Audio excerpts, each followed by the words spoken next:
Once we reached the army fort, the buses stopped in a field and we all got out.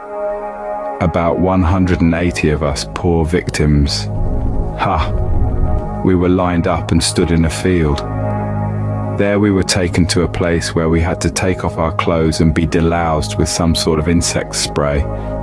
We then put our clothes back on and sent to the barber shop where all of our hair was cut off. There was a lot of joking going on. One barber asked a guy if he wanted to keep his sideburns, and if he did, he should hold out his hand. We all looked at one another's lumpy heads once we had been scalped. Some guys had really weird bumpy heads, all kinds of shapes of heads. Next we got into a line and were given army clothes, hats and boots. Then to a room to take off our clothes and put them in a bag to send them home, and then into a shower room to take a shower, and then we put our army clothes on. Most clothes fit, but some didn't. Then we got about 6 different shots and vaccinations for different diseases. Not fun. Then we were sent to huge kitchens to clean pots, pans, silverware and dishes for about 8 hours. By that time we knew we were in the army, and none of us liked it so far.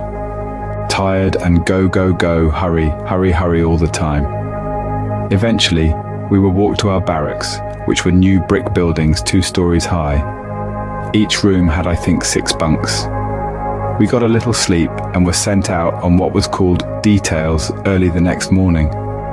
Mine was to clean some offices with mops and brooms. I felt very sick and had a bad fever.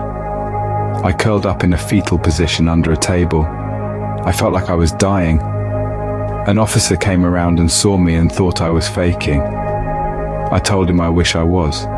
He sent for a medic, and the medic took me to the hospital. I think they called a dispensary. I had an extremely high fever, probably due to 1 or more of the vaccinations. I was in there on a bed for 3 days. I never had been so sick. Anyway, the fever broke and I went back to my company barracks. The guys said that I didn't miss much, just a lot of marching and exercises. We did more of both for the next 2 weeks. My muscles were very sore for most of the time. On Sundays we had to wash our own clothes. I never washed my own clothes before. My wonderful mother always did that for my father and all us kids. The laundry room was big with a lot of washers and dryers in it, and had machines that dispensed bleach and soap in little cartons. It was a bit of a mystery for me. I didn't know that bleach wasn't soap, so I bought bleach and put that in the washing machine and put my white army issue underwear along with my green fatigues in the same machine with only bleach in it. Well, my fatigues came out a little faded and my underwear came out a light green. My only clothes. We had an underwear inspection outside in formation the next morning so that the sergeant drill instructors could check if everyone washed their clothes.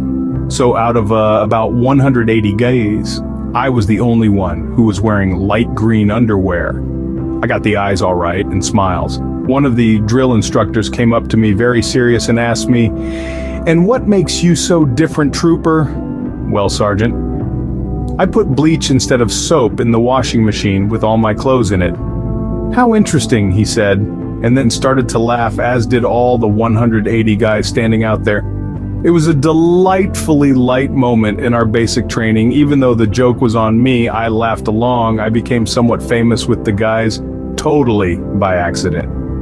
Anyway, I went through the entire basic training with light green underwear and sort of faded fatigues. No one ridiculed me, which showed just how much the guys in training respected each other. We were all brothers after 2 weeks of basic training. Quite a few of the guys in basic did not know how to read or write. The Army was not concerned about small stuff.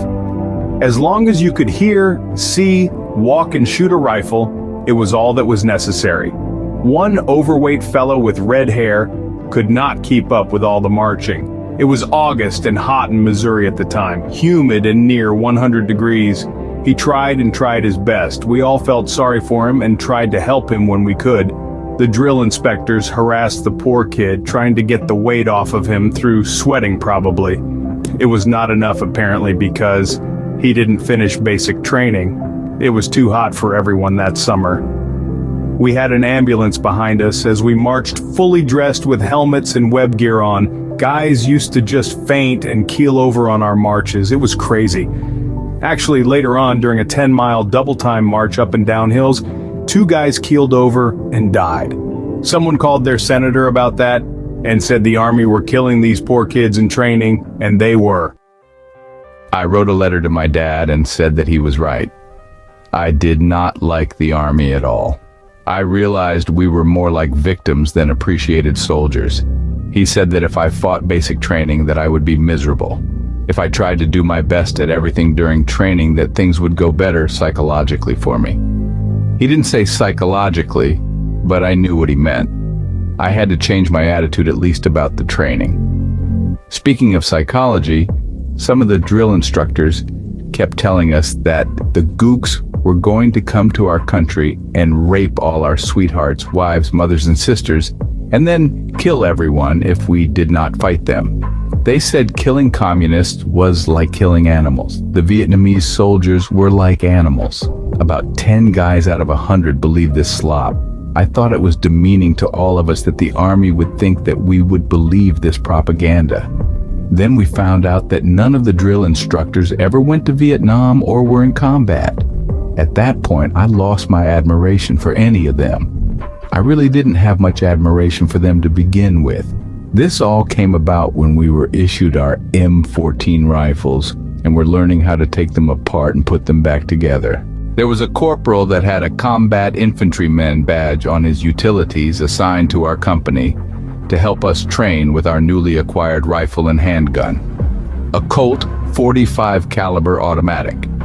While he was helping us with taking apart the weapons and putting them back together, he answered our questions of what Vietnam was really like. He said the drill instructors were trained to spread the same old BS that he listened to when he was in basic training. He claimed that many of the drill instructors actually went to DI school to avoid combat in Vietnam. And he said that many of us, if sent to Vietnam, would be killed. That stunned the heck out of us. This is the first guy who talked to us that actually fought as a combat infantryman in Vietnam. We listened to every word he had to say. Finally, the truth. He actually had to speak to us on the sly, as the Army commanders would not like him spreading the truth of what may await us. Many friends he made in Vietnam were killed. He figured that at least half the company of about 120 guys were either killed or wounded during their one-year tour. 50%. He was sad when he talked about Vietnam. He said the country was beautiful and that the Vietnamese were good people. And it was a shame that a war was going on there. He said if we could, we should avoid going to Vietnam and to certainly avoid being in the infantry or on helicopters, as those were the guys getting killed over there. Well, most of us, probably 80%, were drafted and had no choice in what the next training would be in. As it turned out, after basic, that most were going to infantry training at Fort Polk, Louisiana. The corporal was a very nice and low-key guy, but we could tell he was sad. So the math wizards of the battalion figured out that after basic, that out of 180 of us and 80% going to Vietnam as infantry, that 72 of us would be killed or wounded in Vietnam. Sad indeed. 1967 Missouri, Army training. Some of the guys couldn't read or write. One fellow in my bunk room from Missouri named Tom received a letter and picked the wrong guy to read it. It was a love letter from his girlfriend, and the guy reading it quoted, "Dear, I'm sorry, but I found another lover since you were drafted into the Army, and he's one hell of a lover, I must say." Tom broke down and cried like a baby. And then I saw a smile on the guy's face reading the letter. I said, "Give me that letter." I read out loud a very nice, gentle letter from his girlfriend, assuring him of her undying love. I thought it a very cruel joke perpetrated on Tom. From then on, Tom would only let me read and write his letters for him. And we felt that the guy pulling a fast one on Tom was an ass and let him know about it. Then the guy said he really was sorry and didn't know better because his upbringing was not good. He said he had never known his father and that his mum was a whore in the French Quarter of New Orleans, a real pay-as-you-go prostitute. Wow, what a thing to say about one's mum, even if it was true. The guys in the basic training company became like very close brothers. Brothers in torment, maybe. I told the guys in my room about what my father said about just trying to do your best in basic training instead of fighting it. The guys agreed that to fight basic was futile as we were in it and we are not getting out of it. So I think things went better for us with a change of effort and attitude. The rifle and the handgun shooting at the range was fun. The gun range was about 10 miles away from the barracks. We marched and jogged to the range every day back and forth with our rifles and full gear on. A full 20 miles a day plus other exercises. A tough training in endurance. We could take apart and clean and put back together our handguns and rifles blindfolded. On the rifle qualifying day it was raining, but we still had to be shoot and be rated. They had 3 ratings for rifles and we would get medals according to how well we shot. The targets in each lane were pop-up targets of silhouettes from the waist up as people. The targets would pop up front to both sides from anywhere from 25 meters to 350 meters. If you hit the target, it would go down. If you missed, it would stay standing. I wore glasses for distance as I had astigmatism, and it was raining steady enough to throw the bullets off course when sighting in on distant targets. I don't know exactly why, probably because it didn't really matter much why we were qualifying today in the rain. They should have had pop-up targets behind us also, as that was a common problem in Vietnam. The NVA and regular VC would have spider holes dug everywhere in an area they set ambushes in. When the shooting started, in most instances, you were already surrounded and usually outnumbered. I scored marksman, the lowest award. Then there was sharpshooter and then expert. Mostly everyone scored marksman as it was raining steady. I liked shooting. It was a challenge. Of course, everything was a challenge in basic training. Endurance is what it was mostly about. Exercising, marching, and running were big. We also had hand-to-hand combat training, mostly how to kill a person in sort of a kung fu way, crushing throats, breaking heads with a boot stomp, breaking necks and strangulation, along with breaking arms and legs. It was sort of disgusting. All kill, kill. A normal guy wouldn't really want to get into a fight with a strong trained soldier. It could get deadly. We also learned how to kill with a knife, and then a bayonet attached to a rifle. Such lovely subjects to be skilled in. But the army was all about destruction of an enemy. We also had a lot of training in obstacle courses, grenade throwing, and to not be afraid of someone shooting at you and explosions going off near you. But we knew they were not trying to kill us, so that it really had minimal effect. One fellow, a short skinny guy who wore glasses who was crawling on the ground with us in training, made a slight cry of pain. His shoulder would dislocate when he crawled. I and another guy would pull his arm in a certain way to set the shoulder again. We told him he was lucky that he could get out of the army with this disability, but he said he didn't want anyone to know as he was determined to stay in the army and fight for his country. Wow, what a great kid. What a contrast to the cowardly draft dodgers. We had a lot of great guys among us. We had one guy drop his live grenade when he tried to throw it. That was a bit of a scramble. Luckily, no one was killed. The pleasures and dangers of basic training. Finally, we were coming to the end of our basic training after 2 months. It felt like 2 years. We were all strong and learned a lot. Oh, the food was pretty good. And we had 3 meals a day. Meal breaks were nice. In the last 2 days, we got our orders for what and where we would be sent next for further training. By this time, not very many fellows were wishing to go into the infantry. Most of us were draftees and had no choice in further training in the Army. Most of us expected orders for Fort Polk, Louisiana, to be further trained as infantry. Well, most of us were picked for infantry training, a few for artillery training, a few for combat engineers, 2 for radio school, and 5 of us for helicopter mechanic school at Fort Rucker, Alabama. I was picked for helicopter mechanic school. I was overjoyed at my luck. A mechanic, not infantry. How lucky. I enjoyed mechanic work and on aircraft yet. Great, I was a good mechanic on cars and motorcycles already, and now I would be on helicopters. All the guys were running around the barracks that day, comparing where they were going and what training they would be assigned to. It was good news for a few of us, but bad news for most.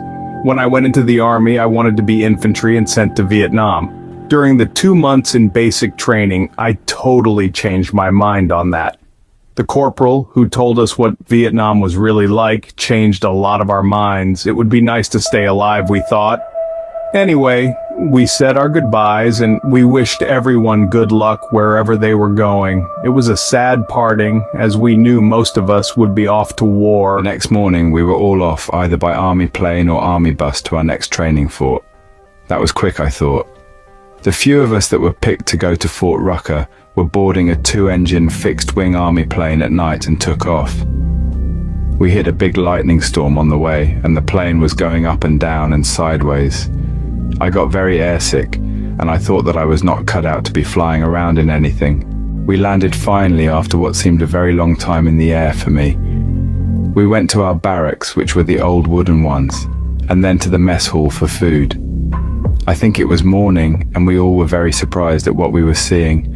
The food was like on display as a buffet. We could choose what we wanted, and they had everything. French toast, pancakes, eggs made how we liked them, sausage, bacon, ham toast, butter, jellies, the whole range of good food, and we could have as much as we wanted and could go back for seconds. Wow, unbelievable. We sure landed in the right place as far as food went. Maybe the Army wasn't so bad after all.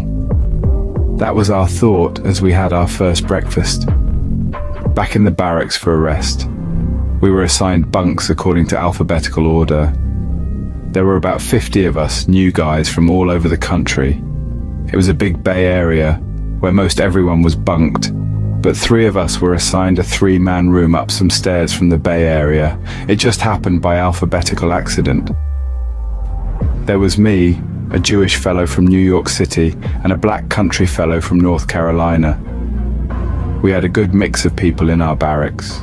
After a hefty lunch and dinner buffet style, lights out at 9 p.m, and after a good night's sleep, although a little cold due to no one keeping a fire going in the barracks, we went outside for our morning formation.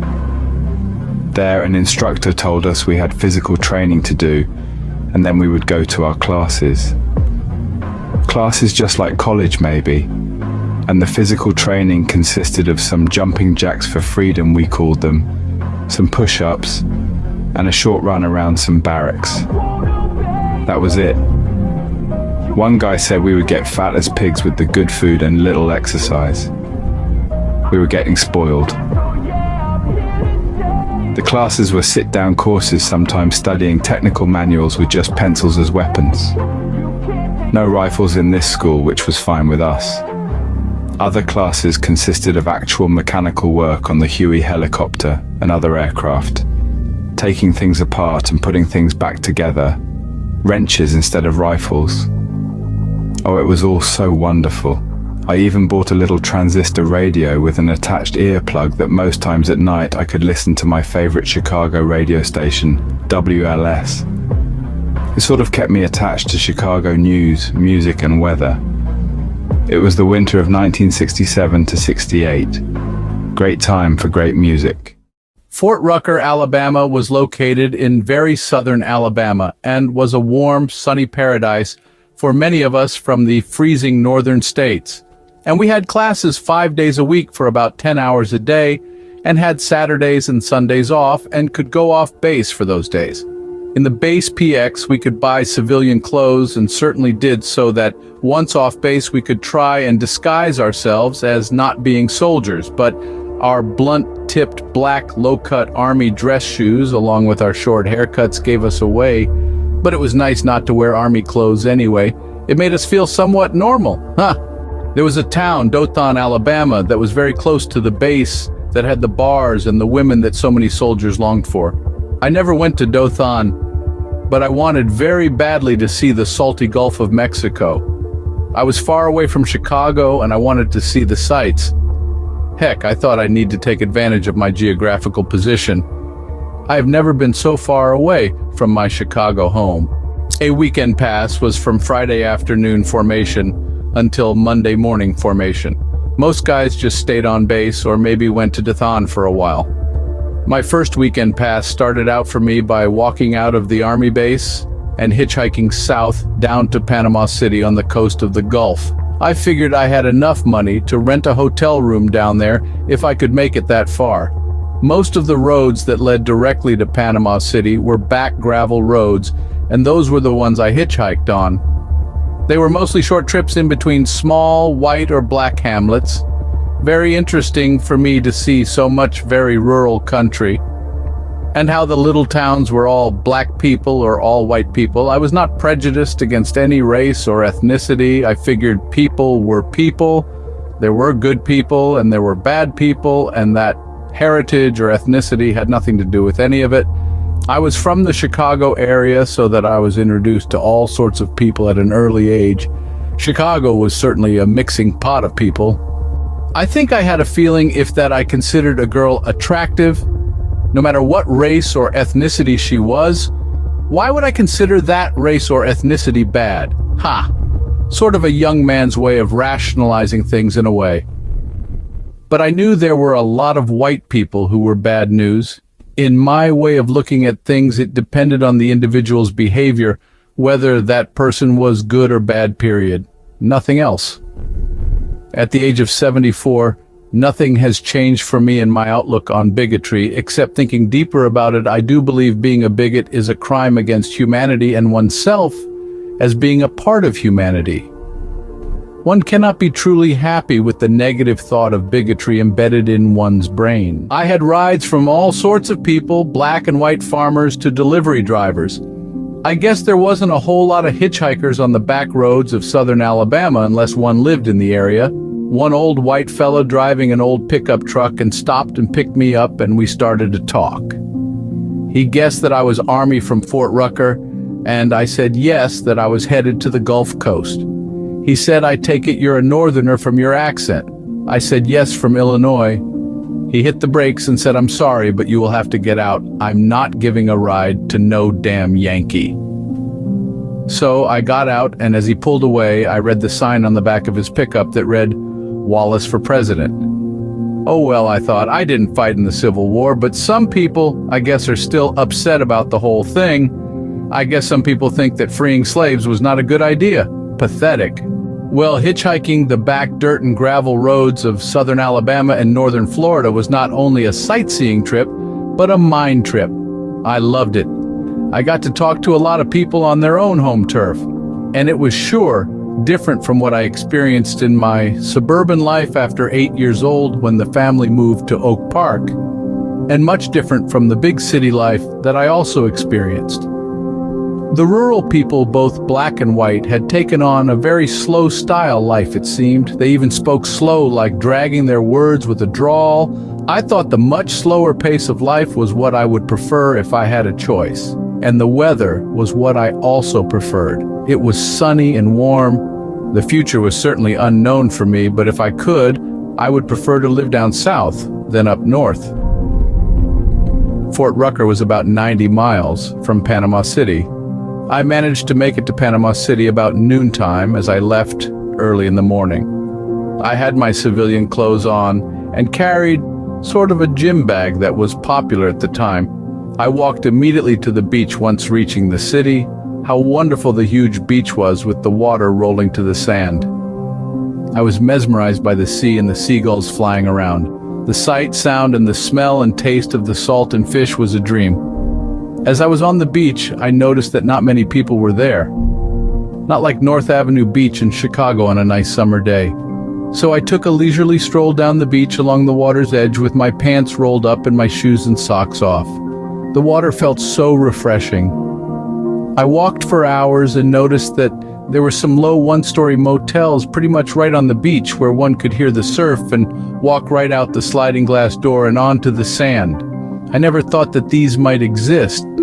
I thought that I would try and pay for one of these rooms for a night, as probably it would be better than sleeping outside on a park bench or on the beach somewhere. I didn't have much money, but I might have enough for a night on a room on the beach.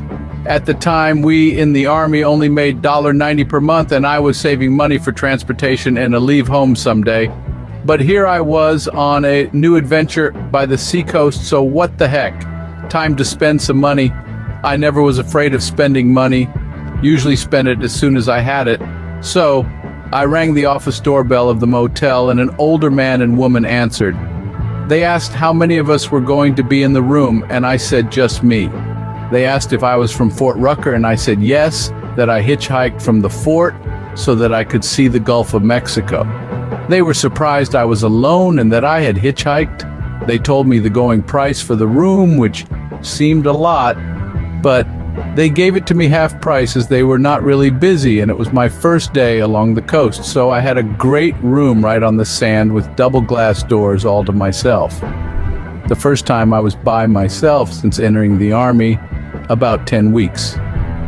I purchased a soda and a hot dog down the beach to eat. I was the king now. I could not have asked for more. I had a great night's sleep listening to the gentle surf washing against the soft sand. This I figured was heaven. Peace and solitude. Peace. I woke up at daybreak the next morning and purchased a chocolate donut and walked along the beach. I stripped down to my undershorts and went into the water. How wonderful it all was. I even saw an alligator farm along the beach. Well, this is Sunday and I had better get back to the fort eventually, so in the afternoon, I started my hitchhiking again back north. I went the back roads again. Sundays were different. The black towns had church meetings going, the singing was really great, and I swore the little white wooden church was swaying to the music. It was the first time I heard black gospel music. Everyone was singing, music and picnics. That's what went on all day Sunday. The little white towns had their church day going too, but more subdued. I had no trouble getting rides from one little town to the next. People were moving around visiting on Sunday, all in their finest clean clothes. Beautiful, what an experience, all good people. Life can be so entertaining and amazing if you keep yourself open to traveling and other ways of thinking about things.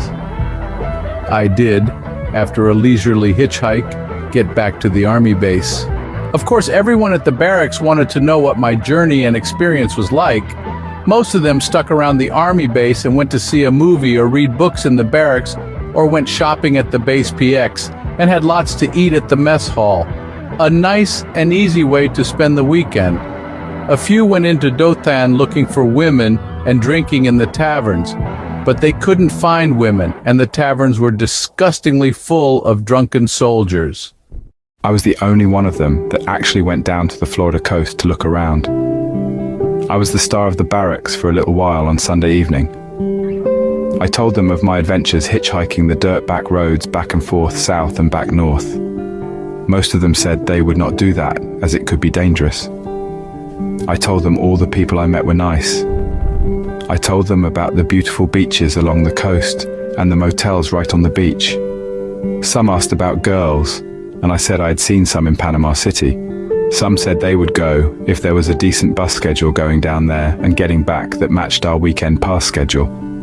I don't remember the bus schedules exactly, but I think that not a bus was even running on Sundays. The people down south took their no-work Sundays seriously in 1967. A few guys decided the best way to get anywhere and back was by car, but no one in the company had a car. So next weekend I did my hitchhiking trip down to the coast and back again. I had another wonderful time along the beautiful Gulf Coast. I was not particularly interested in meeting girls at the time. I had a girlfriend back home who said she would wait for me until I got out of the army. That was Elaine Fernandez, my longtime high school steady girlfriend. She was going to go to college down in Arizona. I told her not to just wait for me, as she was young and was in a new environment and should date and have a good time. Besides, I may get killed and never come back alive. And as far as meeting a girl in Florida, it was the same, as I would not be here long. After training, everyone usually had orders to go straight to Vietnam, and who knows what would happen then. No, girls were not on my mind. I liked the adventure of seeing new sights more than anything. And anyway, after I told Elaine to have fun in college and date, she said she would not do that and would wait for me. But after 2 months, I received a letter that she had met a nice boyfriend in college and that they were now going steady. I wrote back that I thought that it was great and to have a good time. I told her I was here and she was there. And under the circumstances, that is how it is, and to enjoy her college years. I really wanted her to enjoy herself. I guess if you really love and care for someone, you would want to have that someone live their life fully and not be moping around waiting for something that may never happen, especially during college days. You're young, have a happy time. Who knows what's in store for me? Some of the guys in my barracks said that was a Dear John letter. Ha! I said it was a Dear Joe letter and that I was happy for her. Some guys couldn't figure out my way of thinking. Actually, we all had a great discussion about the whole thing. Be sad or be happy. Dear John letters were received by a lot of guys. By the time we were all in training for about 3 months, which was our case at the time, guys were getting letters from their girlfriends saying that they were going out with other guys. Some guys were really flipping out about it. They wanted to desert the army and go back home. Not a good idea, and we told them so. They would be thrown in prison and wouldn't see their girl anyway. You cannot win, just get over it. It's a tough thing to get over, but in time you would be okay. Besides, maybe your girl didn't love you as much as you thought. Lots of crying sometimes by these guys. It's tough being dragged away from home by the army, and then this. A Dear John letter is enough to throw a guy over the edge. Suicide, desertion, and even murder. We all had sympathy for those poor guys and talked them out of doing something stupid. Besides, you're young and eventually we'll meet another girl. We were all in the same situation, so that seemed to help them out. One fellow, who I think was Bob Forster, but could have been someone else, bought a beat-up Ford car from another soldier who was leaving for Vietnam. The car was on the army base, and he worked on it so that it would make it to the coast for weekend passes.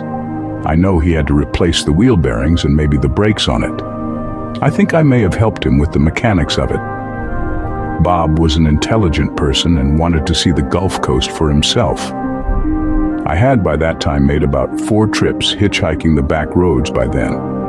So one weekend, 4 guys piled into the car on a Friday after formation, and we headed to the Gulf Coast, Panama City. The guys wanted to see what I was talking about. We rented 1 large motel room with 2 large-sized beds in it to cut expenses that was right on the beach. Everyone loved it. We each did our own thing, which was walking along the beach and jumping into the water. Some of us bought swim trunks for the occasion. We all got along well for 4 guys in a room. The Army barracks had 40 guys in 1 room. We all split the gas expense and motel expense. We all had a wonderful time. We then were on our way back to Fort Rucker Sunday night. It was certainly easier for me than hitchhiking the back roads. Even in November, southern Alabama and northern Florida were fairly warm. We, especially the guys from the north, enjoyed the mild weather. It was like heaven, we imagined. Someone suggested maybe we should go check out Florida State University in Tallahassee, Florida. Girls were there, and it was about the same distance from Fort Rucker than Panama City was. But for me, no coast and beach. I figured I might as well check a college out, as I had never seen or been on a college campus before.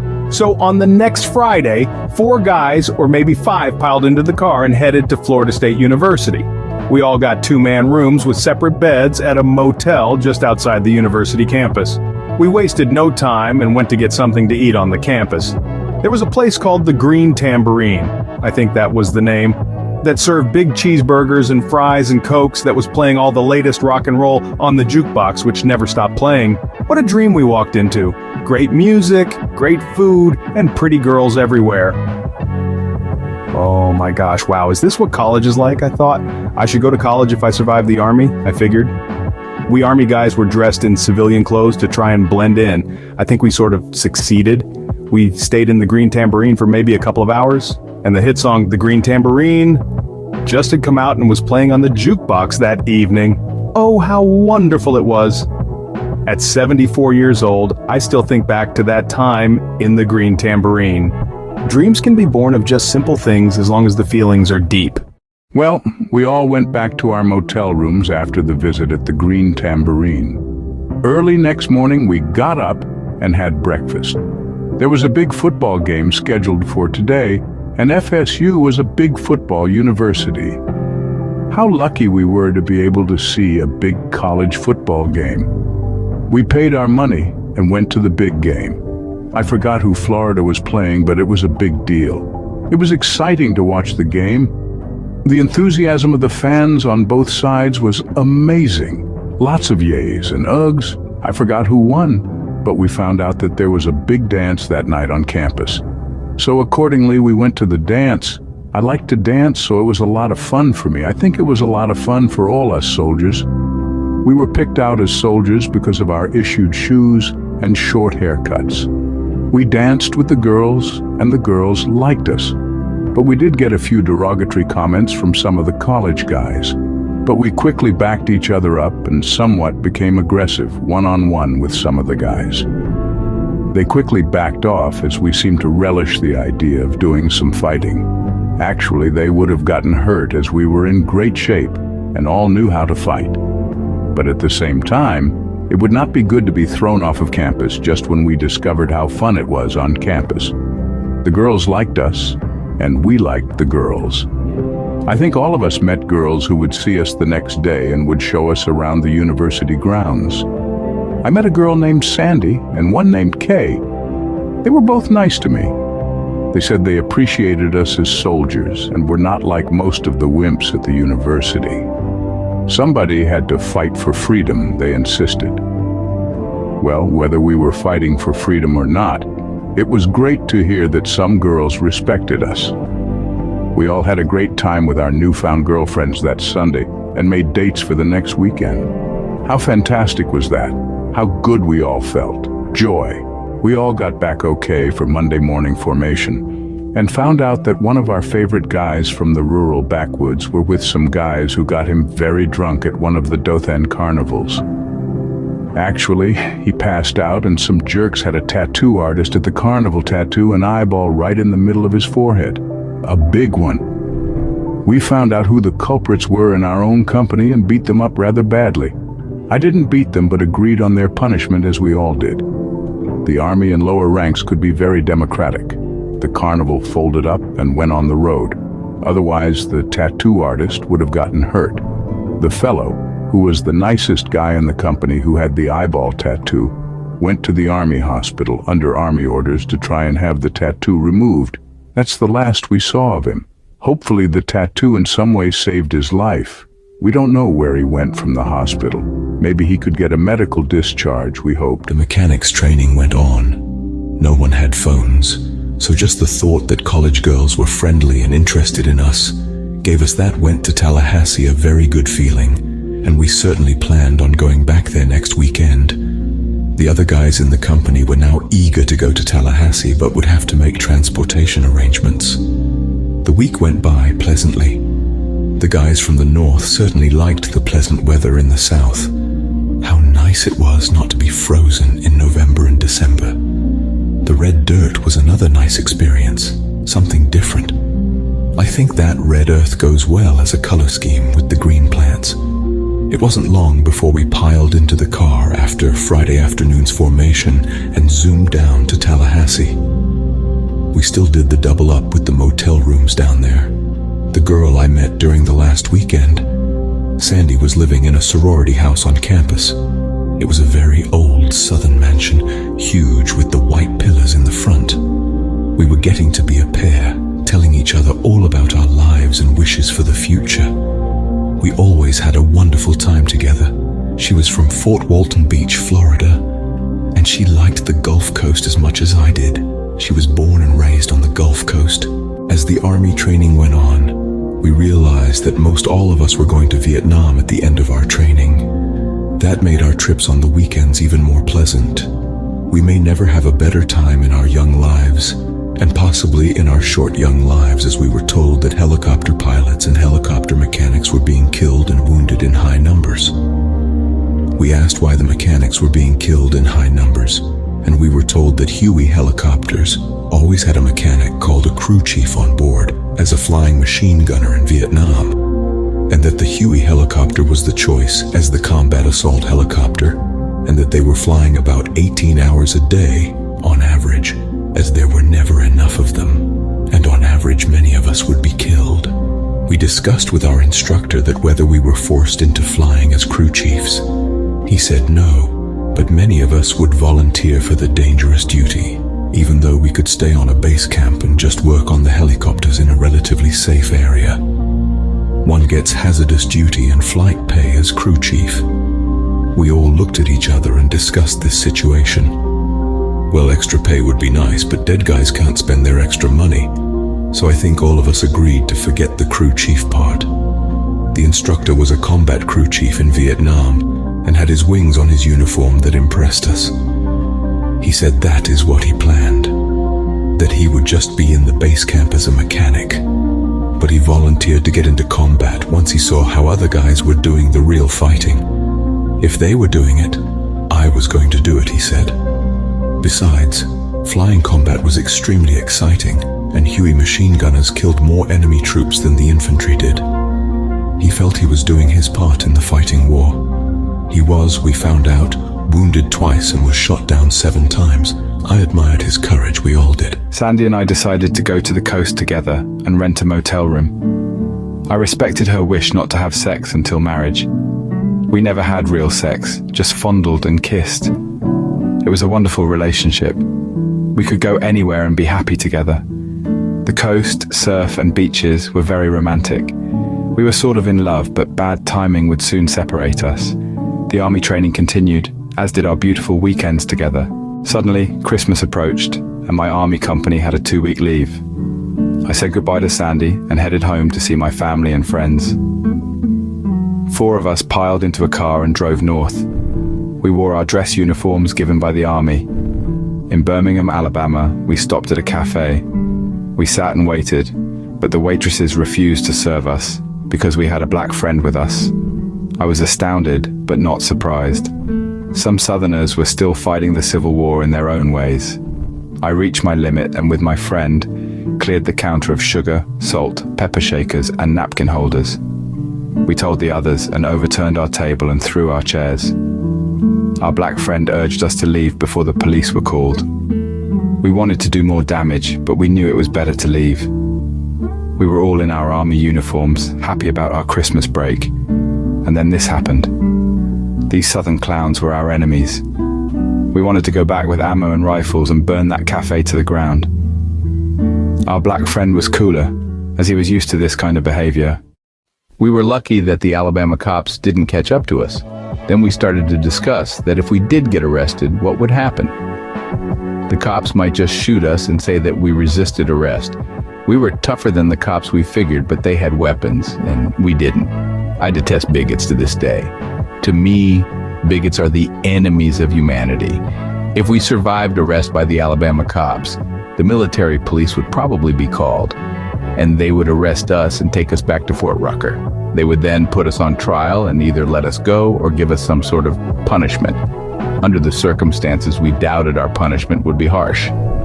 There was a prejudice among civilians near army bases against soldiers, some of it justified, but as prejudice always goes, unfair. We then made dream plans on how we would go back to the cafe fully armed and either blow it up or burn it down. And if the cops showed up and tried to arrest us, we might shoot them. We were mad as heck. Here we were, soldiers, and about supposedly all get orders to go to Vietnam and possibly die. We said that we would prefer dying fighting the Southern cops. Anyway, we in the car all eventually got orders to go to Vietnam, including John. I never saw him again when we got our orders. We had a little fun on our way north besides dreaming of blowing things up and having a shootout in Birmingham. We white fellows actually never thought of John as black.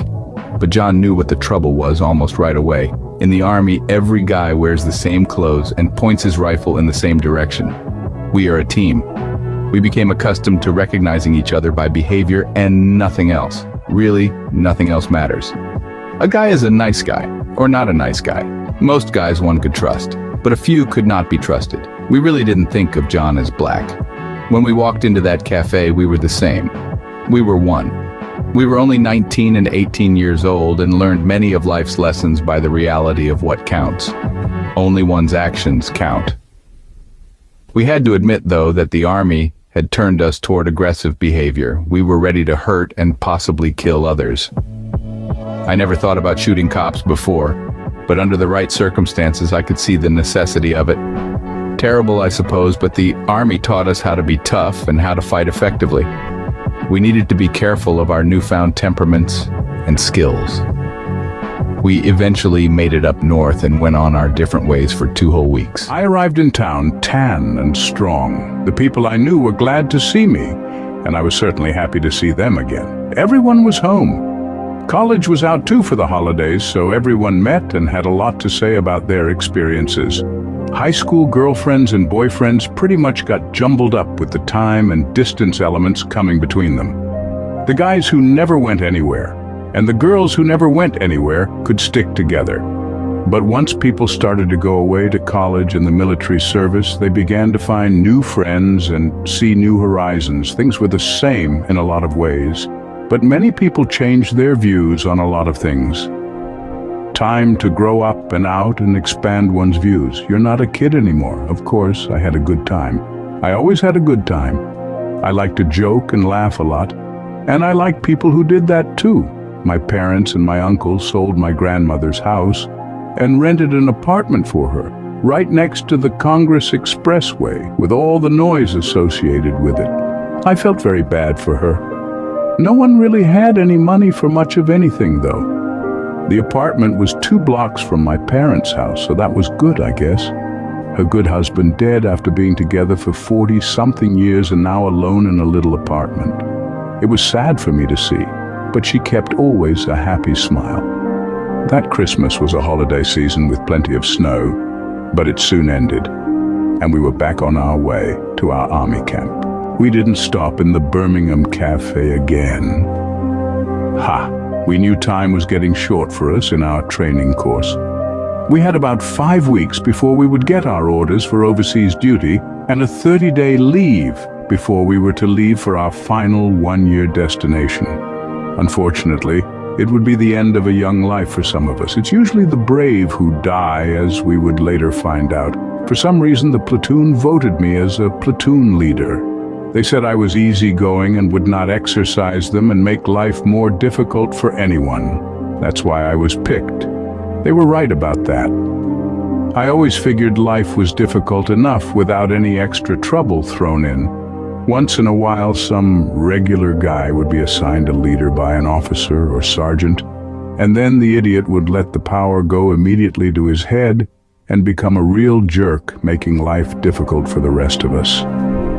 There was one fellow like that, and the guys got together and threw a blanket over his head one night and beat the heck out of him. He deserved it. Myself and another guy saw him in Vietnam. We were combat air crew members, and he was some sort of headquarters non-combat guy. He recognized us, and he actually ran away from us. I guess he thought we might shoot him. It for an instant crossed our minds. Vietnam was a very loose place. I'm glad he was paranoid. The bossy guys and macho guys are usually the biggest cowards in wartime. It's funny, but true. Their feet run as fast as their mouths. I am getting a little ahead of myself here, but one thing leads to another. Drafted Army Vietnam. The 5 weeks of Army training went smoothly along with our weekend passes. It sure was a lot warmer in southern Alabama and northern Florida than it was in Chicago. I was getting to like the South. I saw Sandy every weekend, and we were getting close as boyfriend and girlfriend. We began speaking about me deserting the Army and her and I being together and myself changing identities, and we would live in Florida somewhere or wherever. Not a good idea, we figured, but we did talk about it. She said my life might be saved that way. but I said others were going to war and I could not let them go and I stay behind. Besides, I wanted to go into the army and fight for my country and find out what war was like and find out what I was like. I was hot to go to war before basic training, but sort of cooled on the idea, but was still up for it. I was just not like the guys who ducked the draft. I was nothing like them. It wasn't in me to stay safe while others risked their lives. It just wasn't who I was. It was impossible not to go. During our last week at Fort Rucker for our class, we received our orders for overseas duty. Out of 39 in our class, 35 were drafted, and we all except 3 guys had orders for Vietnam. The orders were posted on an outdoor bulletin board for us to read. Hardly anyone spoke. This was it, the real thing. How could we think it would be any different? It was what we expected. Well, it at least wasn't infantry duty. Sandy's sorority asked that some of us go to a big farewell and appreciation dinner on a Saturday night just before we were to depart for our 30-day leave before we head to Vietnam and the war. We were asked to wear our dress uniforms as it was to be a formal dinner. I think 6 of us piled into the car that weekend and headed to the university. We brought our army dress uniforms along and wore them to the big dinner at the sorority house. We also bought corsages for the girls, as that was an idea someone brought up. It was a great occasion that we experienced. The sorority house itself was an old southern colonial mansion with the big porch and huge white pillars in front. The girls were all dressed up in long flowing dresses that one would see in the movies in the 1800s during formal ballroom dances. Flowers were everywhere. We sat at assigned seats interspersed with the lovely young ladies. The dinner was served by servants for that duty at the college. Different courses were served at different intervals. Cloth napkins on laps, just everything. Everything was perfect and precise. There was gracious talk and manners galore, and there was dancing to a small orchestra after dinner. One would have to pinch oneself to make sure one wasn't dreaming. It was a superb, beautiful, and grand experience that I, as a young man, never expected, and at 74 have never experienced since. We all felt deep down inside that these girls appreciated what we may have to go through in war to protect them and our country. They were very patriotic. As far as we were concerned, it was the most glorious event that we ever experienced in the Army or ever would, period. During our last week of training, we were all issued rifles with blanks and trained as both ambushers of convoys and the ambushed. We had no idea what that was all about, but we were told that the fighting in Vietnam was heating up. How lucky were we? One thing we learned about ambushes was that the convoy ambushed on a narrow road in the jungle would be destroyed along with all the people in it if it was done properly. I guess if we were to travel around country in a convoy, it was a good lesson of what to expect in Vietnam. One would have to either ram through the road shooting as best we could, or get bogged down in a losing battle along the road somewhere. Well, I guess we shall find out, but hopefully not. Many tearful farewells were said as the day approached that we would be leaving Fort Rucker. Most of us would never see each other again, and would have no idea what fate befell each fellow in Vietnam. We all had military standby tickets as soldiers to get back home for our 30 days leave before reporting to our mustering out army camp. I was to leave for Vietnam from Fort Dix, New Jersey, as were most guys whose hometown was east of the Mississippi River. Others would leave for Vietnam from other army camps. At this time, things were starting to move along quickly, and we all pretty much became separated again as we were after leaving basic training. The army was a big jumble of guys, 19 out of 20 who were great guys, brave and thoughtful guys who one missed when separated from. In the army, guys became close, telling each other all about their hometowns, families and friends, and their personal dreams. A very tight bunch that one doesn't find in any other group. At least that was my experience. My self-confidence went up 5,000% during army training. I could take what the army dished out no problem, but mostly I found out that I got along with everyone from all over the country, from all walks of life, with the exception of 1 or 2 jerks in the bunch that no one got along with. I was elected platoon leader because the guys liked me and respected me. That was something. Like I said, a lot of tearful goodbyes. We were all going to enter into a dangerous adventure very shortly. Of course, I would miss Sandy and all the fun we had together. We promised to write each other, I would definitely miss her company, and I told her that I was taking a bus to Miami Beach and get a place to stay there, both because I wanted to see the Atlantic Ocean and wanted to think things out. I would write her from there. My parents wondered why I didn't want to come straight home, but I told them that as long as I was down in Florida, I might as well see Miami Beach, as I heard so much about it. So, I went sightseeing on a Greyhound bus to Miami. Florida's plant life was sure different than up north, and so was the weather. It was late January. How wonderful the warmth and sunlight. A real-life dream. Once in Miami, I headed to South Miami Beach. I went to the south end of the beach near the dog track. There was a hotel there that was pretty much all Cuban, and that was my hotel while there. I loved walking out and watching the water. The song Sitting on the Dock of the Bay by Otis Redding, it fit my frame of mind. I walked along the cafes along the beachfront. I bought coffee and rolls and totally enjoyed myself. My girlfriend during high school was Cuban. She and her family had to run from Havana because of Fidel Castro taking over the country in 1959. I liked staying in the Cuban section of South Miami Beach. I liked the food and the music. Most of the music seemed to be bossa nova, which I still think is beautiful today.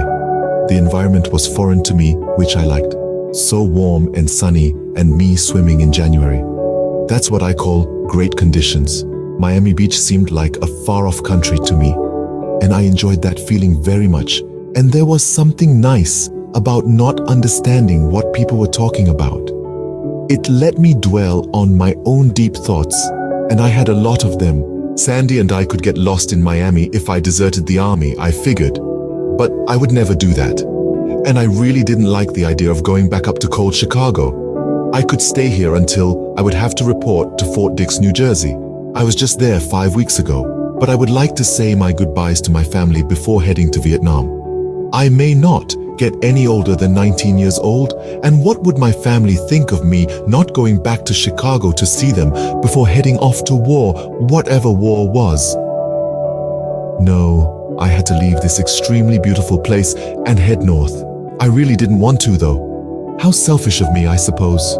After about 10 days of pure delight and somewhat against my wishes, I headed back to Chicago by military standby. Gosh, it was freezing cold in Chicago. I longed for the Alabama and Florida weather and the warm ocean. Someday I may be able to get back there. I looked at my family with the same love I always did, but I looked at winter in Chicago as something to dread. I'm an outside person, as I was beginning to find out.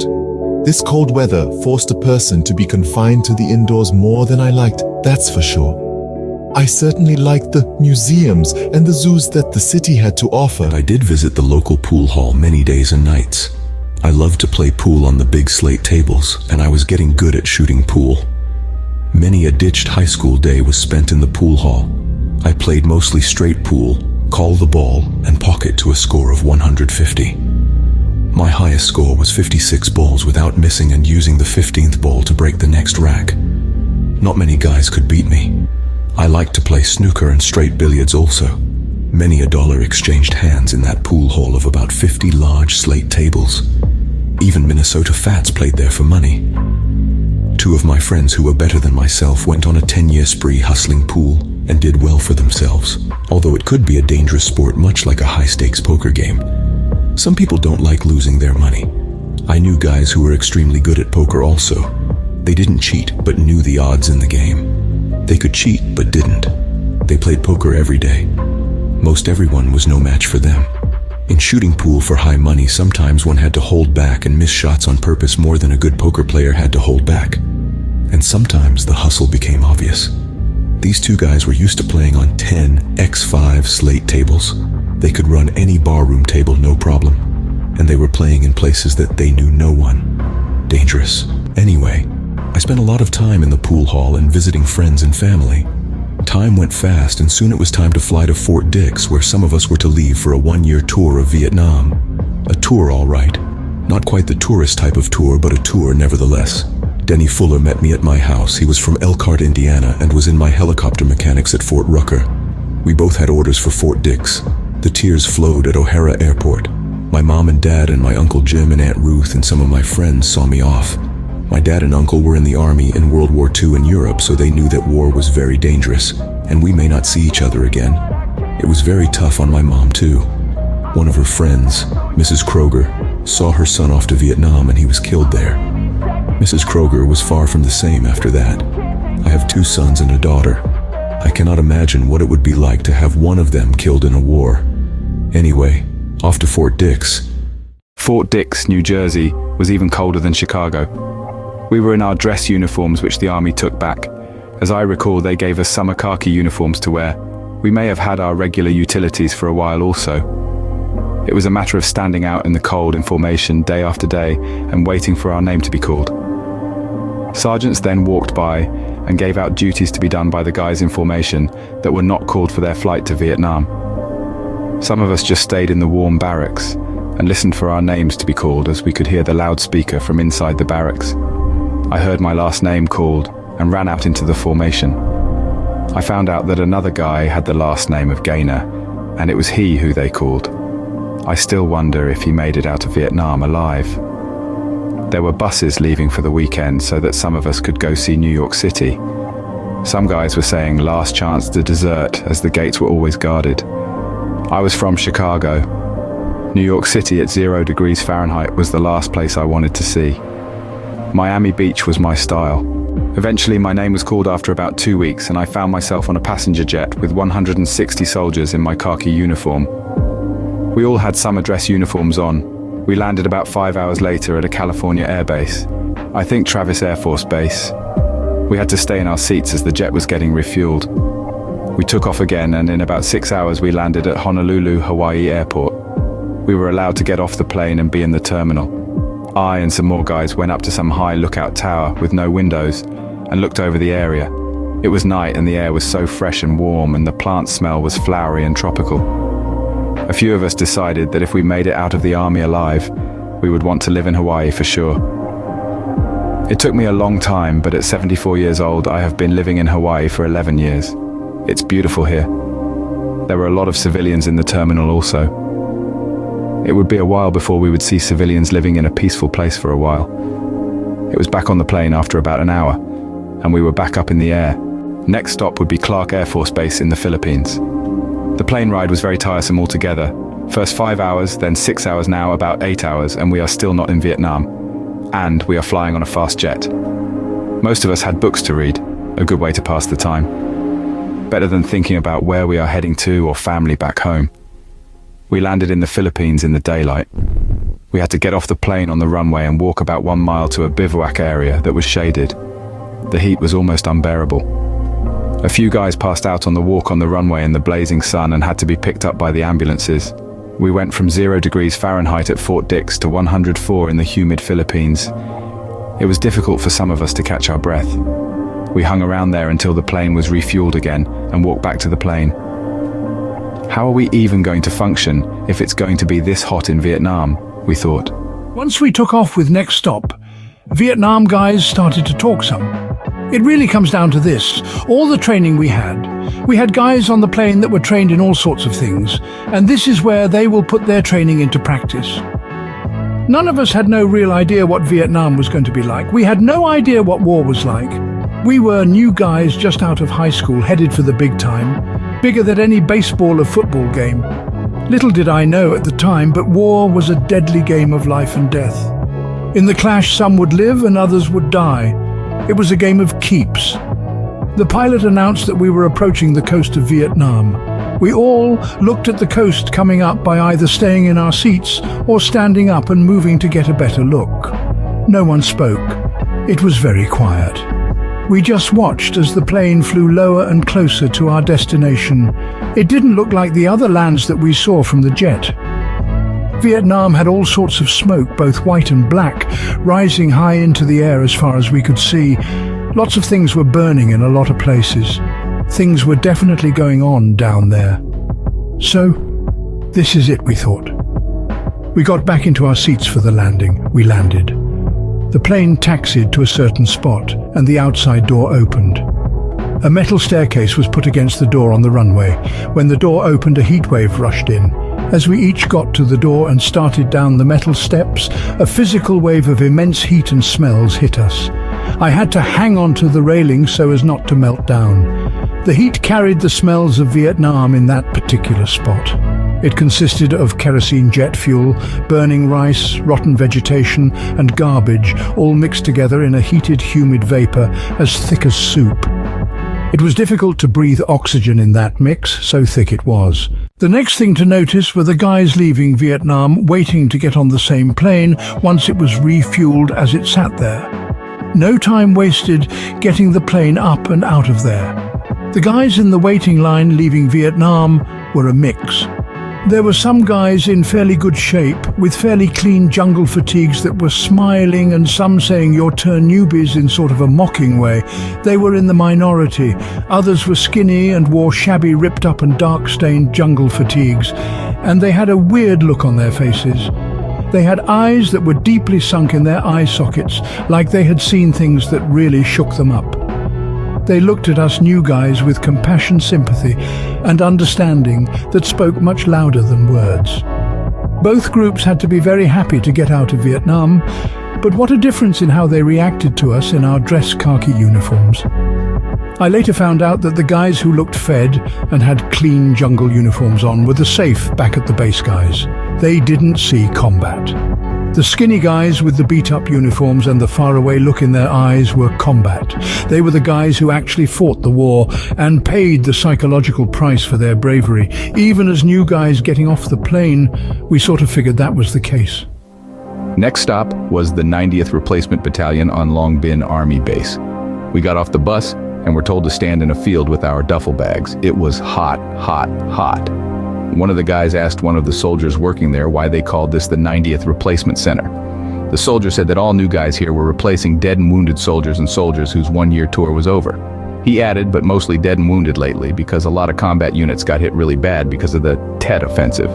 You guys will mostly be infantry, I imagine, assigned to units in the field. Most of their ranks have been cut in half lately. It was March 11th, about 6 weeks after the Tet Offensive. He went on to say that the combat did not die down out in the countryside at all. It was intense, he said. We were happy to get the information from a guy who knows about what's going on here, but we didn't like the sound of the information. Some of the guys were saying that they were trained as cooks or truck drivers and mechanics, but the guy in the know said that didn't matter much what you were trained in, that you would be assigned your duties once you went to the base camp headquarters that you were assigned to. It's the Army way. Next, we exchanged our khakis and regular fatigues and shoes for jungle boots and 2 sets of jungle fatigues and olive drab t-shirts and boxer shorts and socks, and were warned that things are in short supply and that this might be all the clothing that you get for the year. We were then sent to an area with an overhead roof made of tin and told to wait there until our name was called by one of the Army divisions where we would be assigned. We didn't have long to wait. My name with 2 of my buddies' names were called to report to the 25th Infantry Division area. 25th Infantry, oh well. We were then told to wait in an area away from the 90th replacement area where there were tents in a field and to await transportation to Cu Chi Base Camp. The tents had open sides and had a covering only on top. Very open air. We were told by a sergeant to wait there for a helicopter ride to Cu Chi as there were no trucks or any other vehicles, including tanks, able to get through to Cu Chi Base Camp.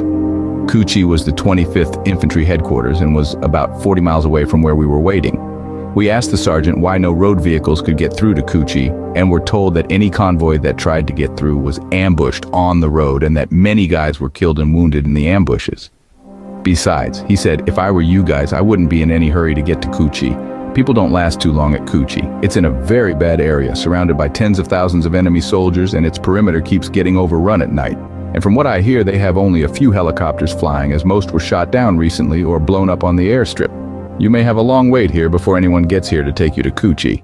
3 of us assigned to the 25th from our Fort Rucker days talked things over after hearing that and decided that we were in no hurry to get to our assignment.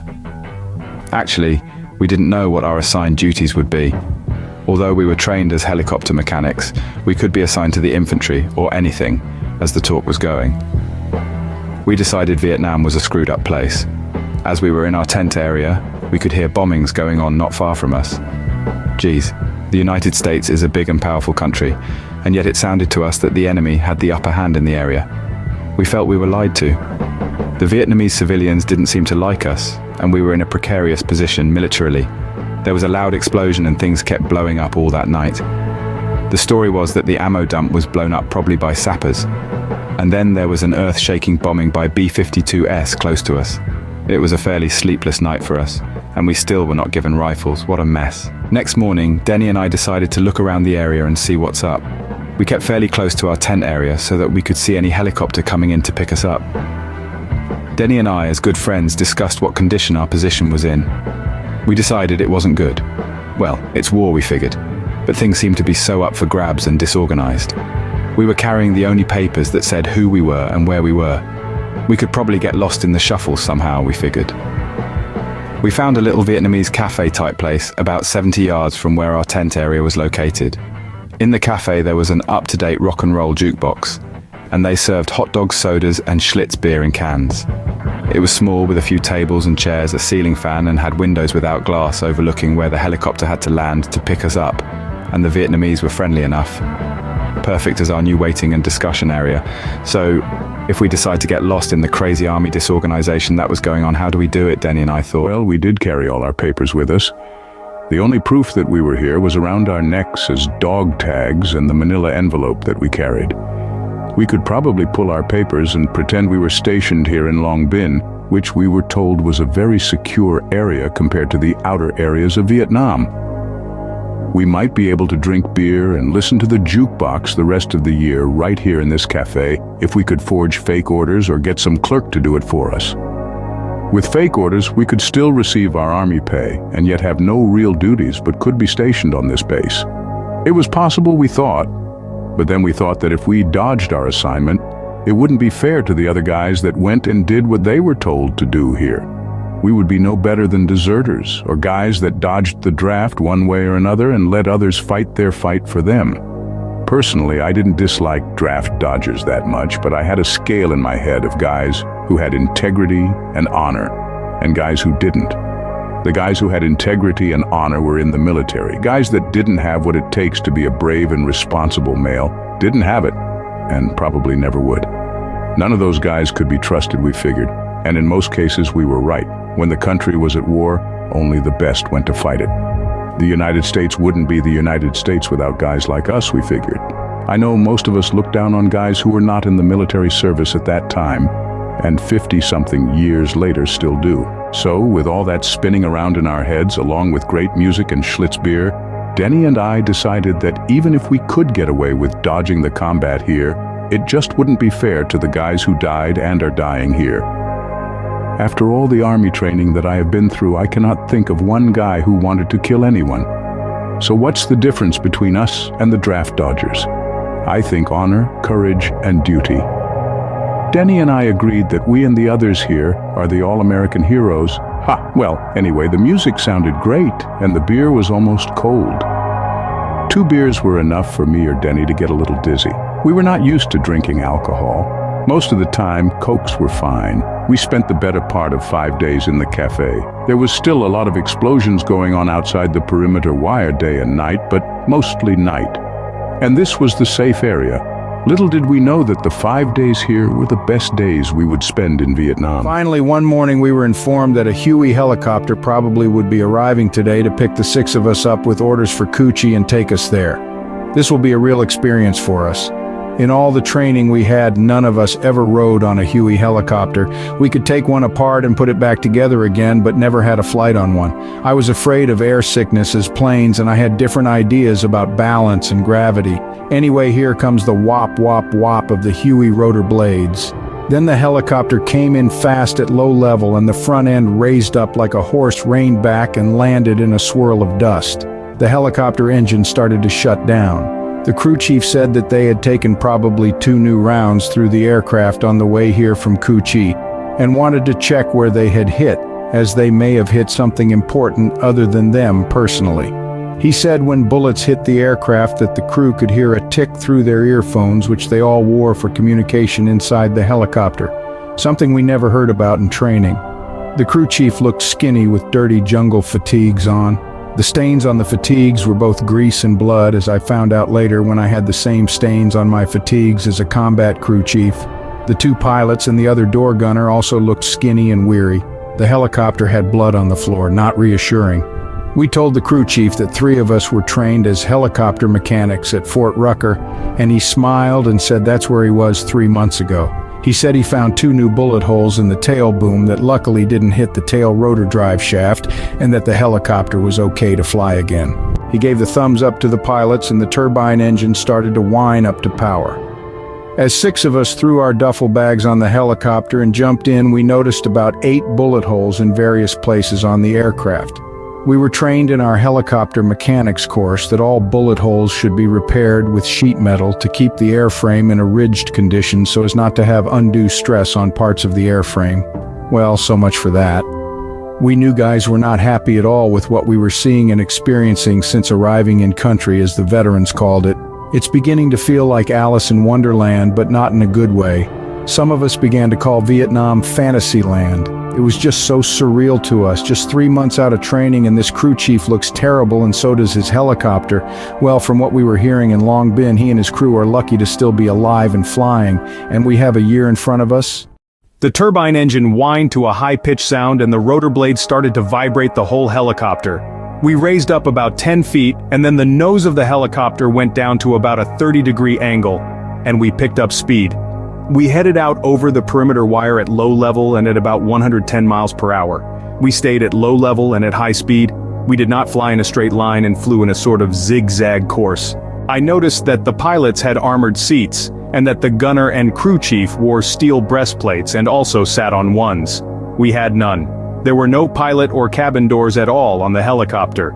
It was completely open-sided with an M60 machine gun on both sides of the cabin that both the gunner and crew chief operated. Over the noise of the helicopter, the crew chief yelled out at the top of his lungs that we had to fly low and not in a straight line so as to give less of a target to enemy guns that will shoot at us, and don't get too excited when the gunner or he started shooting. How reassuring was that?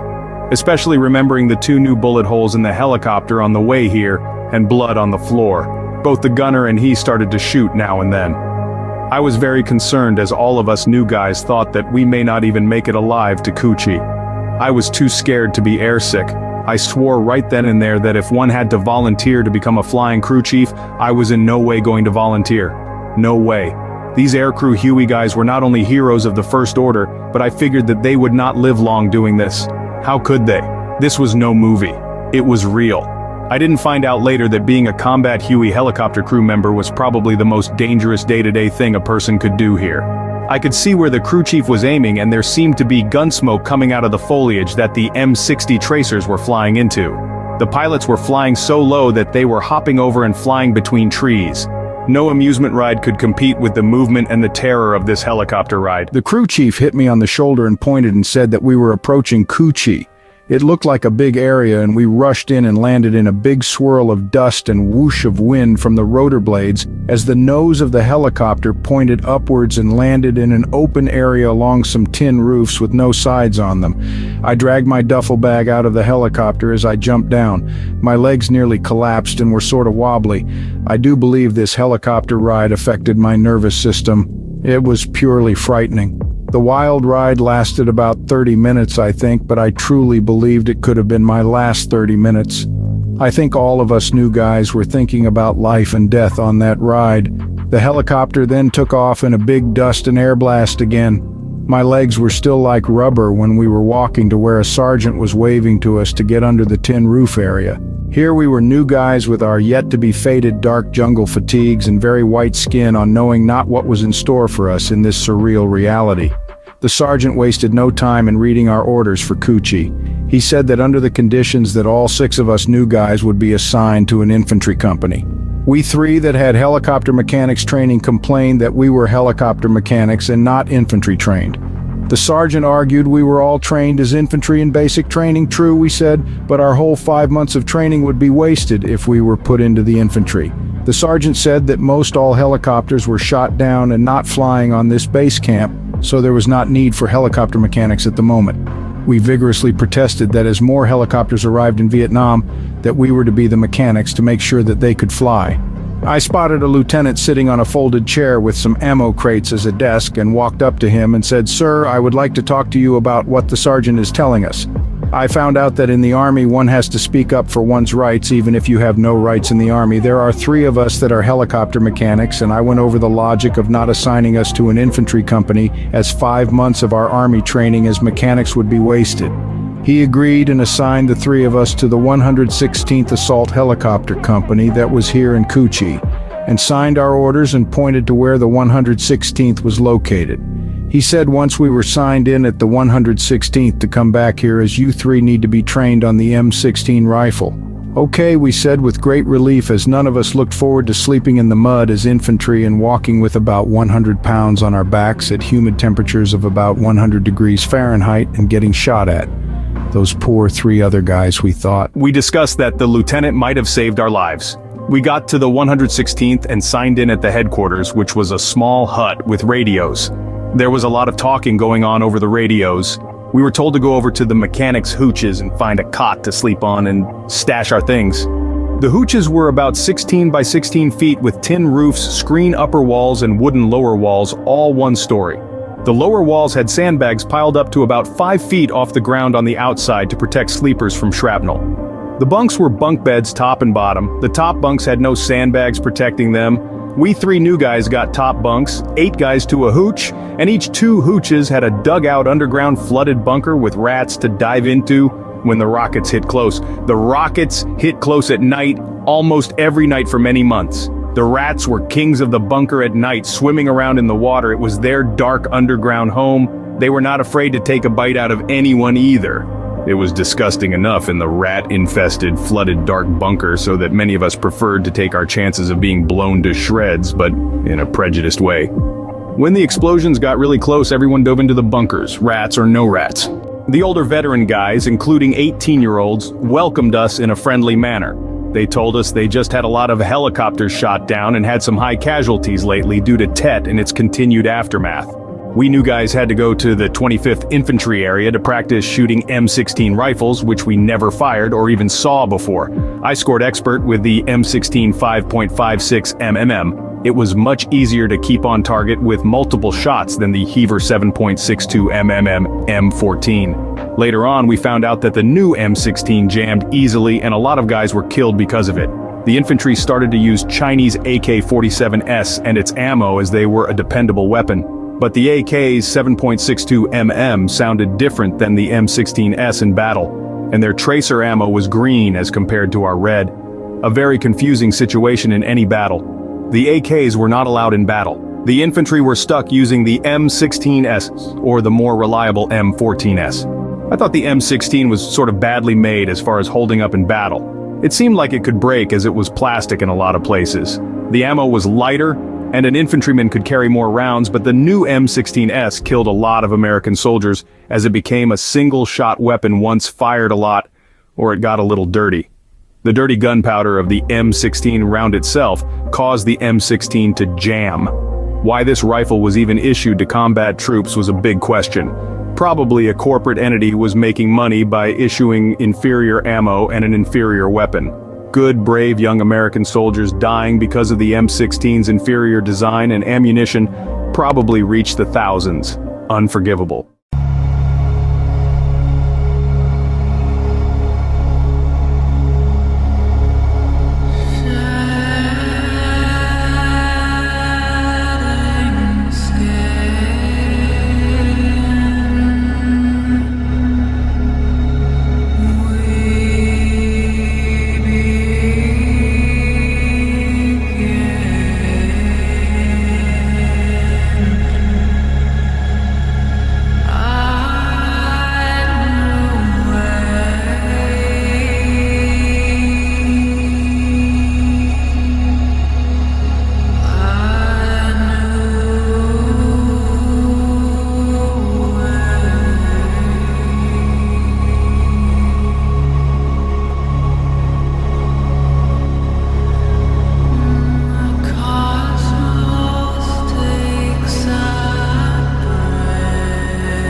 After our M16 rifle practice, we headed back to the 116th AHC area. Talk about hot. I couldn't walk across the unshaded flight line for 100 yards without feeling woozy dizzy and ready to pass out. It took me a full month to sort of get used to the intense heat. Our training and job now consisted of working on helicopters about 16 hours a day and getting rocketed at night. We started to work on the helicopters in the sunlight on the flight line, but couldn't even think straight out in the sun. After a while, 2 walls were thrown up made of artillery wooden crates filled with dirt, and then a tarp thrown over the 2 sides to form a sort of small hangar. By keeping wet in the shade, we could work much better. We had to relearn working on the Hueys as we forgot some of the finer details about the aircraft. No one had a torque wrench, which we were supposed to use to tighten all nuts and bolts. We had to guess at the torque using a standard wrench. Someone got a torque wrench from somewhere, and we checked out our accuracy. We were pretty darn close. New helicopters were coming in, and we were kept very busy. We would go out to the flight line when the 116th flight came in about sunset. The flight consisted of 10 D model Hueys and 2 Huey model A, B, or C gunships that carried rockets and pilot-fired machine guns mounted at the lower sides, along with M60S fired from the open doors, 1 on each side. The D models each had 1 M60 machine gun mounted on each side that the crew chief and gunner fired from the open doors. The D models each carried 6 infantry with Pax rifles and ammo from one place to another. The D models had to land on the ground at landing zones and pickup zones, usually under enemy fire. A very dangerous assignment, as it was the time when the helicopters were still and subject to automatic weapons fire, mortar fire and rocket-propelled grenade fire and satchel charge attempts, and sometimes even mines. The gunships never landed but would stay in the air protecting somewhat the flight, as we called the 10 Hueys.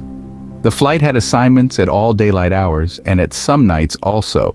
The flight usually flew about 17 hours a day. When the flight came in, the guys were tired, if some not killed or wounded. I looked at these guys as the bravest guys I had ever seen. Any one of them could have quit flying combat at any time, no questions asked, as they were all volunteers. Well, here's one guy that will never volunteer to fly combat. I am no way that brave. That's nuts. I suppose it's war, but why is it the same guys fighting all the battles? Essentially, the combat helicopter crews and the infantry were fighting the bullet-to-bullet war. Artillery guys in fire support bases were in the fighting war, as were some combat engineers. The other 8 out of 10 soldiers in Vietnam were safe in the base as support troops. Safe in the base was okay with me. As we worked all day on the helicopters, our rest was interrupted at night by the constant rocket attack. The rockets would come in about 20 or 30 at a time and then stop, and then start again later.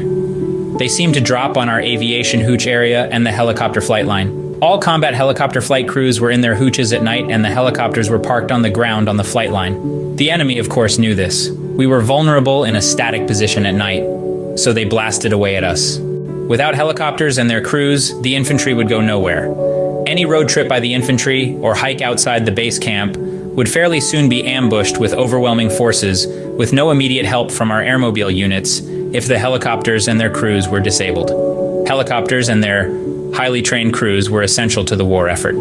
Knock out the assault helicopters and their crews, and the war would come to a grinding halt. I often felt that a part of this war effort was an experiment in airmobile operations. The French in Vietnam were defeated by not being mobile enough. Canals and a few primitive roads were the transportation network of the country. No one went far from their home. It was much like the old Western 1800s days in the cavalry, when the army set up forts in the Indian country. When a cavalry patrol went out from the 1800s fort, it was just a matter of time before the patrol would be ambushed by superior enemy forces, and the soldiers killed, with sometimes no survivors. The base camps and fire support bases and the special forces camps in Vietnam were basically surrounded by tens of thousands of enemy soldiers. We had 500,000 soldiers in Vietnam at the time, but only 2 out of 10 were fighting the war. The rest were support troops. So, we had about 100,000 troops who could go into the field to fight about an estimated 400,000 enemy troops on the enemy's own ground and under the enemy's own terms. Plus, most of the South Vietnamese population was on the side of the communists, as they considered the American troops as invaders. The American infantry were always outnumbered in the field, and the field is where the enemy lived. I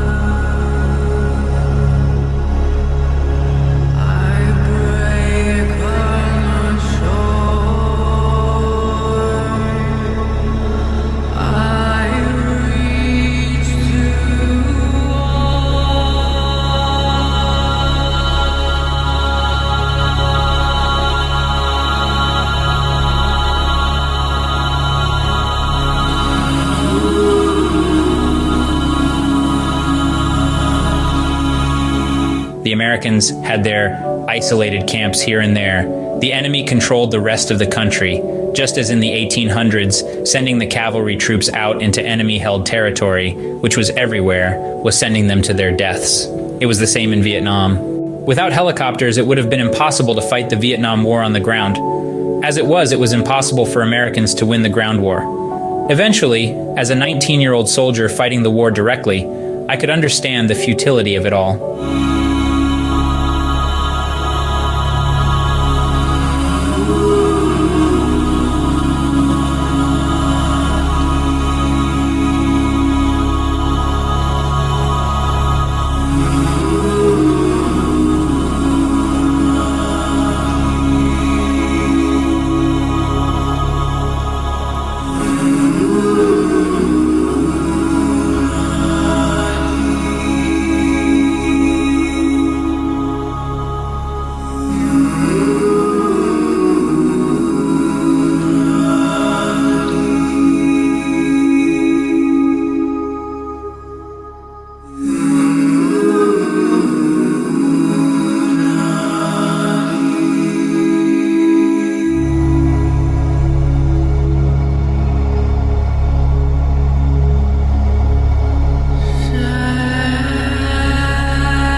President Kennedy said that it would be impossible to win the Vietnam War politically, and that in the long run, it would be impossible to win the war militarily.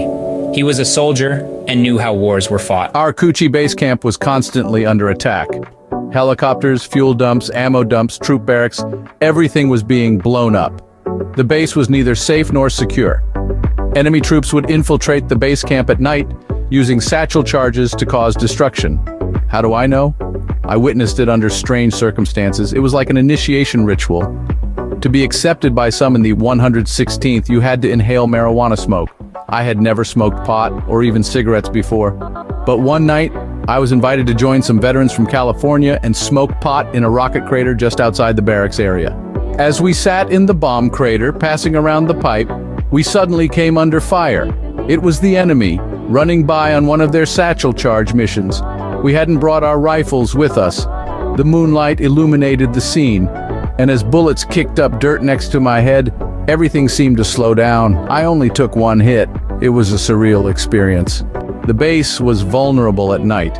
We did have our own patrols called the Interior Guard, who were supposed to fight off the enemy inside the camp. But after the enemy stopped shooting and ran off, the lead veterans suggested we go to the club, have a beer, and listen to some music. We climbed out of the crater, and as we walked towards the company area, I felt like I was floating on a cloud. We reached the Enlisted Men's Club, a rundown hooch with a makeshift bar and warm beer. White Rabbit by the Jefferson Airplane started playing on a tape deck inside. I had never heard such beautiful music, and the lyrics seemed to resonate with me in that moment. It was a pleasant experience. We stayed in the club for a while. That night, I had my baptism in marijuana, and it was intense. I realized that I could never be combat ready while high on marijuana. I became more of an observer than a participant, and I almost got shot in the crater while smoking. The next morning, it was back to the flight line as a mechanic. We were also assigned duty as perimeter guards at night, all night. We would work 16 hours as helicopter mechanics during the day, and then become heavily armed guards for 8 hours at night. The purpose was to prevent the VC and NVA sappers from infiltrating our perimeter and causing destruction. Cu Chi Base Camp was massive, about 2 miles by 2 miles, with a perimeter that was not properly defended. There were too few infantry to man the perimeter and patrol outside the wire. So the Army decided to use mechanics, cooks, and anyone else to guard the perimeter at night. In other words, soldiers were expected to stay awake and alert 24 hours a day. It was impossible. Mechanics would sometimes make mistakes in their work, which could lead to helicopter crashes and the loss of many lives. Or at night, you would find almost everyone sleeping on perimeter guard duty, which was the norm. It was simply impossible to stay awake for 24 hours straight. This led to my next adventure at Coochie.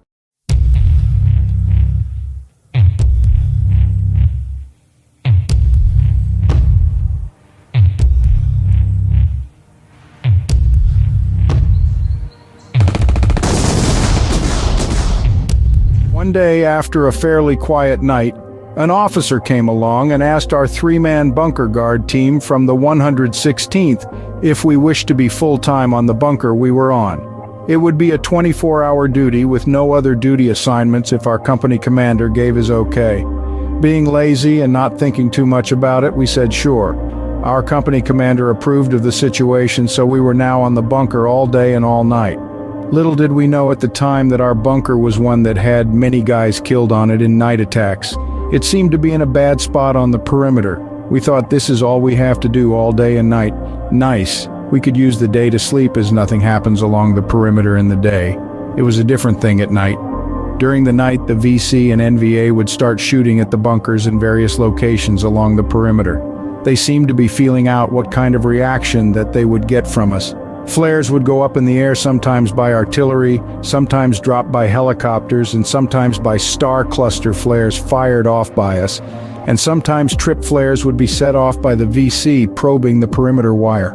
All in all, every night was somewhat busy with shooting going on back and forth, but mostly by us shooting at shadows.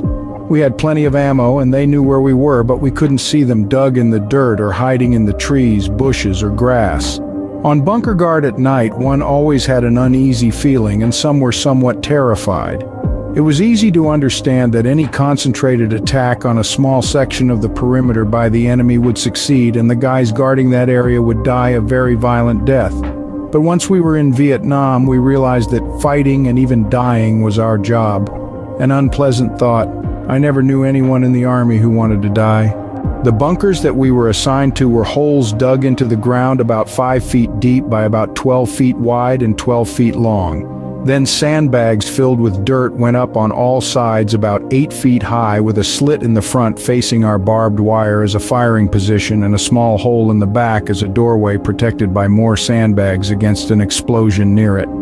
Also, about 7 feet up from the dirt floor of the bunker were some lumber beams and steel airstrip landing pads with about 3 feet of sandbags on top of that, which made a roof and firing platform on top of the bunker. The bunkers were about 60 yards from each other. In between the bunkers there were trenches dug so that more defenders could jump in to defend the perimeter against an attack. What a joke. Any intelligent, concerted attack by the enemy at night would wipe out the 9 poor guys defending 120 yards of perimeter in a matter of probably 30 seconds. Or less. And we knew it. And we knew the enemy knew it also. How unnerving. We were at the mercy of what the enemy decided to do or not to do. It would take the infantry at least 20 minutes to get to our aid if they were even called. Or if any were available. How do we know? Because it happened to us one night. Why were some of us killed and not all? I have a theory about that. All around the perimeter was strung about 5 lines of barbed wire. We hung empty C-ration cans on the wire with rocks in them so that if the wire wiggled at night we would hear it and start shooting, figuring the enemy was trying to sneak in. Sometimes it might be an animal. Scattered in the barbed wire area, we set up booby traps in the form of grenades with tripwires attached, so if someone tripped the wire, the grenade would go off. Also, we set up claymore mines. They were a curved steel container about 12 inches long and about 6 inches high, full of ball bearings with an explosive charge behind them. One stuck them into the ground, the curve facing outward, and a wire attached to a small thumb plunger that went into the bunker. We could also place the detonator on the claymore mine on a tripwire. The mine going off would warn us that someone was out in the barbed wire. We also placed flares on tripwires so that a flare would go up and light up the area where it was tripped. In and on the bunker, we had a M60 machine gun 7.62 mm, a 40 mm grenade launcher, 3 M16 rifles 5.56 mm, and about 24 fragmentation hand grenades, some starlight flare clusters that we could shoot up in the air to light up an area, a vintage radio World War I setup that one had to crank for power and to ring up the radios in the other bunkers that were connected by ground wires. And every third bunker, which was ours, had a starlight scope. It was round about 2 feet long and 7 inches in diameter. It ran on batteries and was a scope that had an eyepiece to look into, that sort of enabled one to see in the dark when pointed at an area. What one saw while looking into the starlight scope at night would be a very wobbly, wavy green area that one could not really discern what one was looking at, but it picked up movement. The movement seen could be animals or people, as there were no sharp outlines seen when looking through the scope, but it proved very helpful on the night perimeter. One could see a possible attack forming at night without the enemy knowing that they were being watched. There was a warning on the scope that one could not look through it more than 10 seconds, as it could destroy one's eyesight permanently, as it had some sort of radiation in it. One night, although fairly quiet except for the usual now and then back and forth shooting, we saw through the starlight scope a lot of movement directly in front of us, about 50 yards outside of the barbed wire. The barbed wire was about 50 yards from the bunker. It looked like it might be an attack forming. We decided to notify the other bunkers in our area and tried to ring them up on our antiquated radio. We could not get in communication with anyone, as it seemed someone cut the radio line, another reason to be concerned. It was about 2 a.m. and the night was solid black. One could not see their hand in front of their face. Somehow I was picked, or I volunteered to crawl to the bunker about 50 yards to our left and let them know what we were seeing. There was a code we followed while crawling around at night. We had a back and forth passwords that were changed every night. If one heard another person scraping along, one was supposed to shout out the first password, for instance Milwaukee. The reply would be Wisconsin. If Wisconsin was not the reply heard, or there was no reply, one was supposed to shoot at the scraping sound. But what got to me is once one shouts out the first password, what stops the enemy scraping along from just throwing a grenade at you? Nothing. Nighttime was very dangerous. Anyway, I took my M16, some clips of ammo, and a few grenades and started to crawl slowly to the bunker on my left. After a while I stopped crawling. It was so dark that I thought maybe I might be crawling off course. No moon, no stars. It was very disorientating trying to recognize a true direction in the pitch dark. I actually thought I might start crawling to the barbed wire and have one of our own guys shoot me, or I might hit one of our own mines. Also, one of our own trigger-happy guys might shoot me anyway, even if on course. While I was thinking about it all, a whole lot of shooting started up from both sides. I saw by the tracers on both sides that I was between our bunkers and a little way out front of them. I was in a fairly good spot if I didn't shoot or move, but in a bad one if I started to shoot.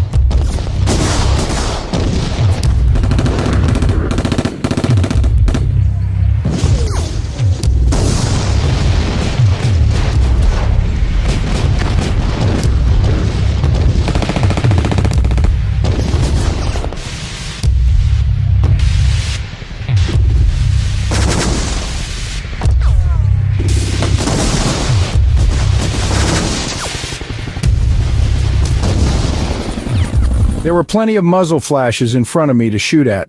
Once I start to shoot, my muzzle flash would be a target, and I might have both sides shooting at me, but I couldn't just not shoot, I thought. I had to join in whether people start shooting at me or not. Shooting tracer rounds is like telling the enemy to shoot at me. The tracers emanating from the barrel of the rifle pinpoints one's location. I shot a few non-tracer rounds at the muzzle flashes in front of me. I realized for the first time that I could not see my rifle sights at night. They never taught us that in basic training. This was my first battle. I shot some more and my red tracers indicated I was American.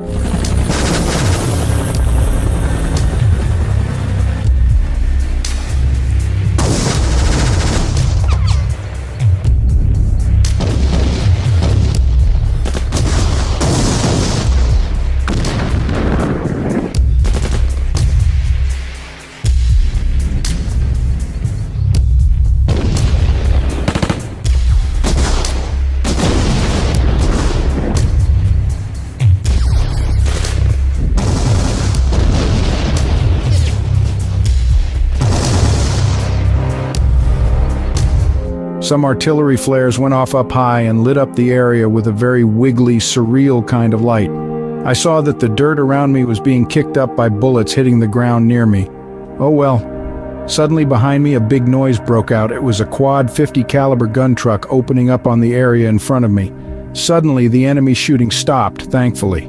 A few 2.5-ton trucks were outfitted with 4 .50 caliber machine guns and wandered the road behind the bunker line and would quickly join in any battle that started up along the line. It just happened to be there as our area was attacked quite often. The trucks were destroyed later on by RPGs, so I heard. But tonight, one of them probably saved my life. I crawled back to my bunker shouting the password. The flares were shot up, lighting up the area until dawn.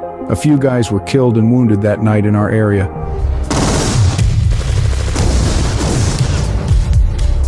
That night was my first introduction to the shooting war. I was not very scared, but I was scared. But I could function in a rational way.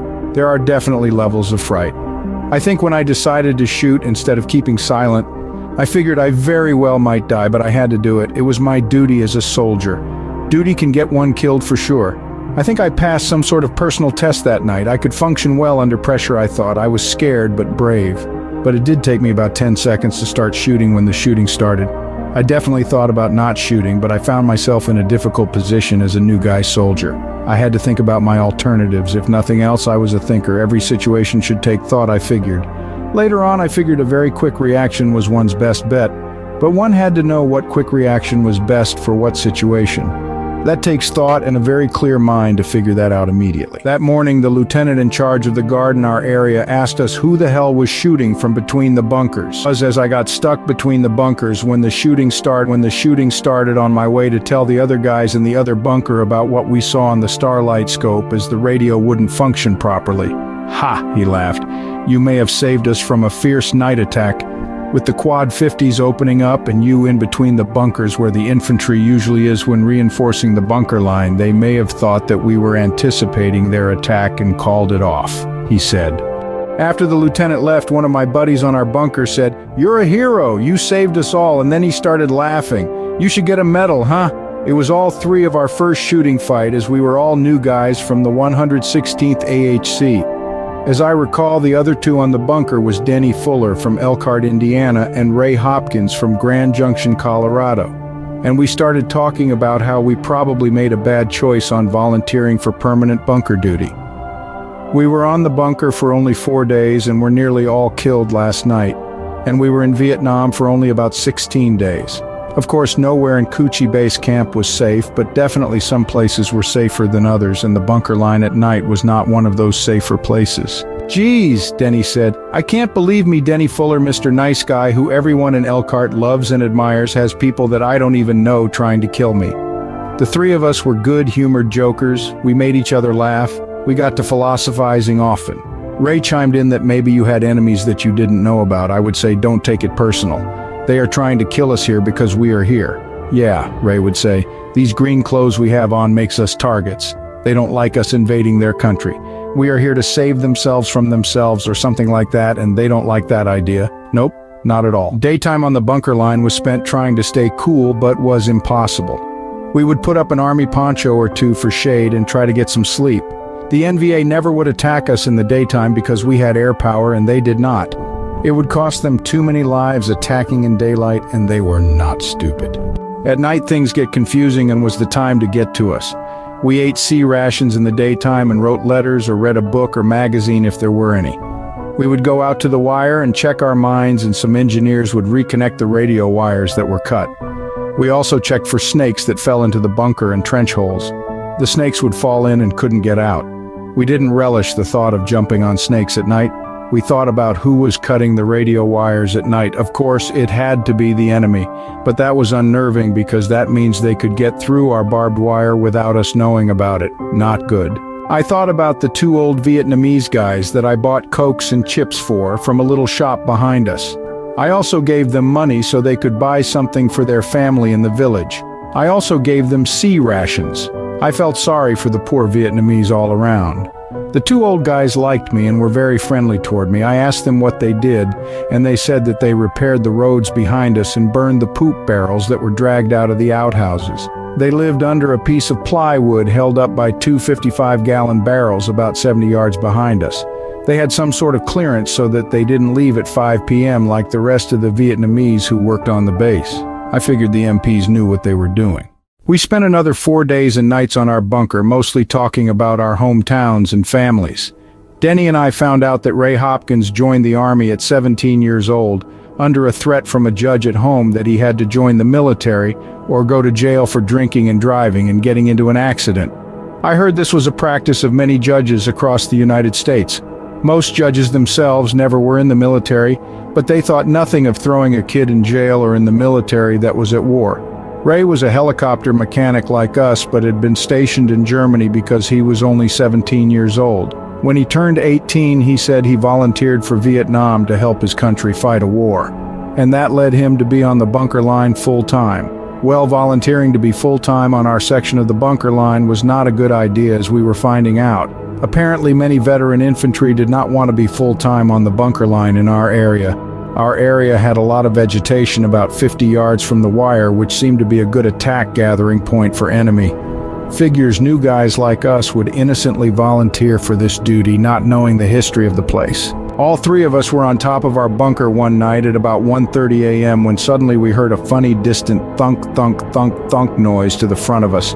We were trying to figure out what the noise was when huge explosions hit about 20 yards to our front and right and were instantly moving toward the top of our bunker. Our machine gun, grenade launcher, and rifles were lying next to us, but the instant explosions made us unconsciously dive into the bunker hole behind us without taking the time that we didn't have to grab our weapons. We found ourselves inside the bunker without our machine gun or rifles while the explosions were hitting the top and the sides of our sandbag bunker. Geez, things happened so fast that we didn't even have time to think. We were on just a reactionary mind trip. But we saved our lives unconsciously by diving headfirst into the bunker, although without weapons.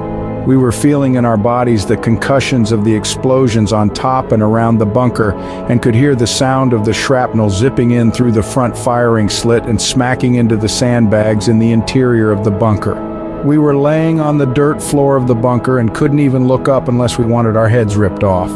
We all thought the same thing. Somehow we needed to get out of the bunker before someone threw a grenade or satchel charge into the bunker. The explosions seemed to be walking their way to the left of us, but still targeting the bunker line. We had detonators for some claymore mines in the bunker and pushed them, but to no effect. Then we decided that our best bet was to dash out and get our weapons. We dashed out, but the bunker was blown apart to a large degree. By that time, there were artillery flares dangling in the air and shooting coming from outside the wire in our direction. During a very quick search on our bellies, we found one M16 and a few grenades. We couldn't look around much at all, as any movement under flare light can be picked up by enemy riflemen. Our best bet to stay alive was not to move at all. We then crawled into the small trench to the right of the bunker and decided from there we would try to fight whatever might be coming at us. Then the firing from our front began to slacken and firing from our rear started up. But the firing from our rear was going back and forth and was all red tracers, which defined them as friendlies. Friendlies shooting at each other with grenades going off.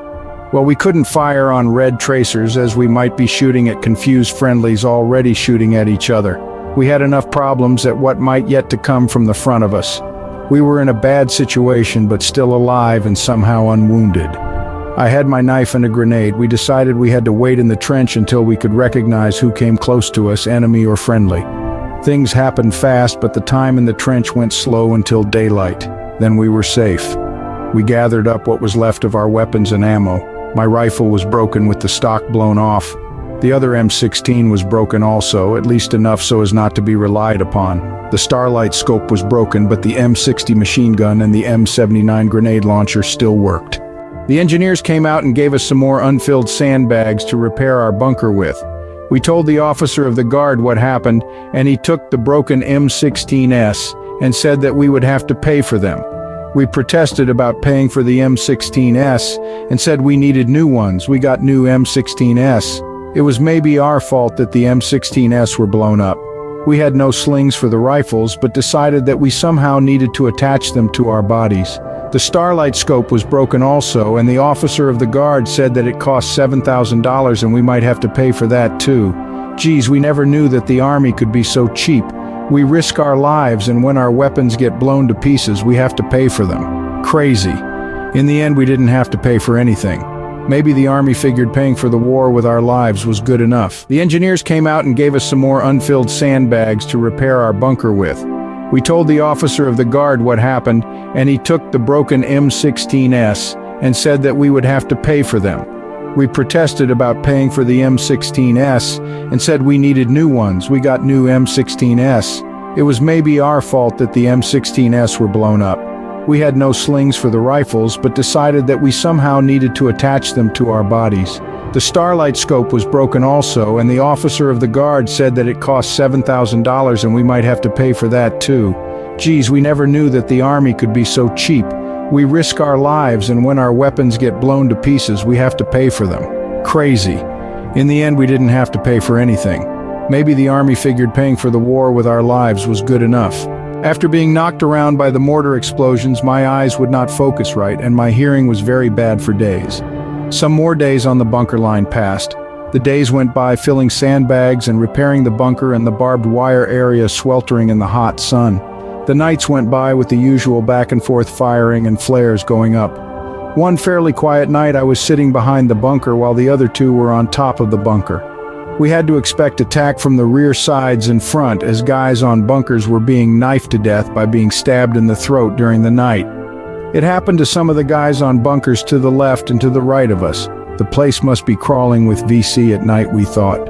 Anyway, while I was guarding our rear, I heard a very faint noise that sounded like scraping, and after listening a while to it, I decided that it was coming from underground. I then whispered to Denny to come down and listen, and asked if he heard anything. He said he heard a scraping noise that seemed to be underground. We never heard of the famous Coochie tunnels at that time. It was March 1968. Maybe someone knew about them, but if they did, they never told us about them. And we were the ones who should be told. Actually, everyone in the base should have been made aware of our huge problem of a huge VC ant hive under our base camp. We listened to the scraping noise all night, and in the morning we told the officer of the guard what we heard. He called out the engineers, and they brought out a backhoe and started to dig about where we heard the scrapping noise. They found a tunnel about 4 feet down. It seemed the engineers didn't want to crawl into the tunnel and see where it started from. The tunnel was narrow and small, and only one guy at a time could fit into it. So they decided to get some Bangalore torpedoes and fit a bunch of them together and force them forward to blow the tunnel up. This they did. One could see from the collapse of the tunnel that the tunnel reached outside of our barbed wire. Not good. How many other tunnels were under our perimeter? The engineers were in charge of that situation and apparently found to some extent the huge VC colony that was under our base camp. I found out 30 years later that a lot of these tunnels under Coochie were built during the French occupation and their war against the Viet Minh from 1946 to 1954. We just built our big army base camp right on top of the huge Viet Minh tunnel system. So much for army intelligence. And it proved just how well the Vietnamese people stuck together in not telling the United States invaders all about the tunnels. Pretty much most adults had knowledge of running underground through Coochie province and under our base camp. The tunnel being constructed under us at the time was just a new add-on. Oh, and where did my two elderly Vietnamese friends go once the backhoe dug up the tunnel? I heard later that there was a new rule that said all Vietnamese civilians that worked on Coochie base camp had to leave by late afternoon and not enter again until next morning. I think someone with brains figured out what was going on with the tunnels. I was very friendly and generous toward the two older Vietnamese workers that lived under a piece of plywood supported by two 55-gallon empty drums. Did they save our lives on our bunker? As I thought about it all, they very well could have been ex-Viet Minh soldiers who fought the French during the 1946 to 1954 war. They could actually have been Viet Cong officers in this war, checking things out in our base camp as road repairers and feces burners. I was nice to them, and they may have been nice to us. During our time on our bunker, the bunkers around us had people killed by knife stabbings at night so as not to raise alarm or just to scare us for morale purposes. I doubt if the old guys did the killings, but they could have directed them. That's how life usually works. You do something nice for someone, and in return, they do something nice for you. Possibly in this case, the enemy saving our lives without us knowing about it. I have been generous all my life. My mother taught me that at a young age. In Vietnam, it might have saved 3 lives on our bunker. About this time, our area of the bunker line pretty much had flare light half the night. There was still the shooting back and forth, but not so much. The whole system of the enemy attacking from the front, and then all of a sudden that would stop, and then the fighting would be going on behind us when we were not overrun and all killed. led us to believe something strange was going on. About 3 times during night attacks during our time on the bunker line, there was an intense shooting from the front that suddenly died away, and almost immediately the shooting started behind us, but only red tracers were seen, and with the stabbing deaths we figured the VC were getting behind us somehow differently than just a total wipeout frontal attack. I think all along that some Army intelligence people knew that tunnels were under our base camp, but word was not getting out about it. It was typical Army mismanagement. The whole Vietnam War was mismanaged from the beginning to end, and the people who knew about it were the guys fighting the war. The senior officers were not fighting the war. They were safe at the base, drinking alcohol and playing with the whores and making very, very stupid decisions that were getting the teenage and 20-year-old drafted and enlisted soldiers killed unnecessarily. We fighting soldiers figured out that the frontal attacks were a ploy to hide the fact that the VC were just crawling along tunnels and coming out behind us using captured weapons and ammo from our dead to cause confusion fighting them in the base camp. Along with our ammo and weapons, they had grenades and explosive satchel charges to blow up our helicopters, ammo dumps, fuel dumps, barracks, and virtually everything else. Once the sun rose, there were no VC or NVA to be found. They didn't come back through our perimeter to go outside the wire, so where could they have gone besides through the tunnel systems under the base camp? There was a big joke going around other Army camps that Coochie couldn't protect their own base camp from being constantly blown apart, not just by rockets and mortars, but they couldn't secure their own perimeter. Being on the perimeter for about 4 weeks, we knew why. Tunnels under us and VC in front, to the sides and behind us. We were soon called off the bunker line duty as the 116th AHC had more helicopters arrive and were taking more casualties. They needed us back as mechanics and possible crew chiefs. We felt very good about that. We thought bunker duty would be great, but it turned out as a death-defying duty at night. Oh, the way the Army built their outhouses was a roofed area with about 4 holes cut into plywood with 55-gallon barrels cut in half with diesel fuel in them, set under the holes in the plywood. Once the barrels were full to a certain extent, the barrels would be pulled out from the back of the shed and more diesel fuel added, stirred up with a big stick, and then set on fire. The burning of the contents would produce a very thick black smoke, and after a few remixings with the stick, the entire content would be gone. At that point, the barrels would be put back under the plywood holes. What a perfect disguise for 2 older VC officers to check out the whole base camp for future sappers with explosives and tunnel excavations. Many of our troops were out of the base camp looking for the enemy when they were crawling around right under the base camp. The Vietnamese were very smart people when it came to tactical war in their own country. It was their home. We outsiders were still trying to figure out what the heck we were doing there and how to do whatever it was we should be doing. We were propping up the South Vietnamese government that most South Vietnamese didn't even like. Big problem. Well, we 3 soon found ourselves back at our hooches, which was a great comfort compared to the bunker line sleeping on the ground or on top of sandbags fully clothed and armed in the daytime. We always had our boots on while sleeping in the hooches because of the rocket attacks. Running around in the dark barefoot was not a good idea. Speaking of clothing, I never wore socks or underwear as they became soggy with rain or sweat, and one would develop more easily jungle rot of the skin, which was a huge problem. Drying out was quicker with less clothing. Boots and trousers were good enough unless in the sun. Then a shirt was required and some form of hat. Being in the hot sun for any length of time would knock out most Caucasians. Our bodies were just not set up for those energy-draining hot days. Even the Vietnamese had to protect themselves from the hot midday sun with their conical straw hats. Jungle rot was a form of fungus that grew on and in the skin. It could develop in painful open wounds that could get easily infected with other microbes. One could lose a foot or whatever if it advanced too far. I think most everyone had jungle rot that went into the field in Vietnam, and even in the base camps one could wind up with it. Malaria was another huge health problem there. The mosquitoes that carried the disease were everywhere. We were given a pill that we were supposed to take once a week to keep from being afflicted with the disease. Many infantry fellows and others did not take the pills hoping they would get malaria and get out of Vietnam. I don't know if things worked that way or not. I didn't take the pill every week as it seemed to give me diarrhea. Speaking of which, there was amoebic dysentery going around. This was caused by eating contaminated food washed in contaminated water or drinking contaminated water.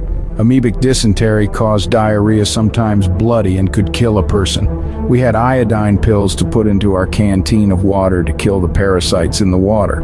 It worked after 30 minutes. The iodine itself may cause diarrhea, but it's better than contracting dysentery and other waterborne diseases. At the time, we had no water for showers. I probably went 2 months at a time without taking a shower. One became used to it. We worked on the helicopters, either out in the sun or in makeshift hangars made from canvas and wood, about 18 hours a day. We had a mess hall where we could eat at a certain time, but the menu was usually powdered eggs, powdered milk, and sometimes powdered potatoes, nothing fresh, as it was difficult enough at the time just getting water, sea rations, ammo, and fuel for the helicopters. Everything was flown in as the roads were impossible to traverse without getting ambushed. C-130S brought most of our supplies into Kuchi, but they were shot up coming in and shot up going out. Very dangerous. And the airfield was short and just orange dirt at the time. Nothing going on in Kuchi inspired confidence. Most of us ate sea rations. The boxes and cans were marked 1953. This was early 1968. They essentially expired 14 years ago. But that's what we ate. Ham and lima beans, turkey loaf, and others, I think beans and franks, and others I forgot about. But along with the main can, one received in each box a few sheets of toilet paper. 4 cigarettes unfiltered, usually Camels, Lucky Strikes, Philip Morris, or Chesterfields, strong and dry, crackers that could break your teeth, a small piece cheese that was as hard as a rock, and a piece of chocolate that was just as hard and small, and a P38 can opener to open all the cans with. Everything was in a can except the cigarettes, matches, a little container of coffee, toilet paper, and Chiclets chewing gum. I started smoking cigarettes at this time, possibly to cover up the taste of the 15-year-old food. The strong liquid preservative in the main can, such as ham and lima beans, seemed to give me digestive problems, leading to what we called the runs, diarrhea. Later, we received sea ration boxes that were not that old and had a can of fruit contained in it. I only needed 1 box of sea rations, as I never had much of an appetite any time in my life, and the sea rations diminished even that. I usually ate the can of fruit, the 3 hard crackers, the piece of hard cheese, and the hard piece of chocolate. That was it for the day. The cigarettes and coffee I had also, and some water, of course. The main can I gave away or traded for some of what I would eat. The helicopter maintenance mechanics had their own 2 hooches for themselves.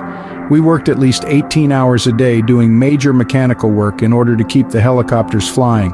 I took special care in the repair procedures, as I had the idea of becoming a combat crew chief in the back of my mind. I had to know my stuff if I was to have my own helicopter to crew. During off hours, we read or wrote letters or had conversations about our family and hometown and why we should or should not be in Vietnam. There were 8 fellows in our hooch, and we were all draftees except for one. Harry Hetrick pointed out that the aviation portion of the Army had the highest IQ rating of the other jobs the Army assigned people to. We had to have scored high on mechanics tests to be fixing aircraft. If something goes wrong with an aircraft, it's a long way to the ground. Sounds right, we figured. Also, 1/3 of the assault helicopter company were pilot officers, either warrant or commissioned. So, we should be able to figure out why we are here in Vietnam, even though the common Vietnamese man or woman do not want us here. We all agreed on that point. We decided it was a political war with no politicians fighting in it. It was democratic capitalism versus communism, even though the South Vietnamese politicians may be greedier and more corrupt than the communist politicians. It was the form of government, right or wrong, that we were dying for. All politics. Our politicians were showing the world that they would spill, not their blood, but the blood of their young men to stop a form of government that they did not like. So that is what we were left with, even though the war was a civil war. The North trying to unify the whole country and the South fighting to keep it divided. Sounds familiar to us, we thought. 1861, the American Civil War. I met a fellow from Springfield, Illinois. His name was Danny Utinsky. Everyone in the 116th knew Danny. He was on his 3rd tour in Vietnam in the 116th. I think they were all one-year tours. He was an E5 specialist crew chief. I think he was also infantry at one time. He had a whole bunch of air medals and ones for valor and all sorts of other medals for heroism and valor, plus 3 Purple Hearts as he was wounded 3 times. He was fairly thin and on the slightly nervous side unless he was in direct combat. Then he was steady as a rock without fear. I think he actually enjoyed combat. Some guys get addicted to the excitement even though they could be killed at any moment. I know I was frightened on the bunker line at night but could still function, but was not cool as a cucumber. It takes experiences and time in combat to be cool and very thoughtful during death struggles, if ever one gets to that point. Some do, and Danny was one of them. Anyway, as a fellow Illinoisan, we became best of friends. When he was discharged from the Army near the same time I was best man at his wedding. But he didn't last long in civilian life. He rejoined the Army needing that stimulation. Danny would wander around different barracks and tell true tales of combat, and teach crew chiefs, gunners and mechanics, and even pilots how to be better at their jobs. Everyone respected Danny, including all the pilots. Pilots had to have nerve to fly into a hail of bullets. Danny would tell them how to stay cool. A lot of guys thought he was crazy, as he would volunteer to go on some of the most dangerous night missions. All night missions were dangerous, as I found out. Anyway, he was telling me that guys from Illinois had to show how brave we were. Like it was a contest on who was crazier than the other fellows of other states. Being a new guy, I sort of went along with some of his reasoning, if anyone could call it that. He said that I should become what I swore I would never become, a combat crew chief. He said I would become used to the danger as I was from Illinois, and all the guys from Illinois were very brave. I said I wasn't that brave, although I did have thoughts of eventually becoming a crew chief. He said that flying around and getting shot at and shooting back with a machine gun was very exhilarating, exciting, and was actually fun. Besides, think of all the war stories you could tell after the war. I said, yeah, if you lived through it. Well, he said he had been shot down 18 times and wounded 3 times, and he is still alive. He had sort of a point, sort of. He said he would teach me how to be the best crew chief in the company and how to have a better chance of staying alive. The company needs crew chiefs, he said. I could understand how he could be called by some to be crazy, but we're not all heroes a little crazy. I told Danny that I didn't care about telling war stories or becoming a hero. I would just like to help the war effort and somehow stay alive. But he was right about the fact that crew chiefs were frontline soldiers of the First Order. They were even looked up to by most infantry fellows. They were always going where the action was, where the battles were occurring. There were only so many helicopters for so many small battles going on. And I guess my small immersion in battle at the bunker line gave me a little confidence in how I might react in combat on a daily basis. But seeing these helicopters coming in almost every day with bullet holes in them and blood on the floor was a definite argument for not becoming a crew chief. And the company was taking casualties, both killed and wounded. But wasn't that war up front? I volunteered for the draft hoping to become infantry during a war. I changed my mind once the reality hit me of what was involved. The enemy tries to kill us and we try to kill them, and we on both sides were doing a good job of killing each other. It seemed stupid to me once involved in it all, but here I was in the Army, in Vietnam, and in a war. My father, my uncles, and my grandfather were frontliners in their wars. Why should I not be? And a weird idea came into my head that if I were a crew chief in combat every day, I would be able to shoot enough of the enemy to help win the war, or at least stop the war. Also, a big factor in my decision to become a crew chief was that I was very tired of the rocket and mortar attacks killing people and landing around me, and I being helpless to do anything about it. Essentially, I wanted to fight back and take my chances of being killed or crippled like the rest of these brave guys going out every day and fighting the war for the rest of us. It was a huge decision on my part. It could very well be the end of me at 19 years old. Something I didn't have to do but did have to do at the same time. Danny was right. We were here to fight a war as best we could. Danny's father was Russian and a first sergeant in the Army, so he had that motivation, I think, to be frontline. I didn't go for the rah-rah Illinois guys are brave. Ha! Danny was high-strung for sure, but I figured combat does that to one. I told Danny that I had decided to become a combat crew chief. He was very excited and happy for me and said that it was a great decision, and he would let the company commander know my wish to join the combat ranks. Danny had me get on a flight to Saigon so that I could get sunglasses that made it easier to spot gun smoke. I presume they were polarized lenses, but I'm not sure. Coochie had all sorts of flights going to and from Saigon, both helicopter and fixed wing. The next morning, I waited around the dirt airstrip for something going to Saigon. I got on a C-130 that had just dropped off supplies and was heading back to Saigon. The plane was Air Force and had 4 propeller engines with 2 sort of jet-fired engine boosters to get the aircraft off the ground by the end of the runway. I got into a boxcar-like setting with about 20 other guys. We had to sit on the floor and had a strap to hold onto, which went from one side of the boxcar interior to the other side. The aircraft got to one end of the dirt strip and opened the engines and jet things full blast and then let off the brakes, so it seemed. Anyone not holding onto the strap for dear life was thrown to the back of the boxcar along with rifles, packs, and other gear. The takeoff was like a blast in a rocket ship taking off about straight up, loud with a lot of force. Geez, what noise and power. Once we were up and flying, the crew chief of the aircraft asked and checked if anyone was hit by a bullet. He said the aircraft took rounds flying in and now out. Everyone was okay, but there was a leak in the hydraulic system at the inside side of the boxcar, and he and another Air Force guy were repairing it. I was hoping it didn't have anything to do with the landing gear or the aircraft's major controls. We finally landed at Tan Son Nhut Air Base 3 miles from Saigon. I asked directions and took a bus into the city. I first wanted to get my sunglasses. My eyes were fairly good, but not 20, which kept me out of flight school to become a helicopter pilot at Fort Rucker, Alabama. But lately, after being bounced around by the mortar attack on the bunker line, my eyes seemed to have gotten worse. My night vision seemed to be affected also. I took an eye exam and the doctor said that they would give me 2 pair of glasses. 1 pair of sunglasses for aviation and 1 pair of plain glasses, and that I could pick them up in about 2 hours. Fast work. So I decided to walk the streets of Saigon. While I was walking, there were 4 infantry fellows from the 25th Infantry Division arguing about wearing hats or not with 2 MPs. The infantry fellows were on the drunk side with muddy jungle fatigues and muddy boots on and M16 rifles. The MPs were in spotless uniforms with Colt 45s in their holsters. The argument got heated with swearing, and 2 of the infantry fellows pointed their weapons at the MPs. The MPs wisely jumped in their jeep and left. One does not want to argue with armed infantry just out of the field. Most Army personnel did not like MPs, and getting killed over not wearing hats or helmets was not a good idea. An armed drunk grunt, as we fondly called an infantryman, could be very dangerous. That was a close call for those MPs. The MPs must have been new guys. As I walked the streets, there were a lot of bars playing loud rock and roll music. Vietnamese girls would physically grab you and drag you into the bar, laughing with good humor. I let them drag me into a bar that was playing Beatles music. They sat me down at a table, and one of them sat on my lap and stuck a marijuana joint in my mouth, saying she was good at boom boom. Ha! The girls were pretty, and I was sure they were good at boom boom.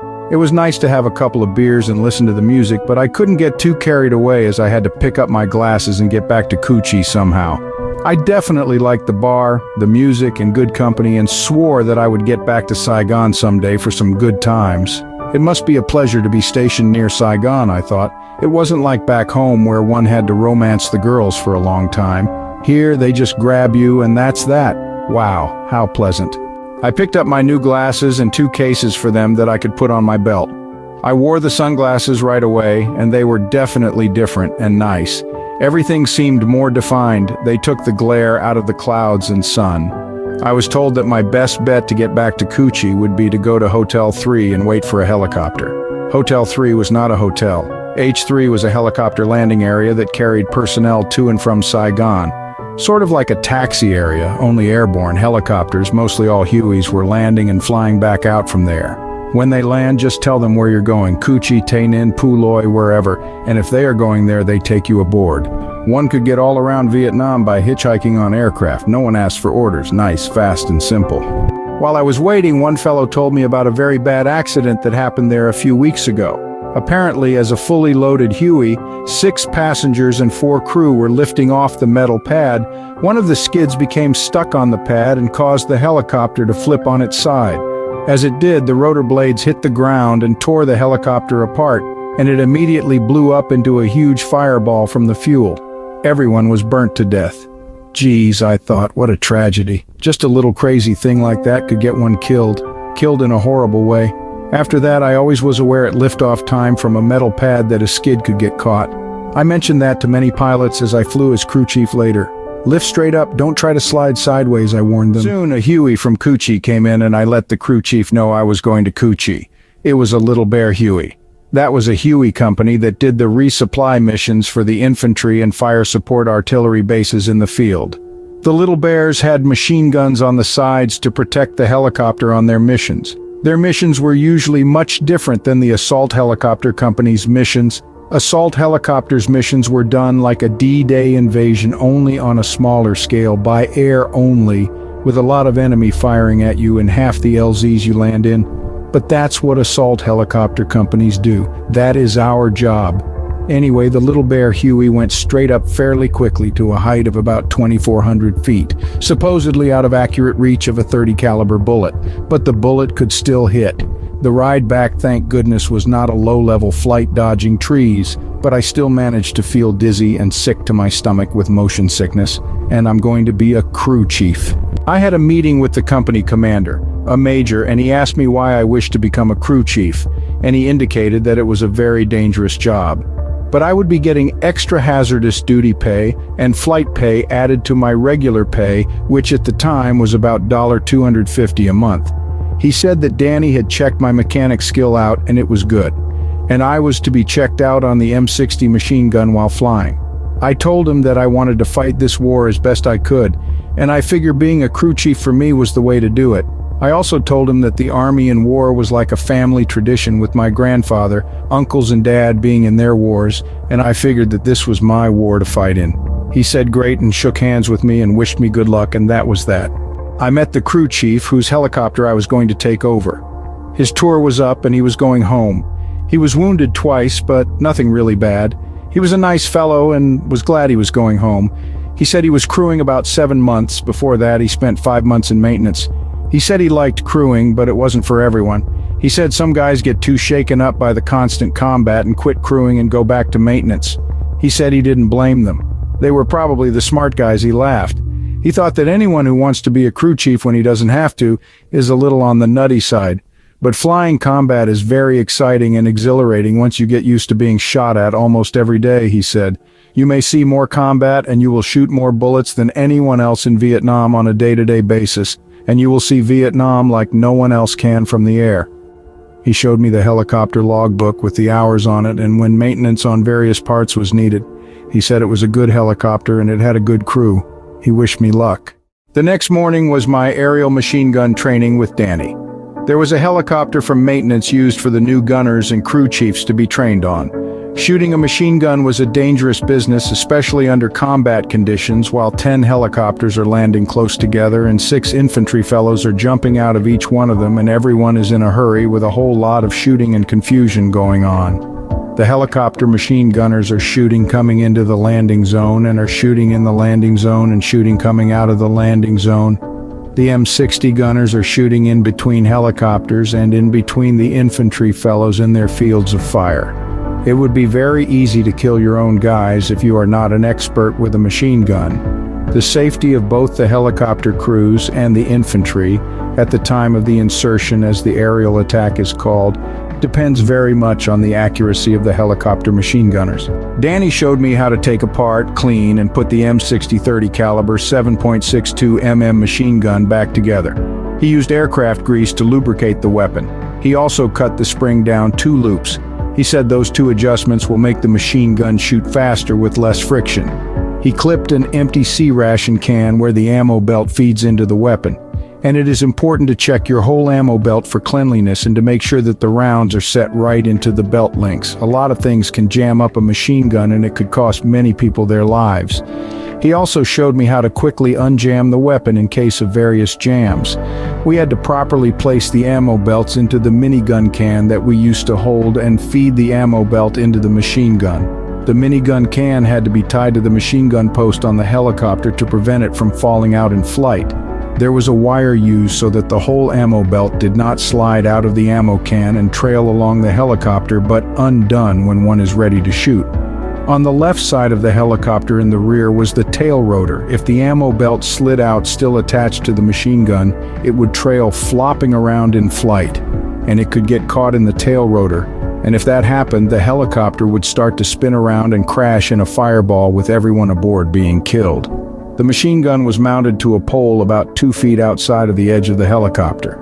The pole had a swivel mount on top, also greased with aircraft grease, and was secured by a quick release pin with a ring on it for quick detachment if need be, usually when shot down. The gunners were also tied into the helicopter by way of a belt and line so we would not fall out of the helicopter when shooting the machine gun, as the gunners were sometimes standing and leaning outside the helicopter while in flight. Sometimes the monkey belts, as we called them, would save a crew chief or gunner when they fell asleep in their gunner seat from sheer exhaustion. We carried 5 extra machine gun barrels, as sometimes the barrels would get so hot from firing that they would warp and jam up the machine gun. We wore thin leather gloves so that we would not burn our hands on the hot machine gun, and we wore steel chest plates and also sat on one for protection against .30 caliber rounds. We later tested a steel chest plate and shot an AK-47 round at it from about 50 yards. The round went right through the chest plate, but we figured if the bullet was from a longer range, it might not penetrate it. The machine gun was air-cooled, and the wind from flying and from the rotor blades let us fire the machine gun a long time before the barrel would get too hot and would warp. The machine gun would shoot 10 7.62 mm .30 caliber rounds per second. That round had the power to go through the body of 3 men and still keep going. We fired the machine gun like it was a garden hose. We pulled the trigger and would not let up unless one of our own guys jumped up in front of us and had to avoid hitting him. Then we would continue to fire. It took both hands to feed the ammo into the weapon and shoot the weapon at the same time. There was a lot to learn about machine guns on helicopters in combat. Danny and I put on our flight helmets so that we could speak to each other and the pilot over the noise of the helicopter and also the machine gun noise. We flew just outside of the perimeter in an open area used for practice.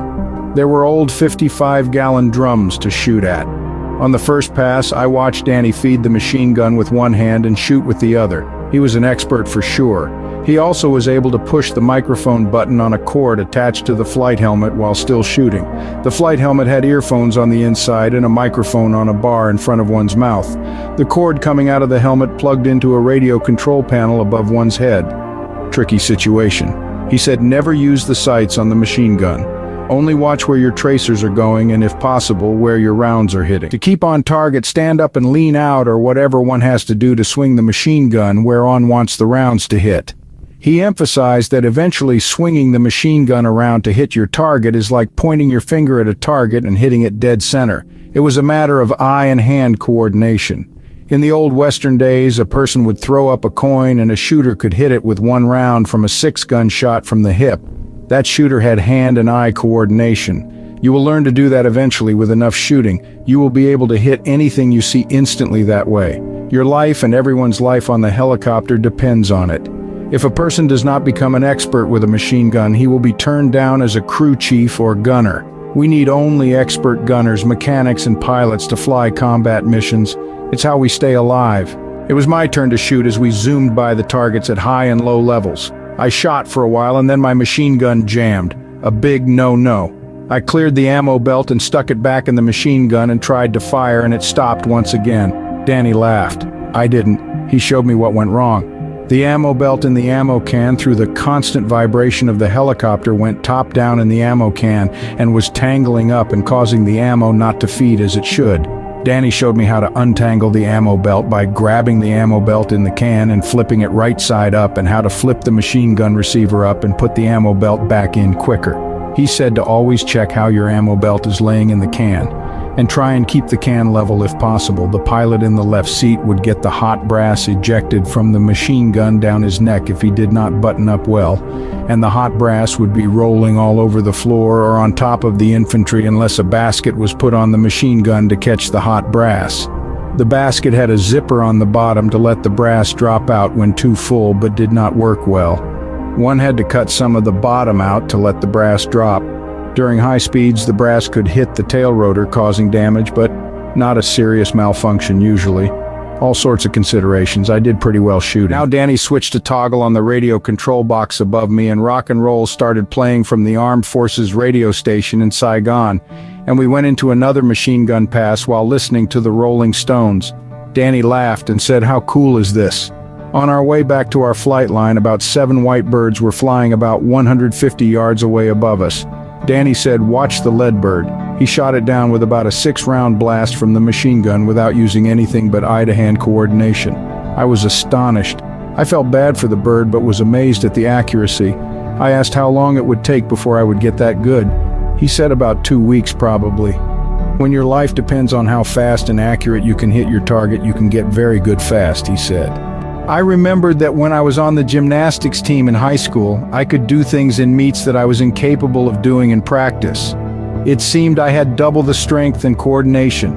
It was something in me that came alive at a higher level when all eyes were on me and what I did really counted in a score versus practice.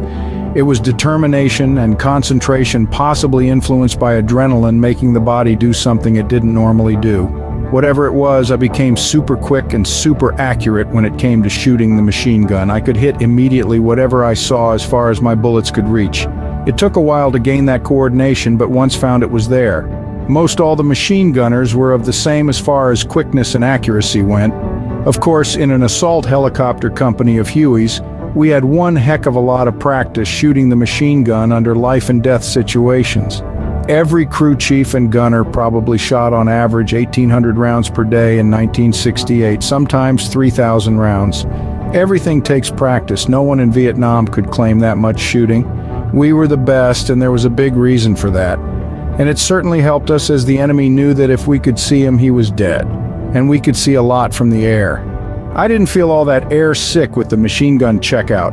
I was probably too busy concentrating. I remember people telling me that helicopter aerial machine gunners killed more VC and NVA than the infantry did. I have no idea, of course, if that was or is true.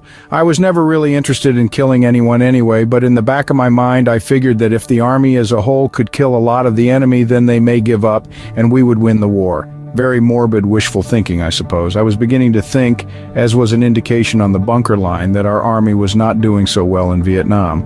But maybe things were different way out in the field where the real war was going on, where the everyday and everywhere life and death struggles were going on.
That night in the hooch, the mechanics and maintenance were wishing me good luck.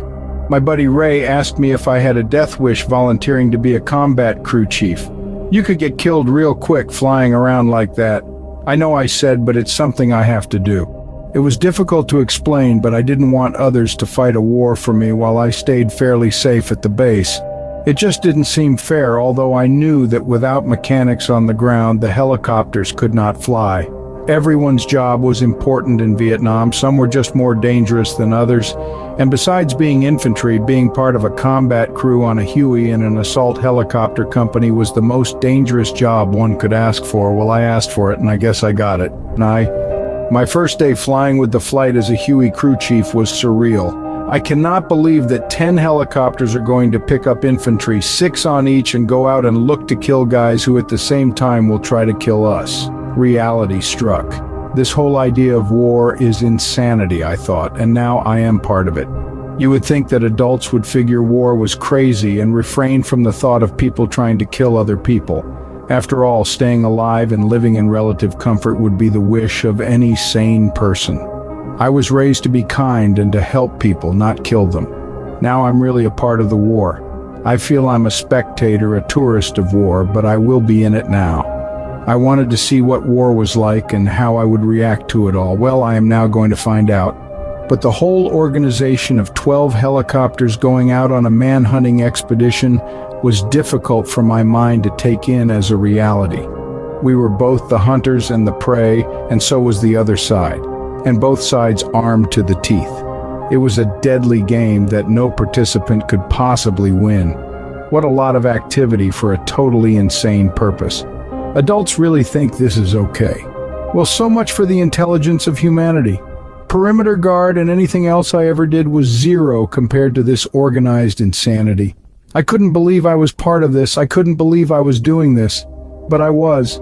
I still felt that I was just an observer, a tourist observing a war in a certain place and time. Well, welcome to vacation land, as some veterans called Vietnam.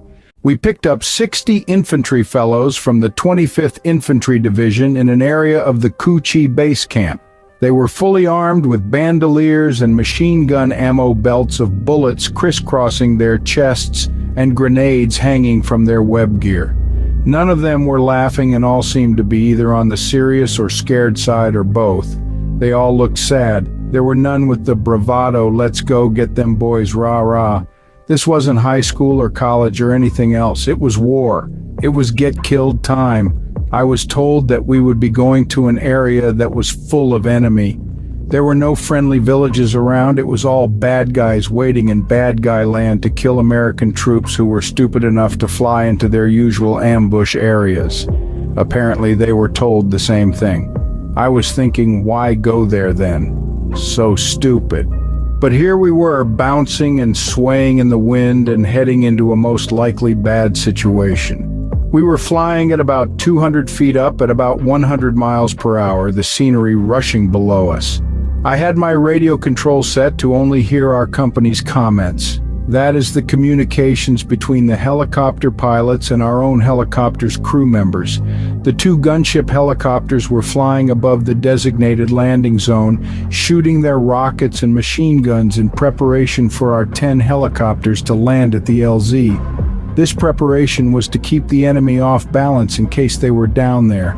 The gunship said that they were receiving fire, so this means the bad guys are down there and the LZ will be a hot LZ, and we can expect the enemy to shoot at us as we fly into the LZ while in the LZ and out of the LZ. And not only shoot at us with automatic 30 caliber rifles, but possible 51 caliber weapons, mortars and rocket propelled grenades, and rarely with 37mm anti-aircraft weapons or even mines on the ground. The enemy loved to shoot at the troop carrying Hueys, as we had 10 people bunched up in each one. And while attempting to land in the LZ, we would be stationary for a short while, like ducks on a pond.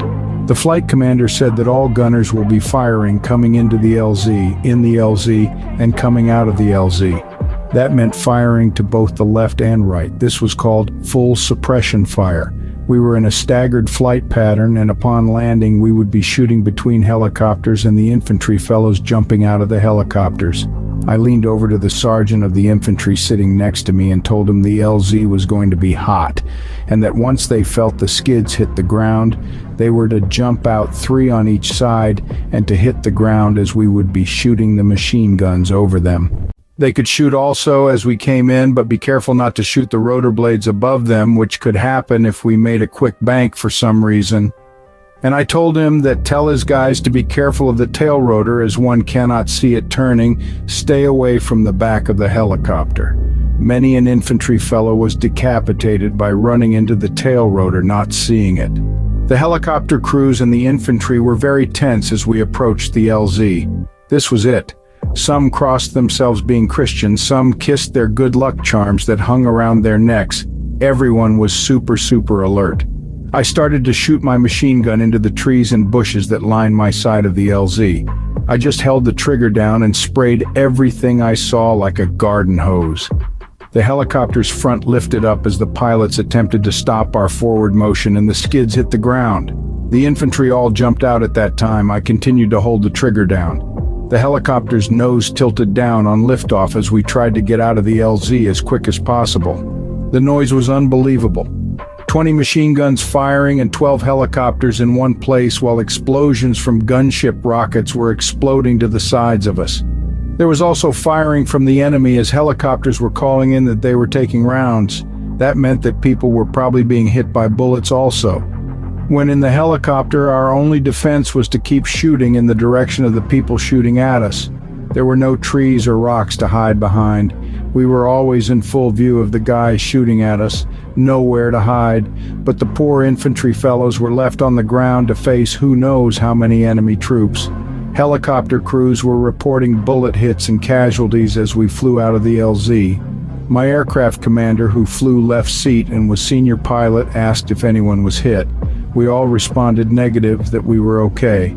He said that we were returning to Cu Chi to refuel and to pick up more infantry as the guys that we just inserted into the LZ were taking fire and were reporting dead and wounded already. We will be shutting down at the refueling point to check out damage to any of the helicopters, and the helicopters with wounded and dead will first go to the field evacuation hospital and drop them off. I really got deep into the field war instantly by volunteering for crew chief duty. This was an everyday occurrence, as I soon found out.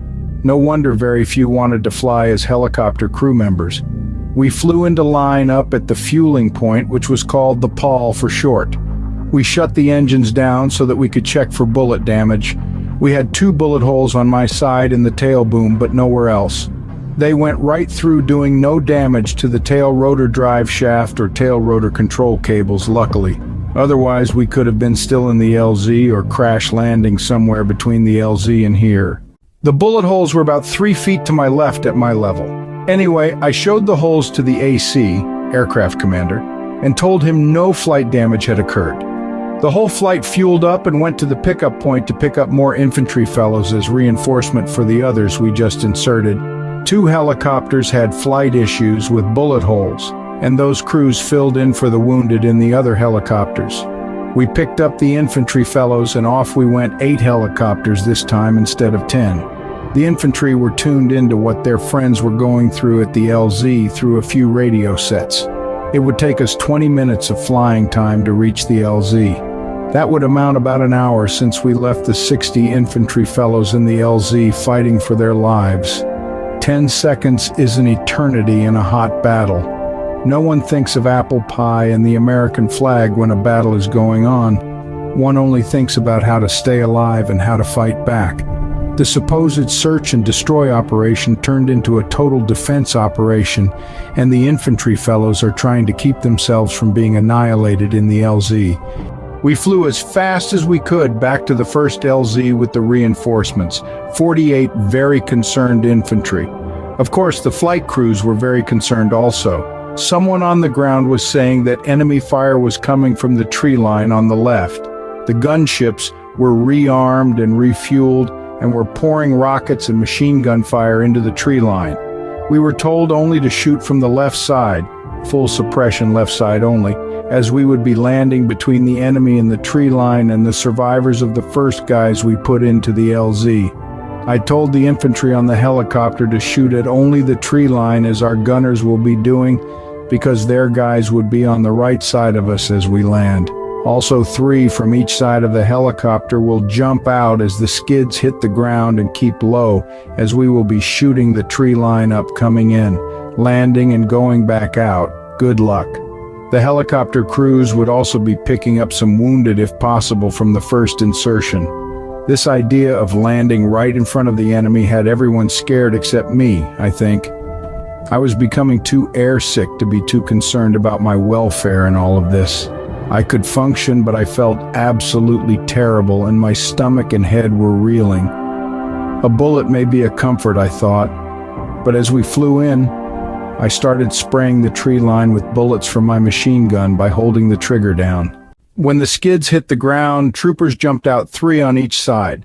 The reason for 3 jumping from each side is so the helicopter does not wobble from imbalance if we are a little off the ground, and also, it's the fastest way of exiting the aircraft. 2 wounded infantry guys were put on the helicopter from the right side. It seemed that when the gunships came back and started to rip up the tree line with their rockets, the enemy somehow disappeared. Luckily for all of us. One wounded guy had his foot blown off and the other was shot in the arm. I noticed a shoe was thrown on the helicopter, and as I looked at it, I realized that it still had a bloody foot in it. Hopefully it was the wounded guy's foot.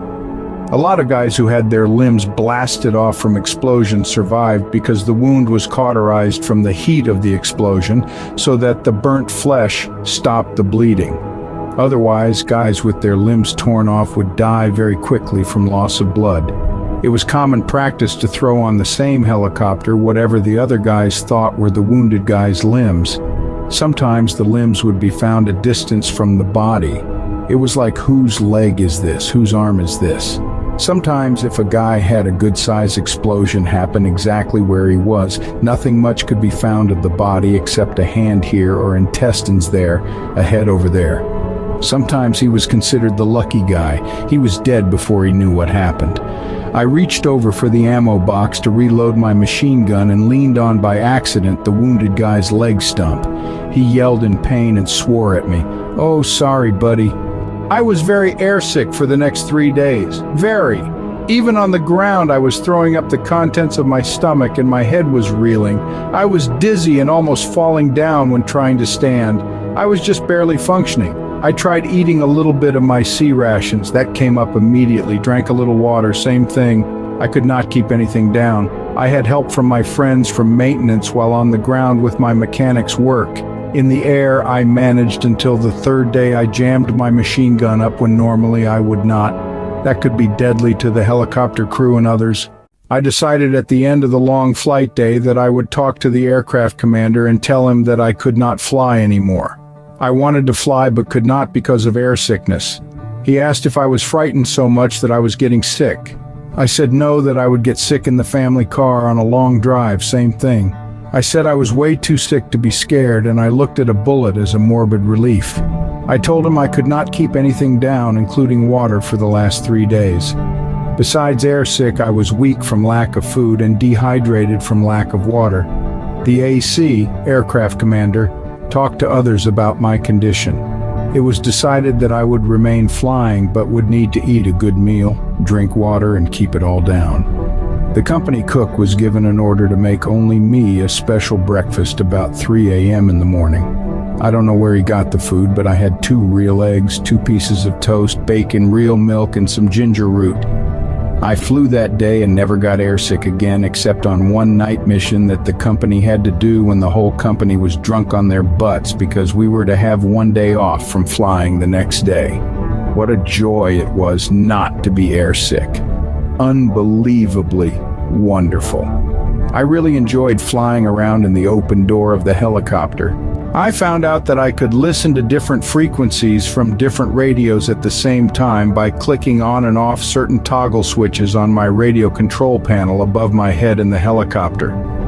I liked listening to my helicopter crew, of course, and the whole flight company's back and forth radio transmissions, and also Armed Forces radio station broadcasting from Saigon with all the latest rock and roll hits of 1967 and 1968, and later 1969.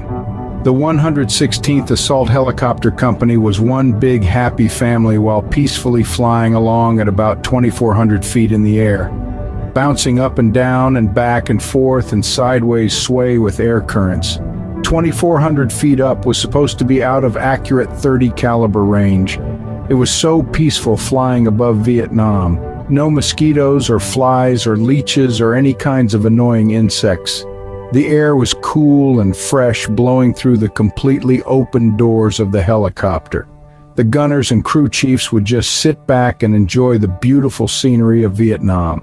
Vietnam was very green and beautiful, a paradise except for a crazy war going on below.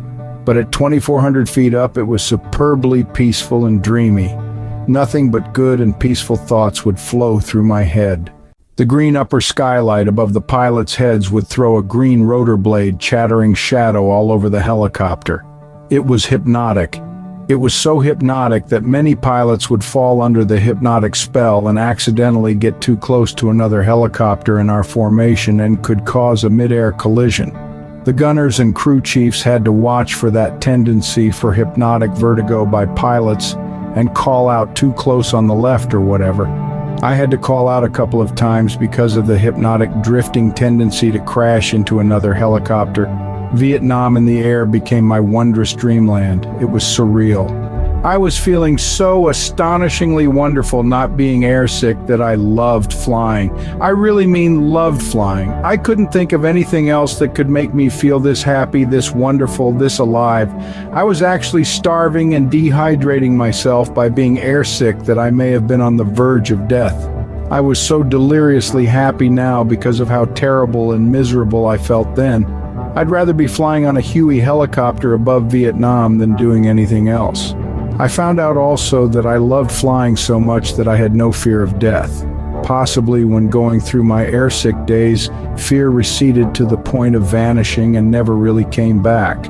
I also found out that to survive any calamity in the best way possible is to have a steady, clear, and cool mind. To lose all fear is the best way to make sure you can react to any circumstance with a clear, thoughtful mind. I guess what I heard from Danny the hero sunk in. Hey, we all got to die sometime, so why be afraid of it? I thought that he was a little nuts or a lot nuts for thinking that way. But later when new guys came to volunteer to fly combat, I even said that. Many guys felt that the Huey gunners and crew chiefs were nuts to put themselves through so much danger when they didn't need to. Most of the gunners came from the infantry, so I could more clearly understand their reasoning for flying. It's better than slogging along the ground, getting eaten up by mosquitoes and other pests such as flies and leeches, snipers shooting at them, stepping on landmines, and getting totally annihilated by ambush traps. Plus, the heavy packs they carried through mud and up and down hills and cutting their way through jungle. Pure torture and misery. The active infantry had it the worst in Vietnam, no doubt about it. But the crew chiefs could have stayed safe at the base camp as mechanics. They were the certified nutcases, so thought many. But the ones I knew were dedicated heroes that enjoyed flying and being frontline fighters. My excuse was family tradition in frontline warfare. The days passed as same as the others. We were always flying into wherever the action was going on or about to go on. Every day the flight was taking fire in some LZs and PZs, pickup zones.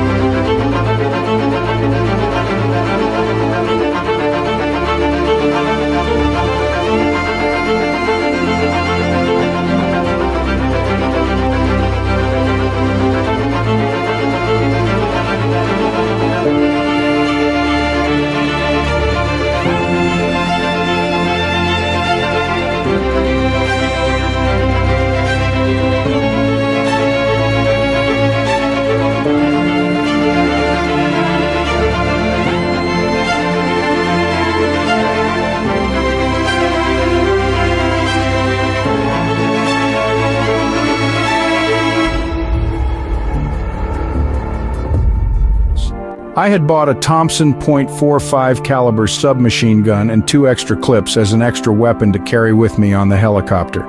It cost me $20. One could buy weapons cheap as it seemed everyone collected them. Actually, in early 1968, one could send weapons back home from Vietnam. One had to break them down into parts in order to get them through the mail. Some guys actually sent M60 machine guns home. That soon stopped though. I tried to send my Colt .45 caliber pistol and a parachute home when my time was up, but I never got it.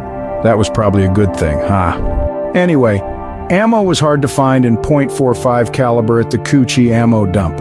We were lucky to get enough 7.62 ammo for our machine guns. Sometimes we could only get all tracer rounds instead of the usual 1 in 5 tracers in the regular ammo belts. Each machine gunner in our flight usually shot out 2,200 rounds a day at this time. That's a lot of ammo. The pilots carried Smith & Wesson .38 caliber revolvers on them. That ammo was almost impossible to find. But pilots don't shoot, and they used to complain about that all the time. They said we had all the fun shooting the machine gun, which was true. We all liked shooting the M60S not only for protection, but it was fun. It was a formidable weapon for sure. We all became quick and excellent shots. If we didn't become excellent shots, we would be thrown out of the flight platoons. Not only did our lives depend on good pilots, but also on fast and accurate shooting from the gunners. One needs to hit the enemy before he hits you. The law of the gunfight. I tried out the Thompson .45 submachine gun and found it lacking accuracy unless you're right next to someone. The round was nice for close quarters, but that was it. I traded it for a Colt .45 automatic pistol that I could wear no matter what happened. The memory of the fiasco on the bunker line came to mind. Also, there was talk that a Huey on a solo mission was shot down and missing. It was from another Huey company. They finally found the aircraft days later and went down to see what happened. They found all 4 crew members, 2 pilots, the crew chief and gunner, tied, hanging by their feet in a tree. They were all skinned.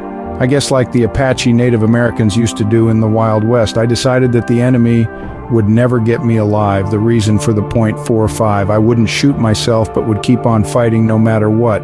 We all had a big discussion on whether they were skinned alive or were already dead.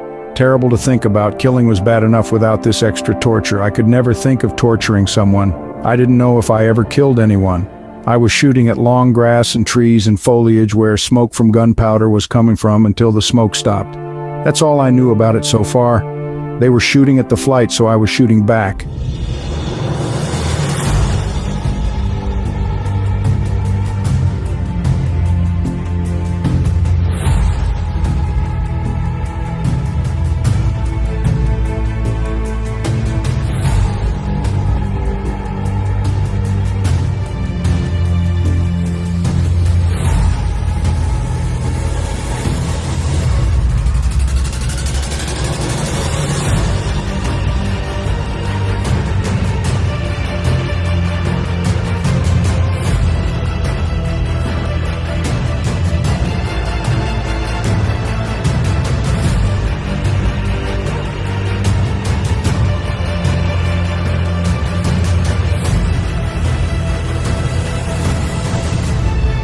During this time, I was awarded my first air medal for 25 assault combat missions.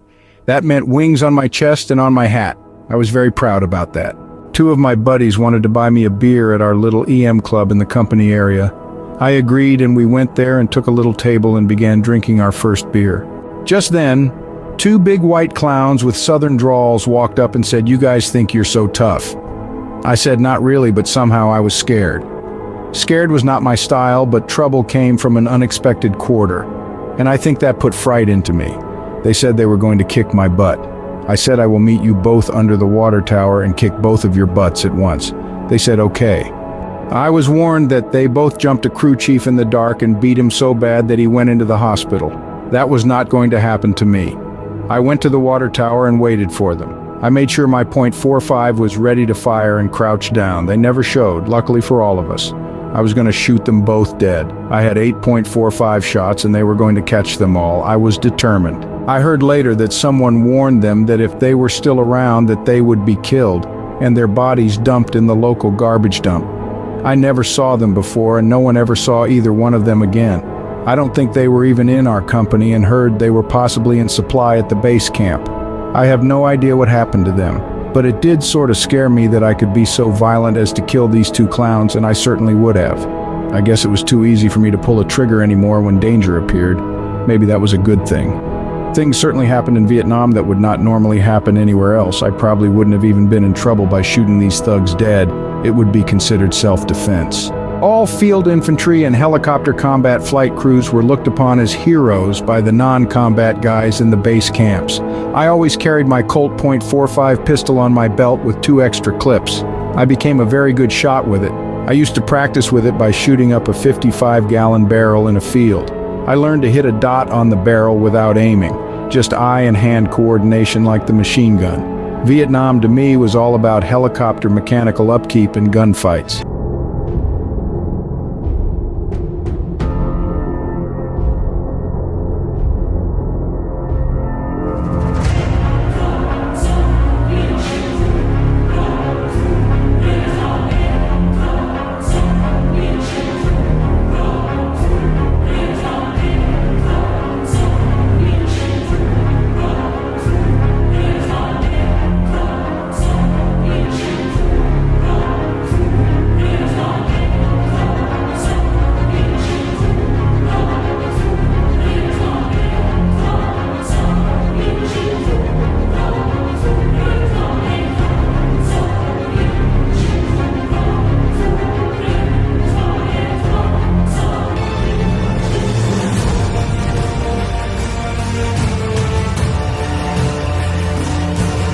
To somewhat soup up a turbine engine, one must make sure the fins in the front of the turbines are clean. It was advised that they be cleaned with putting ground walnut shells through the engine while the engine was revved up. Sort of like how a gas engine carburetor sometimes gets cleaned. There were no walnut shells around, but I used water to do the job. Normally in Vietnam, dust would accumulate on the turbine fins and the engine would lose some of its power in this way. The fins needed to be cleaned to gain power back. I had to explain this procedure to my AC. I had to take off the front turbine screen protector, and I had a 5-gallon bucket of water and a smaller container on top of the helicopter that I used to throw the water in a little at a time while the turbine was fully accelerated and while the rotor and rotor assembly was swinging around just above my head. A dangerous, noisy, and tricky maneuver, but in serious combat flight moments well worth it and a lifesaver. Once my AC felt the extra power he had with a clean turbine engine, we did this procedure every other day, and so did other ACs and crew chiefs. It was comparable to a 6-cylinder gas engine to a V8 gas engine. Extra get up and go. We could carry an extra 400 pounds, no problem. That is 2 extra wounded guys we could get out of the field and into our field evacuation hospital to possibly save their lives instead of them dying in the field. And we could get into LZs and out of LZs faster. We also took off both side doors from the main cabin of the helicopter and the steel hook under the helicopter. We never used these extra weight things. That lightened us up another 200 pounds. We needed to be as light and as fast as possible. An edge to staying alive in bad situations, and we had plenty of bad situations. I read in some war novels that a soldier's combat life consists of 90% boredom and 10% pure terror. My personal experience consisted of 0 boredom and 90% total danger with no terror. It was like a very, very dangerous job. Many of us figured we would die in Vietnam and sort of planned on it happening, so I think that took the terror out of the whole experience. We were flying anywhere from 12 to 18 hours a day. It was all combat assaults into LZs with infantry and then PZs picking up the infantry. Half the LZs were hot. In other words, we were getting shot at from fairly close range. We did about 4 LZs a day and 4 PZs. We sometimes would get shot up in PZs. Those were usually the worst times. That sometimes is when the infantry are running for their lives, leaving the dead and unfortunately, maybe some of the wounded behind. We had an emergency PZ one time where an infantry outfit was getting overrun and were being chased through the woods by a very superior enemy force. We had about 7 helicopters in the air that day and rushed right over to a clearing on a map to about where they were.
As soon as we approached the field, we were getting shot at.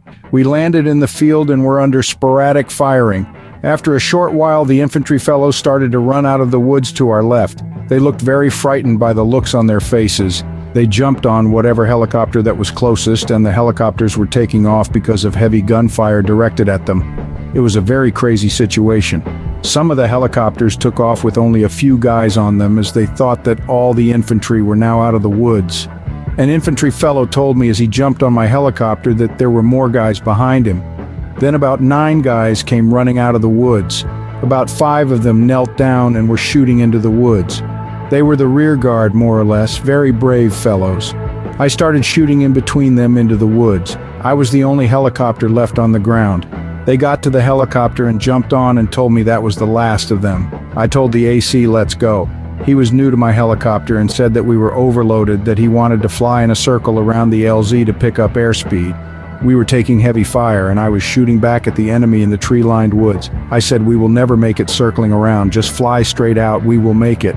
There were trees lining the whole LZ. Luckily, he tried the straight out, gaining some airspeed in the LZ. We clipped some tops of trees but made it out with lots of bullet holes, but we were still flying. I talked to the infantry survivors and they said they were all running for their lives and it was impossible to stop their pursuers. They said they left the dead behind and probably some wounded who were shot on the run. About 26 infantry were left behind, dead and wounded that were probably now dead. It was either that or all of them would have been annihilated. I don't know when or even if there was an operation to recover the dead or wounded. Probably. But it must have been left to someone else to fly them in. In a situation such as that, the NVA will set up an ambush for the guys coming in to look for bodies and rig up explosives to the bodies. I don't know what happened as we were usually only concerned about what was happening to us. Sounds cruel, but we had our hands full dealing with our own operations. The new AC said strong turbine. He thought we were all dead. We would have been with a weaker engine. A fully loaded Huey needs some running room and a certain amount of airspeed before it can actually lift into the air. Oh, I watched too many war movies that said that they never leave a dead GI behind.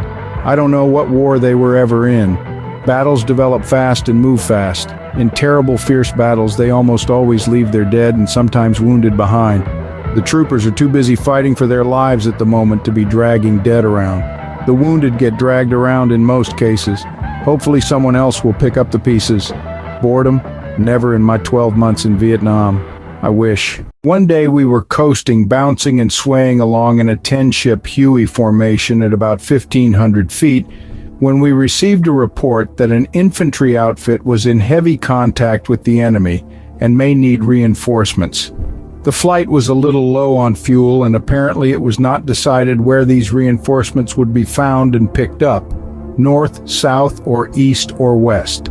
So whoever was in charge decided to land in an open field and maybe idle the helicopters to save fuel. We descended into a field of grassy shrub. As the 10 helicopters landed, we were still at full throttle when mortar rounds struck near us. I was on the last helicopter in the formation and I had released my safety belt and unplugged my short microphone cord to take a pee near the tail boom of my helicopter. All of a sudden, the whole flight took off into the air, including my helicopter. I could have dived to cling onto the skid of the helicopter with my hands and arms, but with the weight of the steel chest plate and the anticipated wind speed and rotor wash, I probably would be killed from a fall when my arms gave out. Instant decisions, so many of them in dangerous situations. I didn't dive for the skid, so I was left standing there with probably my mouth open and watched all 10 helicopters fly away and disappear. I looked around and instinctively crouched down very fast. Geez, now what? How dismaying is this situation? I wonder if the enemy saw me standing here. They were apparently around as the mortar rounds came from somewhere. All of a sudden I felt very, very lonely. I was with a strong force and now I was here, wherever here was by myself. I had my Colt .45, 2 clips and my survival knife. I was not paying attention to where we were when flying around. I was totally unaware of where the closest friendly base was. Which way should I try to crawl? Of all the things to happen. Could I trust a Vietnamese civilian if I ran across one? Probably not. I would never hurt a civilian, so I would have to avoid everyone. I couldn't even bribe anyone as I had 0 money on me. The guys in my helicopter would eventually miss me and may come back here looking for me. I certainly hope so. There were stories of crew chiefs and gunners falling out of their helicopters mostly because they would fall asleep without their safety belts on and slipped away when the helicopter hit some turbulence, bouncing the helicopter around. Our pilots took turns sleeping in their seats while flying, only one at the controls. I would sleep many times when we were flying empty as I never got enough sleep between flying and working on the helicopter. One could only stay awake only so long before sleep would take over. Flying 18 hours a day and then doing essential mechanical work on the helicopter at the end of a long day left very little sleep time, especially with rocket and mortar attacks at night. And many times I had to do mechanical work in the dark because if I used a flashlight, snipers would start shooting at the light. Anything to kill or harass us. To stay sharp in combat requires 0 drugs, 0 alcohol, and an adequate amount of sleep. For me, probably at least 6 hours of sleep a day. We all only slept in the aircraft while flying empty in between assaults. I imagine at times there were only one pilot awake in each helicopter. I started to think maybe my helicopter would get back here looking for me eventually, so I stuck around in the area hoping that would be the case.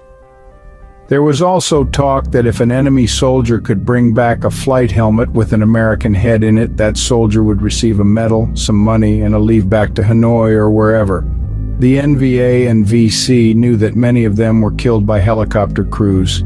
They did not like helicopters or their crews. Whatever the case, I took off my helmet. I didn't want to be such a prized trophy. Like a flight helmet hanging on the wall with my head in it like hunters of poor animals do. Jeez, what a thought.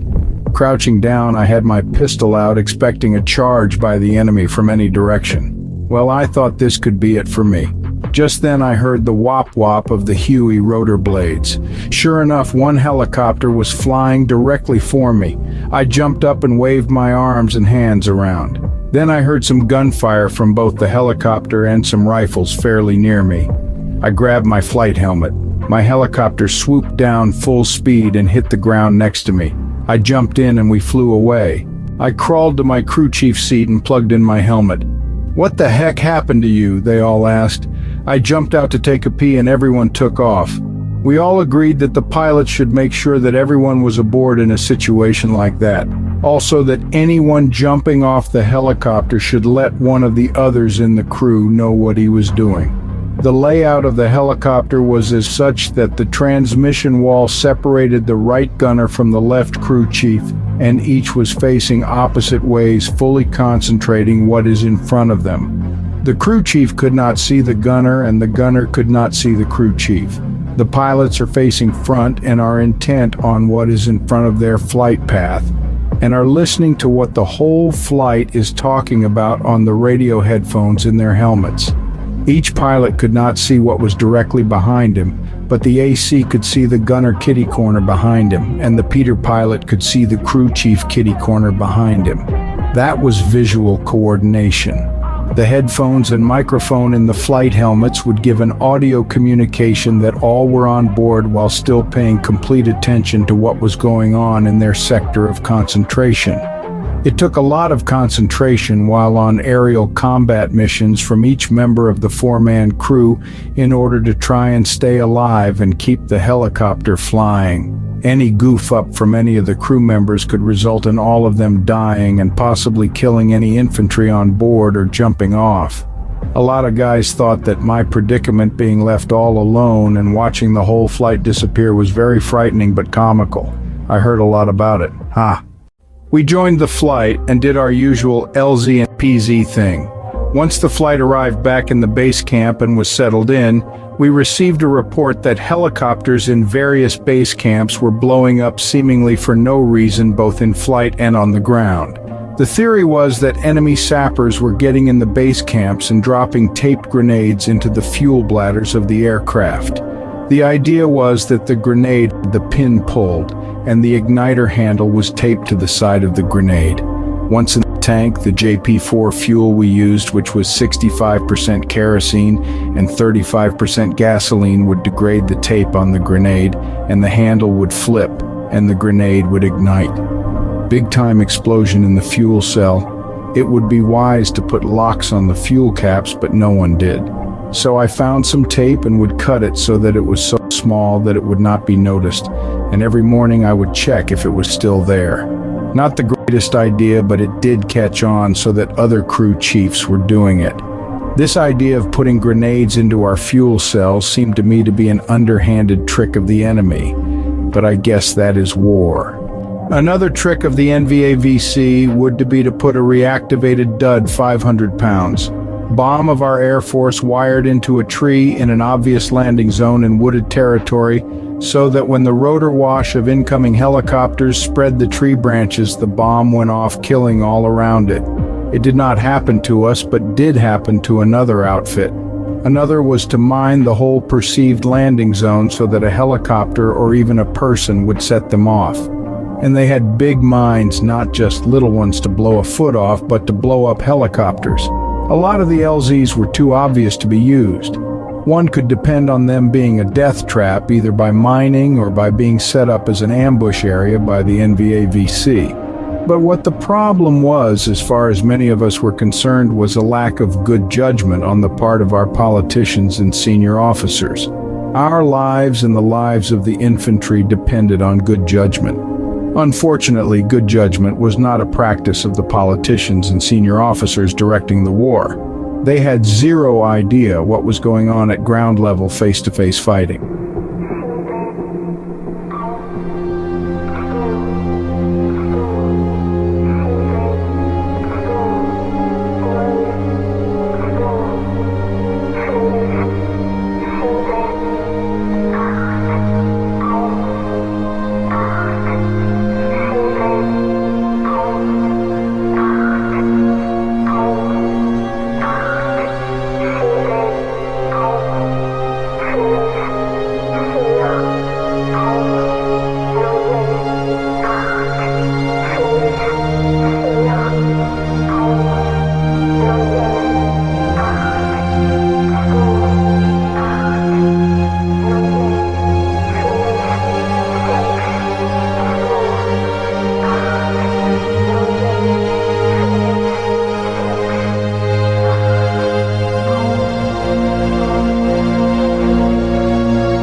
Many, if not all, of the decisions made on a tactical basis were made at MACV headquarters, which was in Saigon. The orders were pretty much go out and find the NVAVC and kill them. The term search and destroy was the main theme. Well, who was going to go out and find the NVAVC? 19 and 20-year-old kids, that's who, of whom most were draftees. No one from MACV headquarters were out in the field from day to day, nor ever as far as I could figure out. I think it was the same in every modern war that the people running the war never fought the war. It was certainly true in Vietnam. Orders were prepared and given by people who didn't even know what was going on in the battlegrounds.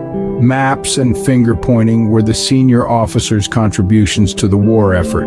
In fact, the more friendly casualties an infantry battalion had was an indication that those commanders were doing their jobs.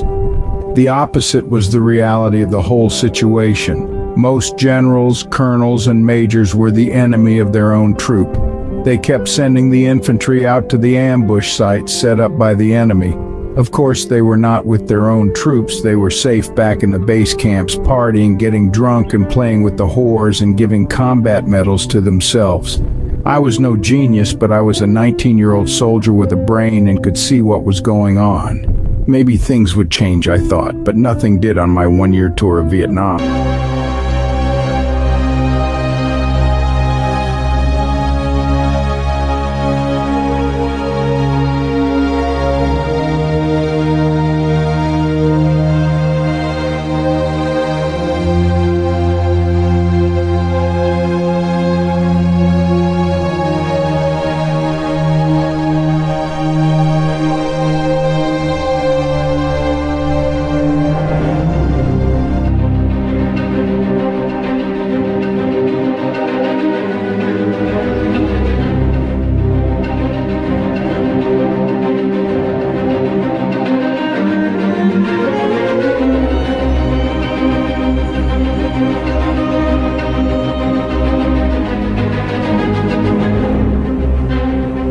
Our orders: we are going to be flying the infantry into an abandoned village near the Cambodian border that the NVA are located in. The Air Force will CS gas the village area first, and everyone, infantry and flight crews, will be wearing gas masks during the attack. What? Gas masks? I haven't seen one of them since basic training. Neither did anyone else ordered to be in this obvious fiasco. Where the supply people dug up these gas masks, I have no idea. They were not anything like the ones we were trained on in basic training. Mine was a canvas mask with about a 2-foot-old rubber deteriorated tube coming out of the mouth area and into a tin can at the end.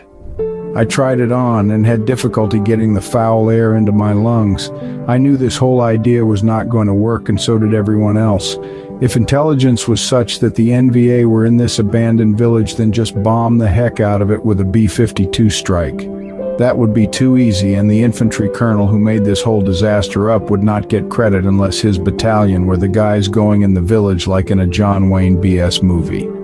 Of course, he and John Wayne would not be going. Senior officers did not involve themselves in the shooting war, and neither did movie stars. They might get killed, and sometimes by their own troops, and rightly so in this case. Our whole company was grumbling about this ludicrous scheme as we flew and picked up the 60 infantry that would be going on this easily foreseen disaster. The infantry were grumbling even louder than we. They had what looked like World War I gas masks on. We had a long flight to the target zone, and many of us found out that the gas masks' eyeglasses were fogging up, limiting our vision to straight ahead, which meant no peripheral vision, which is vital in combat. We reported this to whomever was in charge, figuring the whole operation would be called off. But no, we flew on with most of us taking off our gas masks so that we could breathe and see. As we approached the dilapidated village, we were told by our company commander flying high above to land on the dirt road in the middle of the village. We were ordered to land only 5 ships, helicopters at a time, as there was not room to land all 10 at once. We were ordered not to shoot for some reason. I was lucky enough to be on lead helicopter. Ha! As we came in at treetop level, all sorts of automatic weapons opened up on us. I started to return fire when I heard over the radio headset the order to pull out. Just then I heard a muffled explosion, and the helicopter shuddered and started to spin in a circle. I was dead, I thought, thinking ahead. My helicopter was going to crash in the middle of an enemy village.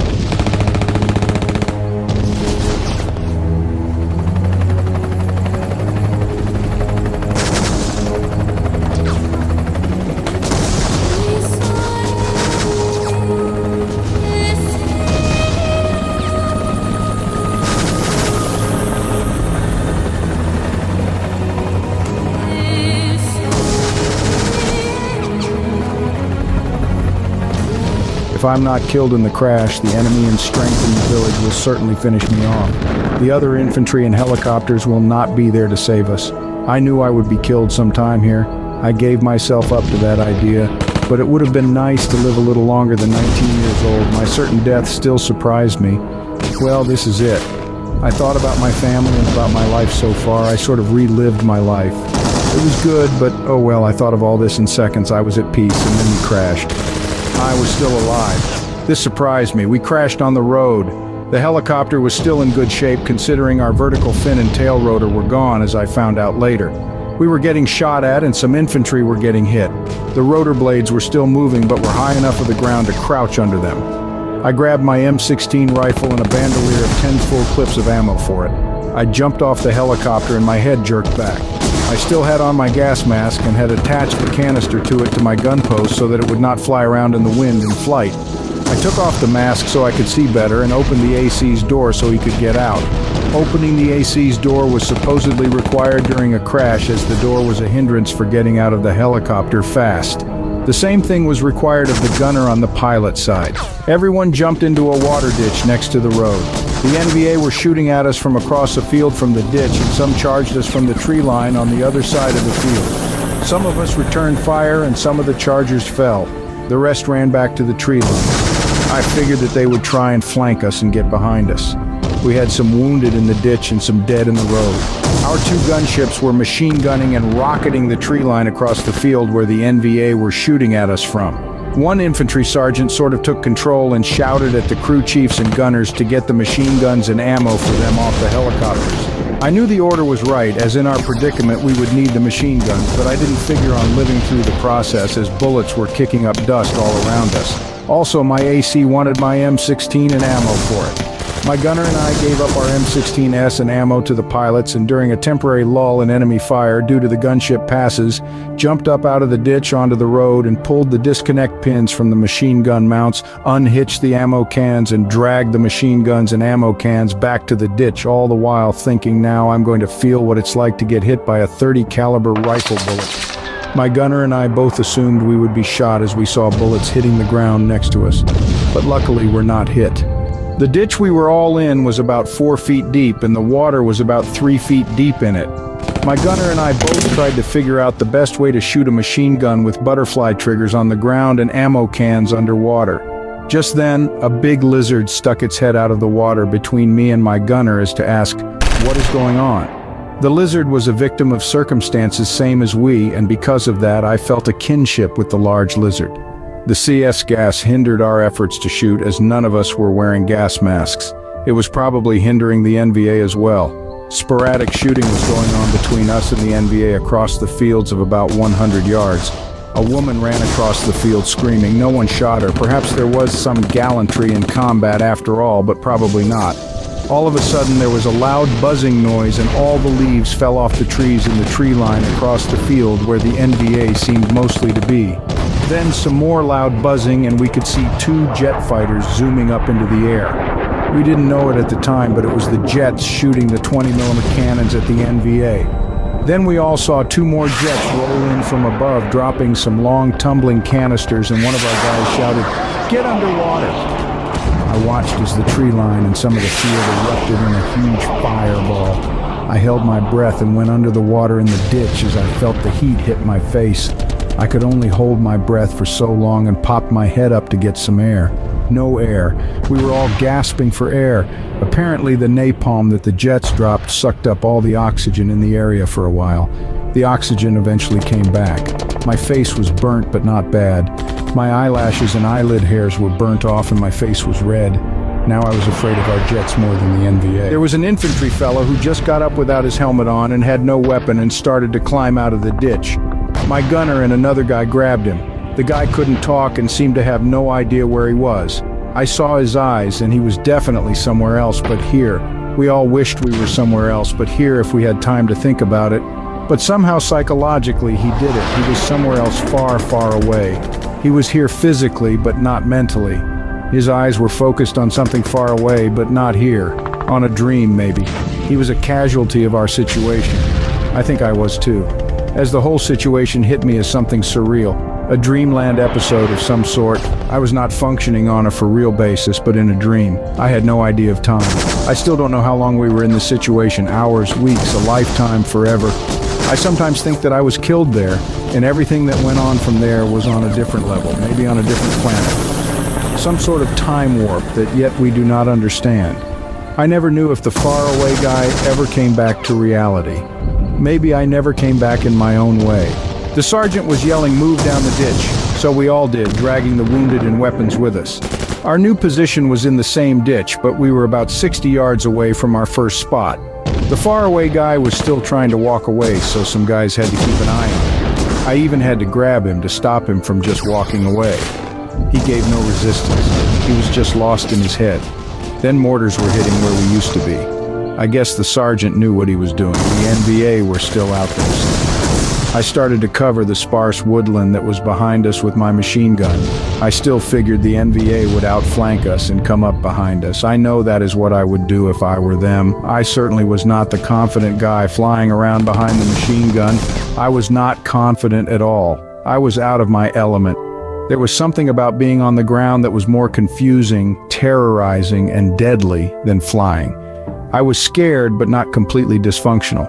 I was one step away mentally from the guy who got lost in his mind. He was right next to me. He became my responsibility. I understood where he went. I was just about there myself.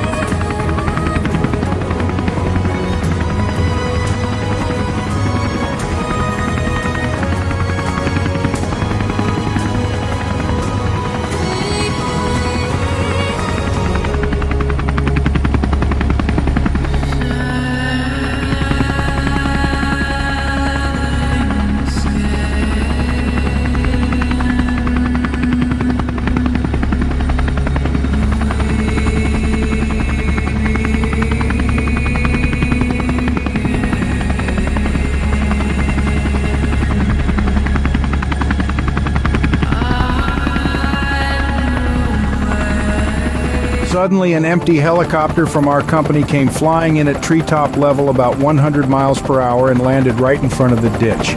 The sergeant yelled air crews and wounded out first. I was more or less assigned to the lost guy, so the sergeant told me to get on the helicopter and make sure he doesn't fall out. The AC, who I knew and was a very brave guy, was hunched down in his armored seat and kept saying, "Hurry the up, hurry the up."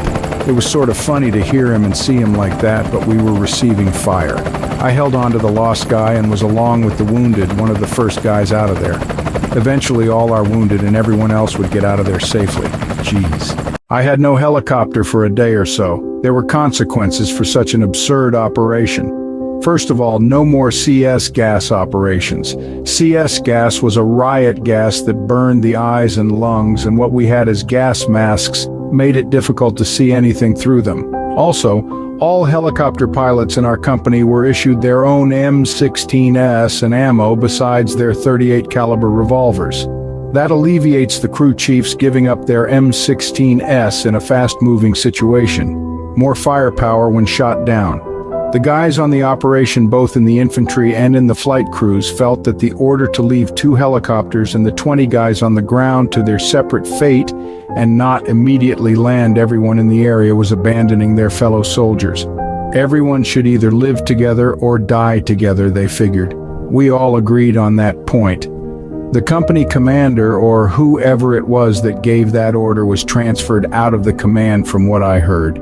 We were all in combat together and should stick together.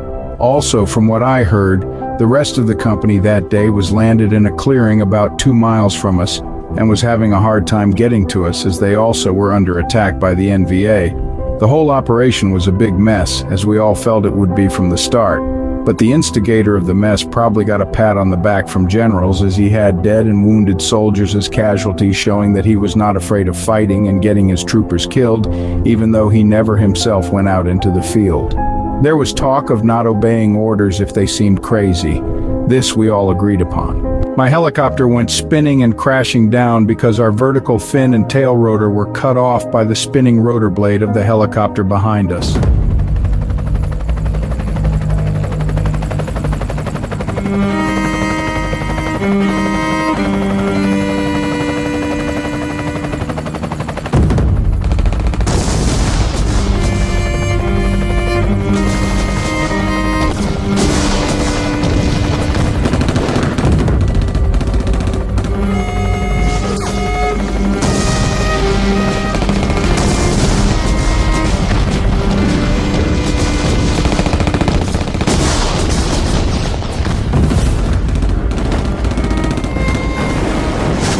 With gas masks on and trying to land in a tight 5-ship LZ and getting riddled with bullets, it was understandable what happened. It was a mid-air collision caused by the pilot behind us possibly getting shot. I don't remember all the exact details, but we were very lucky both helicopters that crashed did not tip over on the ground and explode into 2 fireballs that would have killed all on board. It was with great skill that both pilots kept enough control of the helicopters in a crash situation that saved all our lives by landing in an upright position. The rest of the company securing the area, both helicopters were airlifted out from the crash site by Chinook helicopters. I got to work on my helicopter with the maintenance crew the next day. New tail boom and tail rotor assembly and many other things had to be replaced. The maintenance crews were very interested in my story of what happened. Although the story was not an inducement to get volunteers for crew chiefs from the maintenance crews. It was just too dangerous out there, they said. No doubt about that. But I respected the maintenance crews a lot. We depended on each other. They kept us flying and did great mechanical work under hot and very long hour conditions. They usually worked 18 hours a day. We very much respected each other for sure. 3 days later, I was back in the air on my helicopter. The Army or whoever thought that what we needed in the wooded areas where landing zone clearings were scarce is artillery strikes in the woods to clear landing zones for us. Most all of the woods were cleaned of leaves from defoliants already, but the tree trunks and branches were everywhere. We had 60 fellows on 10 helicopters as usual and went to an area where artillery had struck a few minutes ago, and we were to use this area as an LZ. As we approached, We could see that the LZ was impossible to land in as trees were sticking up everywhere and craters were everywhere besides. So for a change, we decided not to carry out orders that were not right. We took the troops to Tainin Base Camp, which was safe, and then try to figure something else out. I think it was a rare day without a mission or getting shot at. One thing about artillery strikes is that helicopters and other aircraft could be blown apart by their own artillery when flying through the trajectory of the artillery shells. And it did happen, but not to us as far as we know. Some helicopters blew up in the air at night, killing all on board on flare missions, but it was thought that the reason for that was probably a flare going off inside the helicopter instead from a lanyard drop. We were flying a typical mission at a high elevation to pick up some infantry when it was reported that a crew chief was shot dead sitting in his gunner's seat. Apparently he was alive minutes before, so a stray round from below had to hit him. Stray, but certainly aimed at our flight. It hit him between the eyebrows, right in the center of his head. The round did not go through his head because it was such a distant shot. When the flight landed, many crew members wanted to see the perfect random shot in a macabre way. I did not go over and see the poor guys. I didn't like to look at dead people if I could avoid it. I always thought a prolonged look at dead people is bad luck and disrespect of the dead, and I never took pictures of dead bodies for the same reasons. Our helicopters in flight, I would say, always were targets of someone with a rifle on the ground. This was just a random shot from a long distance. The crew chief did not shoot himself as the bullet was from an AK-47. Besides, if a crew chief wanted to quit combat, he could just quit and become a mechanic back at the base camp. Anyone could quit combat flight anytime that he wished, no questions asked. Many crew chiefs did quit flying once they realized how dangerous it was to be doing combat assaults almost every day, all day. So did many gunners and even pilots. The gunners would go back to their infantry, artillery, truck driving, or whatever they were doing before. The pilots would be found a usually safe ground job like in a headquarters outfit. It's one thing for a pilot to fly a helicopter, and it's another thing to fly a helicopter while bullets are hitting your aircraft and the people in it. Some people are just not built for bullet-to-bullet combat. Actually, I don't think anyone is. It's a matter of forcing oneself to deal with it or not. Not would be best.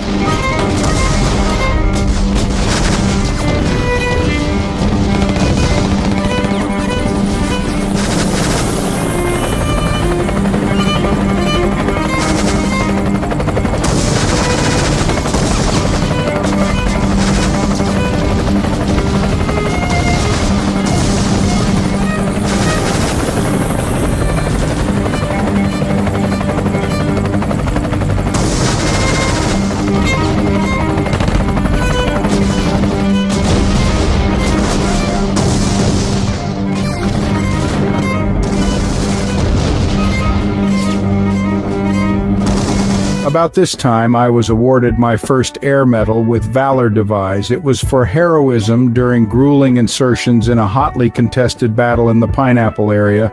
I don't think this particular prolonged battle was any different than a lot of them we did at the time, but if medals for valor were to be issued by the Army, they had to name a specific time, incident, and place. Seeing how I was on a chopper as a machine gunner, I had no place to cringe and hide. Ha!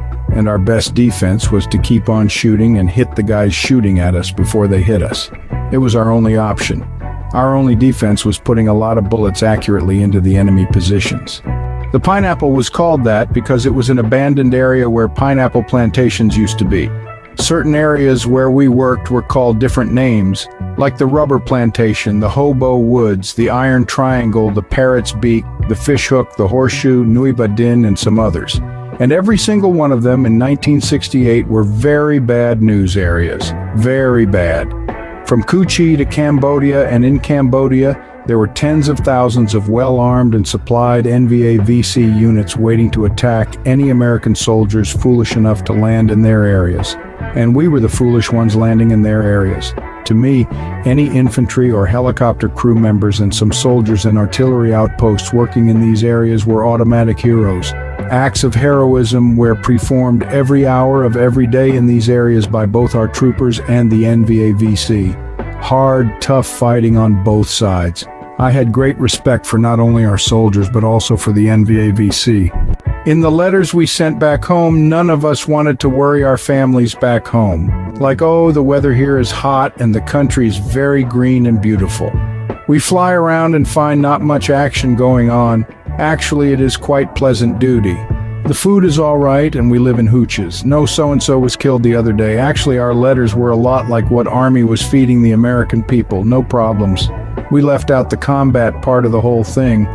I did complain about the sea rations one day in a letter and said that a can of dog food would probably taste better than the main meal can of the sea ration.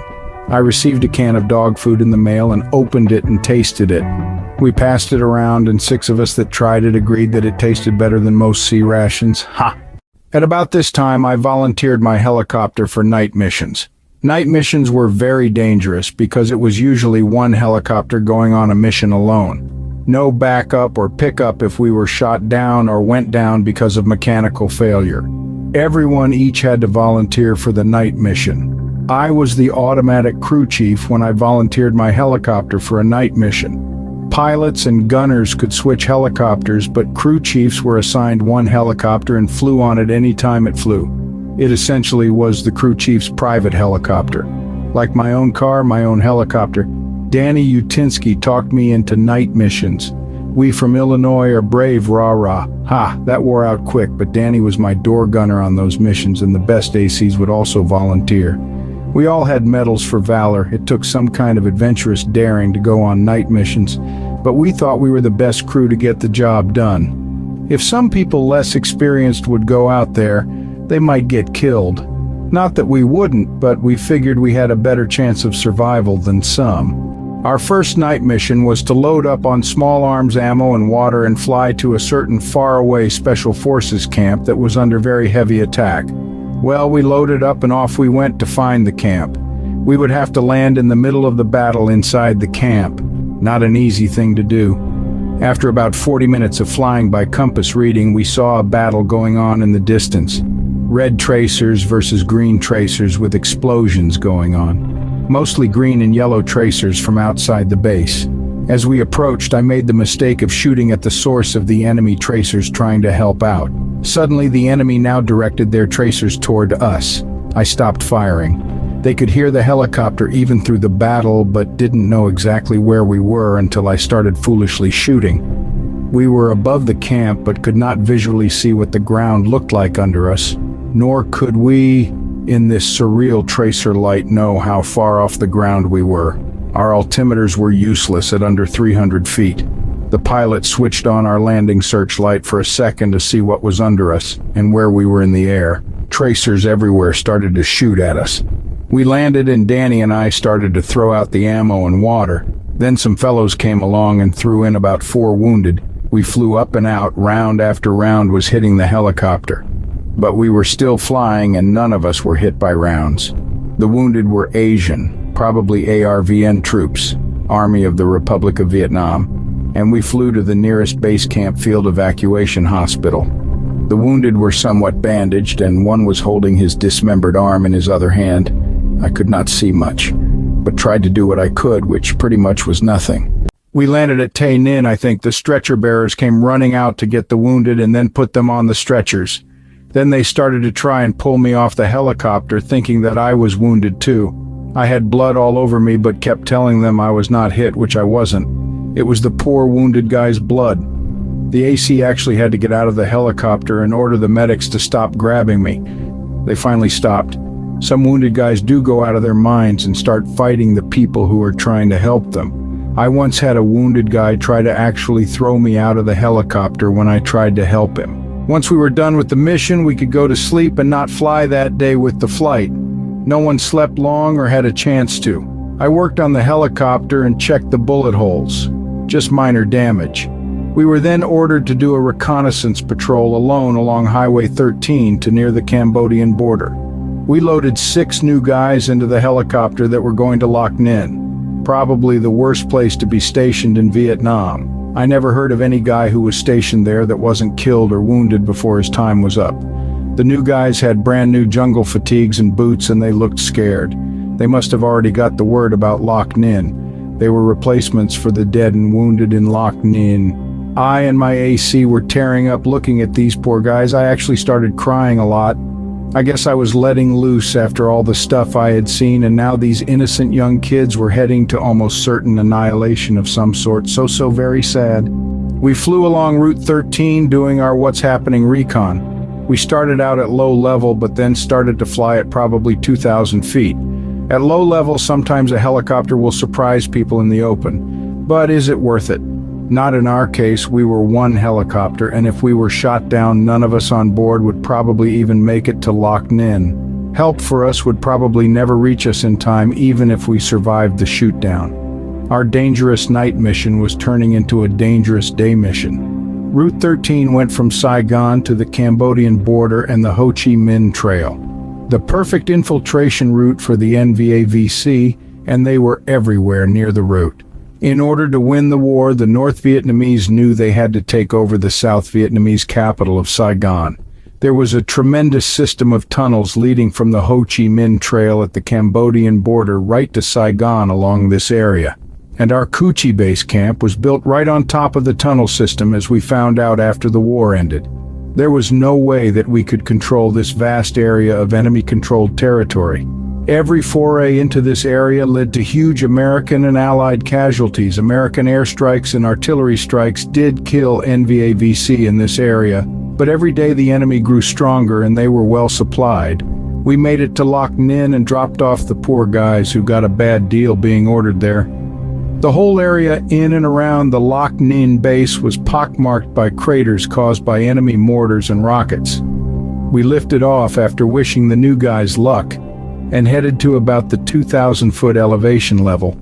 We were flying over Route 13 when we spotted about 300 troopers walking down the road at sling arms with bush hats on and red scarves around their necks. We figured they were ARVN troopers, as they were in the same kind of uniforms it seemed. And we have seen ARVNs wear the same kind of red scarves. We waved to them, and they waved back. Then they raised their rifles and started to shoot at us. My gunner and I started to shoot back as we flew very fast so as to distance ourselves from them. What a surprise that was. They were not hiding, but just walking down the road in formation. They may have done that a lot. Not many reconnaissance missions were done along Route 13 in early 1968, we figured. That is why we were ordered on one. The pilot tried to figure exactly where we were at and reported the sighting. The maps of this area were very bad at the time. We flew at dead reckoning mostly. Dead reckoning was identifying certain landmarks such as roads, canals, clumps of trees, villages, a big rock, or whatever in the daylight. We wondered if they were trying to look like ARVN troops to fool whoever. We reported that their appearance was similar to the ARVNs. There was mass disorganization of who was where at this time. Where are the friendly forces? Where are the enemy forces? Were constant questions. From what we saw, they had AK-47s, so that I would say identified them. Also, they shot at us. The NVAVC had no helicopters. We stayed at a high elevation on the way back to Cu Chi. We could recon and yet be mostly safe. Flying alone at treetop level in this area was not advisable at this time. We were nearing Cu Chi when a call went out in our area if a helicopter was available to pick up 2 wounded infantry fellows. At this time, the medevac helicopters were all shot down or busy somewhere else. We radioed that we would pick up the wounded but needed directions about where the location was. We received directions about where the casualties were and headed toward the area. The AC told them to pop a smoke in the area we were supposed to land when they heard our helicopter. We spotted a yellow smoke grenade. The AC asked what color. They said yellow. Then another yellow smoke grenade was spotted. The VC were monitoring our radio communications. We flew into the area of the first yellow smoke and spotted some infantry waving their hands and arms. We could see a clump of infantry and landed close to them as trees were in our way. We landed about 50 yards away. I waved to them to bring the wounded to the helicopter, but they waved to come to where they were. Very unusual. The AC told my gunner and I to go and get the wounded, as we were not in a secure area as gunfire was heard. My gunner and I ran out and got the first wounded fellow on the helicopter, and then ran back and carried the second wounded fellow to the helicopter, laid him on the floor, and then we jumped aboard and got the heck out of there. we received fire coming back out and my gunner and I returned fire. Geez, everyone in the NVA-VC ranks liked shooting at helicopters. It was their favorite pastime. I have to admit, we made a beautiful target. About a week later, Danny and I were called into our company commander's command hooch and were told that the lieutenant of the infantry company that we had carried the 2 wounded infantry fellows from the tree line to the helicopter put both of us in for a Bronze Star Medal for valor. Danny and I looked at each other. Bronze Stars, especially for valor, were usually reserved for the infantry and other ground troops. Plus, we were doing nothing really special to deserve the medal for valor. The major went on, "It seems you two ran across a minefield 4 times to rescue the 2 wounded. The 2 fellows were wounded in that same minefield you 2 ran across." Danny and I looked at each other again. "So that explains why no one carried the wounded to the helicopter when we landed. What a bunch of jerks. No one told us about the minefield." Danny and I told the major that we didn't know the field was mined, and because of that we didn't deserve the Bronze Star for valor. The major asked us, if we did know that was a minefield beforehand, we had to cross to get the wounded, would we have crossed it? We said we were not sure, but maybe we would have looked for a way around the minefield, but we were intent upon getting the wounded on the helicopter. We never refused a medevac. As it worked out, we got the wounded guys out and to a hospital quickly and without the possibility of an RPG blowing up the helicopter if we had taken more time on the ground. We never did get the Bronze Star for valor and figured that was fair enough. Danny already had, I think, 2 Bronze Stars for valor while on the ground with the infantry. He had a lot of medals, but I'm not real sure what for. All I know is that we respected the valor medals and that Danny and I didn't deserve it for that minefield thing. Although we were upset that the infantry didn't tell us about the minefield when we were there picking up their guys, we thought that was underhanded of them. What, we couldn't trust the infantry now? That was not right. It was like telling the new guys we just dropped of at Loch Ninh to walk point on a patrol because the veterans were too afraid of getting killed if they themselves walked point. The new guys wouldn't even know what to look for walking point, but they would do it because they were ordered to do it. Or, as the underhanded veterans would say, it would prove their bravery. The first sign of danger on a patrol was usually the point guy hitting a booby trap or a sniper shooting him. A lot of guys were killed on their first patrol. I don't know how common the practice was of putting a new guy on point, as that was an infantry thing. I would hope that all soldiers in all platoons would be respectful of new guys and their gullibility. It reminded me of our new guy experience for volunteering for full-time bunker guard. What a good deal, we thought, until we found out how dangerous it was at the time. No veteran really wanted to guard that area because of the high casualty rate there at that time. Speaking of radio interceptions by the enemy, it was a common problem. The flight and the operations headquarters, along with the infantry radios on the ground called PRK-25S, had to change frequencies many times to avoid the enemy knowing our every move. Of course, it was just as easy for the enemy to scan the frequencies to pick up our new frequency. They had a lot of our radios along with their own. They acquired our radios from dead infantry and from helicopters that were shot down. They were very good at setting up ambushes in places that they knew we were flying to, and the infantry were patrolling. The less communication about positions, LZs, PZs, and medevacs, the better. But on medevacs, we had to know where we were going. The instance we had of 2 yellow smoke grenades on the latest medevac mission was an indication of either radio interception or just pop a yellow smoke grenade when they see we popped one. One location would be where the wounded would be, and the other would be where we would all be killed when an RPG blew up the helicopter at close range. We could radio to the infantry, for instance, a Papa Ultra radio required, which could be a code to pop a purple smoke. Maybe it gets pretty dicey out there, the games people play. Anyway, we got lucky that time, and so did the wounded. One of the first requirements of the gunner and crew chief when shot down is to open the AC and pilot's doors. Then to pull the radios out of the front of the helicopter and to pull the machine guns and ammo off the helicopter. That is so that the NVA-VC do not capture those items. I was shot down, or I should say my helicopter was forced to make an unscheduled stop on the ground due to bullet holes hitting important mechanical items in the helicopter, making an immediate emergency landing necessary, sometimes a half crash. The last one was a mid-air collision. In any of these cases, we grabbed our M16S and a bandolier of 10 full clips of ammo for them, and then we opened the pilot's doors and they jumped out with their newly assigned M16S and ammo and find a place nearby and waited some time before the next move. If no one is shooting at us, the AC will radio our approximate position. If he didn't already do that, we will grab the radios, machine guns, and ammo and prepare to defend ourselves. We will stay in the area of the helicopter if possible for rescue. If we are flying with another helicopter or group of helicopters, our rescue is usually very quick. If we are flying as a lone helicopter, we could be in big trouble. Someone will get to us first. Either we will be rescued or we'll be killed. No in-between stuff. Radioing our position at the time of our forced landing can, by radio monitoring, work both ways. We gave an SOS position to our headquarters and maybe to the NVAVC at the same time. Single helicopter flights are dangerous. One is always flying over enemy territory, and when one is forced down, it is usually by enemy fire directly below. Not good odds. The crew chief flies only on his own helicopter. The pilots, ACs, and gunners rotate a lot. In my 9 months of flying combat missions in helicopter assault companies, I probably had about 12 different gunners and about 30 different pilots. Gunners quit flying a lot due to, "This is more dangerous than I thought," or wounds or being killed, or their tour of duty in Vietnam is up. The pilots change because of rotation of which ships they want or are forced by orders to fly on. They are wounded or killed, or they get infused, transferred to another helicopter company, or their tour of duty is up.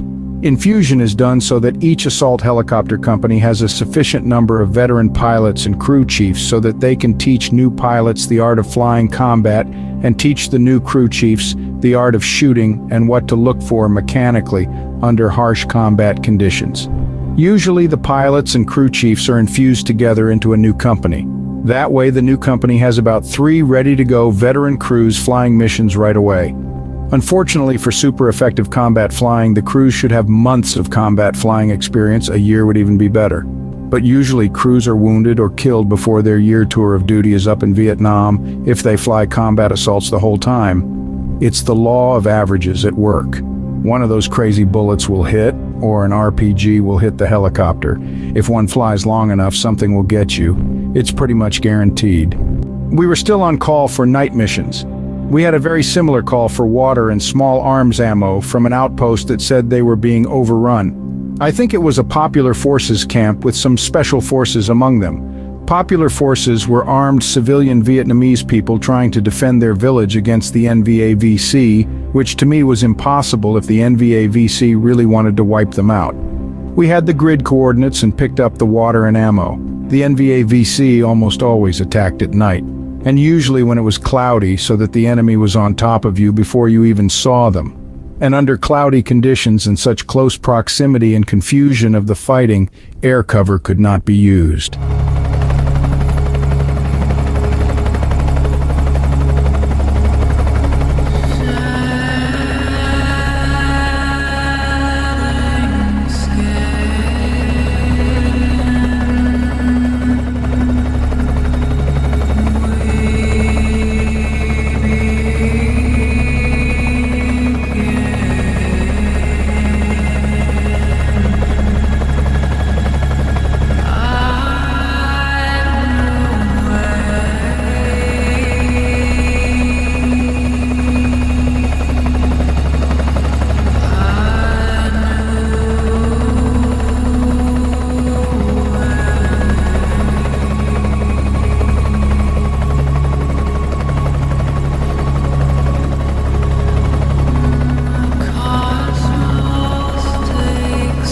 The red lens flashlights we used were out checking the map where we were supposed to go. The red lenses were used so that we would not lose our night vision. We plotted a compass course that should lead to the camp getting overrun. The trouble at night is that you could see no landmarks that we used to figure out where we were going. There were no lights down there once you flew over the country areas, and no air beacons once away from the major base camps. We were supposed to find a strobe light set in a tree as an area to land in at the camp. Usually we could find the battle by the explosions and tracers going back and forth.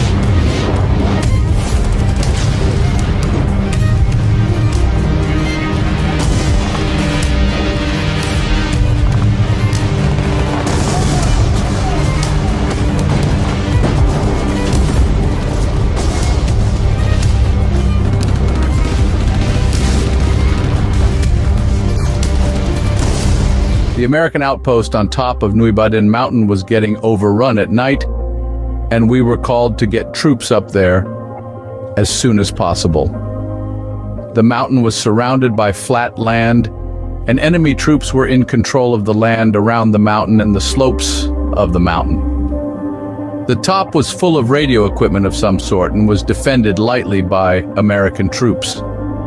There were many of us that thought the outpost was a dangerous place to be and probably could not defend itself well if attacked. We could see that mountain almost every day, as our combat operations were mostly in that area. Well, the time had come for an attack at night as usual, and there was usually a cloud hanging on top of the mountain outpost. The summit was about 3,000 feet up, and that is where the outpost was located. We could not go there right away and had to wait for daylight. We went up there in 3 helicopters at a time lifts, as the top was a small area. Things had been blown up and burnt, and most of the survivors hid from the enemy. About 30 of our troops were killed in the attack.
Nui Ba Din was very close to the end of the Ho Chi Minh Trail in Cambodia, and the enemy was in force in the caves of the mountain and in the surrounding area.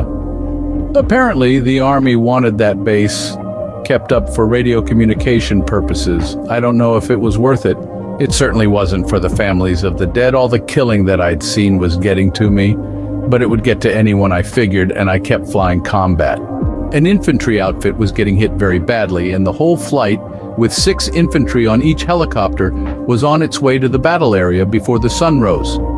We were to drop these fellows off as reinforcements and then get 60 more infantry fellows. We approached at treetop level from downwind, as the helicopters could come in faster and stop fast that way. I could see a cloud of smoke in front of us and could smell gunpowder and blood in the air. When a lot of blood is shed, it smells a lot like iron, but it has an unmistakable smell. This was going to be a real bad LZ, I thought. We were to land in a field where our guys were pinned down. I told the infantry on our helicopter it will be a hot LZ and we were going to land on top of our guys, so be careful and to keep their heads down until we fly up. The crew chief always gives the infantry fellows the word on what they are flying into. I could tell from the serious faces that the infantry veterans could smell the blood also. I always wished more helicopters than 10 could fly in as reinforcements at once. It would be much better to get as many troops on the ground at once so as to come into battle as strong as possible.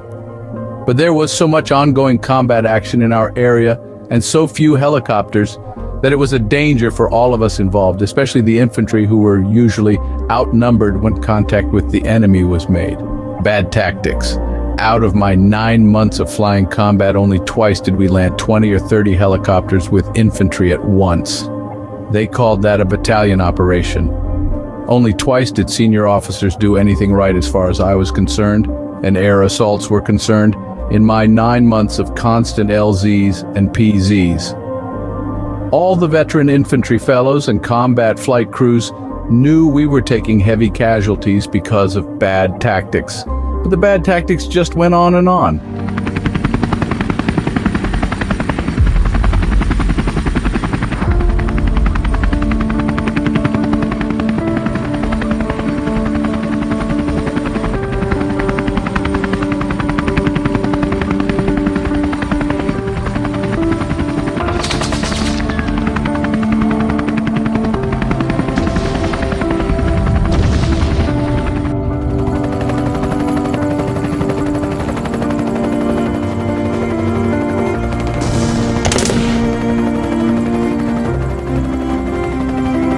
We came in low at about 100 miles per hour and started to take small arms fire about a half mile from the LZ. The helicopter crew chiefs and gunners returned fire. This was the first time I saw the enemy use tracers in the daytime. They usually never do this as it gives their position away. I just fired my machine gun at the source of one green tracer line after another. Once one stopped firing, I moved on to the next one. During the whole assault, I must have stopped at least 20 different sources of the green tracers one after another. I either hit the shooters or they stopped firing once my bullets were zipping around their ears. I never saw an enemy soldier the whole time. They always fired from good camouflage cover. Actually, I never saw an enemy soldier the whole 3 months that I was in Vietnam so far. These people were not stupid and they were supreme artists at camouflage.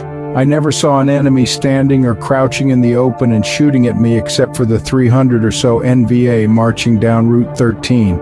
I saw many trees, bushes, and tall grass shooting. That is why it puzzled me that they were using tracers in the daylight. That was the one and only time that I saw them do that. Maybe overconfident, I don't know, but it is easier to hit your target with tracers from an automatic weapon, probably overconfident and trying to hit the helicopters with accuracy. The enemy knew we would fly into anything to save an infantry outfit being overrun, and they probably just prepared for it.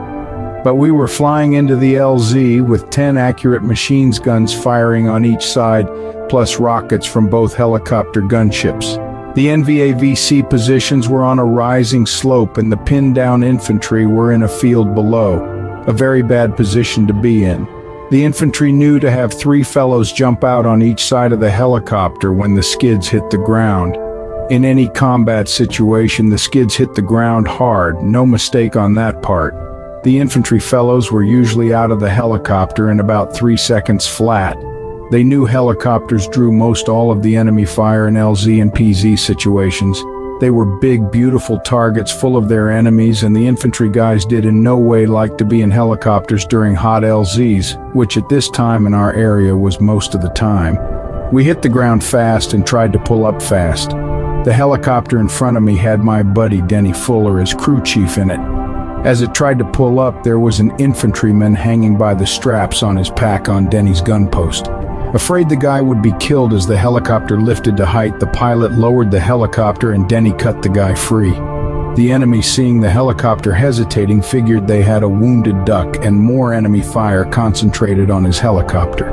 My helicopter kept sort of low to cover that helicopter, and I shot some more areas up until the green tracers stopped shooting at his helicopter and my helicopter. But there were plenty more shooting at us.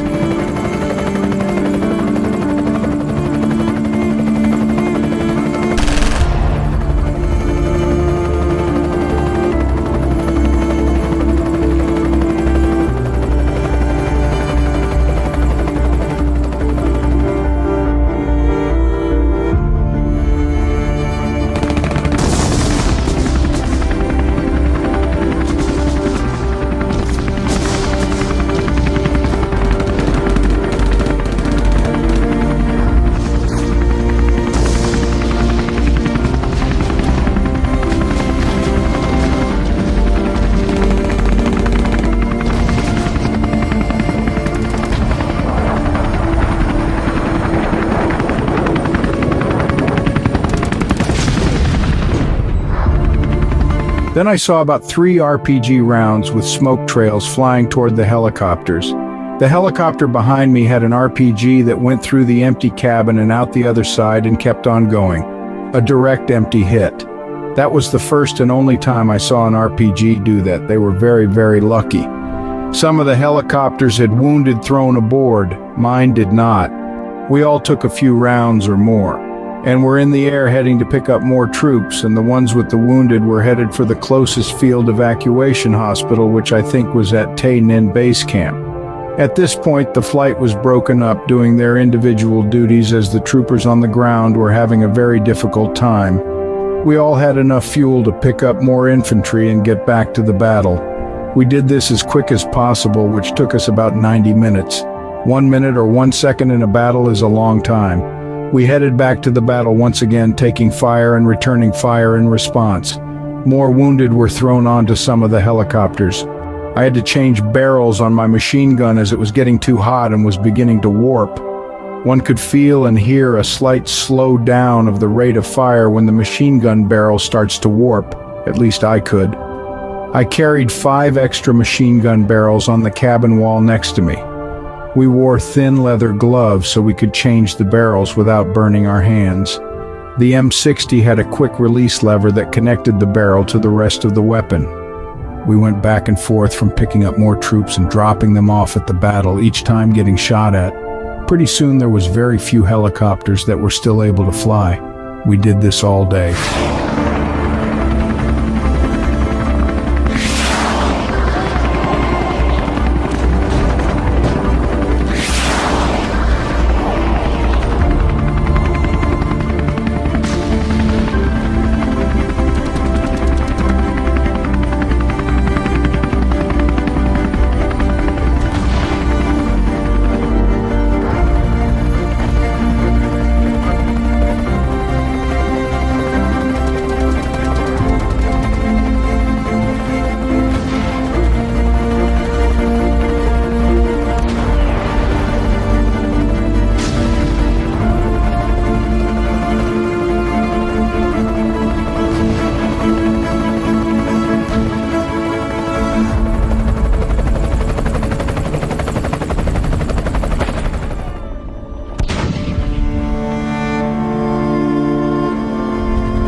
One last load out of the LZ included a couple of walking wounded.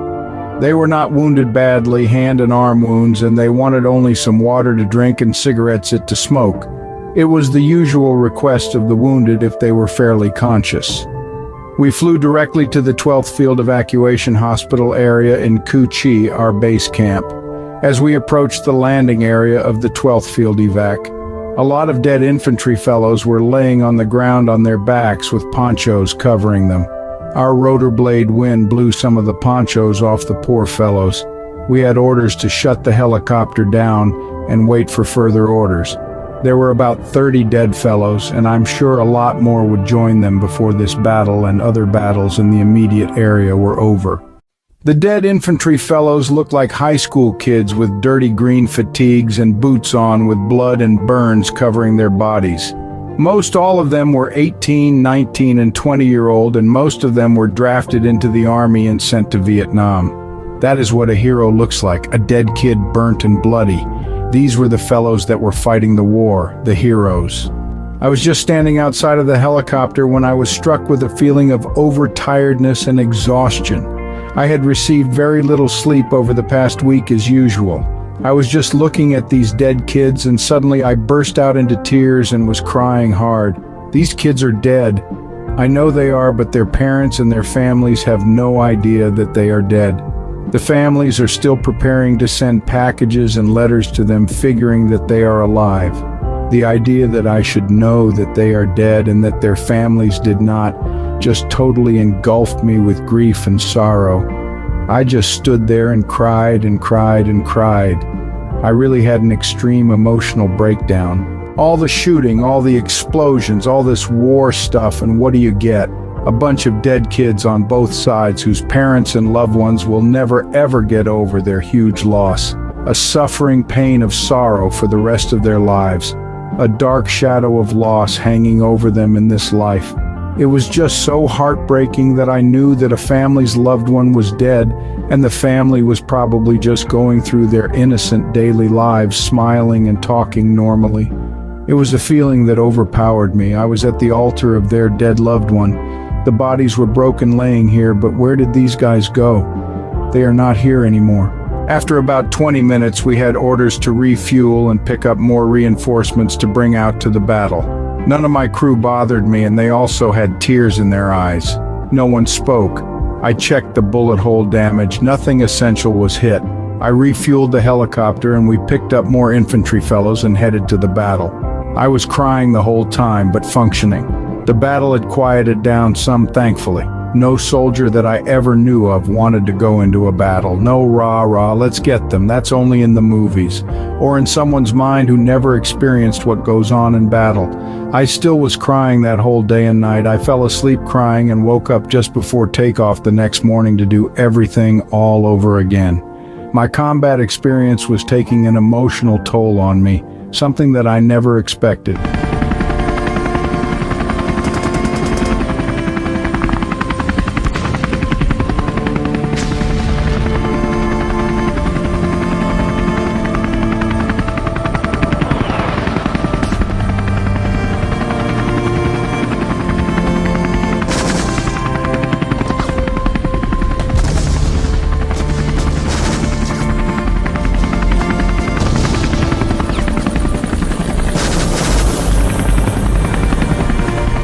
After a few more days of LZs and PZs, with the LZs mostly hot, we had a night mission to pick up some important officers from Saigon. An odd one-ship night mission.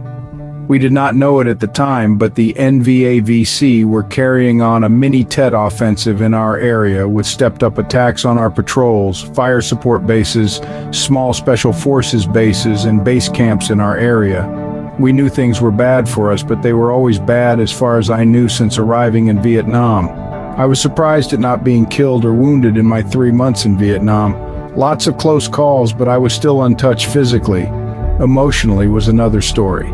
As we flew closer to Saigon, we could see the lights and smell the rice cooking from below. We were at an elevation of about 2,400 feet, and the scene and smells were so pleasant. It all seemed so peaceful from this height. Whop-whop of the rotor blades only, and pretty flickering lights below, and a cool and energizing breeze blowing through the open doors. No battle down there to fly into. How wonderful, how peaceful.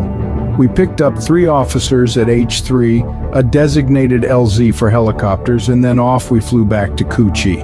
There was a major and 2 captains. This was the most pleasant flight so far in Vietnam. I hoped we would have more night missions like this.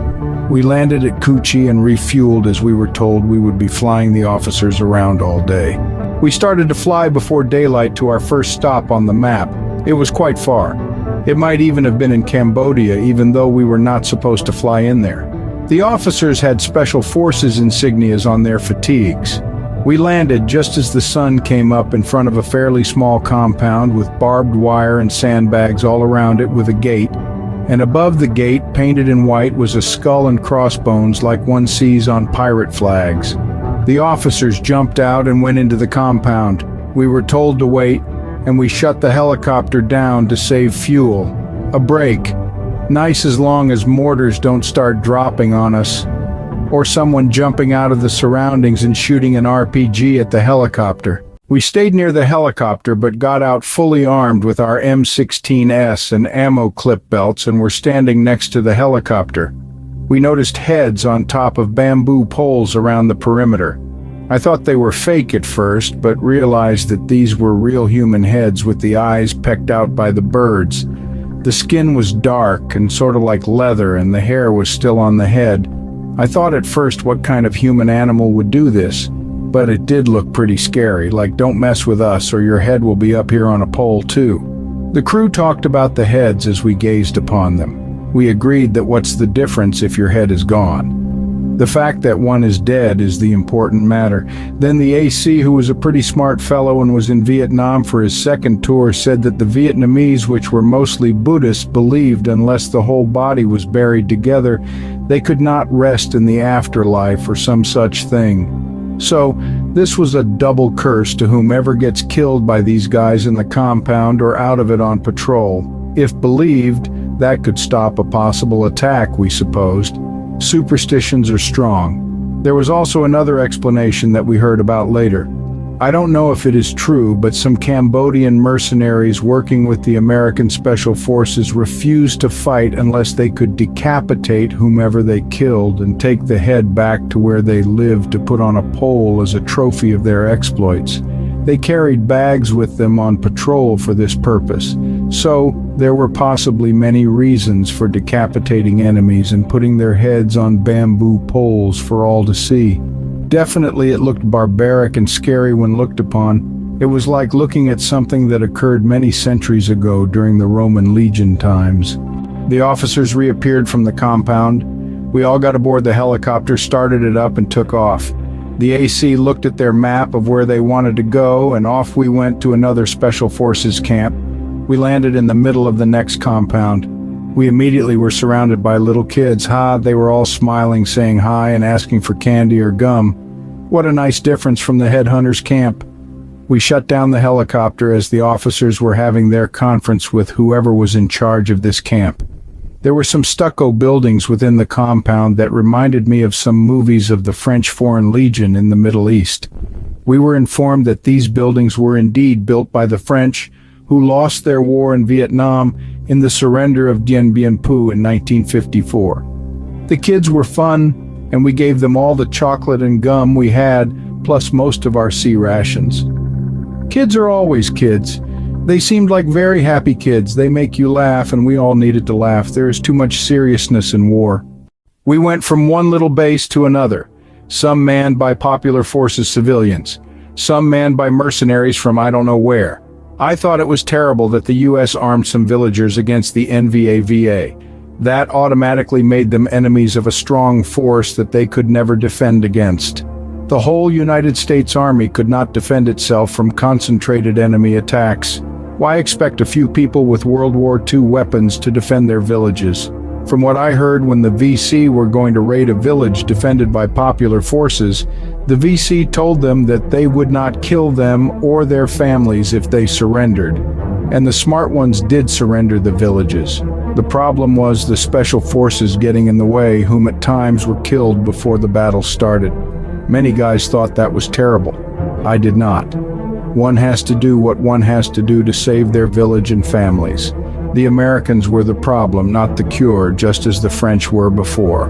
The whole war seemed to be unorganized, and when command decisions were made, they were made by officers from Saigon, just like the ones we were flying around. They really had no idea what it was like spending a month or even a night in the compounds that they were checking on, and some of those little places already had been wiped out with many killed. The Huey air crews talked about the tactics of the war constantly. I could think of no one who thought that what we were doing tactically was right. And I'm sure the people that these SF officers talked to told them that they needed thousands of more troops in their areas just to hold on. That's how things were in these areas between Cambodia and Saigon in 1968. And being air crews involved in all battles in the area, we knew how derelict the war was run.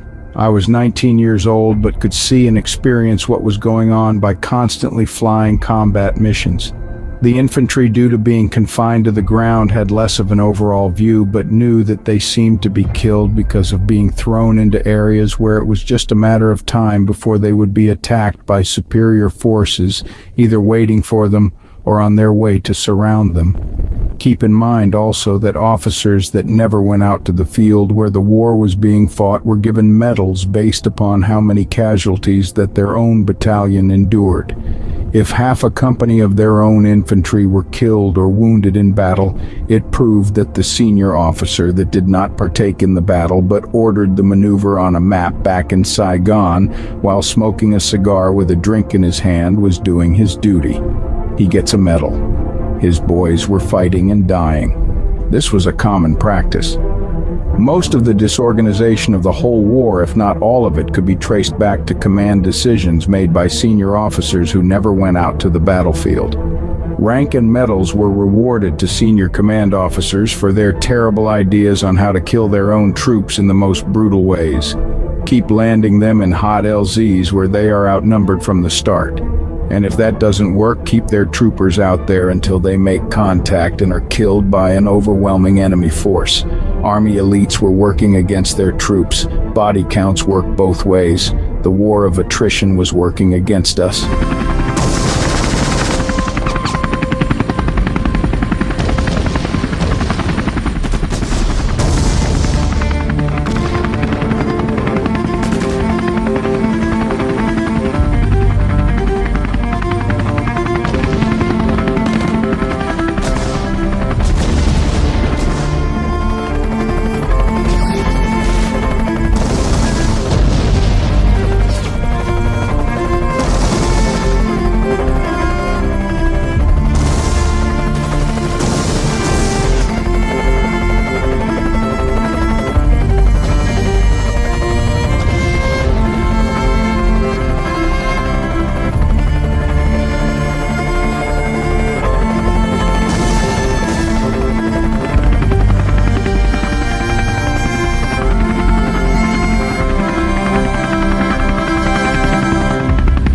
know this all sounds crazy to the average person who is not familiar with the everyday battles between American and ARVN forces against the NVA-VC in the Third Corps area of Vietnam in 1968.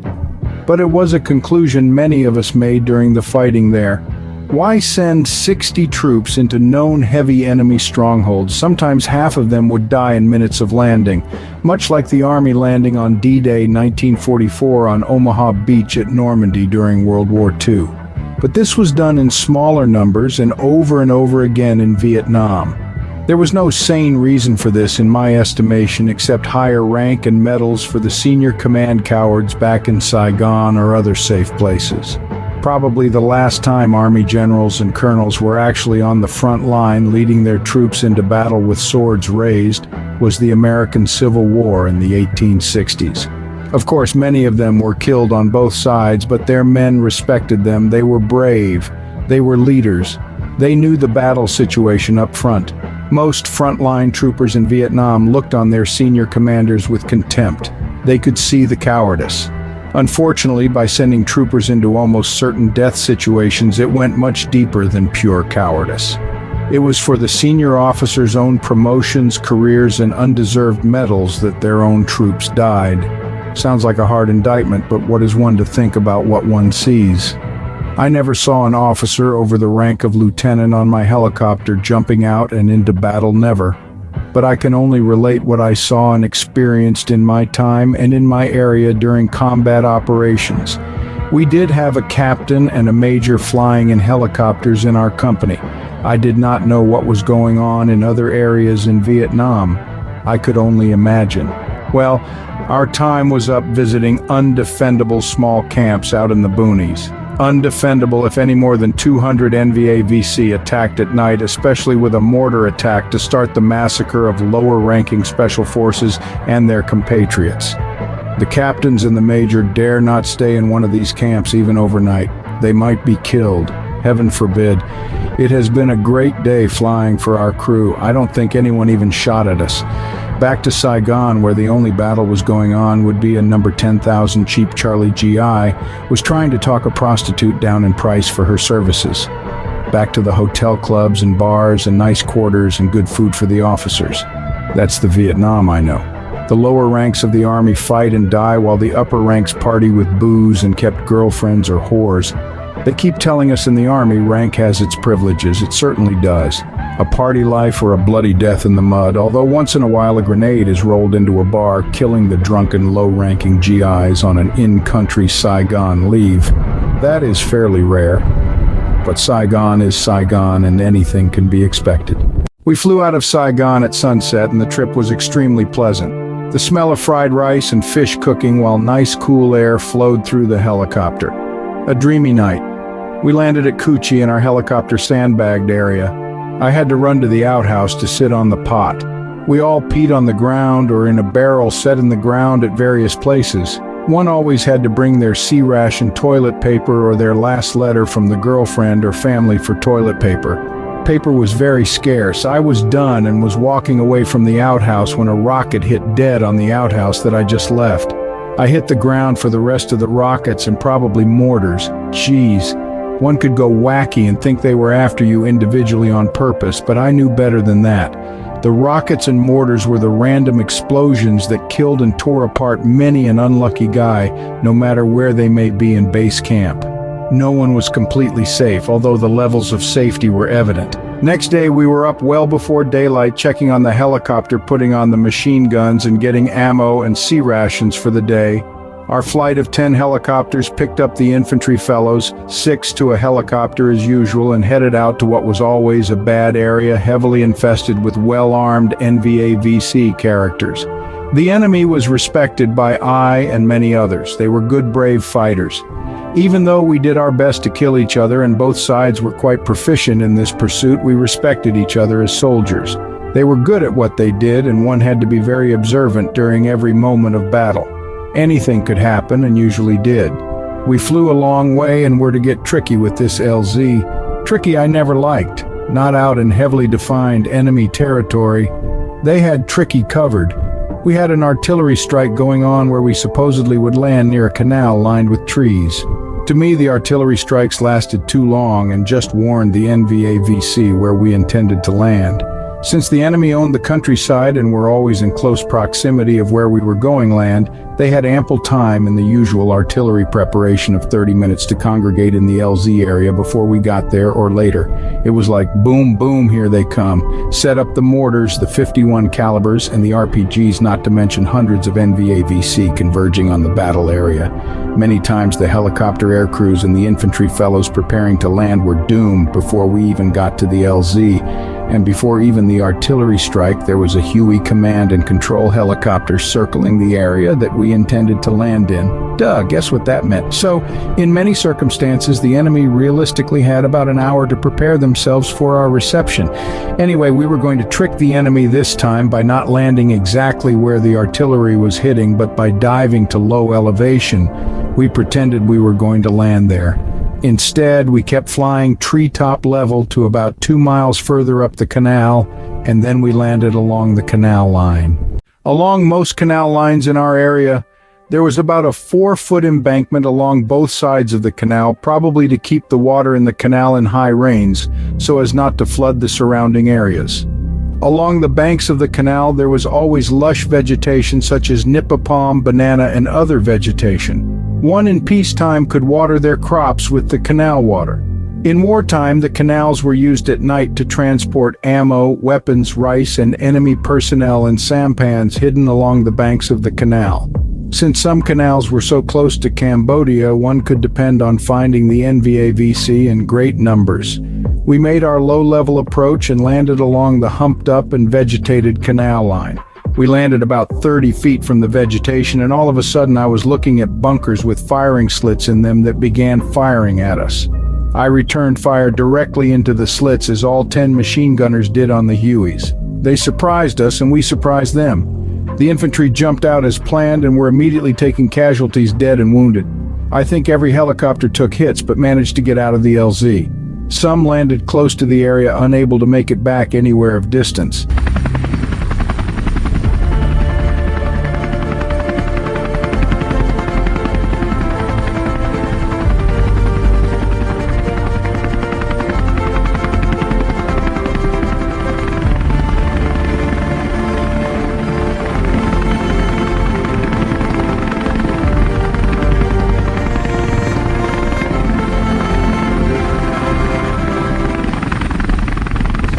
The air crews on the disabled Hueys were picked up.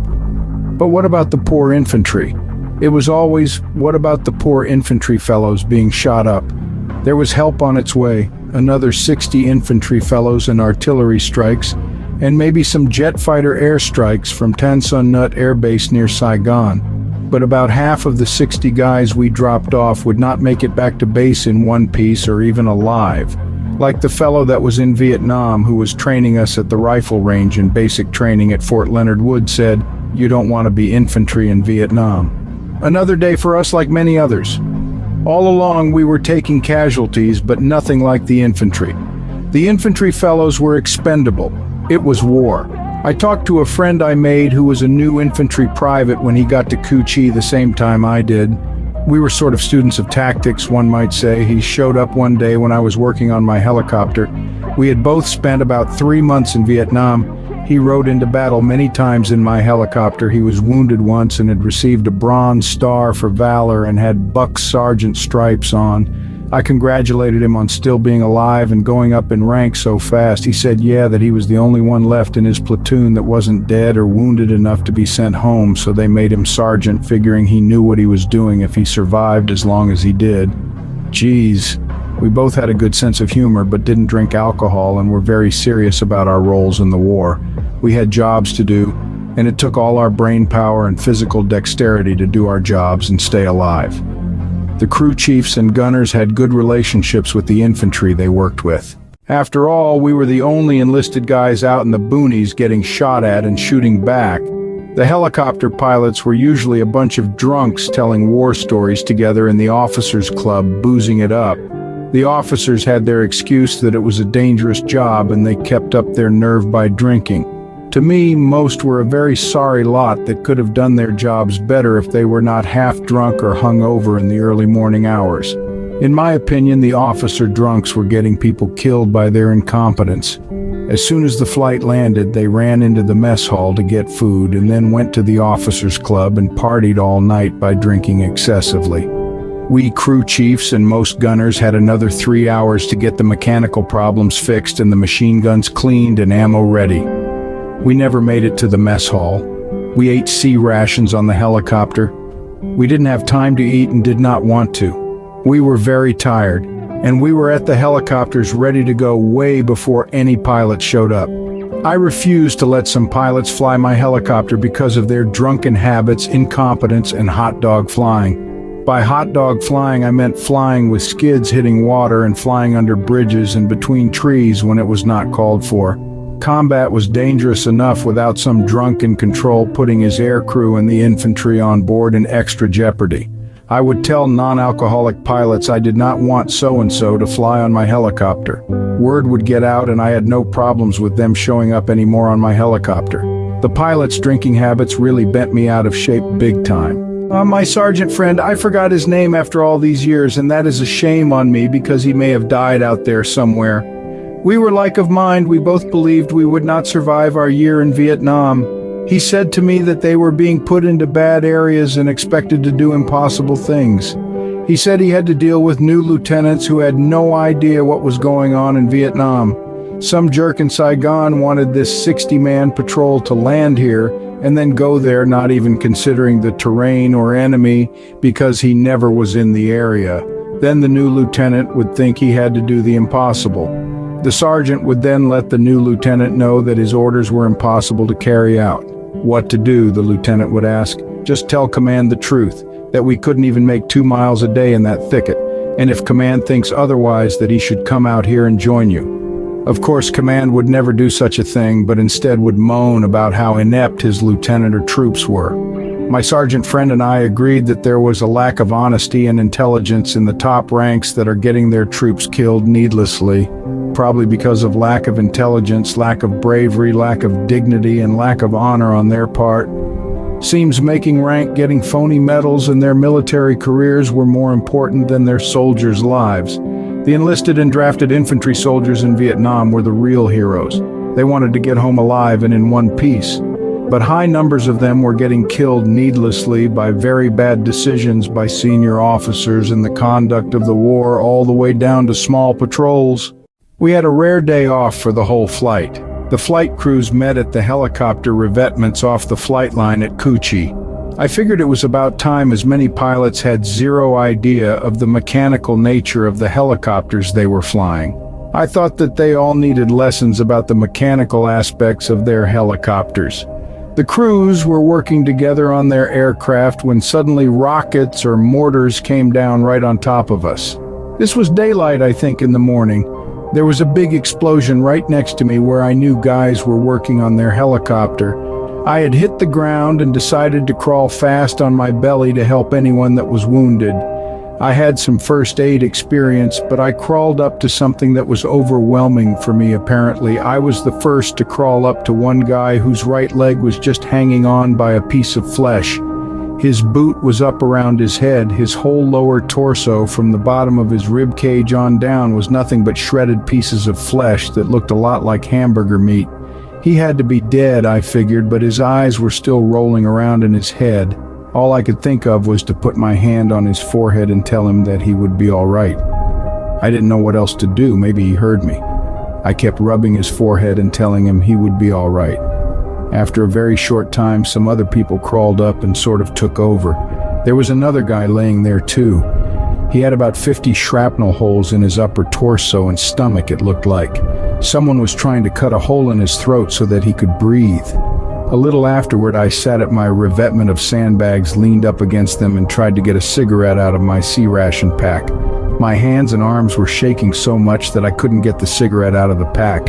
Ray Hopkins, one of my best buddies, sat next to me and got the cigarette out and put it in my mouth. I then tried to light my cigarette with my Zippo lighter, but was shaking so much that I couldn't even do that. Ray lit the cigarette up. He then told me I was bleeding from my back near my belt line. It was just a little thing. I sat there uncontrollably shaking for at least an hour or more. It was probably my third nervous breakdown. The second was seeing all those dead GI boys laying on their backs on the ground about 2 months ago. My first breakdown was when my mother's father died, Grandpa Walter Rogers. He was 72 and I was 15, and he was my best friend. I cried for 3 straight days and nights back then, and I'm still not over his death. In times of trouble, even at my age of 74, I still ask him for help. I told Ray what the guy's eyes were doing, rolling around. I do believe the fellow was still alive for a while. I often thought about that incident and hoped that I gave the guy some comfort. After all, even if you're dead, you might still be all right. It was the best I could do. I think that any wounded guy needs comfort, but at the time that just blurted out from me. I hope it did him some good. It was a very personal experience for me and for him. I had my back patched with a butterfly bandage. A medic asked if I wanted a Purple Heart. I said no. Those 2 guys I just saw would only get a Purple Heart. I certainly don't deserve one. I think I shook for a day or so until I somewhat recovered. No one recovers from some things. That's just an unfortunate part of life. We had a lot of civilian workers in the Coochie base camp. Most of them disliked us to a high degree. Some just glared angrily at us, but a sour face I can live with.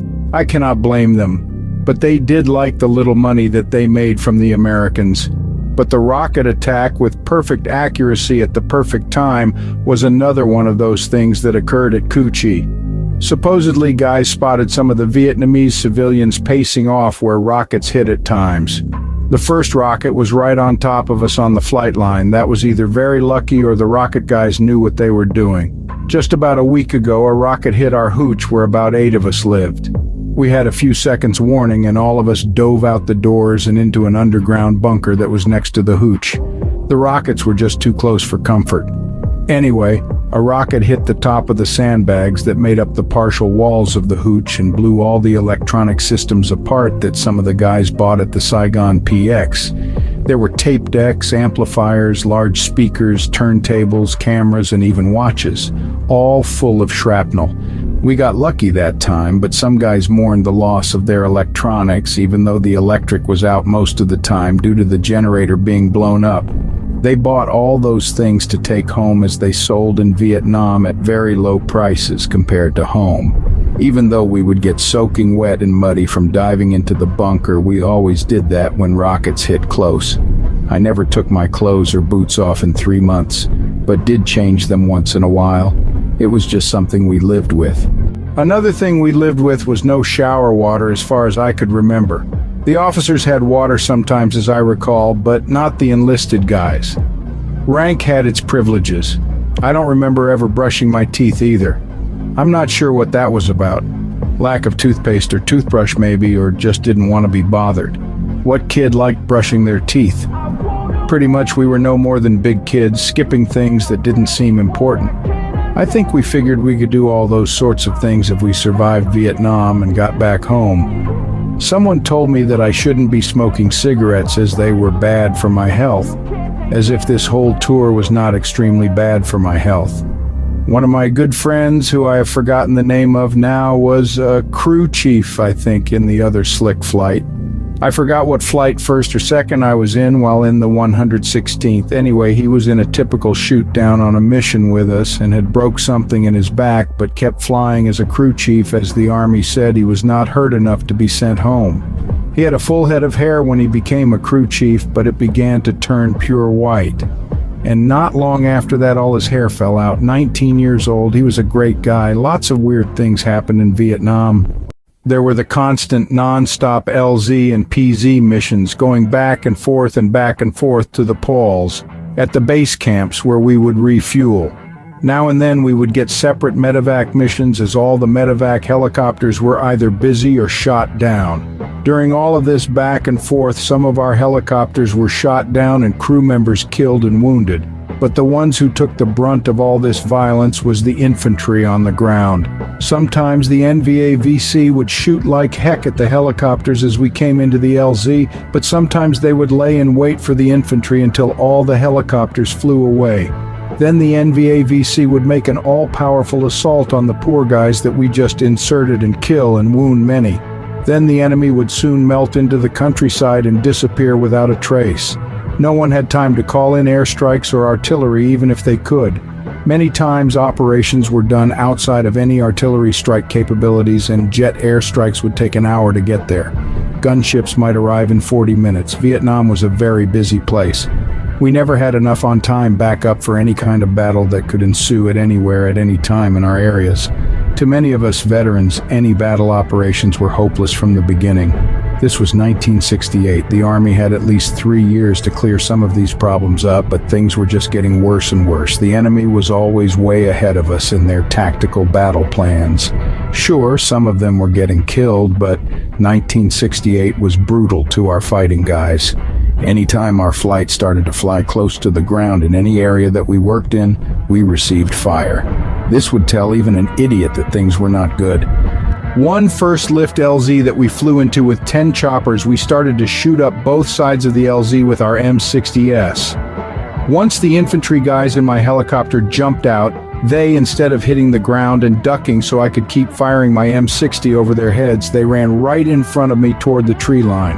I had to stop shooting as I would have hit them in the back if I continued firing. Somehow our LZ procedure became rather confused. One could always expect something to go wrong and to make corrections immediately in life and death situations. Improvisation counts big time in direct combat situations. Maybe their lieutenant before the flight told them to run toward the tree line when they jumped out of the choppers today. I don't know. Anyway, at the same time that they jumped out and started to run to the tree line, an NVA jumped up right in front of me from a spider hole about 10 steps away with his hands above his head. I couldn't believe it, but there he was. We were looking directly in each other's eyes. He was scared and I was surprised. My M60 was pointing directly at his head. There was no way I was going to shoot him. He could have thrown a grenade or two on the helicopter or shot up the whole crew from where he was concealed in the 3-foot grass. But he didn't. I was immediately thankful to him for that. To me, he was my immediate friend. He must have come up from a spider hole, otherwise I think the infantry guys would have tripped over him. My right hand was gripping the butterfly handle of the M60 gun with my right trigger finger on the trigger, and my left hand was on the empty C-ration can, thumb on the back and index finger on the front in the usual feed and fire mode. My microphone button was on a cord attached to my helmet. I didn't want to press the microphone button, as that would have taken my hand off the ammo belt feed can, and I never do that in shooting situations. Besides, it would take too long to explain the situation with the NVA standing in front of me. The helicopter started to lift off the ground and the NVA went immediately down his spider hole. As we climbed away and onto our next PZ, I told the AC flying my helicopter that day what had just occurred, and that he might want to warn the infantry there was a spider hole in the clearing that we had just landed them in. The AC, not being the brightest guy in the flight, became angry and told me I should have killed the NVA. The slick pilots just fly the helicopters, and many are usually not so good at that.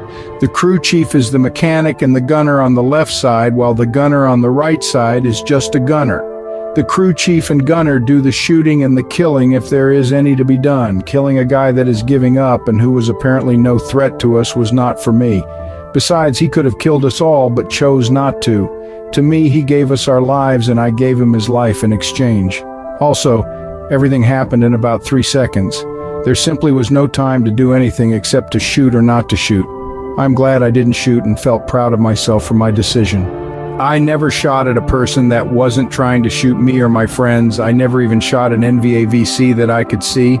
They always shot from camouflaged positions, and I just shot at their gun smoke or muzzle flashes. I don't know if I killed or wounded 30 NVA-VC or none in my time in Vietnam so far. I saw a lot of dead GIs, but never a dead NVA. The NVA-VC were not stupid. They were experts at camouflage. The NVA that jumped up in front of me was proof of that. The infantry fellows never even seen him, and they were right on top of him. I pretty much told the AC that he could stuff it. Ha! That reminds me of one of my very big complaints about our helicopters flying in formation. I kept hearing over the flight radio communications to close up the flight when we are flying from LZ to PZ or PZ to LZ at 2,000 feet. The message was from our company commander. What an idiot. We have 10 helicopters flying with only a rotor blade distance between helicopters. There was no reason for that. other than some idiots thought it looked nice, much like goose-stepping Nazis on parade. We were certainly not on a parade ground. There were more than a few times that I caught our helicopter straying into another helicopter in formation and had to yell "watch out" on left very loudly. The gunner had to do the same on occasions. The pilots would at times get vertigo and not know that they were about to cause a mid-air collision, killing 20 people on board the helicopters. It could have something to do with pilots drinking way too much back at their officers' club. In my opinion, no one should be allowed to drink at nights before operations, and that meant every night. There was a lot of turbulence in the air that jerked the helicopters around as it was. My gunner and I never drank alcohol back in base camp. I didn't drink as there was too much depending upon my judgment as a mechanic crew chief machine gunner every day. My gunners didn't drink either. If they did, they were not my gunner any longer. It was a constant concern that our own pilots and company commander didn't kill us all. I probably drank about 6 beers at the base camp in my year's tour, and that was when supposedly we were not flying the next day. I also only ate in the mess hall about 10 times the whole year.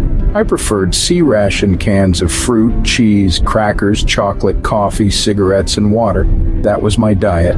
My main object was doing my job as best I could and staying alive at the same time, and that meant doing a thorough job every day, checking all mechanical procedures, changing fluids, cleaning filters, checking and greasing bearings, checking bullet holes, and greasing bearings meant not injecting sand and dirt into the bearings while greasing them.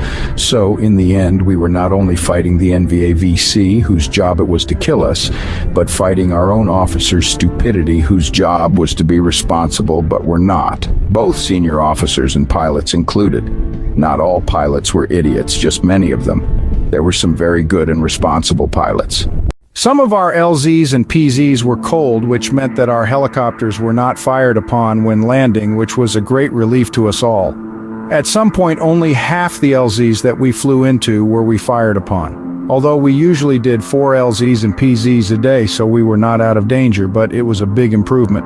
But that did not mean that the infantry fellows we landed were not still in a lot of danger. I think most times the NVAVC wanted to blow us all apart while the infantry was still on the helicopters. But it may have become too dangerous at times to attempt that tactic. We had 10 machine guns blazing away on each side of our flight from our slicks as we landed as first insertions in an LZ. Not to mention rockets from the gunships at times. That was pretty deadly fire for anyone shooting at us. Sometimes instead of shooting at the helicopters in the LZ, the NVAVC, if they were there, let us fly away before they would attack the infantry fellows that we just landed. Once, as we were flying away from an LZ, I thought I spotted some bushes in a field about a mile from the LZ that I did not see before. We were flying about 800 feet up, and I told the AC what I saw and asked permission to check the bushes out by shooting into a few. He said okay, so I did. I never seen a field of bushes get up and run so fast. I think it was Harry Hetrick, another crew chief, who joined in the trimming of bushes with a machine gun. Many of the bushes had AK-47AS and were fighting by shooting back at the trimmers. I believe some of the shooters were in the nearest tree line also. The firing was pretty accurate, and I knew we were getting hit by bullets by the ticks over the earphones. Just then, the AC and Peter pilot were having hydraulic flight control problems. Without hydraulic help, the flight controls of the aircraft were almost impossible to work with. Both pilots had to use all their strength together to fly the aircraft, and not too well at that. We had to end our flight fast before something let loose like the flight controls period. So down we went into a fairly close, somewhat open field. Harry's helicopter went down with us to pick us up, and another helicopter was up above keeping an eye on us.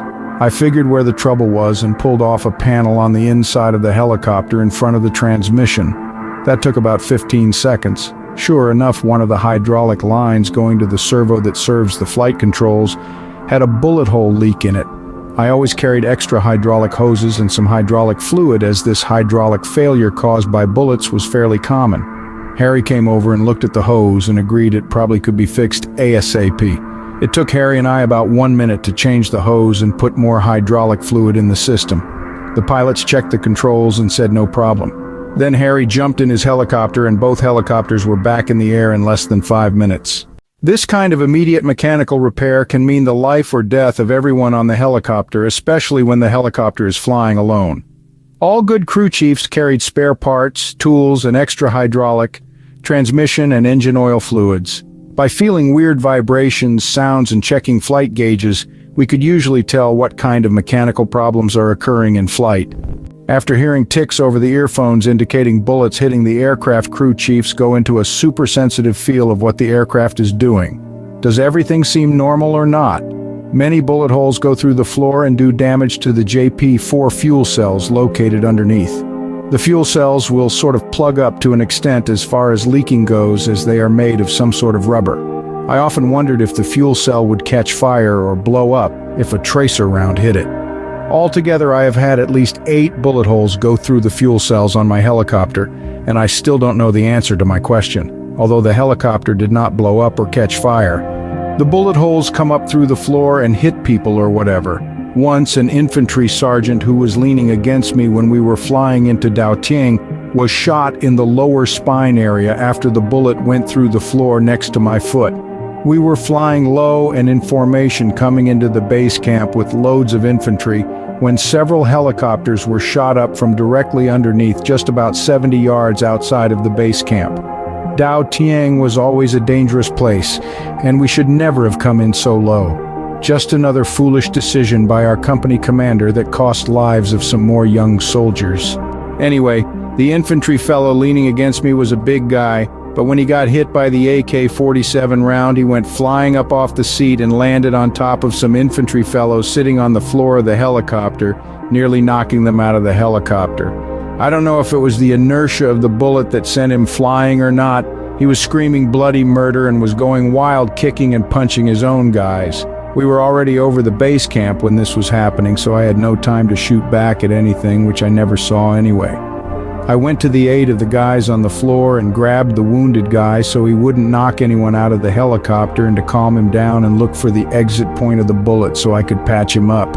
He started fighting me wildly and nearly threw me out of the helicopter. It was a real wrestling match.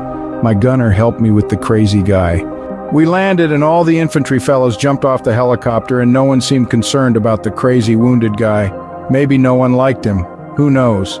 My helicopter continued to the field hospital that was in the base camp. My gunner and I tried to get him out of the helicopter, and in so doing dropped him on the ground by accident as he was still struggling.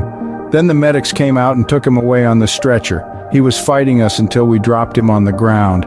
Later we heard the bullet severed his spine so that he was paralyzed from the waist down. My gunner and I knew he was fighting against us until we dropped him, and then he stopped struggling.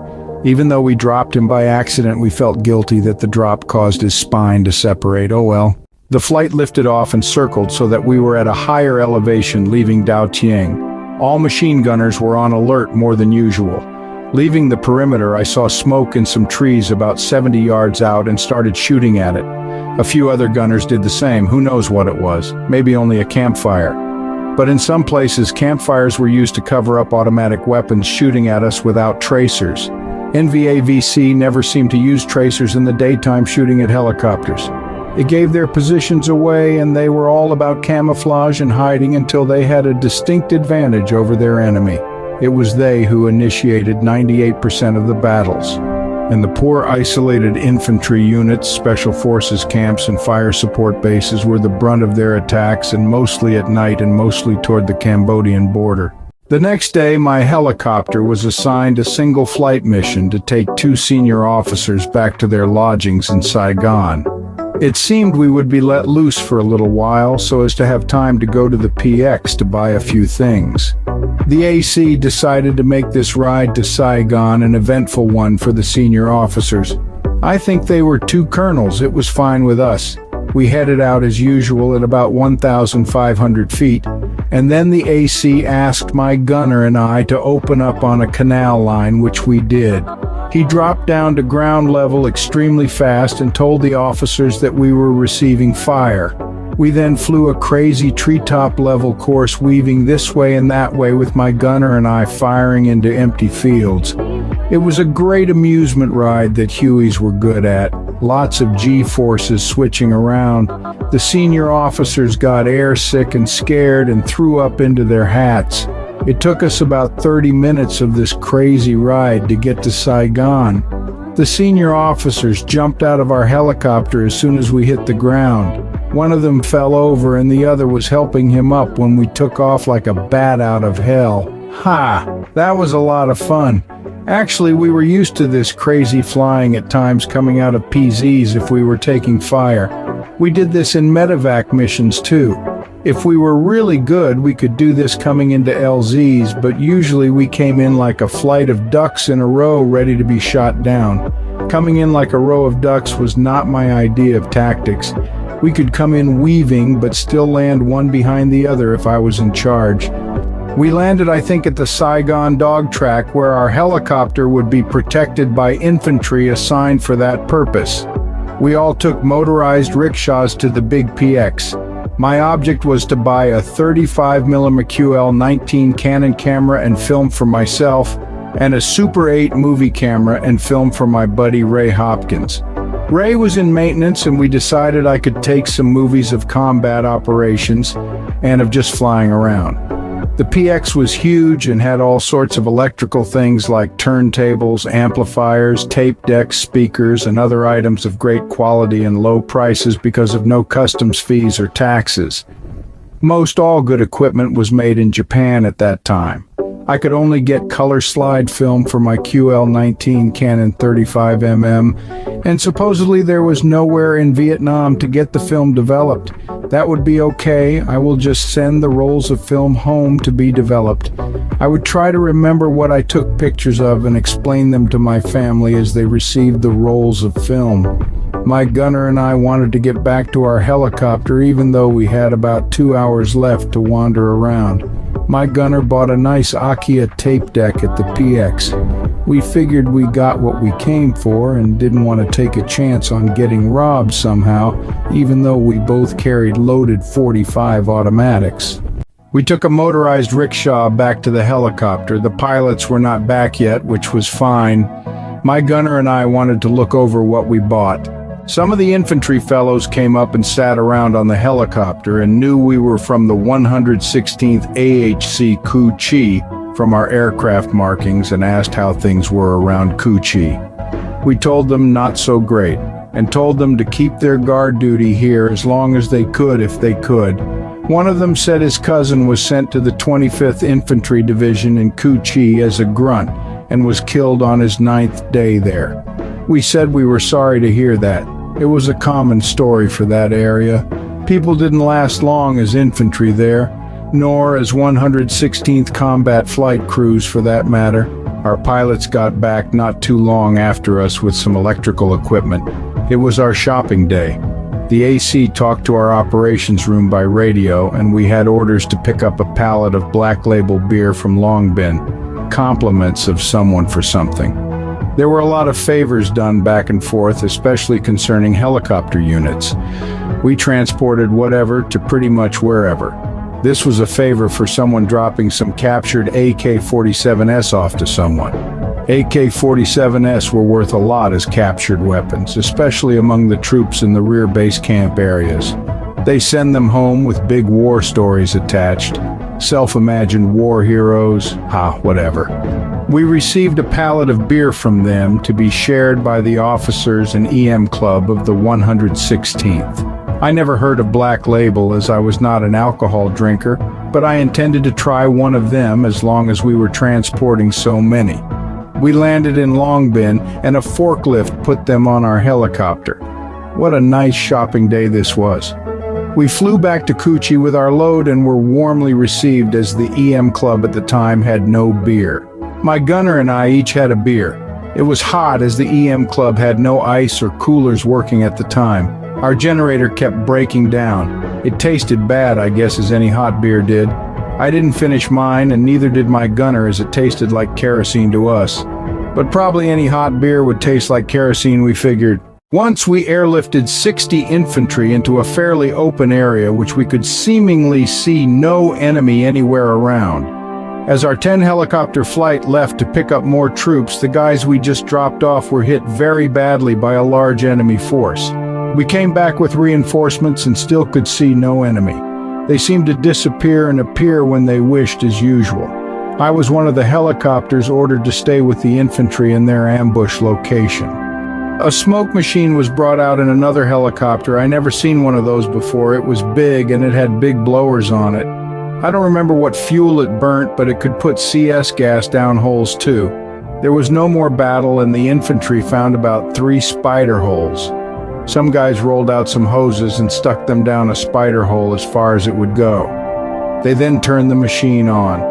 White smoke began to pop up all over the place from about 40 spider holes in the surrounding area. No wonder from the air we couldn't see the enemy, they were underground. And from the indications of the smoke, those spider holes were all connected somehow. This all made a lot of sense to me as far as my experience on the Coochie bunker line and the NVA soldier popping up in front of me from a spider hole in another LZ. Also, one of my infantry sergeant friends said that they would confront the enemy in front of them and then all of a sudden the NVA would be behind them in an area that they had just walked over, seeing no one. Sometimes seeing no one, an American infantry platoon would become totally surrounded and take terrible casualties, and then when reinforcements would arrive, the enemy would seemingly disappear into thin air. That was the nature of the Vietnam War in our area. This was nothing new in warfare. The Native American Indians used the same tactics against the U.S. cavalry over a century ago. All of a sudden, each sagebrush was an Indian, and the NVA-VC had this tactic down to a high art form. Later, after the war, it was revealed that the NVA-VC had complex integrated tunnel systems hundreds of miles long under our whole operating areas from the Cambodian border to Saigon, but it was certainly interesting how these smoking spider holes were all connected. They could move fast and take new firing positions as needed, while the American infantry were trying to figure out what was happening around them. My whole time as a crew chief in the flights of the 116th Assault Helicopter Company consisted of LZs, PZs, and medevac missions with occasional night missions. We almost always flew in 10 helicopter assault formations lasting at least 12 hours a day. We were shot at almost every day. The rest of the time was spent doing mechanical work on my helicopter when we flew back to Coochie Base Camp. I was too tired to go to the mess hall even if it had food. I lost my appetite almost completely. A few sea rations and some water now and then were all I needed. I was getting skinny. I really didn't know how much longer that I could stay alive doing this dangerous activity, but I was not about to quit. I was not too sure why, but I had my ideas. Pride in being in bullet-to-bullet contact with the enemy I considered was doing my job in a war as a soldier, and I could not see myself leaving the other guys who were also volunteering to do this dangerous work. Seems like once you're in it, you get hooked, even if it means a good chance of death before your tour is up. The infantry has no choice but to be combat. We could quit anytime we wanted, but didn't. Maybe we were just foolish, but for me it was pride and respect for all combat soldiers in all wars, including my grandfather, father, and uncles. Why should I be different when so many soldiers fought so hard for our country and many died? I just could not quit. Also, I was probably on some sort of an adrenaline trip. I could think of nothing more exciting and exhilarating than flying in the open and shooting a machine gun while the enemy is shooting at me. And unlike the infantry, we went back to our base camp and slept in a cot in a hooch for a little while. No mosquitoes mostly, or other things biting us. We didn't have enlisted men's showers set up, and when we did, the showers didn't hold enough water, so when we got done with our mechanical work in the evening, there was no water left. I didn't take a shower for 3 months, and it didn't bother me. I didn't brush my teeth for a year neither. I never liked brushing my teeth. We had it nice, very nice, compared to the infantry fellows, although our casualty rates per combat flight crews were about the same as the infantry. We didn't have to go out on day patrols slogging around wherever with heavy loads, getting shot at by long-range snipers and stepping on booby traps or getting wiped out in finely set ambushes. Nor did we go on night ambushes, getting bit up by everything and possibly getting overwhelmed by superior enemy forces. Nor did we have to sleep in bunkers in fire support bases that could be overrun at any time the sun went down. Nor did we see the enemy bodies that we may have killed. Like I said before, we shot at smoke, trees, and bushes almost always. and when an enemy soldier was sighted and fell under a rain of bullets whose bullets hit him, it was difficult to tell. And as helicopter machine gunners, we just flew away and never looked over the dead bodies. The infantry had to see up close all the carnage on both sides of a battle. That for me would be very difficult emotionally, as I was sure it was for many of the guys in the infantry. Being in a battle and looking at the carnage during and after one are two different things, two different very emotional things. And as helicopter crews, we were spared the emotional hit. We flew around in the cool air looking down at beautiful scenery and listened to the latest rock and roll playing on Armed Forces radio in Saigon on our headphones. It was a total exhilarating joy. I turned 20 years old July 1st, 1968. It was company policy that we could stay in the base camp and not fly combat on our birthday, so I took advantage of that. It was the first day in 3 months I did not fly with the flight. I tried reading a book, but my mind was glued to what might be happening to the flight today. I was miserable. Who's getting shot down today? Who's getting shot today? It will be my fault if someone gets killed or wounded on my helicopter, blah blah. I was more tense about what was going on with the flight by my sitting safe on the ground than I was in a full-blown hot LZ. So I went over to the operations hooch and listened to the flight communications over the radios. I hope I don't get like Danny Utinsky, who became wired and wound up by so much combat that he couldn't unwind even sitting back at the base camp. And of course, who was in operations listening to the flight but Danny? He was always with the flight one way or another. That day the flight took enemy fire, but no one was killed or wounded. I will never take another day down when my helicopter was flying. It's too nerve-wracking, huh? Well, back to the LZ assaults and PZs day after day. But we all received a big surprise at the 116th AHC in the form of infusion orders. What we heard was that the 128th Assault Helicopter Company were losing many of their veterans due to deaths, wounded guys, and guys whose tours were up, consisting of crew chiefs and pilots.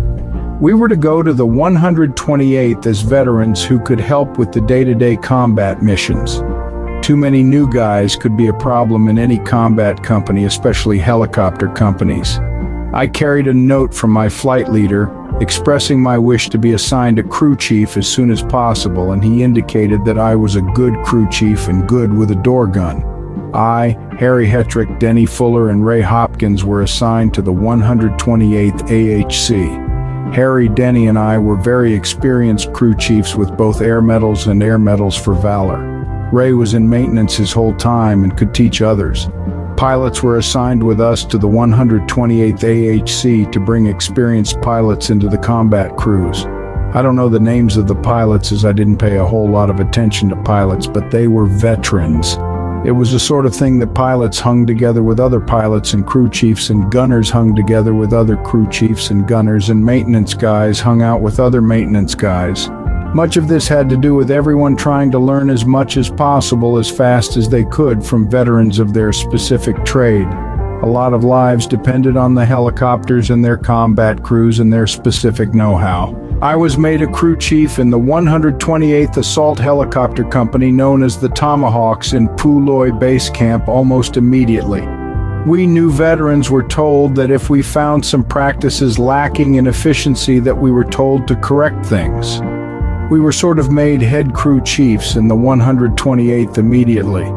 The 116th AHC in Cu-Chi was well known as a battle-hardened combat outfit.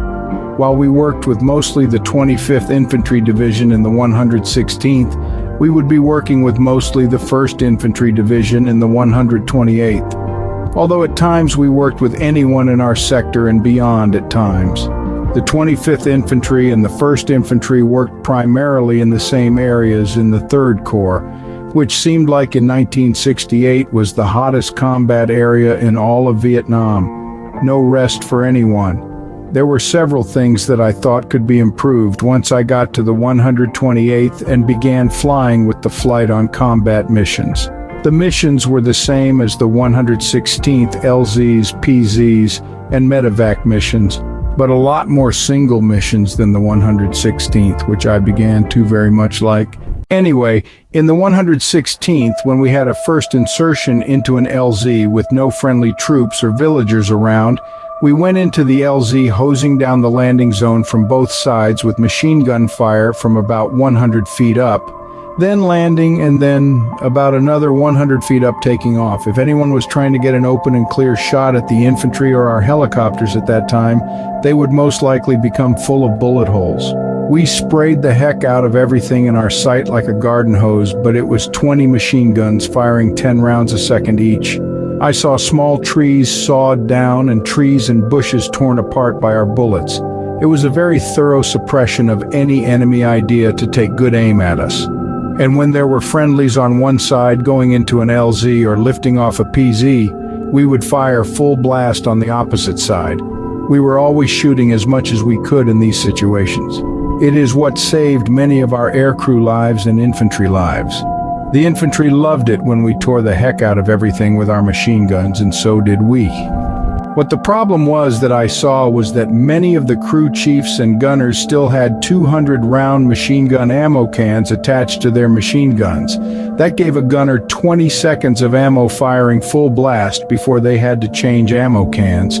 In many LZs, this just was not enough time to put down enough fire. One could be caught in the middle of a very hot LZ switching ammo cans. And believe me, I saw on a later occasion 5 NVA charging me when they shot the ammo belt right out of my machine gun while I was firing it on the ground from the helicopter in a hot LZ. They saw my gun stop firing, and that was all they needed to charge my helicopter with 4 AK-47S firing and a satchel charge. Luckily, I figured what was wrong and quickly got my machine gun firing again. They went down like sacks of potatoes. Whether I hit them or someone else did, I don't know. There were hundreds of bullets flying both ways at that time. How they missed me with the AK-47S was my wonder. Although I had about 12 bullet holes all around me, which included them shooting off my back sights to the machine gun while I was reloading it.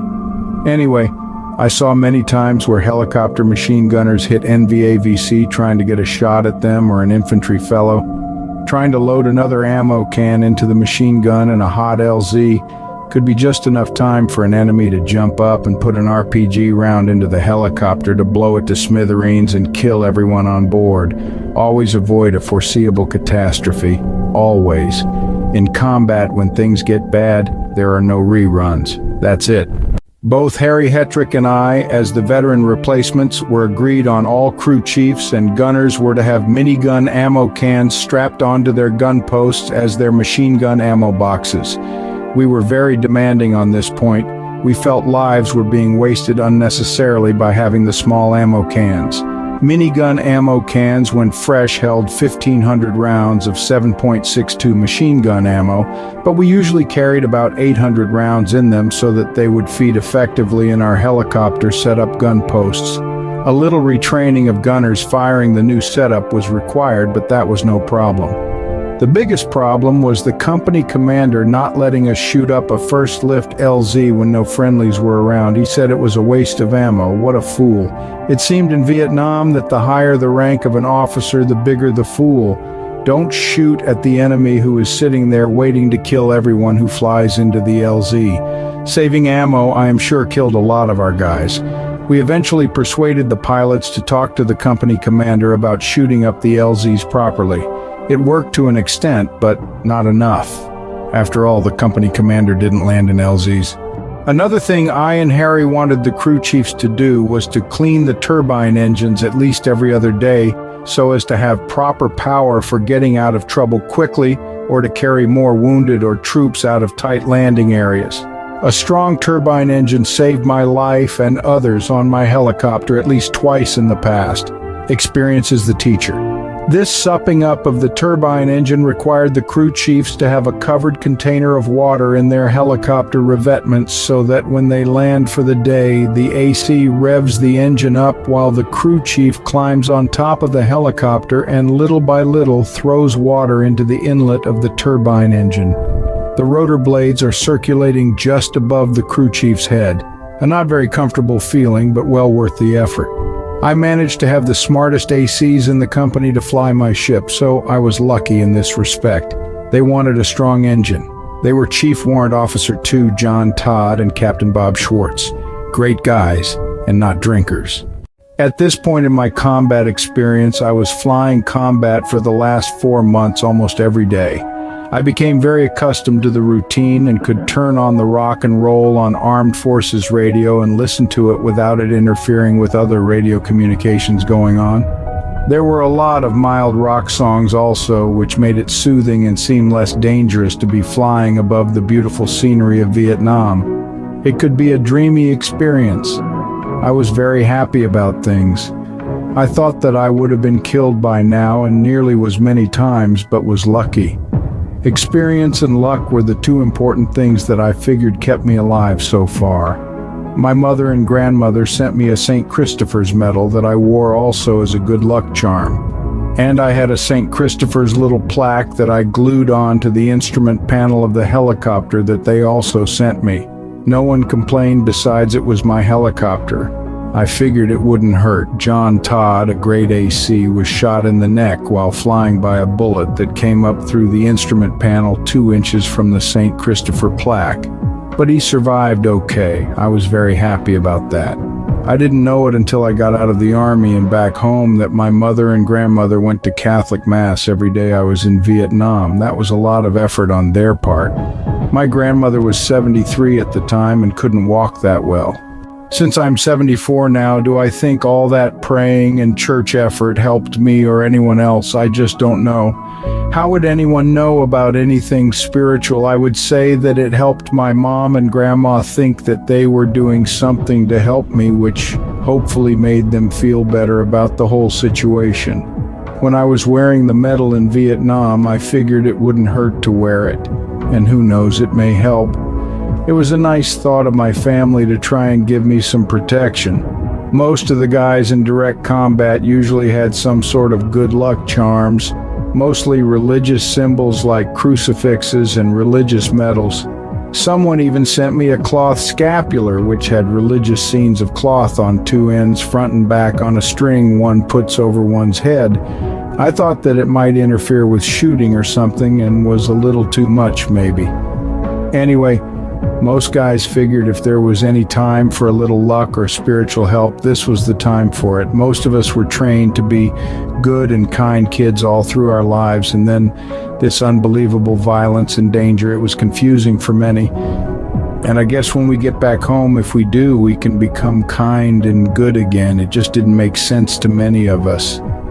I don't think that the violence and death and maiming doesn't really strike anyone psychologically until they are in the middle of it all.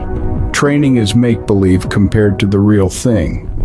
I think there was a couple of days delay until I became a crew chief in the 128th. Anyway, I had what they called interior guard during a night or two.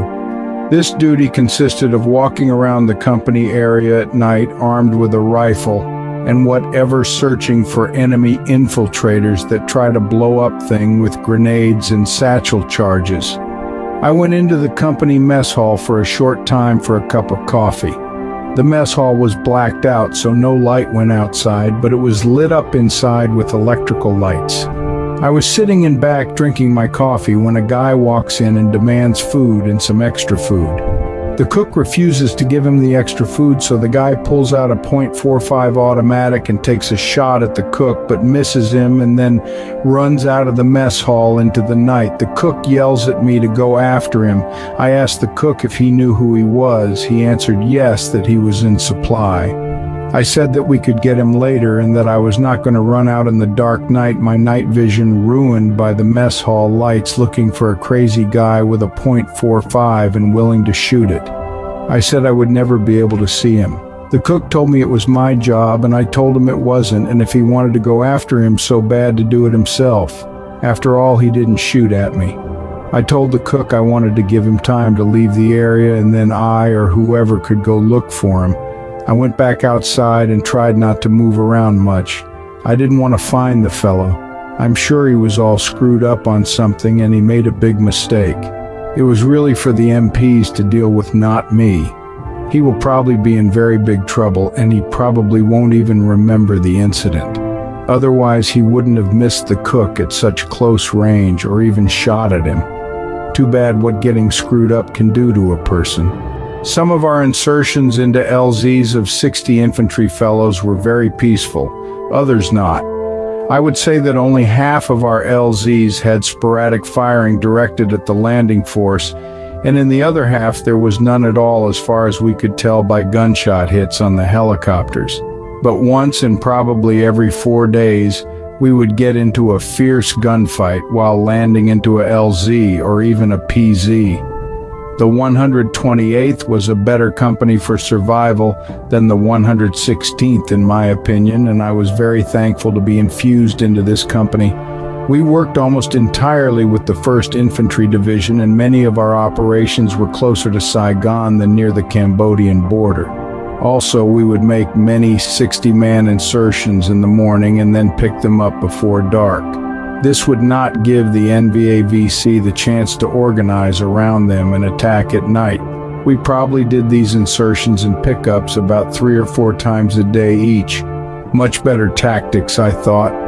Night was the cover the enemy needed to surround and kill our guys. The 60-man day patrols were reconnaissance in force, and it would make it more difficult to ambush the large force in daylight. I had an embarrassing incident happen to my helicopter while flying empty from an LZ. Suddenly we lost altitude fast from about 800 feet. I thought the helicopter next to us was shot down. We both landed in a very muddy rice paddy. I jumped out thinking to help pull the radios and guns off the shot down helicopter. I jumped off my helicopter and wound up stuck in mud up to my waist. I couldn't get out of the mud. I was thoroughly stuck. I was hoping that the NVAVC were not around and start shooting. What a predicament. Finally, my gunner and the crew chief from the other helicopter managed to lightly slog through the mud to get to me, and with a lot of effort to pull me out. Once I could move again, I went toward the other helicopter to pull the radios, and the other crew chief asked what I was doing, and told me that my helicopter was the one that went down, and they were the ones that followed so that they could help us. And he started laughing as he was a good friend of mine. How embarrassing for me. I got upset as the AC, who I never did like, never told me what our problem was before he made a very abrupt descent. We radioed in that we were down and needed a Chinook helicopter to come out and sling my helicopter out of the rice paddy. We were close to the base camp, so the Chinook showed up right away. In the meantime, we pulled the radios and machine guns and flew away. I finally got the word that the transmission oil pressure gauge went to 0, and that's when the AC landed fast, which was the right thing to do, but he never told me about it.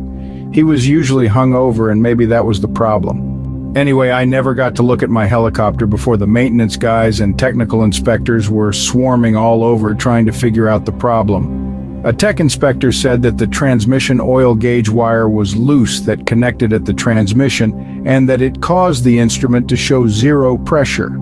Another said that the 3 transmission oil filter discs were upside down in the oil transmission filter and that caused the pressure to drop, which didn't sound right to me as the discs were metal and both sides were the same, and if that were the case it would seem that we would never have had oil pressure from startup, but we did. We checked the magnetic transmission oil plug for wear in the transmission but found no filings. But we all decided the transmission should be replaced, which would be playing on the safe side. It was almost due for a replacement anyway. And when oil pressure in the transmission for real drops to 0, you have about 1 minute before the transmission freezes up and the helicopter crashes down like a rock, or the main rotor separates from the helicopter and the same happens. Very important not to have that happen, obviously. I did have my buddy Ray Hopkins from maintenance help me with the filter and oil replacements for the gearboxes, the engine and transmission the evening before, which I never usually do. Ray, when he goofed up, would safety wire the nuts on a cover or whatever backwards, but I checked for that and no problem, but it was still my fault that I did not do everything myself. While going on our usual flight missions, I was taking 35mm still pictures with my Canon QL-19 camera and Super 8 movies with Ray Hopkins' camera. We sent the exposed film home to the US, so we never got to see our artwork until we were to get out of Vietnam, if ever. I was taking a Super 8 movie flying into a supposedly cold LZ when all sorts of shooting broke out. I dropped the camera as I reached to start firing my machine gun. So much for Ray's Super 8 camera. I felt bad about that and told him I would pay for a new one and that I would have it tied on to something next time. He wouldn't take my money and went to Saigon and bought another one and gave it to me to shoot more movies, which I did. Ray, when he received a package from his parents, which usually included homemade beef jerky and very good cookies, blue jeans, and whatever, would give everything away except for maybe a couple of things.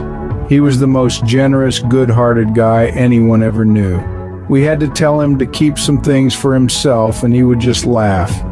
He was a happy guy, no doubt about that. His big thrill all his life, as his parents told me, was making other people happy, and I know now he acquired that wonderful blessing from both of his parents. Such fine people. We had a helicopter go down in a bad spot on one of our PZ missions. The AC of the helicopter said that he could not control the fuel feed to the engine. A helicopter went down to pick them up, and I told my AC to land down there also, and that I may be able to fix the problem fast and get it back up in the air. They had a fairly new crew chief, and I thought it would be difficult for me to explain and for him to know where the linear actuator was giving the aircraft a fuel problem. We flew down and I jumped out, not getting stuck in mud this time, and ran over to the aircraft with an oil can and a wrench. The helicopter engine was still running. The crew chief jumped out of his helicopter and watched while I opened up an engine cowling and then sprayed some oil on the side of the engine and hit the stuck linear actuator with the wrench. The fuel control immediately resumed normal function, and we all jumped in our helicopters and happily flew off. It was sort of like a stuck needle valve in a carburetor. Magic. About this time, I received a frantic letter from the mother of my buddy Richard Finn, who was drafted and sent to Vietnam and put into the Americal Division in the infantry up north around Chulia. Apparently, she received a telegram saying he was wounded but heard nothing more. She wanted me to go look for him and let me know what happened and if he was still alive.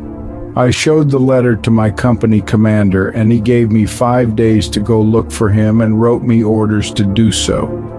I was amazed that he gave me this time. So off I went hitchhiking on helicopters all the way up to Chulai.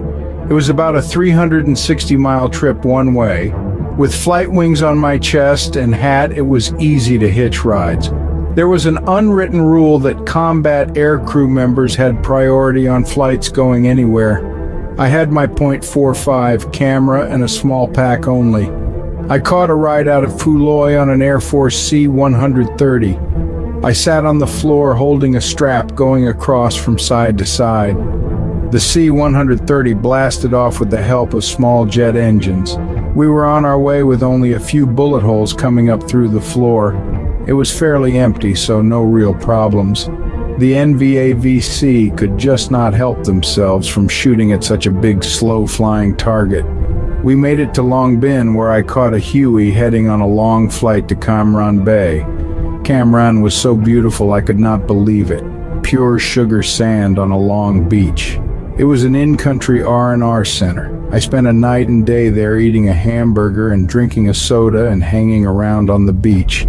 How wonderful that was. It really broadened my vision of Vietnam. The South China Sea was spectacular. Back on my trip north to Chu Lai on 2 more Huey flights. The flight crews always asked how things were in my area of operation. I told them, and I guess it was about the same everywhere once one got away from the big air bases. I finally reached Chu Lai and was told that I should look for my friend at the 91st Field Evacuation Hospital, that they should have the names of the wounded there. I said thanks and asked at the hospital if they had a wounded fellow there named Richard Finn, and they said yes, he was in ward so-and-so and bunk number whatever. So I went to the place and found Richard Finn. He had one leg amputated and was waiting to go to somewhere else. This Richard Finn was black and my friend was white. Wrong guy. I talked to him and wished him the best of luck. I asked around the hospital if anyone knew my buddy. No one knew him or about him. The guys told me that if he wasn't there, either he was dead or wounded bad enough to be shipped to Japan to a hospital there. I know records are rather loose in Vietnam, and even if Finn was wounded next to someone, that someone may not have known him or his name. It's terrible to say, but I had guys wounded and killed right next to me whom I never knew, nor did I know their names. In a gunfight, one just keeps on shooting as best one can. Unless a friend is wounded or killed, one is unaware of who is who on the casualty list.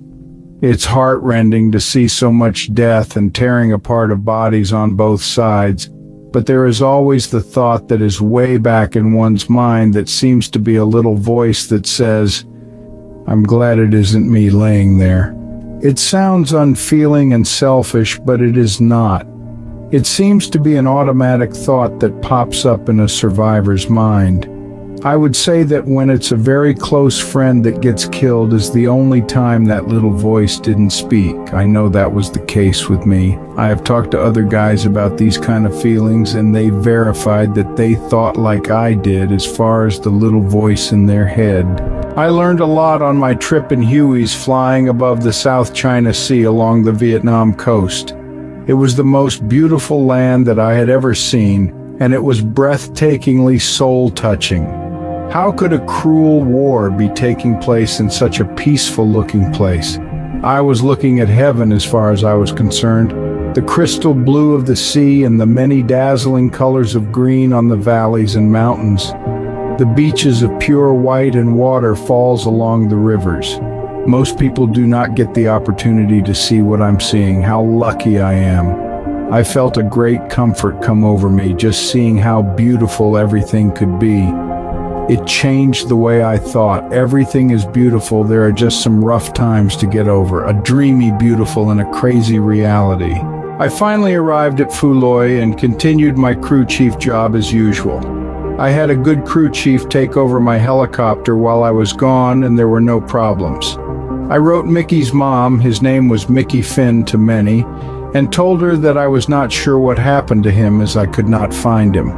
The next mail call, I received a letter from her that Mickey was in Japan recovering from his wounds and thanked me for my effort to look for him.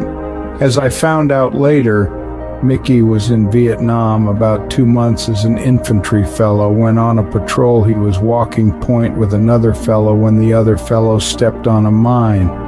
The fellow that stepped on the mine had his legs blown off and died. Mickey had a lot of shrapnel blown into his intestines and was in very bad shape and was in a hospital in Japan for a whole year. But he survived after being hooked on morphine all that time. The hospitals let guys hooked on morphine out cold turkey. Many became heroin addicts because of that. That's why partly the bad reputations abounded about Vietnam veterans being drug addicts. It was the Army and veterans hospitals that were the cause of much of it. No mercy for wounded veterans back then. About this time, a new guy came into our company to be a door gunner. He was a guy originally from France and was the younger brother of a staff sergeant in our company who worked in operations. The staff sergeant could speak French, Vietnamese, and English, which was a big help in communications. From what I heard, the staff sergeant fought the Viet Minh in the 1950s while in the French Foreign Legion and fought at Dien Bien Phu and was there at the French Army surrender in May 1954. What a terrible slaughter that was on both sides. Anyway, after the French Foreign Legion, the guy went to Canada and came to the United States and joined our army to fight the Vietnamese when we entered the Vietnam Civil War. A very determined guy. Now his younger brother joined our army so that he could be with his brother and fight in Vietnam. He was somewhat trained with the machine gun and went on his first mission with us. It was a daytime full lift into what became a very hot LZ. We went in shooting full blast and we got blasted back full blast by the NVAVC who were dug in next to the LZ. It was a horizontal rain of bullets both ways. My helicopter received 16 bullet holes and many guys were killed and wounded. My helicopter's tail rotor drive shaft was shot up. We got out of the LZ but had to land again right away because of too much vibration, a sign that something is ready to shake apart. The drive shaft was shaking badly and about to let go because a bullet hit a connecting clamp that held part of the drive shaft together. I had some extra clamps among the extra parts I always carried and did some fast work and decided we could make it either further away or back to a safer place. We made it back to base camp. The thing was on the staff sergeant's brother's first flight. He was shot, I think 3 times, but didn't die. So much for wanting your brother in this company as a machine gunner. Throughout our time in Vietnam, we faced a hidden enemy in intense gunfights. Each day we fired thousands of rounds, honing our combat shooting skills. The NVAVC may not have had the same level of experience, giving us a significant advantage. We became accustomed to gunfights, keeping our cool even in the face of danger. As gunners on helicopters, we had no choice but to defend ourselves and others by quickly identifying and shooting at targets. It was dangerous, but it was our only hope. The enemy had the advantage of being hidden, but as soon as they started shooting, we could see their gun smoke and target them. LZPZ gunfights became routine for us, raising our adrenaline but not unduly frightening us. I firmly believed in thoroughly shooting up every LZ that didn't have friendly soldiers or villagers, saving lives. I argued with the company commander about saving ammo at the cost of our lives, and my fellow soldiers agreed. Saving ammo was foolish.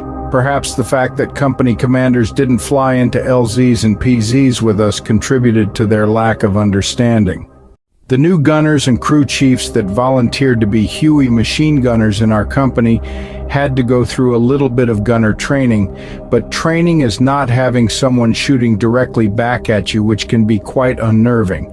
I would say 1 out of 3 new guys could not get used to the danger of it all. They wanted to join the heroes and crazies, as they called us, but their nerves just could not get accustomed to the free for all of life and death of direct combat. None of us blamed them. We sort of figured they had a better outlook on survival than we did, even though it was involuntary and instinctive on their part. They just couldn't think properly or shoot properly under the direct, overwhelming stress of the possibility of being killed at any instant. And that likelihood was usually on a daily basis. And we had to have cool and calculating heads as door gunners in order for us to have a decent chance of survival. And the same went for pilots. I guess it was all about how one thought about everything. Maybe attitude, I don't know. All I know is what I experienced, and it was like chaos and madness when I first experienced becoming a flying crew chief. I couldn't actually believe 2 groups of people were doing their very best and trying to kill each other. It didn't seem sane, and now I know it isn't at all sane. But I was bound and determined to do my best as a fighting soldier as long as I was already stuck there. My helicopter had a single flight mission one day to take a lieutenant artillery observer to a canal line toward the Cambodian border. Single flights were always a dangerous proposition. But what wasn't in this country while flying around in a favorite target of the NVAVC? We stayed at about a 1,800 feet elevation, and arriving at the canal flew lower to see evidence of footprints in the mud and vegetation crushed by human traffic in an area heavily occupied by the NVAVC. We also saw some sampans pulled up under some trees. My gunner and I started to shoot holes in the sampans when we started to receive fire. We quickly flew up and away. If we were shot down here, we would certainly be dead one way or another. Many times on reconnaissance missions, we would start to fly before the sun rose in the morning. As the sun rose, the sun would light up the ground at an acute angle, which would make the morning dew on the grasses and other vegetation be of a different prismatic color if it was disturbed overnight as compared to the non-disturbed vegetation. We were tracking what occurred overnight by prismatic paths through the vegetation. Free fire zones were supposedly where we could shoot anything that moved, but we didn't, as sometimes civilians would be walking back to their ancient village grounds that they were forced out of, usually by the South Vietnamese Army or the Americans. In free fire zones, we might drop a red smoke grenade in an area where the colorful path ended, or put a burst of bullets near the area. We would usually be then shot at by whoever was in there. Many times the NVA-VC would try to straighten the grasses out behind them that they crushed on a night move to foil any attempt to track them. It did not work when we reconnoitered in the early morning on a sunny day. Sometimes we would be tracking animals other than human, usually a water buffalo. Anyway, as we flew a distance from the canal line and gained altitude, the artillery observer tried to do his work, calling in an artillery strike on the canal line. He called in 155mm and 175mm artillery, of which none came closer than a mile from striking the area.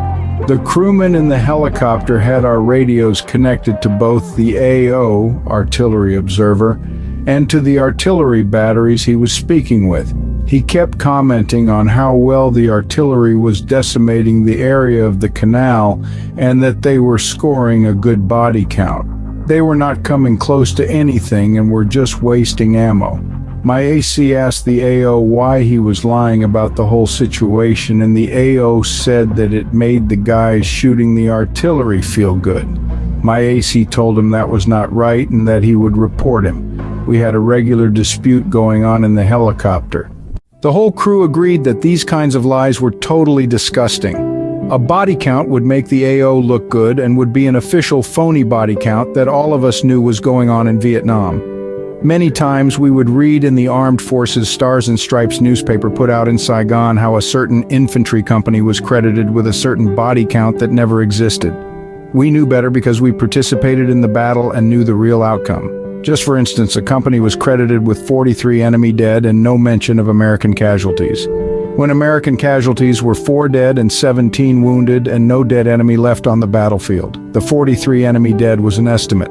True, the dead may have been pulled back by their comrades as they do most times, but who in the dark of battle can tell how many enemies were killed? When these phony body counts are added up all across Vietnam, who can tell what is happening for real?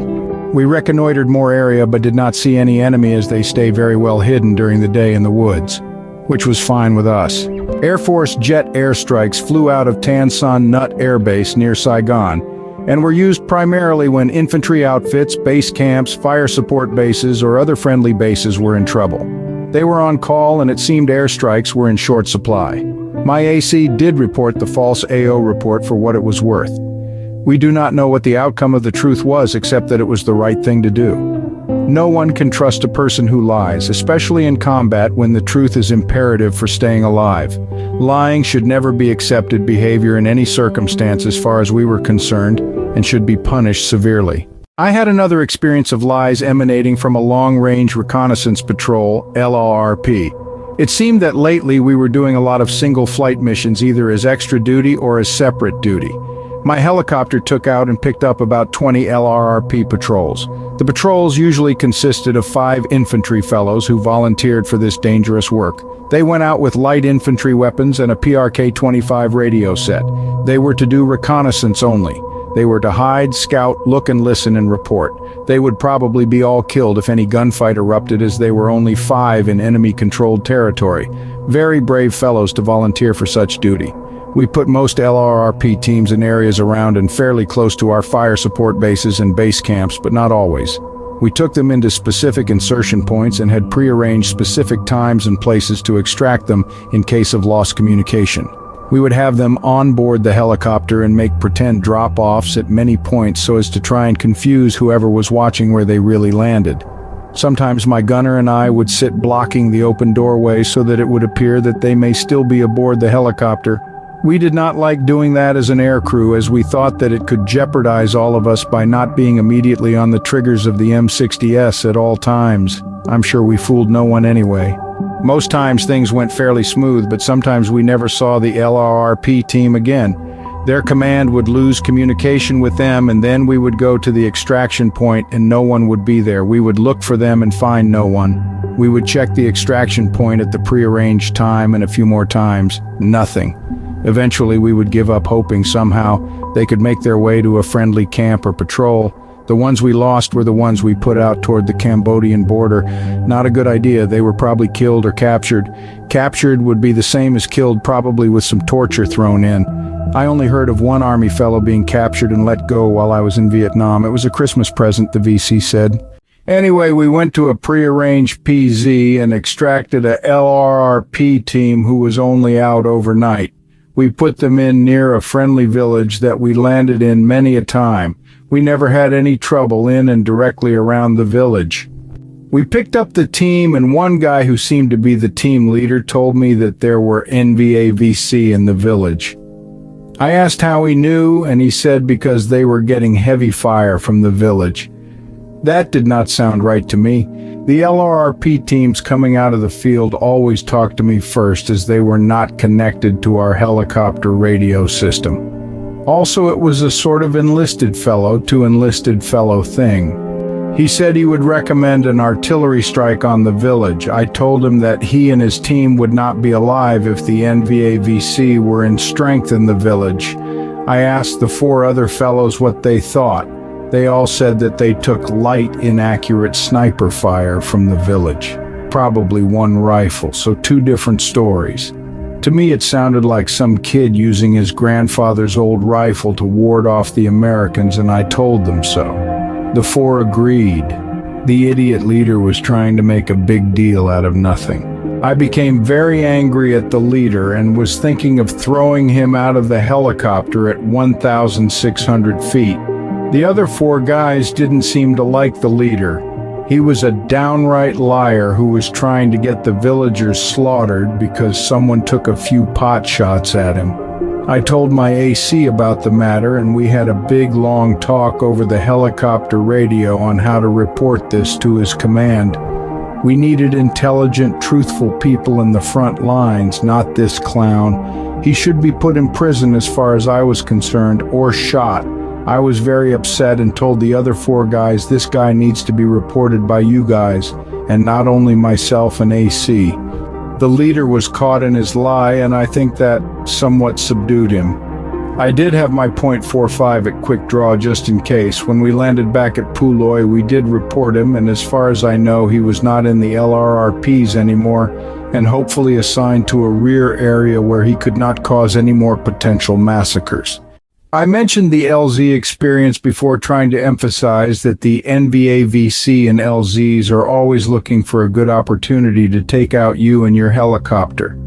An infantry outfit was receiving heavy fire and taking a lot of casualties out toward the Cambodian border. 10 of our Hueys with 6 infantry fellows on each were on the way to help them. It was decided we would land between our guys taking a beating and the enemy. Always a very scary scenario. As we flew closer and lower, we could see a whole lot of gun smoke and smell blood. We came down firing at the enemy by holding the trigger down on our machine guns from the left side as the friendlies were on the right side. My helicopter was about number 6 in the line. As we touched ground and the infantry jumped off and hit the ground, I could see some of them being hit by bullets. I was shooting away when my AC said that he was hit in the left arm and could not pull pitch on the left collective control. Just then, the Peter pilot said that he was shot in the head and blinded. Seemed like we were going to wither away in this bloodbath. Suddenly, my machine gun stopped firing. It never stopped firing since my early days as a crew chief. I never jam it. I could always depend on my M60. Just then, 5 NVAVC jumped up from the ground about 40 yards away and were looking directly at me and charging. 4 were shooting their AK-47S at me, while 1 had a satchel charge apparently ready to throw on the chopper. They must have come from an unseen trench connected to a tunnel system. The battle was taking place in a defoliated woody area.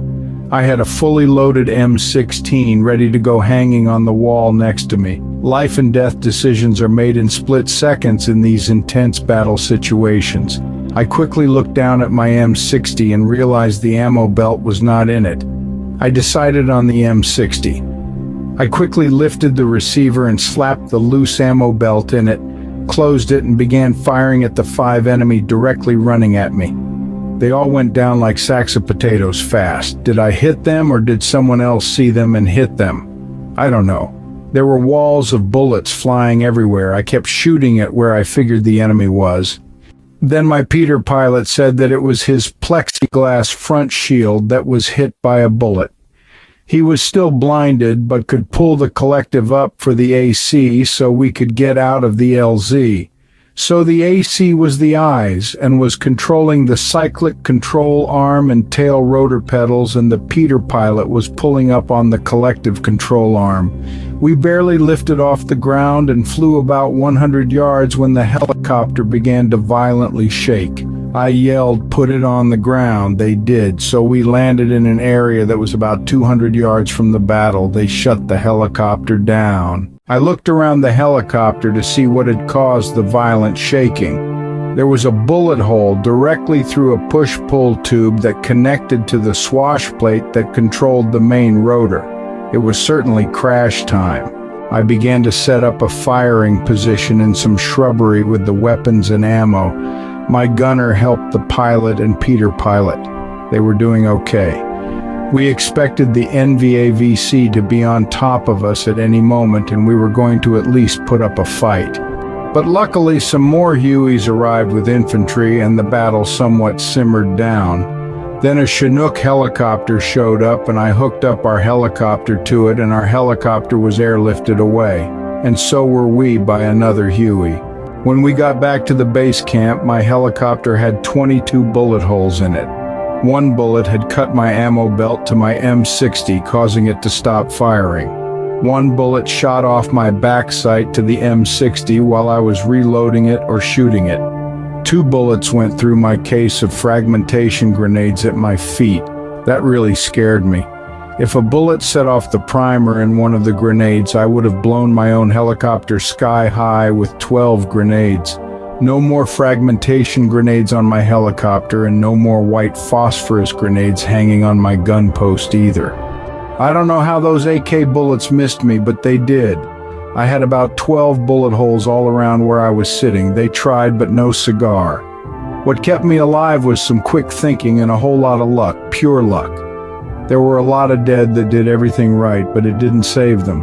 When torrents of bullets are going every which way, who gets hit and who doesn't depends on a lot of things, and one of those things is pure luck. It was about a month before when some of the gunners and crew chiefs in my flight would walk up to me with a smile on their face and rub their arm and shoulder against my shoulder and arm so that my seeming pure luck would rub off on them. Ha! I got a big kick out of that. I pretty much was one of the undeclared head crew chiefs of both flights about this time.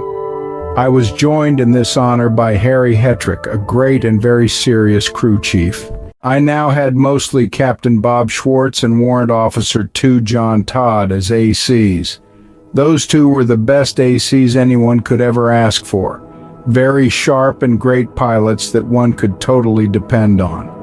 Captain Schwartz was the ranking pilot officer other than the company commander. My helicopter was lead helicopter into the LZs and PZs on combat assaults in many cases because Captain Schwartz was my AC. The assaults we made were somewhat saner. We sometimes divided the 10 slick Hueys into 2 assault groups, which put 30 infantry fellows on the ground to check out certain areas, with standby backups ready to go if need be. Or we would pull them out if need be. The infantry that we were working with mostly were day reconnaissance patrols. We put them in mornings and took them out before night. Less unnecessary casualties and really more information as far as ground covered. Also, we had more single flight missions to go on. Everyone everywhere wanted a Huey helicopter for the day, especially with a veteran combat experienced crew in it, which was fine with me. We could expand our view of what was going on in Vietnam besides gunfights in LZs and PZs. Although we took on frequent medevac missions picking up the newly wounded during battles, usually a very dangerous situation. But we were very used to dangerous situations.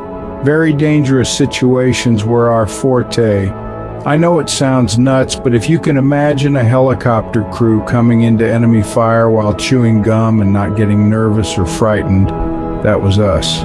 I guess after a while we had the fright scared out of us. Ha! My helicopter was assigned to a command and control mission, a C&C mission.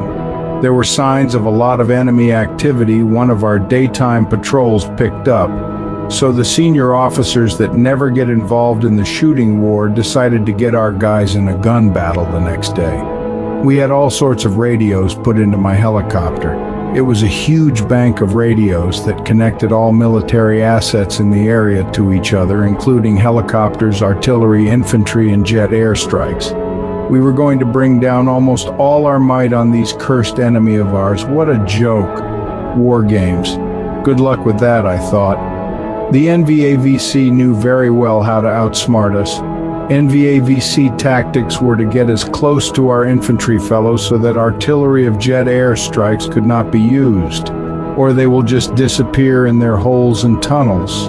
Well, we flew over the intended battle area in my C&C helicopter at about 2,200 feet and watched my company of 10 slick helicopters fly into the LZ area and not even shoot as the infantry troopers jumped out. This is the first time I watched our company in action from above. This was the first lift of supposedly a surprise attack. As soon as our helicopters lifted off and flew away, the infantry came under immediate attack by mortars and automatic weapons, including machine guns. The infantry ground radios called and said they were taking heavy casualties and need to move out of the area. The C&C said to move forward, but the ground radio said that is where the machine gun firing was coming from, and they were pinned down, and to move forward was pure suicide. Our company's gunships saw where the machine gun firing was coming from and started to make rocket runs on the enemy positions. One of the gunships was hit bad and had to make a forced landing close to the area. The slaughter of our infantry continued. They needed to pull back but couldn't do it effectively. I suggested to my AC to put artillery smoke shells down to cover the infantry withdrawal. He said it made sense and told the colonel. For some reason, no smoke showed up, but inaccurate artillery came down, luckily not on our infantry, but far to the rear of the enemy firing positions. The LZ was a typical clearing in a brushy, wooded area, perfect for an enemy ambush that they were so good at. Another 10 slick helicopters were to land with more infantry, but that depended upon the 1st Infantry fellows moving into the tree line in front of them, which they cannot do as they are pinned down by machine gun fire from bunkers to their front. The LZ was too tight. The survivors of the first lift will have to claw their way back, dragging their wounded to an area behind them. Hopefully the NVAVC have not yet covered by a flanking movement. This withdrawal movement consisted of the infantry crawling on their bellies backwards, feet first, dragging their weapons and wounded with them. The artillery was walking back to try and hit the enemy tree line with the bunkers.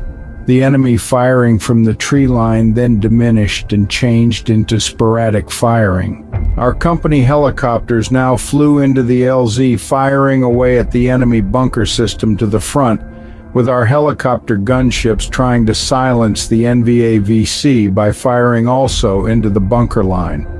The idea was now to pull all our living, dead and wounded out of the area and to go back home to our base camp.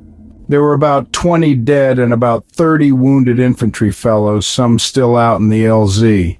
I heard the colonel over the radio speaking to MACV headquarters in Saigon that the operation was a success because the NVAVC pulled out of their bunkers.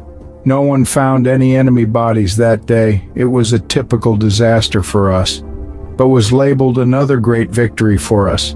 But besides the completely blatant lying by the senior officer in the out-of-control situation, what got to me was the C&C radio communication sounded like a baseball game, very aloof, except for the radio on the ground and from the helicopters. This I just suspect, but when the colonel gets back to Saigon, I would imagine he would report a heavy enemy body count. After all, it was good for morale, good for his career. He might get a combat medal and good news for the press. Now, this is pure speculation on my part, but it seems the higher the rank in business or the army or any organization depends on how many times that person said yes to one's superiors when in the lower ranks. The yes people, the followers and not leaders, seem to rise through the ranks until the ignorant, greedy, dishonest, and dishonorable people run the organization. This to me seems like the general rule. Sometimes a good person rises to the top, but this would be the exception and not the rule. The 128th AHC at this point seemed to designate Sundays as single flight days for almost everyone. Thank goodness.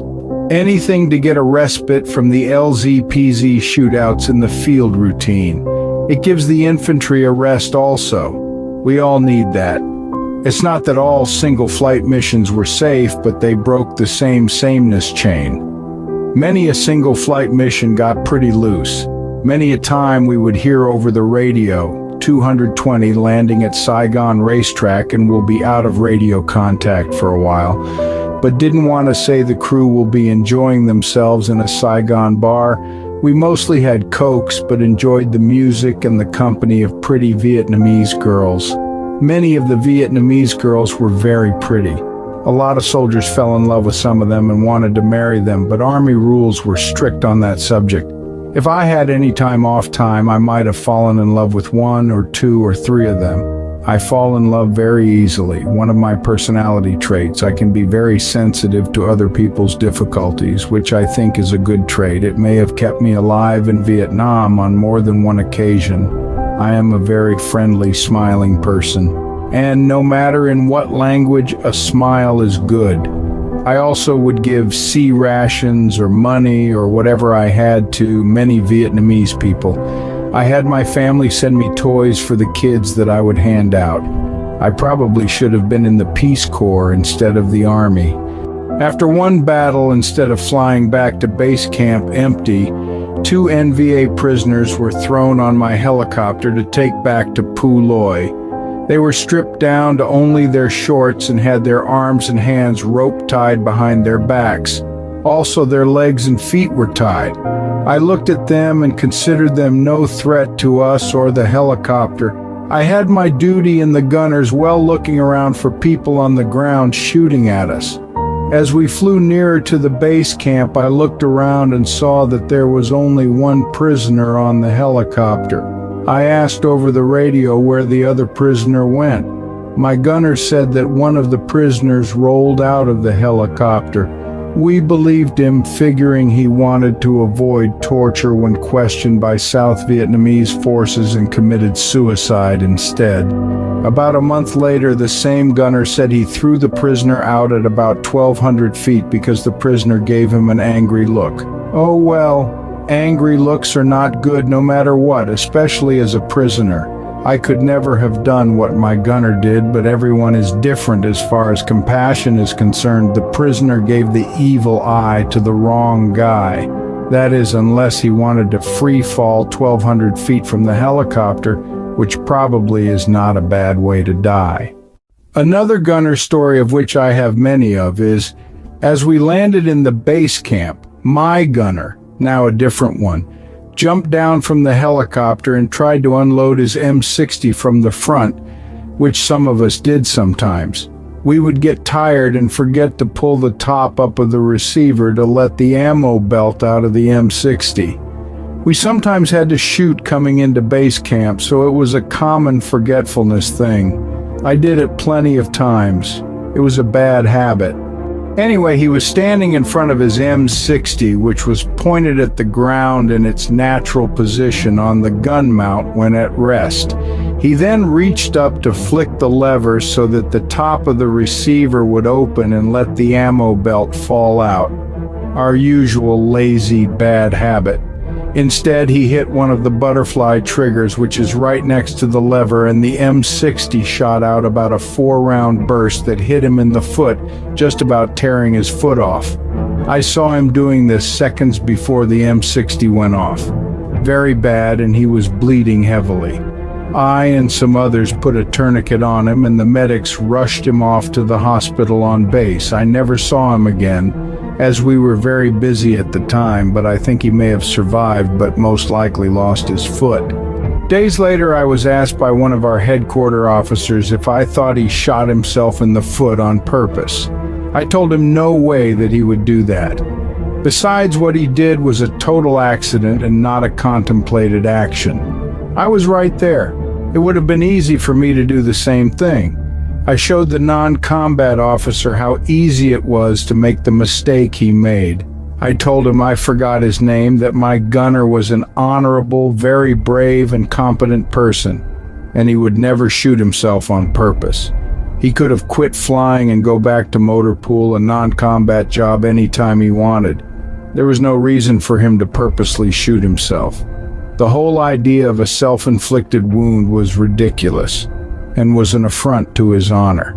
I told the officer that I would be a witness in his defense if it came down to that.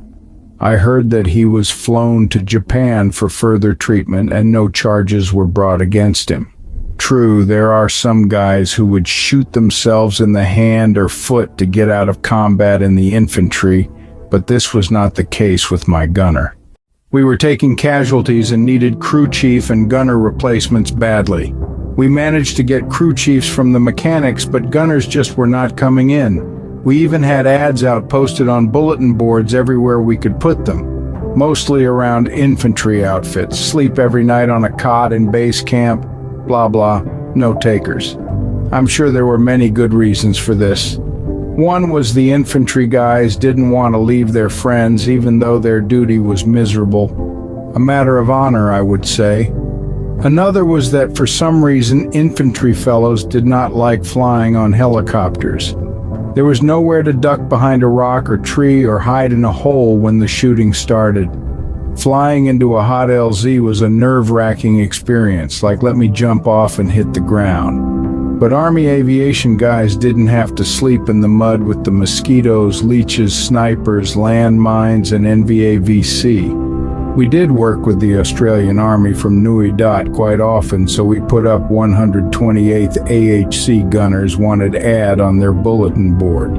We had about 20 Aussie infantry volunteer right away as door gunners. The question was, could we have Australian gunners assigned to an American Army company? I don't know what the legal answer was, but I had an Australian gunner right away.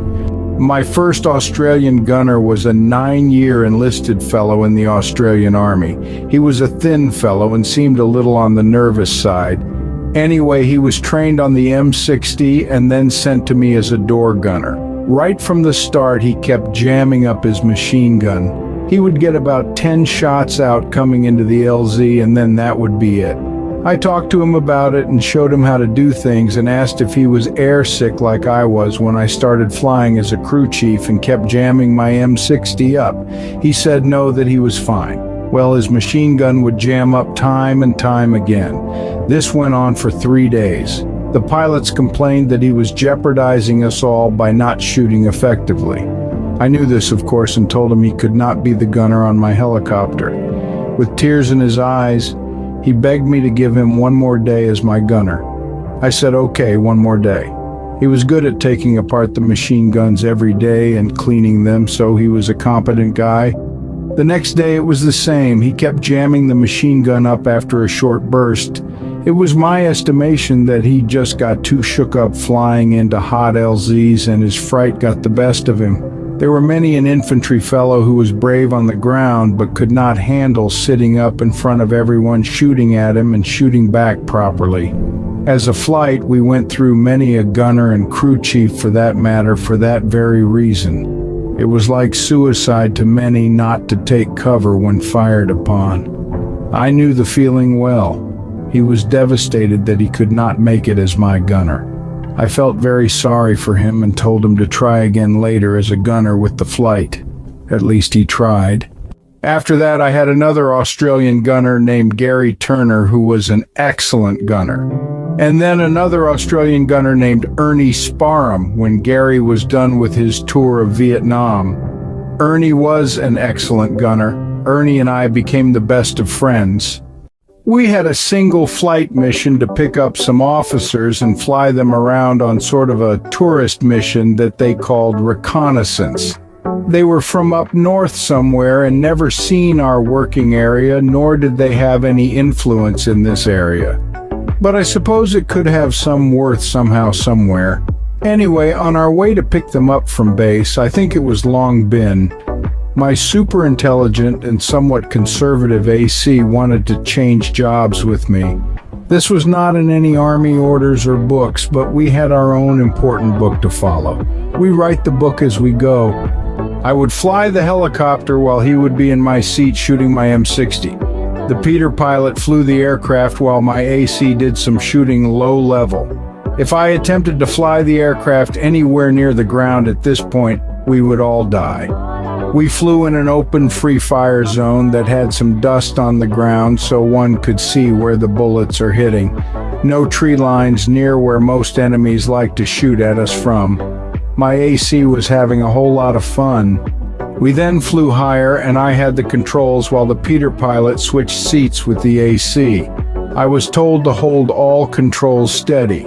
Well, at least we were still flying. Then the Peter pilot took a turn on the machine gun.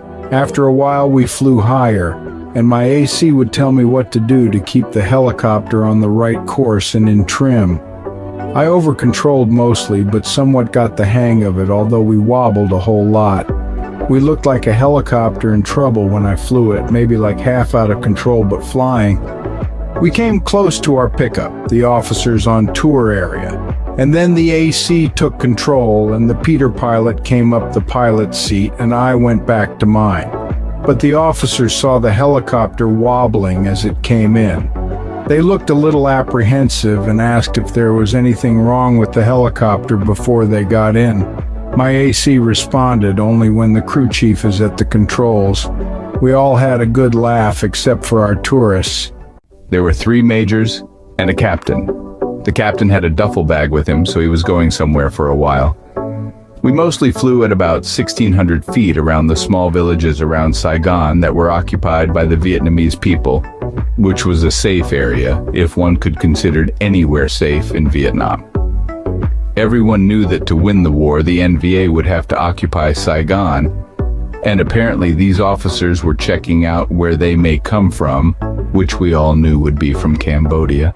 We landed back in Saigon and the majors went their merry way.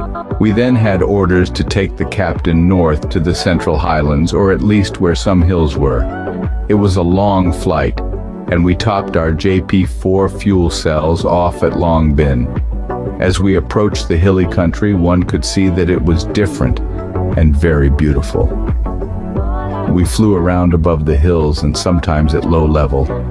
We finally found the little compound that the captain was supposed to be dropped off at. So we landed outside of it and a fellow came up to the helicopter and wanted to sell us a monkey he had on a leash. The monkey was about a foot tall and a male. I asked how much and he said 200 piasters, which was about $2 MPC.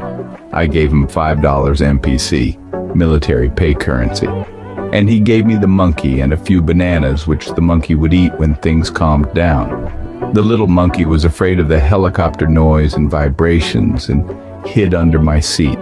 I had him on a short leash tied to my seat post so that he wouldn't jump out and hurt himself. I did feel sorry for him, but he did manage to bite me when I tried to pet him. I thought I could train him to ride on the helicopter and fly it, I told the crew, and the AC said, or shoot a machine gun. The crew in conversation decided if the monkey could fly the helicopter, he would fly it right back to the place it was captured and made a prisoner, and that if he could shoot a machine gun, he would probably shoot all humans that he saw. Most all animals do not like humans, I would think. We had a very lovely sightseeing tour on the way back our base. No shooting, no war for us, just peace and tranquility for us. The monkey was dropped off at our hooch where it started screeching and biting and peeing on anyone that got close. It was taken off its leash and went wherever the next day. We had a full flight mission to take 60 infantry fellows to an LZ with a tree line on one side and an empty field on the other. We fired our machine guns on approach and during the landing. The tree line was to the left of the landing on my side, right in front of me. I don't think we took any fire from anywhere. After the infantry jumped out, we lifted off and flew over the tree line on a left bank. I was on lead helicopter. Right below me were about 10 obviously VC running for their lives across a muddy field to another tree line. They were unarmed and had their backs turned to me. I started to shoot behind them to keep them scurrying on their way. I could not shoot them. It was against all my moral upbringing. Facing people shooting at me is one thing, but shooting unarmed kids in the back was pure murder to me. We were all kids on both sides. They were only about 50 yards out of the tree line. We landed the infantry troopers near and had about 150 yards of an open muddy field to go. Once I flew over them, I stopped shooting. There were 9 helicopters behind mine. Some crew chief in another helicopter shot them all in the back, killing them all. I could hear over the flight communications what happened. To me, that was cold-hearted murder. But I knew out of 10 crew chiefs that probably 2 or 3 of them could be capable of just plain murder.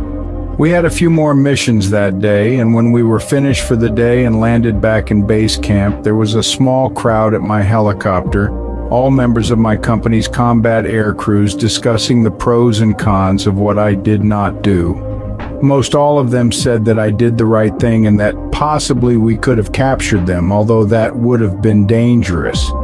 Others said they should have stopped running and put up their hands and surrender. Others suggested that if they did that, the infantry fellows would have shot them dead, or one of our guys might. The VC were very scared and figured if they surrendered, they would be shot dead, so why not at least try for the next tree line?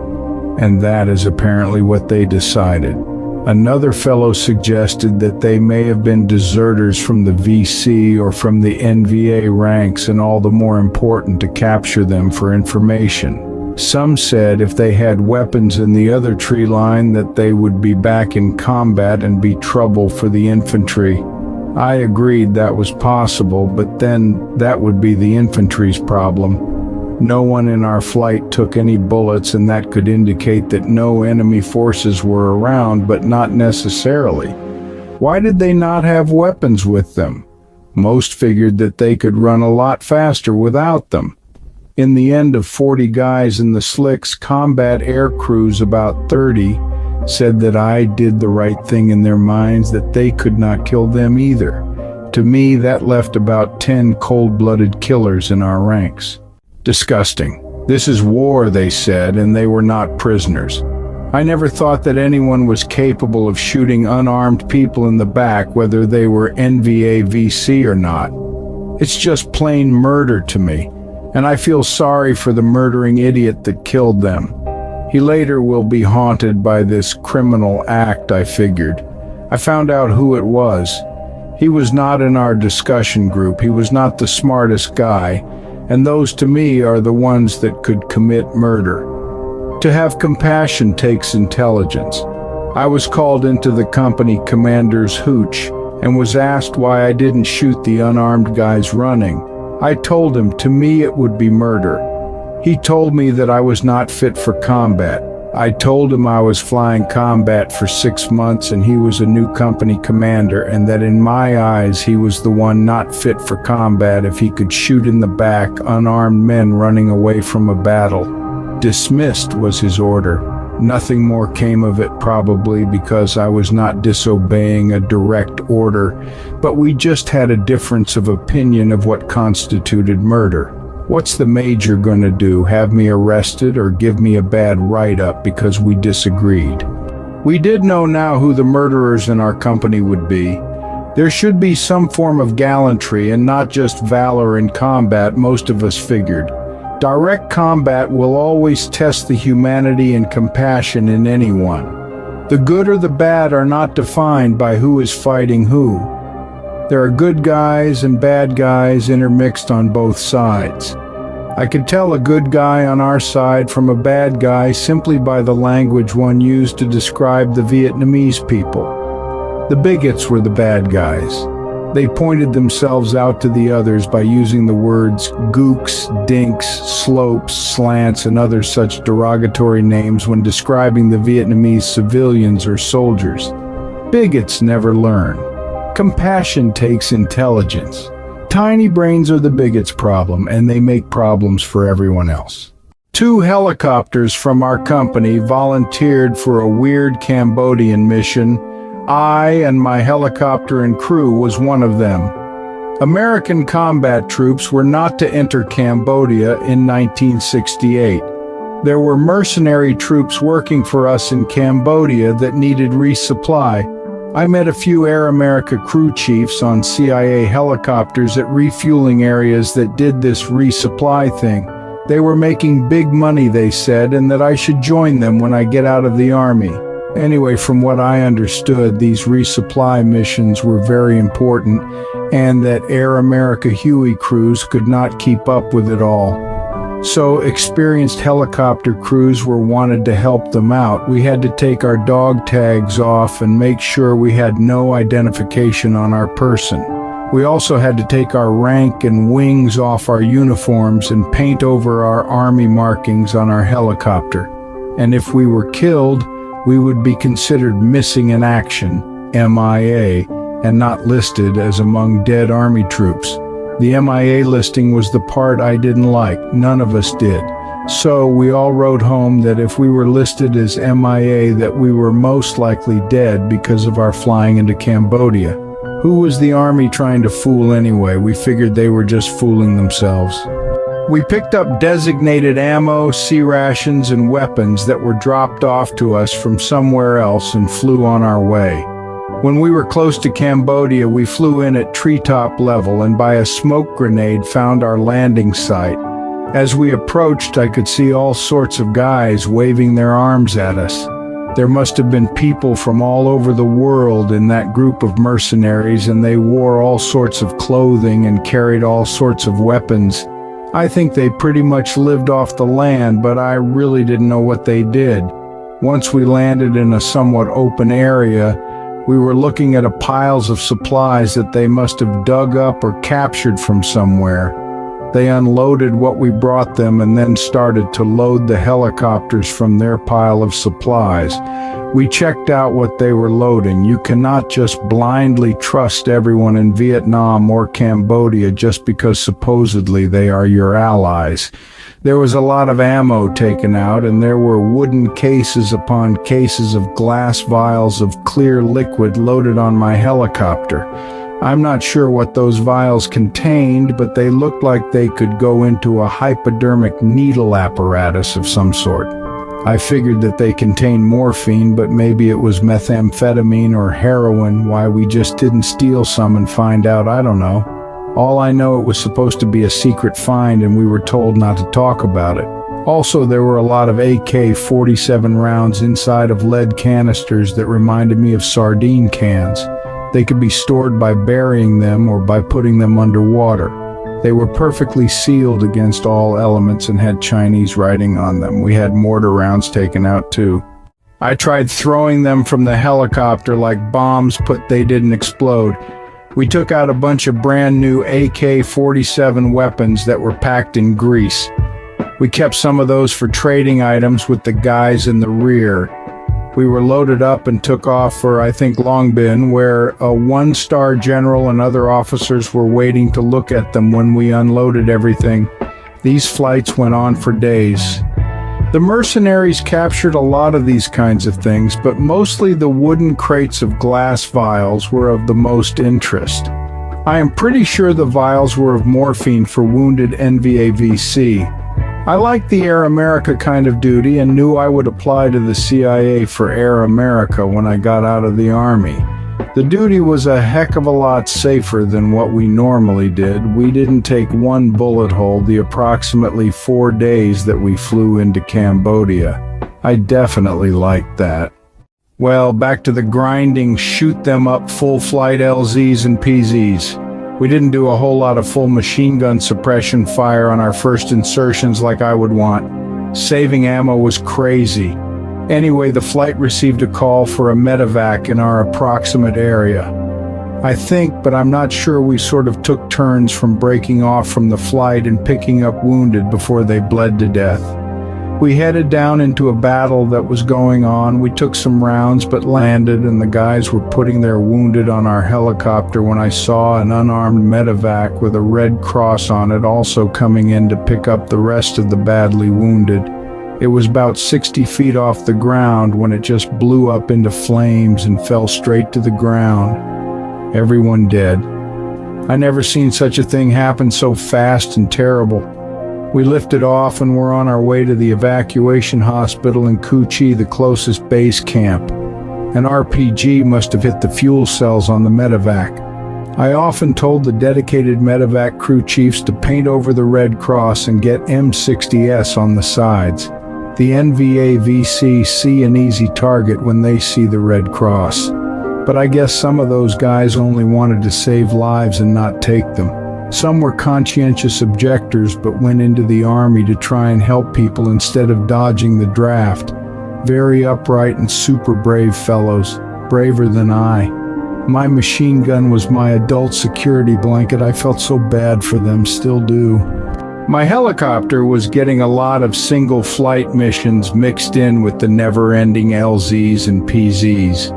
We had a flight to pick up a couple of Red Cross donut dollies in Saigon and fly them around to various base camps and some fire support bases with their canisters of fresh hot coffee and donuts.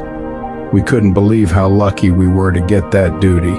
I took off my steel vest and the one I sat on and gave them to one of the girls and told her to sit close to me in my gunner's well so that her back could be protected by the helicopter transmission. We essentially were cuddled together behind my machine gun. She was wearing perfume and smelled so good.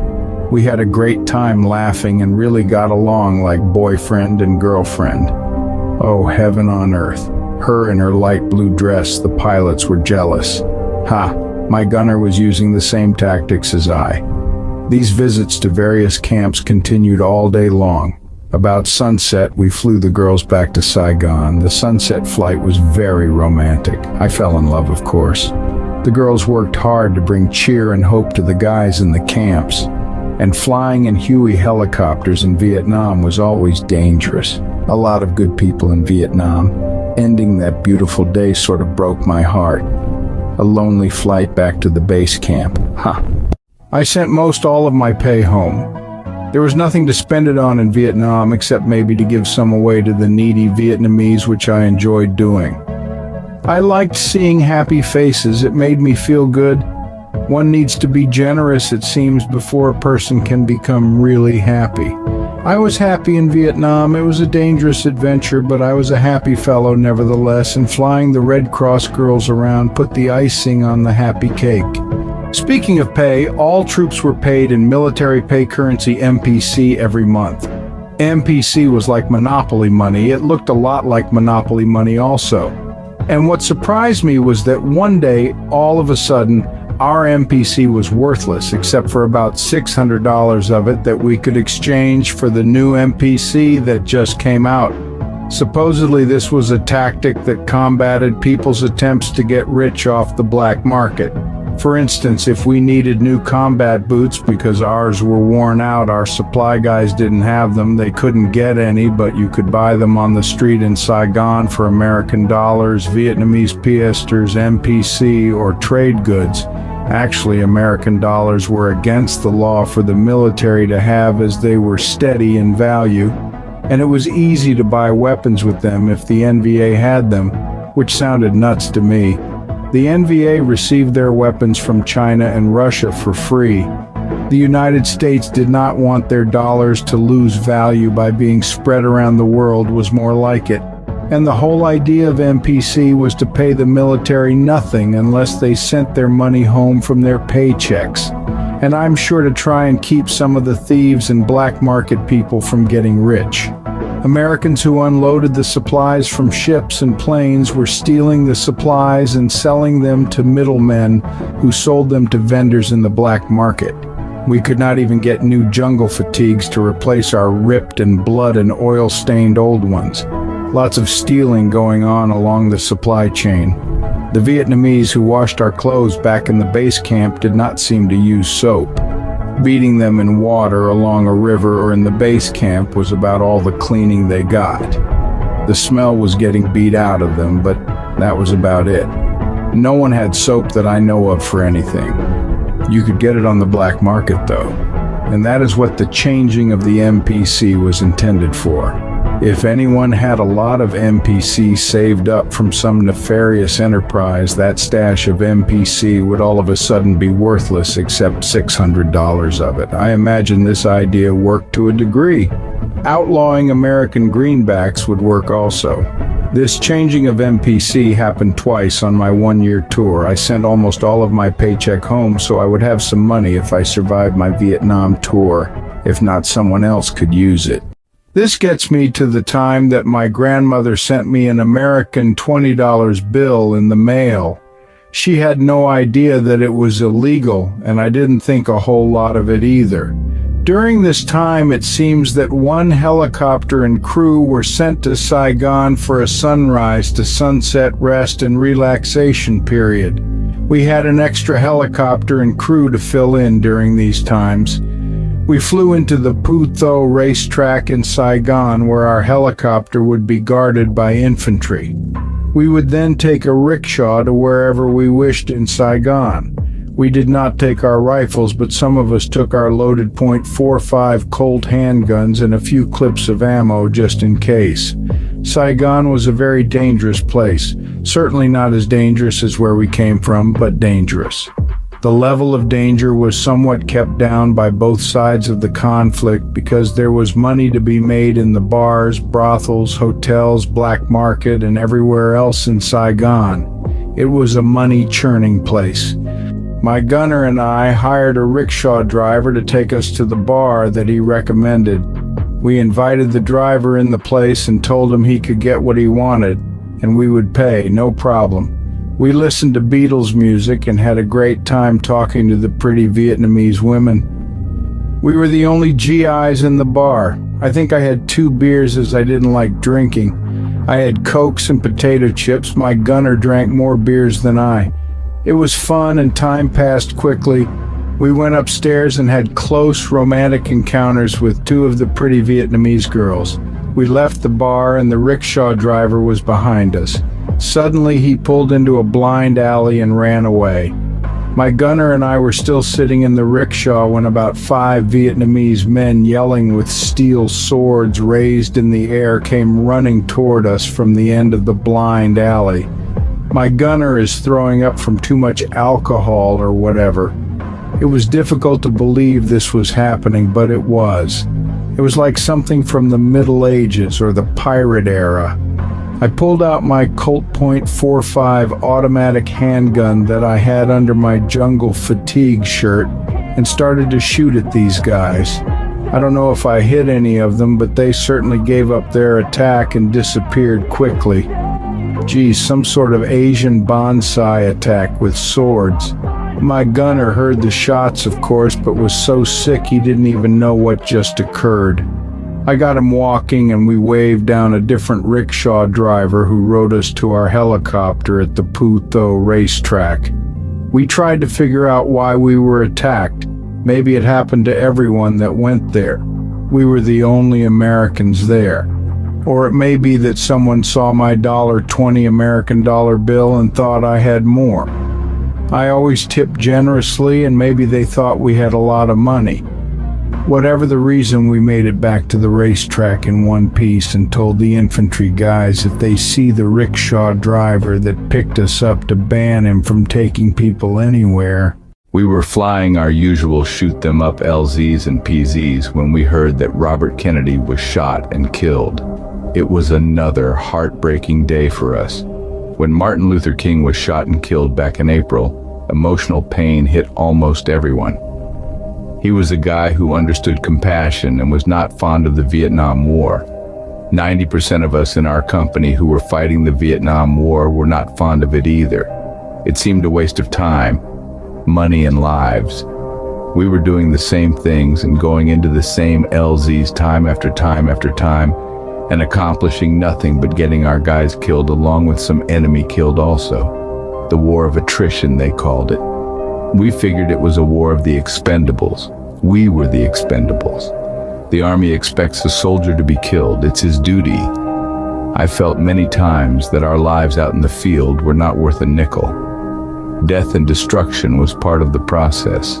When Robert Kennedy was killed, we felt that hope of the war ending soon was gone. He was a voice for ending the war. I remember about this time my helicopter was shot in the engine and we lost power and had to auto-rotate immediately into a field. We made a fairly hard landing, but everyone was safe. Getting shot up and needing to make forced landings were getting too routine for my liking. When the turbine engine goes out, there is no more power to keep the helicopter flying. The pilot then needs to drop pitch in the main rotor blades, which makes the helicopter drop swiftly to the ground. But just before the ground, the pilot pulls all the pitch he can and the hit on the ground is cushioned by the rotor blade wind. A tricky maneuver, and it only works from a fairly high altitude. And it takes a good pilot to handle the situation so that all on the helicopter are not killed. If the engine fails at treetop level, you just hit whatever is below you hard and are probably dead before you realize what's happening. A possibly comforting thought in the realm of combat. We were getting a lot of single flight missions for some time. One of my favorites was flying to NHAB, a Navy base. My AC at the time would put me in the pilot's seat, and the Peter pilot would take my gunner's seat, and my AC would teach me how to fly the Huey helicopter. I would be at the controls. The idea was that if both pilots were incapacitated in some way, usually by getting shot, I, as crew chief, could fly the helicopter out of danger. I could fly the helicopter in sort of a wobbly fashion. That seemed to be no problem. It was a problem when I flew close to the ground. I felt that I could get the aircraft started and off the ground and fly to wherever, but in my mind I didn't have enough control to hover and land properly. But more practice would help.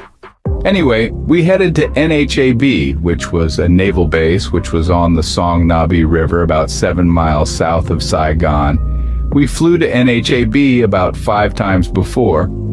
We worked with the Navy SEALs, putting them in places on VC Island and taking them back out sometimes the same day or not.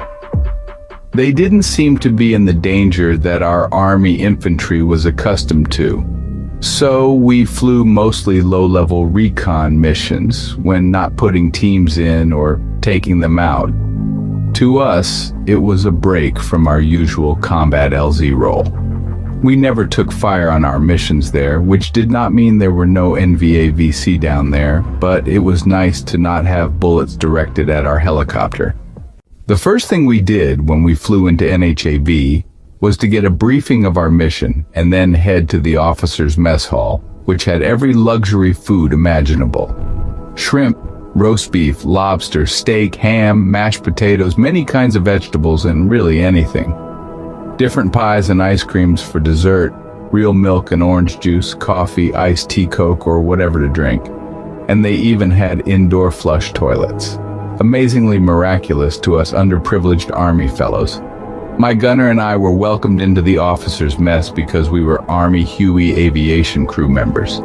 They treated us like heroes. Some Navy guys even saluted my gunner and myself because we were wearing flight wings. Too bad we just couldn't stay there on permanent duty. I couldn't eat a whole lot as my stomach shrunk from only eating a little cold sea rations for many months. But what I did eat sure tasted great. Before our flight was to take off, I talked to the crew chief of a Navy gunship that had a .50 caliber machine gun as his door weapon. I asked what he thought of it. He said it was no good and that he was switching back to the .30 caliber M60. Or hopefully a mini gun if he could get one. He said the .50 caliber didn't shoot fast enough, and where the gun mount was attached to the helicopter, the airframe of the helicopter was popping rivets because of the recoil of the .50 caliber. Not good. He was right. One only needed a fast-shooting .30 caliber for shooting enemy troops. Our mission today was different than usual, as we were to find a lost Navy SEAL team, or maybe it was a lost LRRP team. Pretty much the same thing. The story was that they never showed up for their extraction by helicopter, which was attempted about 3 days ago. It was a few times when we went out to an extraction place and time to pick up an Army LRRP team in our area, no one was there. The LRRPs were either killed, captured, or on the run from the NVAVC. If they were lucky, they made it back to a friendly fire support base or a friendly patrol. We were so busy with other things that we never followed up on what happened to the LRRPs. So much was going on that a LRRP team getting wiped out was a common incident, one of many incidents. I think the Navy seemed more concerned about their missing teams. Anyway, our crew was doing low-level scouting, looking for the missing team. We would fly at about 80 knots, looking for signs of broken brush or footprints or SOS signals or anything. We covered a lot of ground flying fast and did not want to get shot up at low level, thus the speed. We were searching for hours when I spotted some commotion in a green area of trees and shrubs. I had my M60 trained on the area, as I told my AC that I saw something at 9 o'clock in the edge of the tree line. He made a left bank and rose to a higher altitude as we circled to come back to where I saw the movement. I had my finger on the trigger as usual because if it was VC, I wanted to hit them before they hit us. Both pilots saw them this time, and they seemed to be American, but why didn't they come out of the tree line? We made a second circle, and they took of their shirts to show that they were white and waved their hands frantically. We made a sharp bank and made a fast landing in front of the tree line. 5 of them ran and jumped into the helicopter and told us to get out of there quickly, as the VC were right on them. They had no web gear or rucksacks or weapons or radio. Their faces and jungle trousers were covered in mud. Only their upper bare torsos showed that they were our guys. I asked quickly if they were the only ones, and they said yes.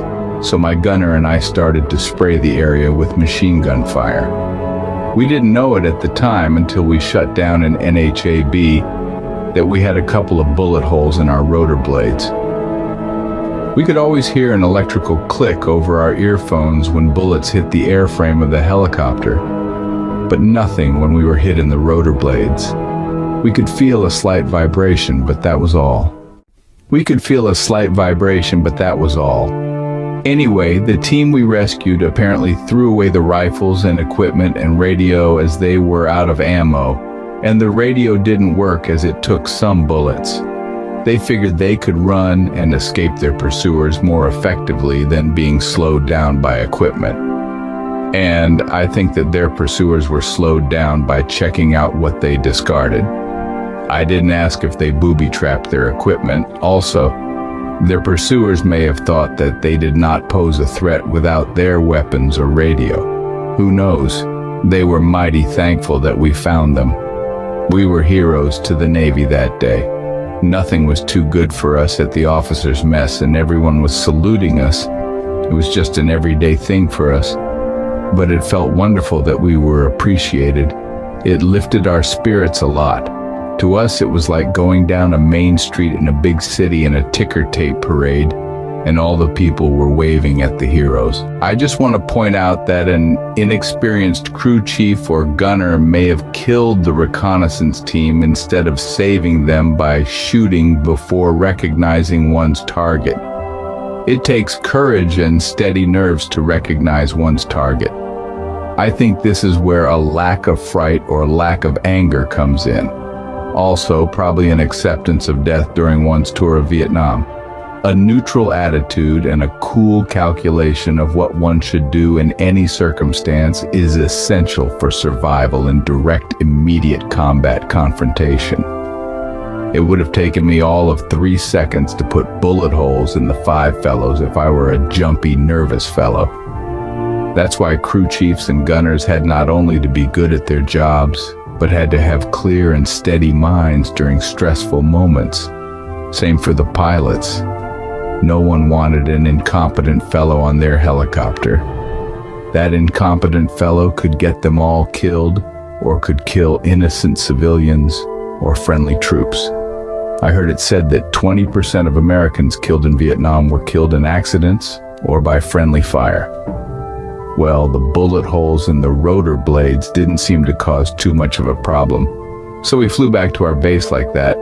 I would have liked to stay at NHAB and have the rotor blades replaced there, and while basking in adoration, but helicopters were always in short supply, and we were needed back in the high casualty areas where we continued to do the dangerous LZ, PZ, and medevac thing. I wanted to mention something that really surprised us all. The mess hall ran out of food, which didn't concern us much as we mostly ate C rations. I ate C rations all the time, but we could not even get C rations. We could get JP-4 fuel for the helicopter and ammo for the machine guns, but no C rations. Unbelievable. We were flying 16 hours a day on missions, but we had no food. I forgot what the excuse was for no C rations, especially for an aviation outfit, but it was probably due to the black market or some other disruption in the supply chain. Anyway, it went on for about 3 days and was getting out of hand.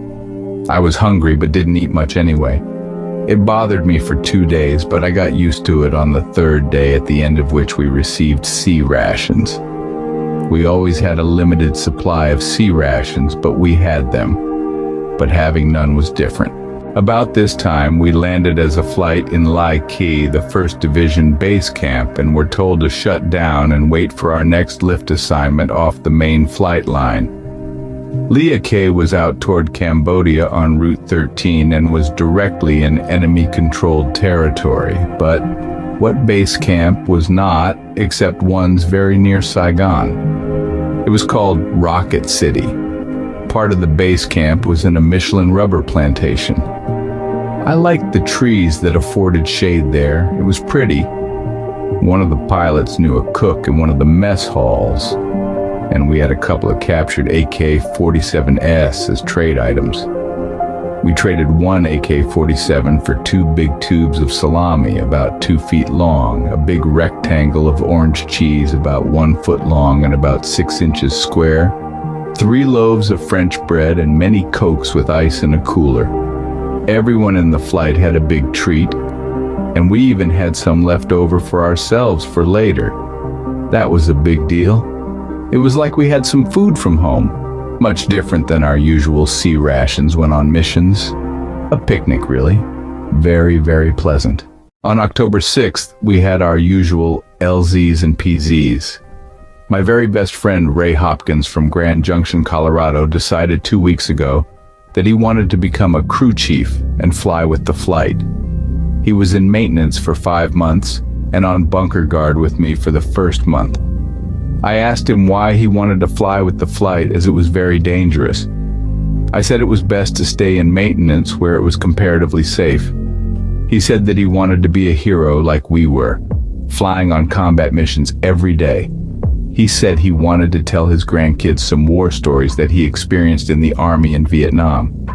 I advised him against the idea, but he was determined, like the rest of us were, to do his utmost in the war effort. So he began flying as crew chief, usually part-time, as an extra helicopter was needed or someone went on R&R. He didn't have a helicopter of his own, but they were going to assign him one from maintenance. I checked out the helicopter that he was going to be assigned to and read his edit in the logbook for a bad tail rotor bearing that needed to be replaced before it could be flown again. Red X's should never ever be overridden or ignored. As a flight that we had landed some troops and went back somewhere to refuel and were on our way to pick up more troops. Unknowingly to me, Ray's red XZ helicopter was joining our flight. We were flying about 800 feet up in stagger flight formation when all of a sudden, a helicopter dropped out of formation and started spinning to the ground, where it crashed and exploded into a big fireball. All 4 crew members dead. I didn't see it fall out of the sky, but saw it on the ground totally on fire. There was a lot of talk over our flight radios.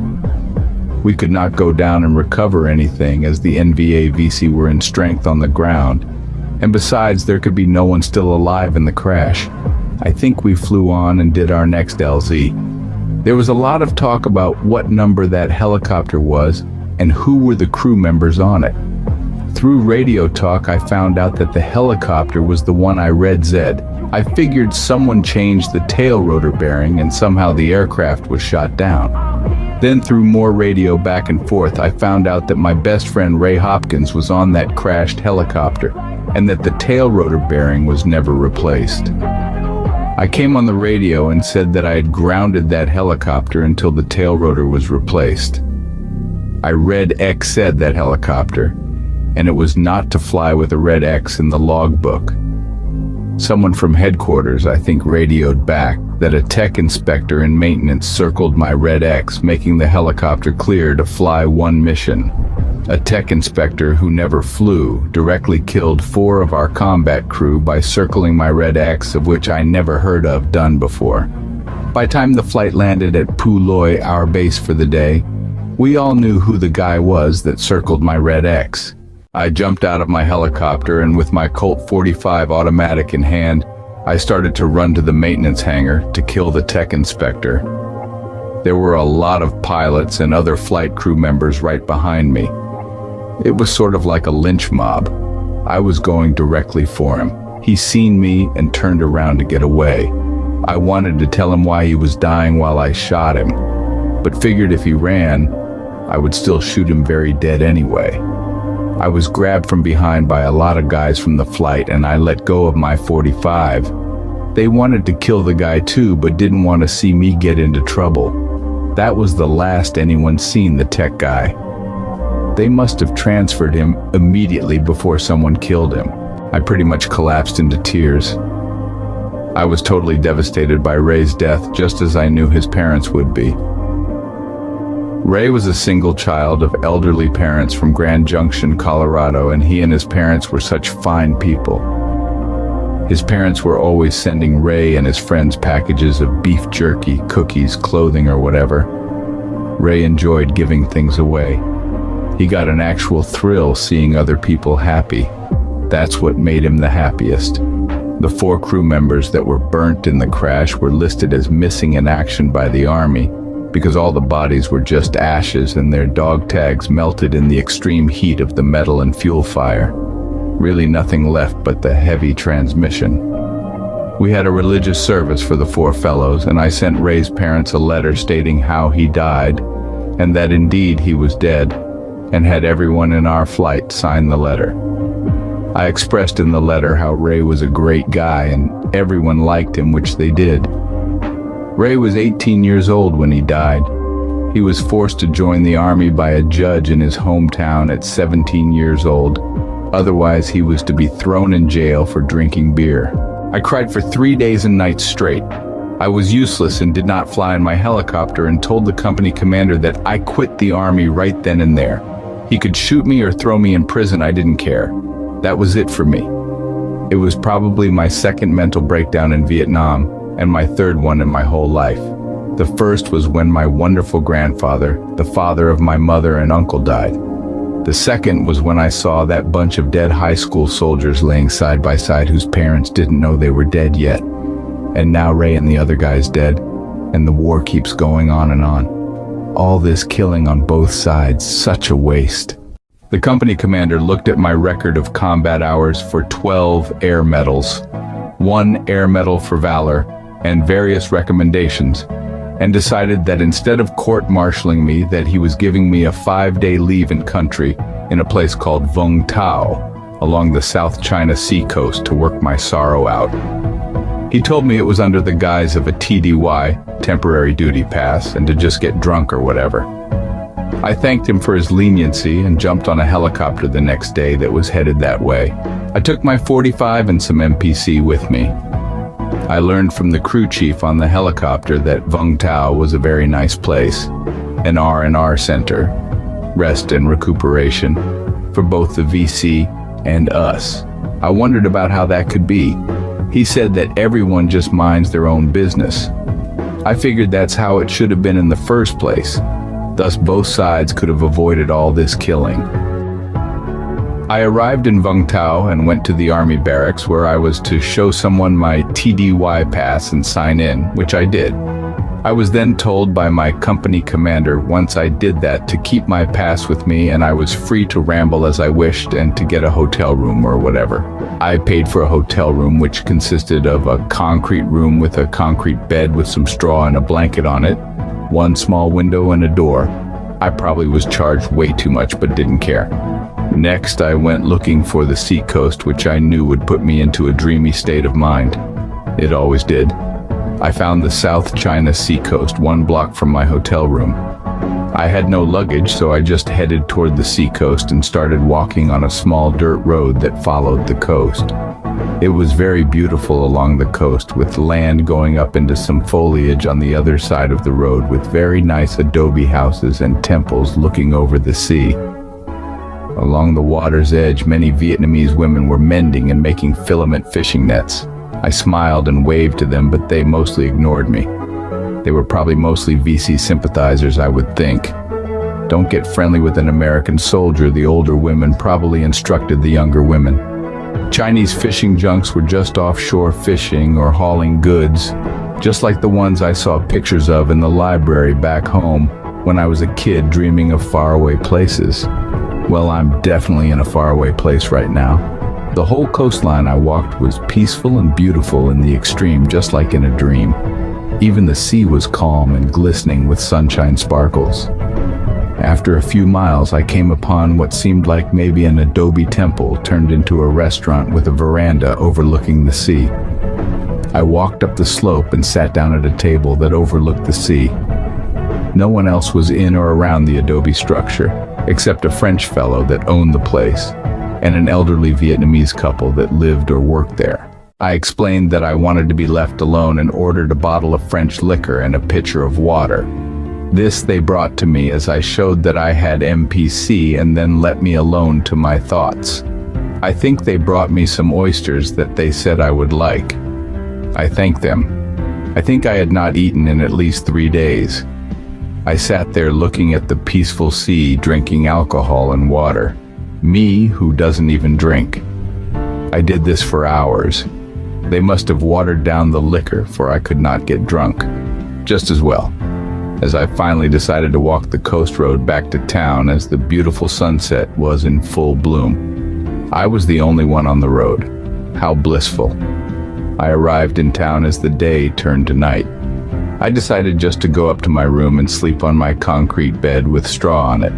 That was it for me until daylight the next morning. I awoke the next morning and decided I would do more walking around town and maybe try some food from somewhere. I walked to some private places in town that served a hamburger and French fries.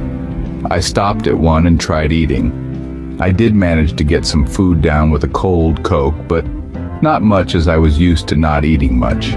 There were all sorts of steam bath places and what were obvious low-grade whorehouses with sheets thrown up as walls between rooms. It disgusted me, and I would never partake in such crude sex. Wait in line, pay money, do your thing, and move on. When one walked out of the GI attraction district of town, things became pleasant. Kids going to school and local grocery stores doing their daily business. A real village. It was very nice to see and experience, and I took a lot of pictures with my Canon QL 1935 mm camera, mostly of scenery. As Vung Tau was a very beautiful place, I did a lot of walking. In fact, I walked around the whole day smiling and waving at the Vietnamese people. Some even smiled and waved back. Just being out of the war for a couple of days was calming my emotions down. Things happen, and especially in war, and I know Ray would not like to see me so miserable over his death. I was planning on my own death as a crew chief, but I guess I figured my close friends would not be killed. I don't know what I thought after a while, but Ray's death really sent me emotionally and mentally in a tailspin. But this trip to Vung Tau was really healing my mind. It was the first time in 7 months that I had been out of the shooting and being shot at war for a few days. It was great to be in a peaceful and pretty setting for a change. Well, I was in deep thought as I walked around the town, just watching normal life and taking a few pictures. This went on for 4 days and some nights. I liked walking and sitting along the seacoast a whole lot. So mellow was the surf lapping at the shore, and the smell of the sea was so refreshing. My last day I was walking along the seacoast when I saw two Korean soldiers keep dunking a Vietnamese kid underwater, nearly drowning him. I told them to stop as I drew my .45 out from under my jungle fatigue shirt. They quickly obeyed me and ran away. The kid thanked me. His gig was selling shelled peanuts rolled up in newspaper. He was about 10 and already spoke Vietnamese, French, and English. I found that the Vietnamese were a very intelligent people. I bought all of his peanuts and gave him some money. We then walked to a bar that was sort of out of the way that his aunt owned. He introduced me to the people in there, all Vietnamese. I was the only American. I think he told me what I had done for him, as they were very friendly toward me. I think there was one fellow in there and about 5 women, mostly young. One asked what I wanted to eat or drink and what kind of music I liked. She also asked if I liked to smoke pot. I said I would like to smoke some pot, drink a cold Coke, and listen to Beatles music.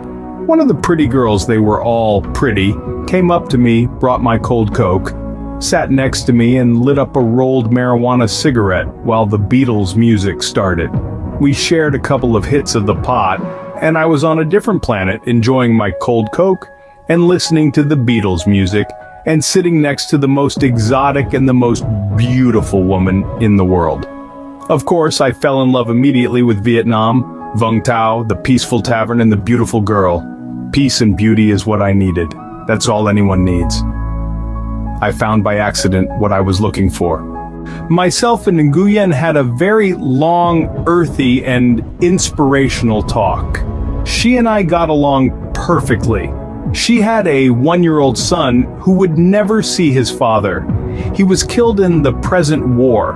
I forgot whether he was VC or not, but I do remember thinking, what if I was the one who killed her husband and the father of her son? It was possible. How terrible and foolish this war was. Everyone on both sides who were trying to kill each other had extensive families back where they called home. Nguyen asked me if I wanted to go to her village and sleep overnight with her. I said yes. It would be the first woman that I ever slept with. So we left the restaurant tavern and had a Vietnamese driver of a horse and cart take us on our way. The driver sat on a board up front, and we 2 friends sat in the 2-person carriage behind him. We were on the dirt road next to the sea. The sun was going down into the sea very peacefully and colorfully. I had a good feeling come over me and asked Nguyen to ask the driver to stop, which he did. I got out with Nguyen and stood next to the sea and took off my gun belt, .45 caliber automatic, and 3 clips of ammo, and threw them far into the sea. I was tired of the war and wanted to be done with it all.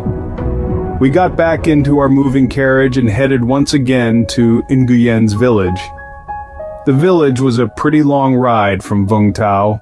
We entered Nguyen's village at night and went to her hooch, which was adobe of some sort. It was big and only 1 room. She had a 1-year-old son that her mother was taking care of.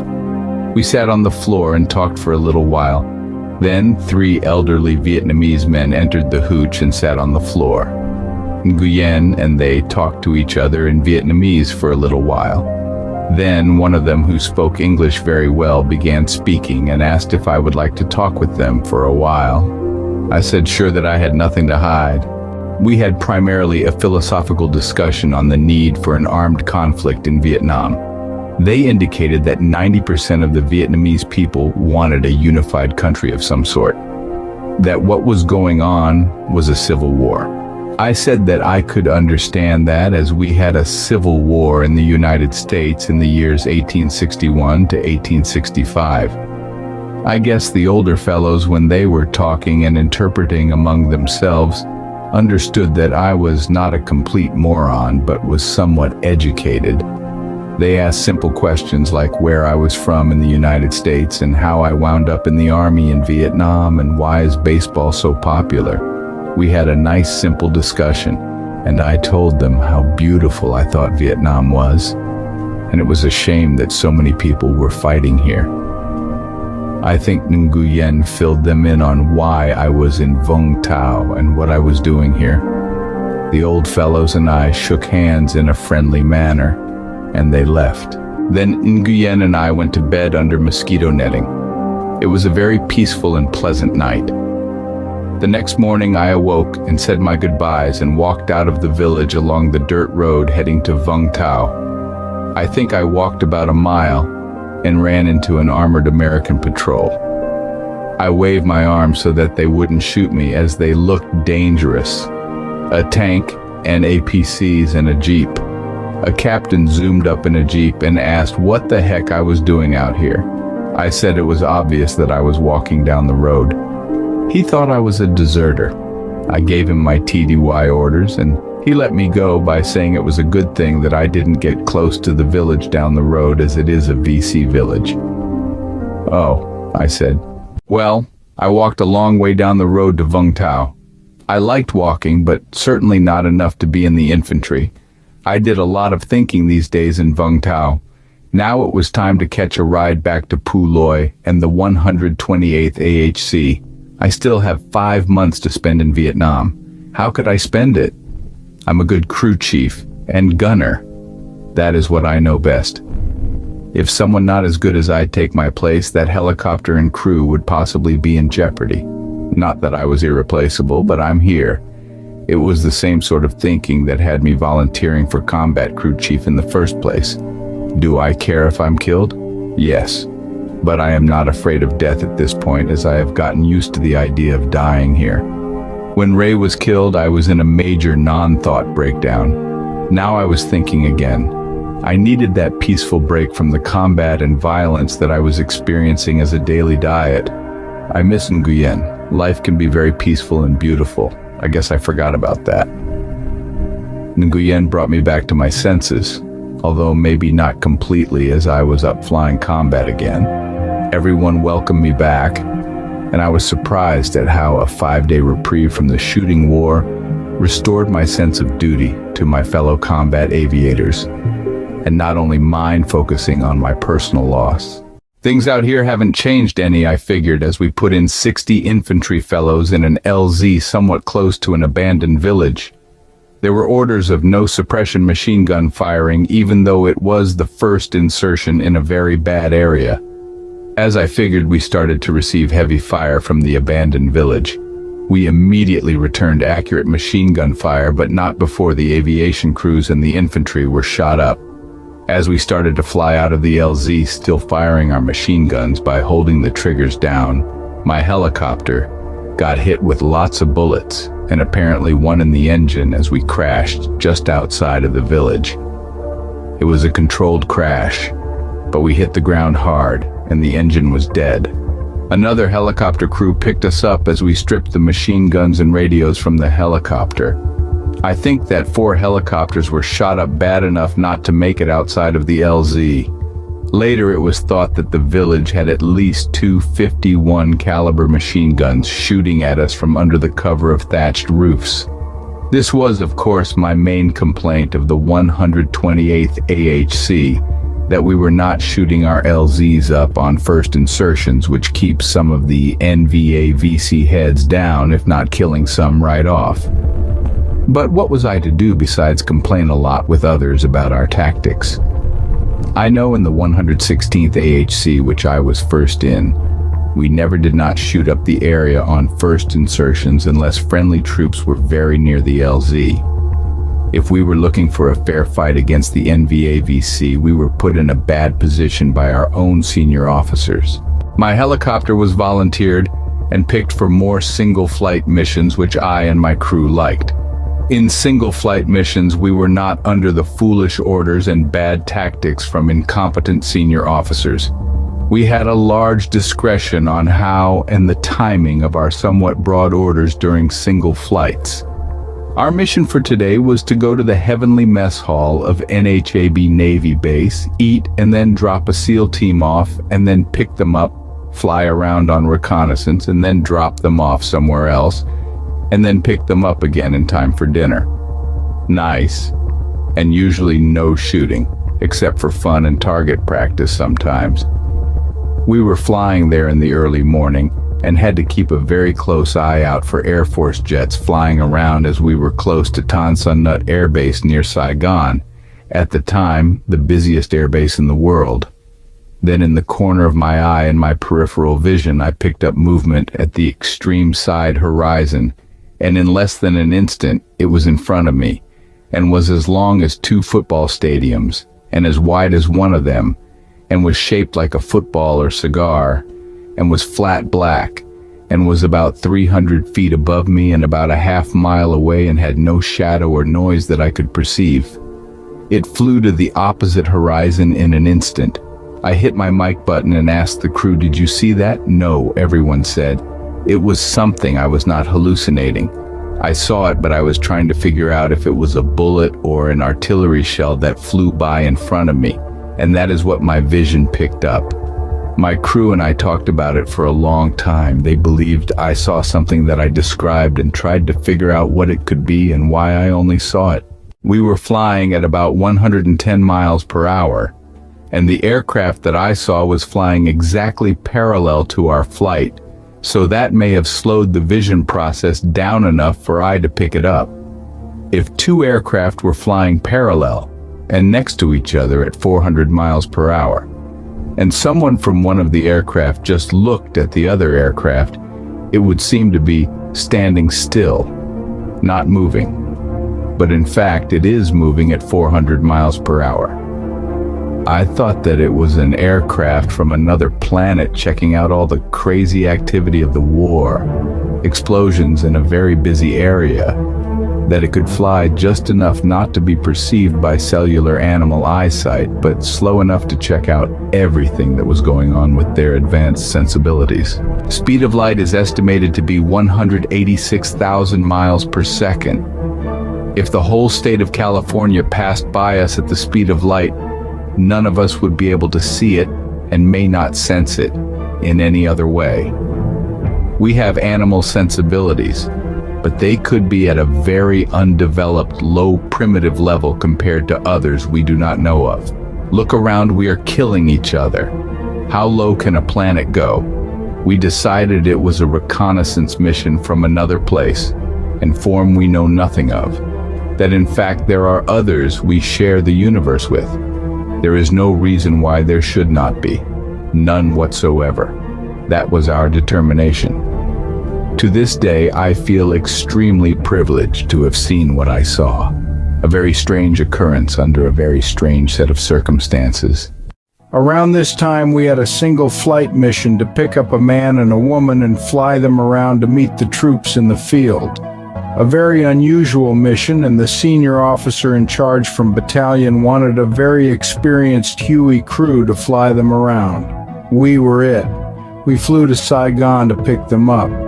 We found out it was Joey Bishop and a woman, maybe his wife.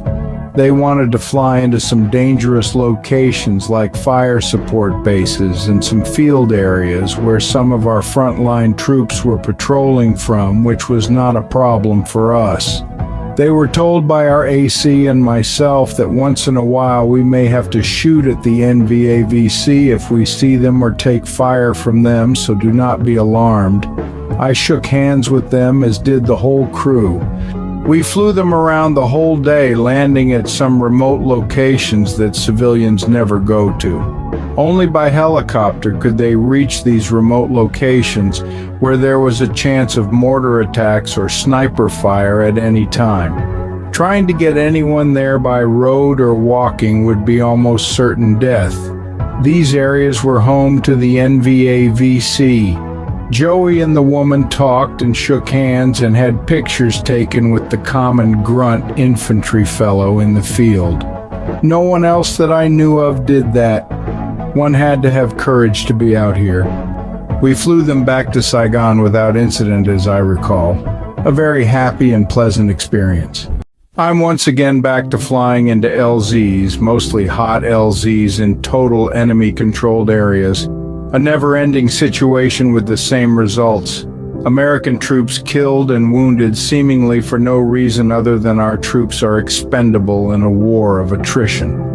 A lot of concerned and scared faces on our troops as we fly to these LZs. This could be the end of my life, many of them think. And for many it is. No one wanted to fly into these areas.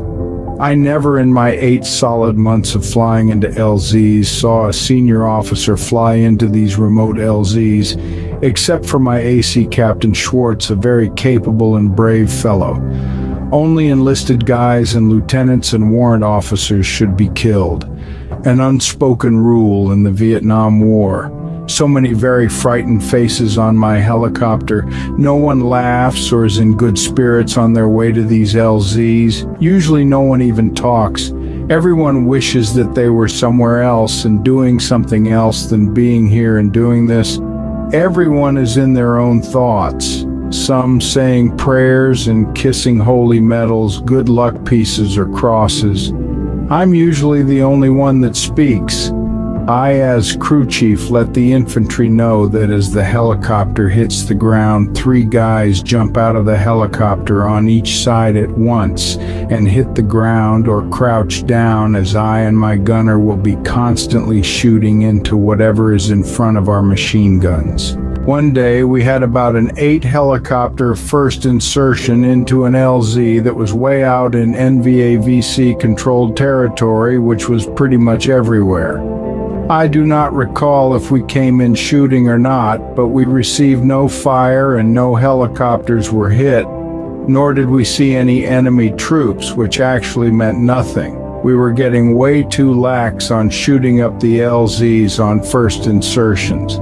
Most all of the flight wanted all guns firing coming into LZs, but orders from whoever prevented that safety measure. We landed about 50 infantry fellows into the LZ. We flew away as the infantry seemed to be taking no fire. In about 15 minutes of flying time, we lost contact with the troopers on the ground in the LZ we just left. That was unusual as the guys had 2 radios with them. My helicopter volunteered to go back and see what was happening. The flight was low on fuel and had to go to the POL, point of lubrication, to refuel before the next orders were given. My helicopter did a 180-degree turn and headed back to the LZ. We would need to be refueled by 55-gallon drums before we could reach a refueling point once we made our trip back to the LZ. As we approached the LZ, which was an open field with somewhat defoliated trees on all 4 sides, we could see a lot of bodies laying in the LZ. I at first thought that they may be NVA with their uniforms on, but as we flew closer, we could see that they were the infantry fellows that we had just dropped off in what seemed to be in a cold LZ. We flew in circles at a few hundred feet and could see no NVA or VC when some GIs came out of a tree line and started to wave to us. We radioed in that the infantry we lost contact with were mostly dead laying in the LZ and that we were going to land and hear what the survivors had to say. We had orders to stay in the air, I think, but landed anyway. We kept the RPMs up so that we could lift off quickly. Most of the survivors were wounded. I think this occurred on Thanksgiving 1968 or thereabout. The flight would be back with gunships and reinforcements in about an hour and 15 minutes. Until then, hang in there. Well, if the NVA came back in the waiting time, that would be it for us, as we were determined to die on the spot. We had 0 air support or artillery in range where we were at. It was a sad situation more than anything. 35 dead GIs killed right away and the wounded crawling into the tree line. So many killed so fast. I don't know why the NVA didn't come back to finish us off, but seeing our helicopter known to have radios of all sorts by the enemy could have urged caution on their part. Like a lot of times, the NVA-VC kill fast and then disappear before artillery or airstrikes hit. We saw some bunkers and shot through their slits, but it seemed all signs of the enemy disappeared, luckily for us. With the return of the helicopters with reinforcements, my helicopter was refueled with 55-gallon drums of JP4. We loaded up with some wounded and flew away, as did some other helicopters. I never once recall ever having to take out dead GIs from any battle area. That was not our job. We were only concerned about the living, wounded or not. We went where the action was, always. We were a fighting assault helicopter company. There was a little Bears helicopter company and others in Puloy or Kuchi that did the resupply missions and hauled out the dead. We were strictly the shooting helicopters moving infantry around. Combat assaults were not easy on the nerves, and so they were in a category of their own designated assault helicopter company. When on helicopter assault missions, which were every day except for single ship missions, which at most were once a week, the crews would see fear on the faces of most of the infantry fellows. The others had serious, contemplative looks on their faces. Death could be minutes away and was for some. So much different than the war movies show. Probably the most disliked actor of combat soldiers was John Wayne, who dodged the draft and refused to enlist during World War II while others were dying. His war movies tend to show glorification of combat, of which in real life there is none. War movies produced and directed by people who never saw combat, which I think were all war movies, are terribly deceiving to anyone watching them. One in real combat for 30 seconds understands there is no glory in killing or being killed, which is the definition of war. I have yet to see a truthful depiction of war. I, for one, was so tired of seeing fear in the faces of our teenage soldiers that it was difficult to look at. I used to try and cheer them up with a thumbs up on the helicopter and tell them to keep their heads down, as we will rip up both sides of the LZ with our machine guns. But all in all, the infantry fellows were considered expendable by the politicians and senior officers. That was what the war of attrition was all about. We had a half-no flying day with a colonel who never went out into the field where the war was taking place, giving a speech about absentee voting. It was the 1968 presidential election year with Nixon versus Humphrey. The colonel kept saying we were the cutting edge of a democracy and that our vote counts. He then ordered everyone who wanted to vote to step out front of the formation. About 15 guys stepped out front from the formation to vote. The colonel, seeing so few of us step out to vote, went into sort of a rage, letting us know that we are letting our fellow American voters down by not voting. There were about 70 of us in the company formation. One of our sergeants stepped up and shouted out to the colonel that none of the rest of us were old enough to vote. The voting age at that time was 21. What a thoughtless dud. We all were wondering when and if we would ever get a senior officer with a brain in battalion headquarters. This was one of the idiots that were getting us killed because of very bad orders and tactics. Some guys wanted to shoot the colonel and probably would have if he could get away with it. With idiots like the colonel in charge of field operations, the war looked hopeless to us. How discouraging. The 19 and 20-year-olds fighting the war thought the war was run by morons. 54 years later, I still have that opinion. I usually either had no dreams at all or maybe okay ones. I think I averaged about 4 hours sleep a day with cat naps while flying behind the machine gun. Keeping up the mechanics on the helicopter and flying combat missions took up most of the day, but I had one dream that was very frightening for me. I woke up after seeing myself burnt and bloody lying dead next to a crashed Huey helicopter. I was looking down at myself in full color from about 30 feet above. It was a very detailed dream, very real.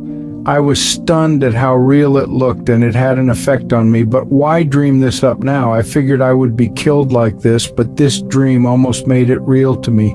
But really, I was just dreaming. I am still alive. A second chance for me, I thought. After seeing that flying black object, I was beginning to think anything was possible. I started to talk about my dream, seeing myself dead, to the other combat flight guys. We were a very superstitious group after seeing so many crazy things happen in combat. Things like 2 guys killed on either side of you by an explosion, but not being killed or even touched yourself. Or getting hit right between the eyes from a stray bullet fired about a mile away and living through it or not. Weird. It wasn't a God that does things or not. If anything, luck is the word for God here. Some of the fellows said the dream was a warning of some sort. Maybe it was me subconsciously warning myself that my time was getting short.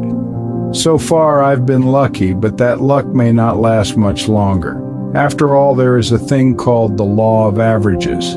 The more one subjects oneself to LZs, PZs, and medevacs, the more of a chance to be killed. Most of the guys who would rub shoulders with me for good luck said it was time for me to quit flying. That I was in shooting situations almost every day for 8 months straight. Enough is enough. Quit while you're still alive instead of quitting because you're dead. Most everyone told me that. I didn't want to quit flying, but I figured that they were right.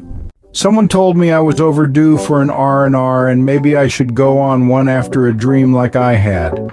Fellows were eligible for an R&R after 6 months in Vietnam if one lives that long. An R&R is a 6-day and night trip overseas out of Vietnam to a peaceful destination. There were choices of destinations like Hong Kong, Taipei, Bangkok, Hawaii, Singapore, and Australia. In Hawaii or Australia, one could not purchase a woman companion to sleep with and show one around, and to many GI sex was a big draw. I thought it would be nice to visit an exotic Asian land, but I was already in an Asian land that was about as exotic as it got. I also read a lot about Australia in my younger years, and at this time I had Ernie Sparham, an Australian, as my gunner. So I asked if I could sign up for an Australian R&R, and I was told yes, but I had to move fast before the slot was filled. I think the first sergeant was in charge of all of this. So, within 2 days I was standing on a runway, probably Bien Hoa, in line with my pants down with about 160 other GIs getting my penis inspected. A medic going down the line squeezed them all, and if pus came out, you couldn't go to Australia. Made sense. There was a lot of venereal disease in Vietnam. We got on a nice big jet, and about 9 hours later, we landed at Sydney Airport. I met a fellow Bob Forrester on the plane who I was in basic training with. It was great to see him alive and well. Bob and I arrived in Sydney, excited to explore this faraway place from Chicago. With our 35mm cameras in hand, we planned to capture the beauty of the city. Bob, with his different lenses, taught me a lot about photography. We stayed in hotels offering discounts to GIs sharing a room due to our similar last names. On one adventurous night, we found ourselves on the hotel roof taking long exposure pictures. Bob's artistic approach impressed me.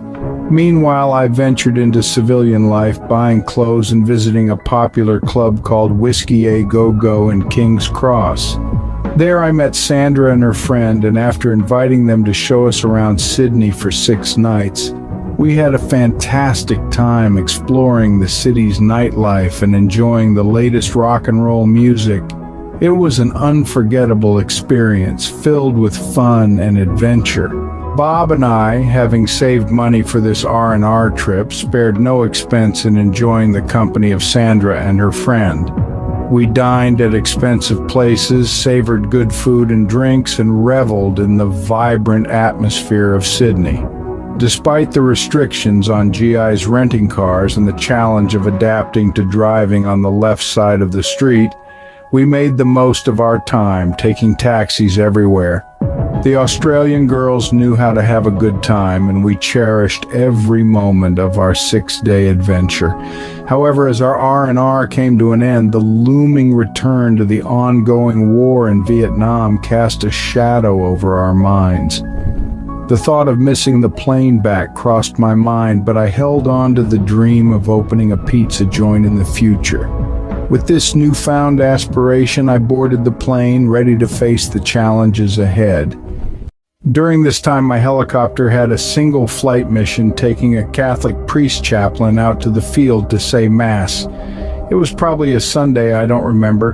He had a table and a chalice and was going to say Mass for the guys out in the field. We would fly him to very remote field locations in active NVAVC locations. I may have been the most religious guy in our company, and I wasn't really religious, I didn't think. I had 2 St. Christopher medals. One was glued to the instrument panel of the helicopter, and I wore a little one around my neck on a chain. They were more of what one would call good luck charms more than anything. They were both sent to me by my family, and I said that I would have them with me or wear them. What do we do? Fly around until he is done? This would require more fuel than we had, plus we were deep in enemy territory and probably would be shot at the whole time flying around. But then again, landing in these remote field areas and shutting down the engine would draw enemy attention. It takes about 2 minutes to start up a warm helicopter and to take off, forever under a mortar attack. NVAVC loved to blow up Huey helicopters and go to great lengths to do so. One could bet that once we landed and shut down, the enemy would be planning on some way to turn the helicopter into small flaming parts. The infantry fellows were well aware of this danger also. By the priest coming to say Mass created a problem both for us and the infantry fellows. In almost everyone's minds, this religious act was not helpful but dangerous. I really never knew a religious person in Vietnam. I'm sure that there were some for sure, but I didn't know any. Anyway, the priest took about 20 minutes in each place to say Mass, and then we would fly him to the next place. About 8 guys would show up in each place to hear Mass and have communion. It was probably the only time that they experienced a Mass in Vietnam. As I remember, we took some inaccurate sniper fire but got really lucky that nothing more happened. I think that the service helped some of the guys that were there. Maybe it was reassuring to some that they may get to heaven when they get killed here. I don't know. I don't. About this time, I was awarded my Oak Leaf Cluster for 18 air medals and 1 air medal for valor. Lots of medals. It was what we called Medal Day.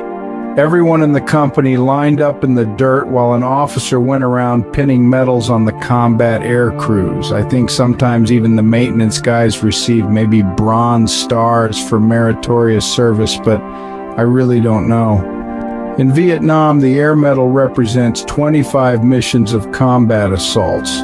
If added up, I had 1 Air Medal that had 18 Oak Leaf Clusters. That adds up to 19 Air Medals or 475 combat assaults. I had been flying combat for 8 months, which accounts for 240 days. Too many combat assaults, but like I said, we always went where the action was in our area, and there was a lot of it. But I was very lucky. I think more than anything, it's what one feels and sees and hears and smells during these deadly combat assaults that sticks in the mind.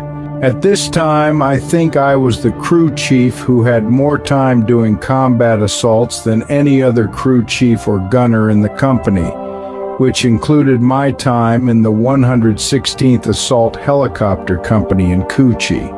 That is why other crew chiefs and gunners considered me a good luck charm and would walk up to me and rub shoulders and laugh. I did get another Air Medal for Valor, but records for that and an Army Commendation Medal for Valor I cannot prove, as orders for those were lost in the Army shuffle. In fact, none of my medals showed up on my DD 214 discharge papers from the Army. The only reason I can prove the 19 Air Medals and the Air Medal for Valor is that I sent my orders for those medals home and my mom saved them. All these medals and orders never concerned me while I was in the Army. I really never thought about them. They were given to me by the Army Command, but in the end they did account for proof of combat. Lots of combat. My best buddy Ray Hopkins from Grand Junction, Colorado, who was killed October 6, 1968 while flying with us, never received any medal except the Purple Heart medal his parents received. Most of the guys killed in Vietnam in combat never received any medals. I sort of despised the whole idea of giving out medals for that reason. The guys who really deserved them 9 times out of 10 never received one. All the guys who constantly came under enemy fire all were heroes. I know I saw their acts of bravery every day, day after day, and officers who did nothing brave or never were in combat received medals because their fellow officers put them in for medals and other officers signed the orders. Buddy-buddy stuff between the officer corps because it would help them through the ranks in their careers. As the draftees die, the officers lie about things that never happened. Not all, but many. Also, I heard many times from veterans of World War II, Korea, and Vietnam that they received Silver Stars, Bronze Stars for Valor, and other medals, but could not prove that they received them. I told them it was a common thing. When in a combat situation, the Army is totally unorganized as far as paperwork goes. A colonel pins a medal on you because you saved 7 other soldiers in an act self-sacrifice and of bravery. Okay, now prove it many years later. Impossible in many cases, and possibly in most cases. One thing I can say that in my Army experience, I never heard of 2 fellows getting romantically or sexually involved. When drafted, one could get out of military duty by merely saying that one is a homosexual. I'm sure that many claimed that excuse when one was not. And on the other hand, one would declare that he was not homosexual when he was just for the desire to serve his country in a time of war. There were brave fellows and somewhat cowardly fellows, and homosexuality had nothing to do with which was which, nothing. In fact, from what I experienced, the big gung-ho idiot in training turned out to be the useless one under fire. Like I said before, we never put down guys who were petrified during combat. It was a matter of nerves. Most really tried to be brave. As far as being homosexual or even heterosexual, the worst place to find yourself in was the Army. There is freedom in civilian life. There is very little freedom in the Army. The Army tells you what to do, how to do it, and when to do it. It is a great example of communism. It is an example of a violent commune with very strict rules and very little freedom. Anyone is much better off staying out of the Army. Unless, of course, the Army is fighting off an invading force. Then a feeling of doing one's duty takes over, or one gets drafted and finds that they have been chosen by fate to be in the Army.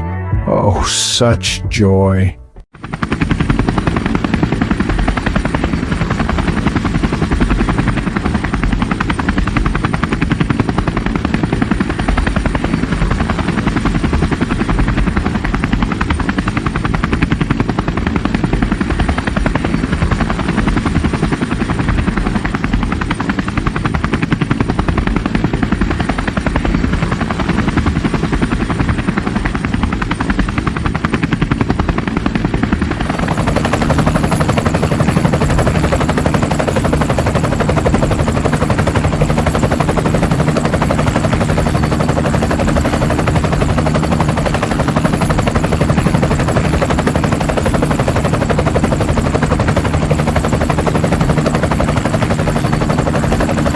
The combat activities that the 128th Assault Helicopter Company were flying into were heating up. We were working mostly with the 1st Infantry Division, but also worked with the 101st Airborne Division and the 1st Cavalry Division, as I recall. I remember the 1st Cavalry guys sent down south in 3 corps, some of which joked not to worry, that they had come down here to clear the NVA-VC out of our area. The cavalry had arrived. Ha! Were they ever wrong? Many in the 1st Cavalry said after a few days that it was the worst combat scenario that they were ever in. They have underground tunnels and camouflage bunkers everywhere, they said.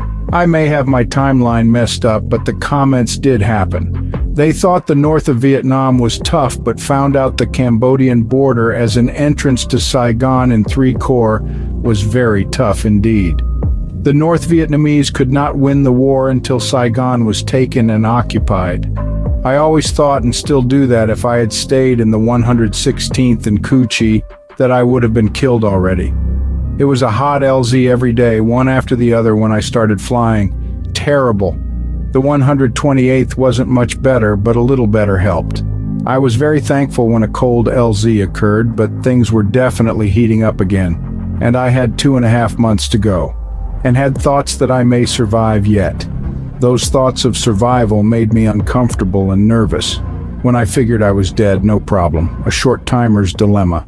We were on a single flight mission along the South China Sea coast, flying low level and fast, looking for signs of sampans coming in at night and unloading VC or their supplies into the jungle areas off the coast. It was daylight, but by trails in the sand we could figure out what might have come in last night. There was an uptick in enemy activity in the area, and that was the reason for our reconnaissance mission. We saw sand disturbances leading into the jungle areas, and I would throw a red smoke grenade in the jungle area. On other days, that would cause whoever was near the smoke grenade to start shooting at us. Red smoke grenades really upset the enemy, as they figured next there would be artillery strikes or air strikes in their area, and that we would be directing them, which was not the case with us. It was solely a recon mission. We would fly away fast to keep from getting shot down and mark it on the map as a probable enemy trail. Some gunners, so I heard, would shoot into these areas instead of dropping a smoke grenade in order to get a reaction or not. I did not do that, as I was afraid of hurting an innocent person or people. Besides, a red smoke grenade seemed to work well. We were not on a shooting mission unless shot at. As we flew along the beaches, we came upon a growth of trees and vegetation that was surrounded by sand and had trails going in and out of it in the sand. I quickly pulled the pin on a red smoke grenade and tossed it into the green area. Instantly, a deer and a dog ran out of the island of green, and just as instantly, Peter Pilot shouted over the earphones, "Get them!" and I immediately shot dead the deer and was working my machine gun bullets hitting the sand to the dog when I stopped firing.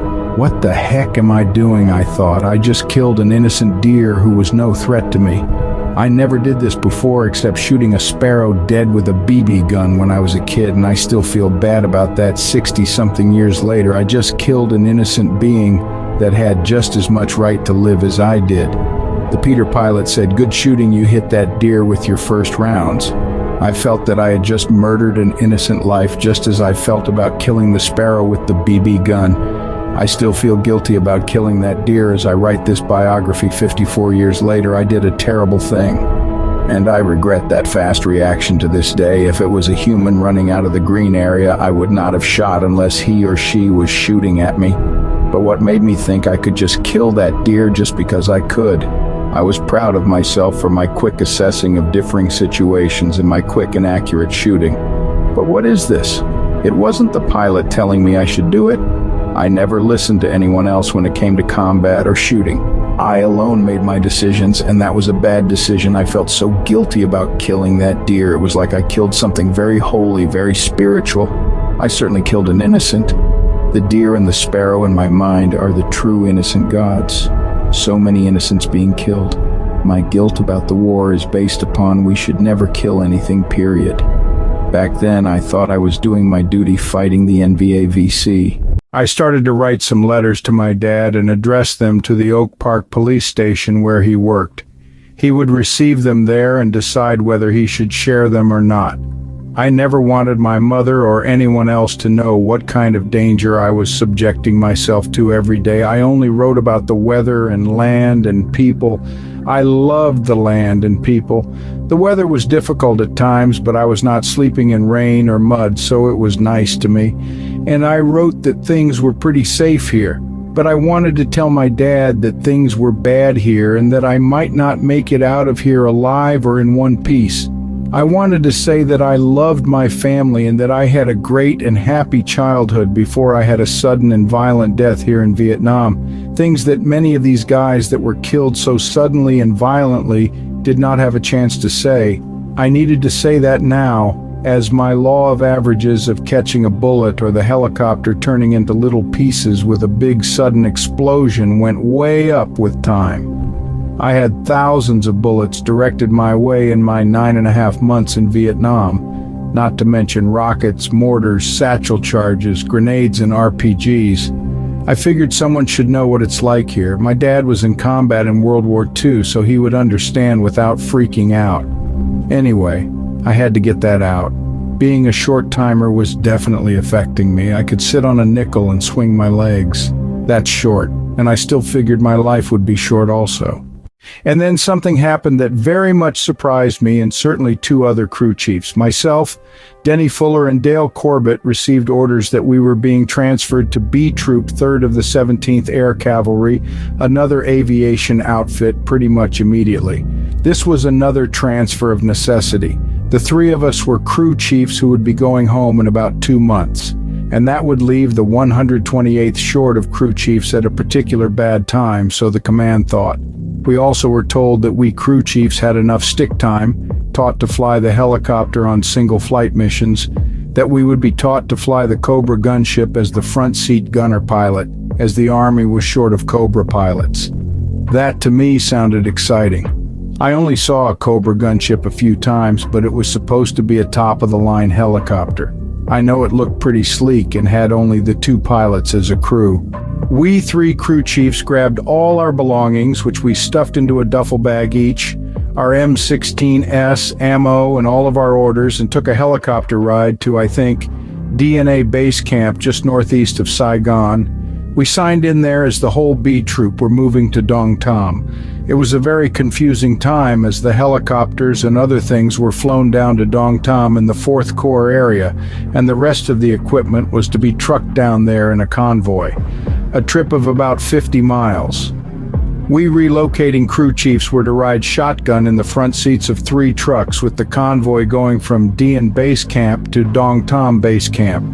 It was a long convoy, but like many convoys it was ambushed or something happened and everyone stopped on the road. In this case, we were supposed to get out of the trucks and take up defensive positions in the ditches alongside of the dirt road.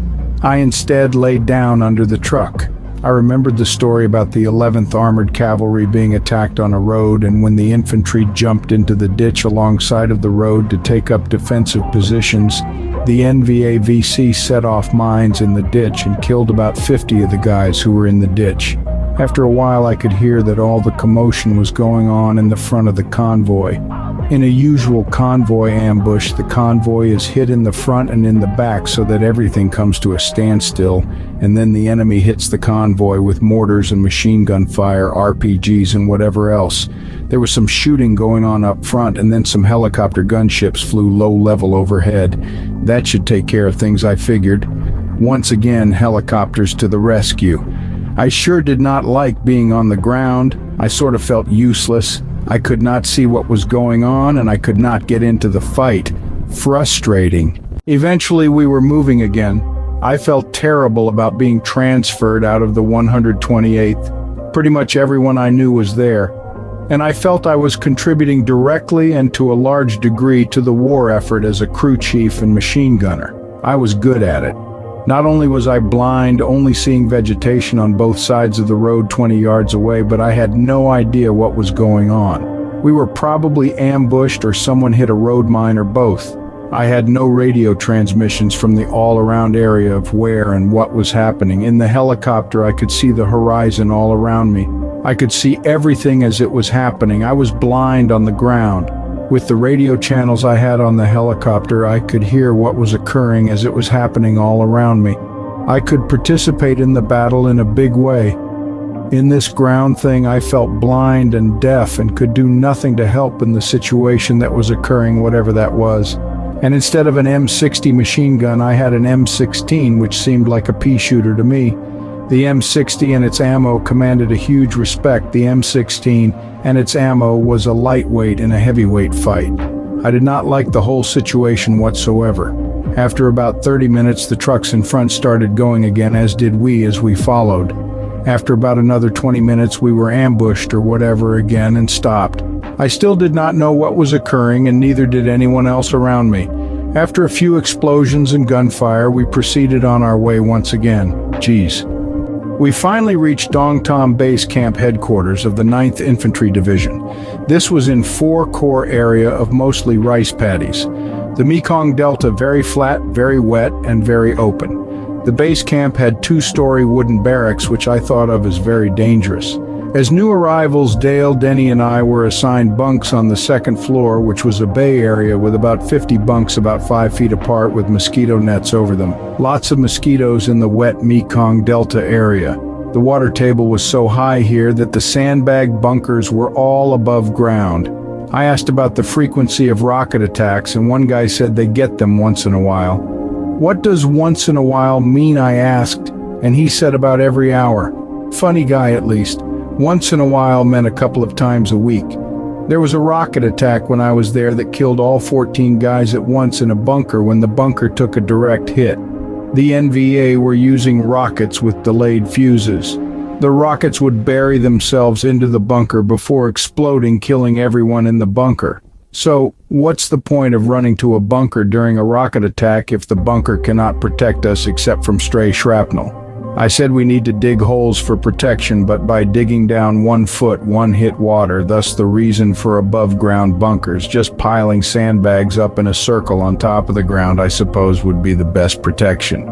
Plus, the NVA were also using 240mm rockets along with 122mm rockets, which had a range of 7.5 miles. I was getting more concerned about rockets as I was getting short. But here I was ready to go flying again as a pilot crew chief in a Cobra gunship. I was sleeping in the 2nd floor bunk, not feeling comfortable with it at all. In the morning, I would go out to the flight line and pull mechanics and arm the Cobra gunship that I was assigned to. Then, as other Cobras would come in from flight, a team of us would work on the ships and arm them with rockets and ammo for the minigun. A very, to me, boring job. I felt like a slave. I wanted to get back into the combat action. Where was this deal that experienced crew chiefs might be flying front seat in the Cobra? No such thing happened, as they said that new Cobra pilots had arrived. Somehow I moved to a ground-level barracks with rooms. I built my own bed out of 4x4 lumber and sandbags. I don't mind taking my chances fighting, but being blown away by a rocket I figured was a waste. I disliked close explosions with a passion. There really was no defense against them except my feeble attempts with the bed. When the rockets hit, I rolled out of bed and crawled under it. Not much protection, but it made me feel better. In my experience of combat, it was hit whoever was zeroing in on me with my bullets before they hit me. A very simple rule. Now to get back into the fray. I went to meet the first sergeant of the company and told him I wanted to crew a helicopter. He was an older, grizzled fellow, infantry airborne, who went through World War II and the Korean War. He said sit down and asked if I wanted a shot with him of Johnny Walker Scotch and a cigarette. I said okay as he pulled a bottle and 2 shot gases out of his desk drawer and filled them and threw a pack of cigarettes across the desk to where I was sitting. Those are French cigarettes, the best. I said thanks as he and I raised the shot glasses and drained them. We also lit the cigarettes and inhaled very strong tobacco. He turned around and grabbed a folder out of a file cabinet. I see that you went through a lot of combat, and I understand why you prefer flying than working a ground routine. But my advice to you is that you did your share of combat and that you play it safe now. We don't have openings for crew chiefs now anyway, and we now have a sufficient number of pilots for the gun crews. I told him that I didn't like crewing a helicopter that I couldn't fly on, that they were flying off to meet the NVA, and I was left standing there. It sort of was like torture to me, I said. He laughed and said that he understood. For now, he said, go to the motor pool in the morning and ride shotgun on a dump truck that would be going to the garbage dump a few times daily. The trucks took sniper fire now and then, and that will be your new job.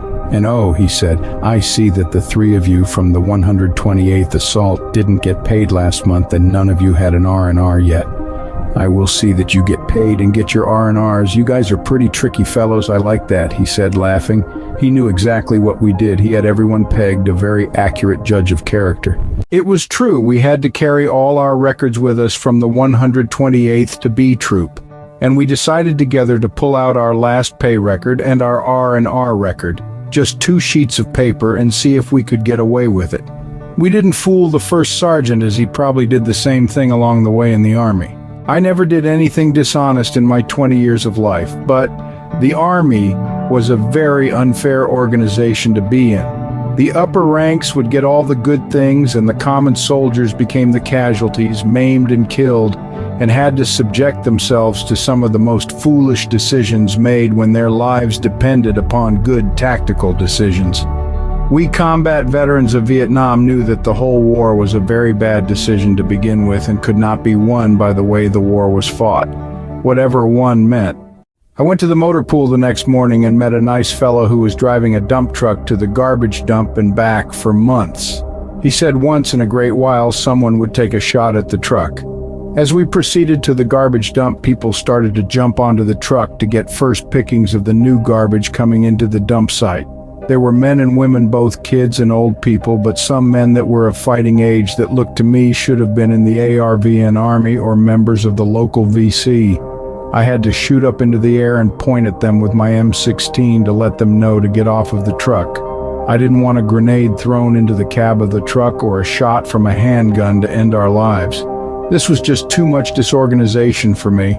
There were at least 100 people hanging out at the garbage dump. They were almost all wearing discarded American jungle fatigue shirts, which were very bulky on them and which they could have an explosive or a weapon concealed underneath.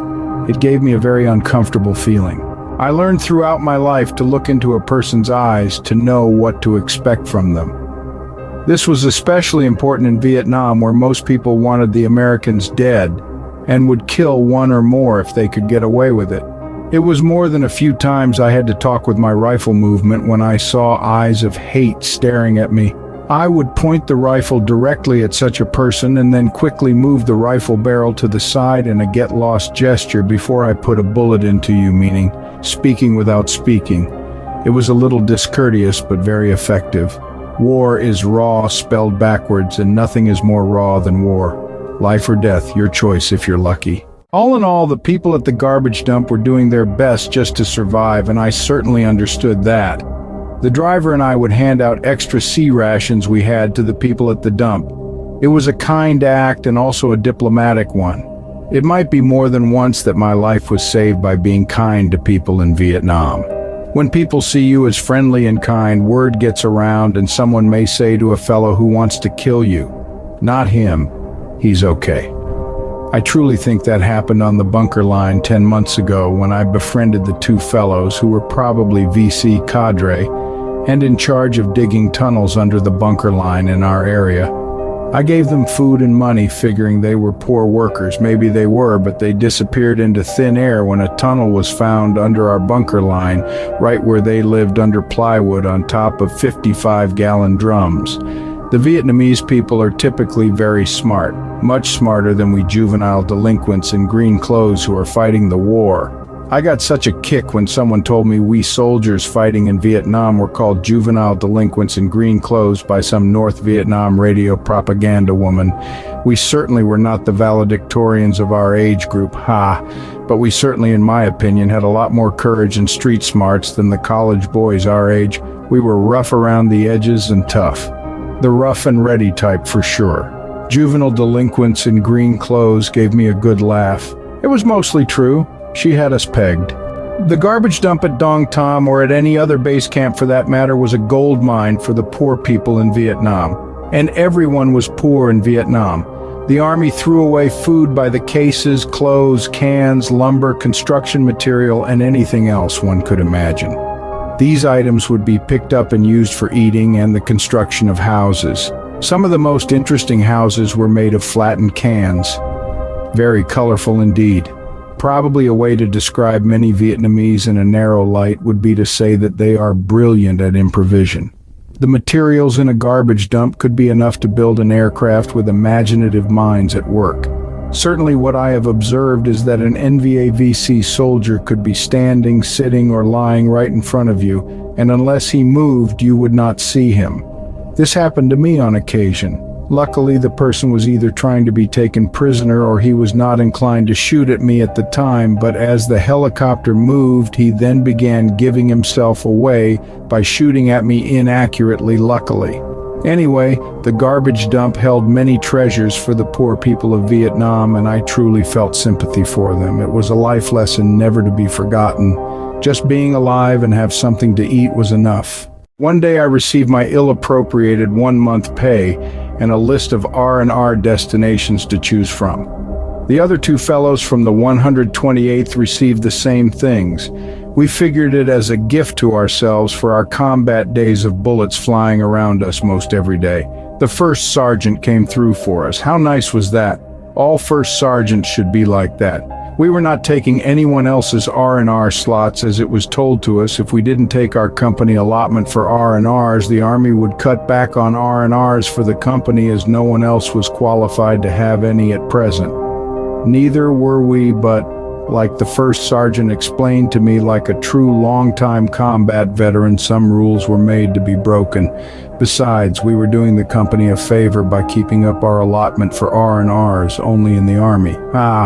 Christmas was upon us. We were receiving Christmas packages from our families and also from Ray Hopkins' parents. How nice. How devastating their Christmas would be without Ray alive. How devastating for tens of thousands of families. It hurts me so bad to think about all the losses in war on both sides, causing so much pain, suffering, sorrow, and grief. How foolish we are. It didn't seem much like Christmas, but we did get a good dinner, and all of a sudden New Year's Eve was upon us. What a fiasco that was.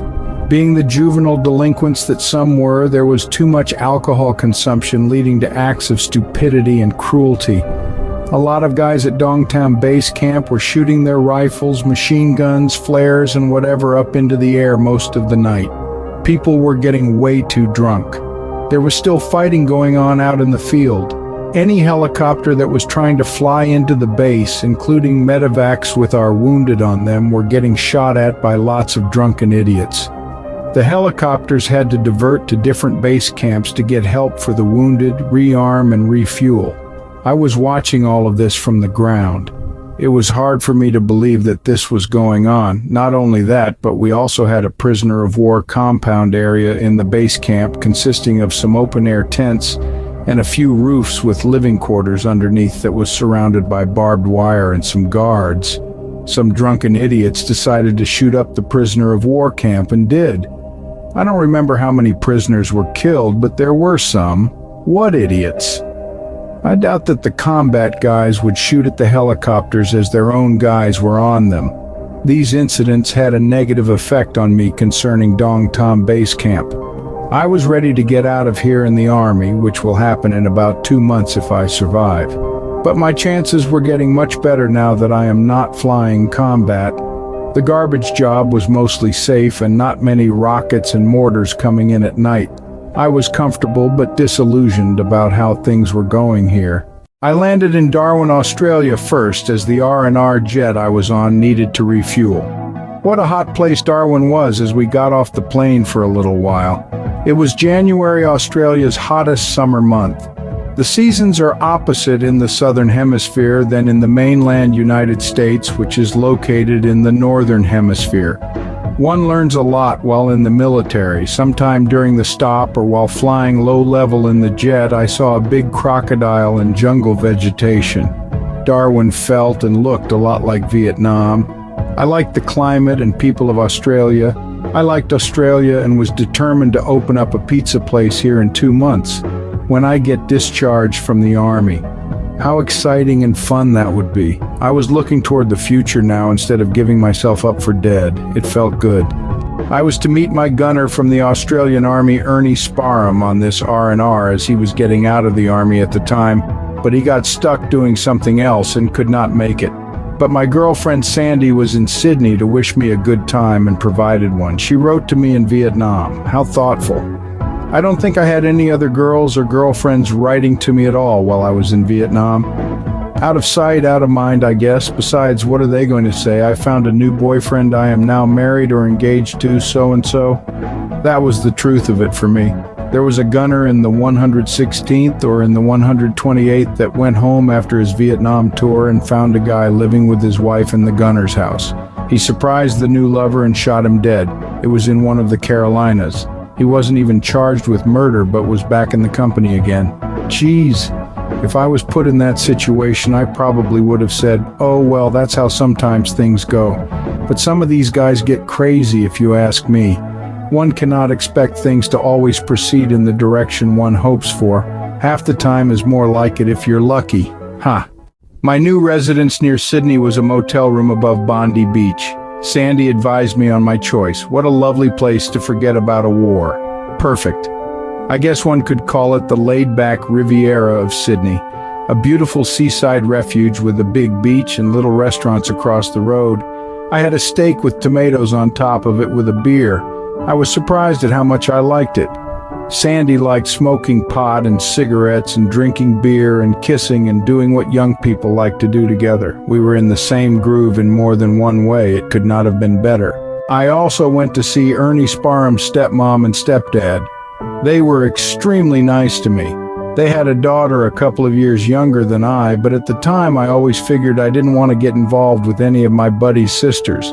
It was a rule with me then and probably still is. Brothers and sisters could be very protective of one another, and it seems if one offends one of them, the other is also offended. Anyway, Sandy was my Australian girlfriend at this time.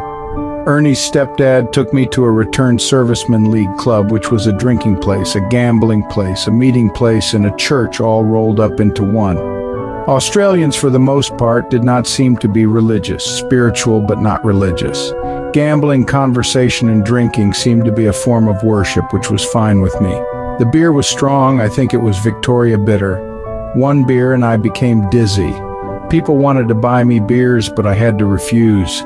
A lot of the guys were World War II fellows and said the American Yanks saved Australia from the Japanese and that they were very grateful for Americans and that they would fight alongside of us in any war.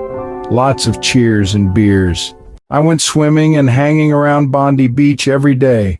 The ocean side was a place of marvels for me. The waves crashing against the cliffs and the sound of the ocean surf mesmerized me. I was in a dream world and with a beautiful girlfriend. It just could not have been better. And now I knew where I was going to open my pizza place right on the street across from Bondi Beach. I had befriended a Marine who was on R&R on the same flight from Vietnam, and I told him that I was advised in a letter by my Australian girlfriend that getting a motel room on Bondi Beach was a great place to spend a 6-day R&R. He also acquired a room at one of the motels up from the beach. One day we were swimming too close apparently to some cliffs at the end of the beach. I was a pretty good swimmer as I had acquired an advanced life-saving course to become a lifeguard. He was a good swimmer also. While we were swimming, an undertow grabbed us and dragged us underwater and washed us into a strong offshore current. I was tumbling around and knew I was moving fast. It was all I could do to hold my breath. I was about out of breath and figured I was going to die when I saw the light of the surface and started to swim toward it. I broke to the surface and gained my breath and saw that I was a couple of 100 yards offshore and to the left about 100 yards of where I originally had been.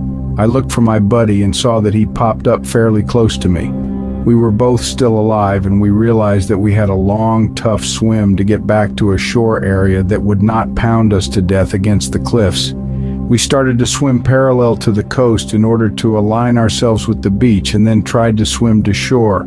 The current had its own ideas and we had to adjust to the current. It took us a very long time to swim fairly close to shore and the effort took all of our strength.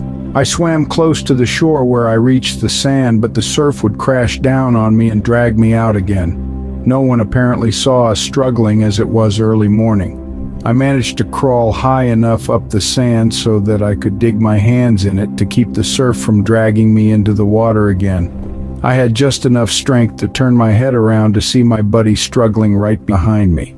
I figured that maybe I could help him somehow. I tried to move but could not. I reached the end of my strength. He finally made it to the beach also. We laid there on the beach for a long time, inching forward so that the surf could not drag us in the water again. We just had enough strength to talk to one another in between gasps for air, but that was it. Both of us came extremely close to drowning on R&R yet. He was from Ohio and was in heavy combat as a Marine up in I Corps. And here we were both almost dying on R&R crazy. Once we gained some strength and breath back, we laid on the beach and spoke of what had happened so quick and unexpectedly. We were both ignorant of how strong the ocean currents could be, but we knew now what could occur while having fun. Later, we walked over to where the cliff started and read a sign that we didn't see before. It said, "Do not swim here when tide is going out."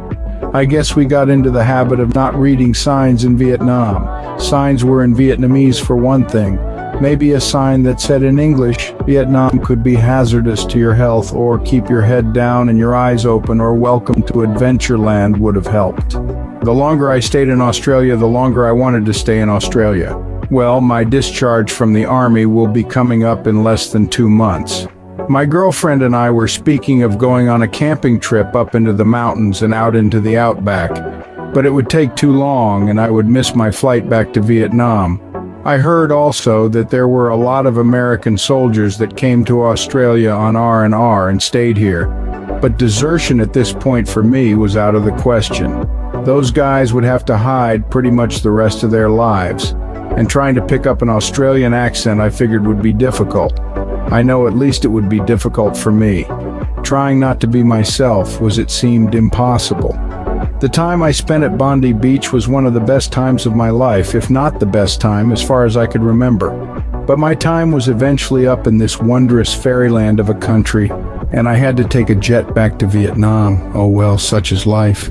I arrived back to B Troop, 3rd of the 17th in Dong Tom. I did not feel at home here, but I was no longer in a combat role. Someone took my place riding shotgun on the garbage truck while I was away.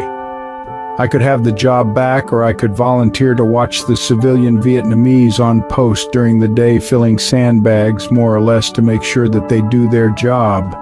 The American Army would hire a lot of people to do various things in the base camp. To me, they seemed to be treated very good and paid well. So I took to watch the Vietnamese work and make sure they were doing their job thing. The sun was very hot where they were working, and I said that someone should build a portable shade device for working in the sun. I needed one too for sitting on my ass and listening to the Armed Forces radio play Crimson and Clover and other hit tunes of the time. They liked me and I liked them. They were mostly women and we joked all day long, plus I would get sea rations for them. They liked that. To me, they were my friends and I treated them as such.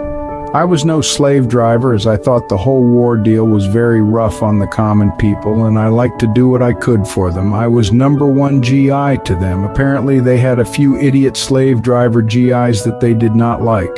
They were called number 10,000 GIs. I didn't start or like the war, and neither did they. I don't know why some GIs didn't like the Vietnamese civilians in general, because the Vietnamese civilians really liked humor and mostly were always laughing and joking around. And I was like that too, smiling, laughing, and joking mostly. You get back what you put out no matter where you are, a good life lesson. The first sergeant said he needed to go to Saigon for about 3 days and was going to drive there in a Jeep with a mounted M60 and needed a good shooter on the M60 in case he ran into trouble. He asked if I would go and said that I would have a good time in Saigon, as he knew Saigon very well. He said his girlfriend lived there and he wanted to go see her. I said okay to the deal. I figured we would go attached to a convoy, but was I ever wrong? One day he told me to get ready, that we were going to make the run of 45 miles by ourselves along a very dangerous road. The same road where we were ambushed twice in the convoy on our way here to Dong Tom from Saigon. What? Well, the first sergeant was good to me and the other guys who were transferred here from the 128th, so I went along with the crazy plan. We discussed the wild ride and its chances of succeeding. He said that the NVAVC would think that we, in just a Jeep, would be a point patrol for a convoy that would follow. They would let us through and target the convoy. We were not worth killing and they would be looking for a bigger target. Maybe. Also, the road would already be cleared of mines by the engineers that day and no more would be out there when we make our run. Maybe. Also, with me on the M60 and plenty of ammo and he driving at a high speed, we could shoot our way out of any trouble and would be down the road before they knew what was going on. Maybe. Ha! Lots of maybes. Well, for one thing, it would be exciting, more exciting than watching the Vietnamese filling sandbags, and I would once again be shooting an M60 from a moving vehicle. Being on the ground is the part I didn't like. He drew up fake orders on why we were going to Saigon, and we showed the MPs our fake orders at the gate and were on the dirt road. The road was pretty smooth and at times not. It was dusty. We went as fast as the Jeep would go, about 50 miles per hour. I had a difficult time staying in the Jeep at times when we hit holes. It was a scenic ride, and I figure I would never see anyone shooting at us unless they used tracers or an RPG or shot at us on automatic. Anyway, I had my eyes open and was concerned about roadblocks, but somehow we made it to exotic and dangerous Saigon without incident.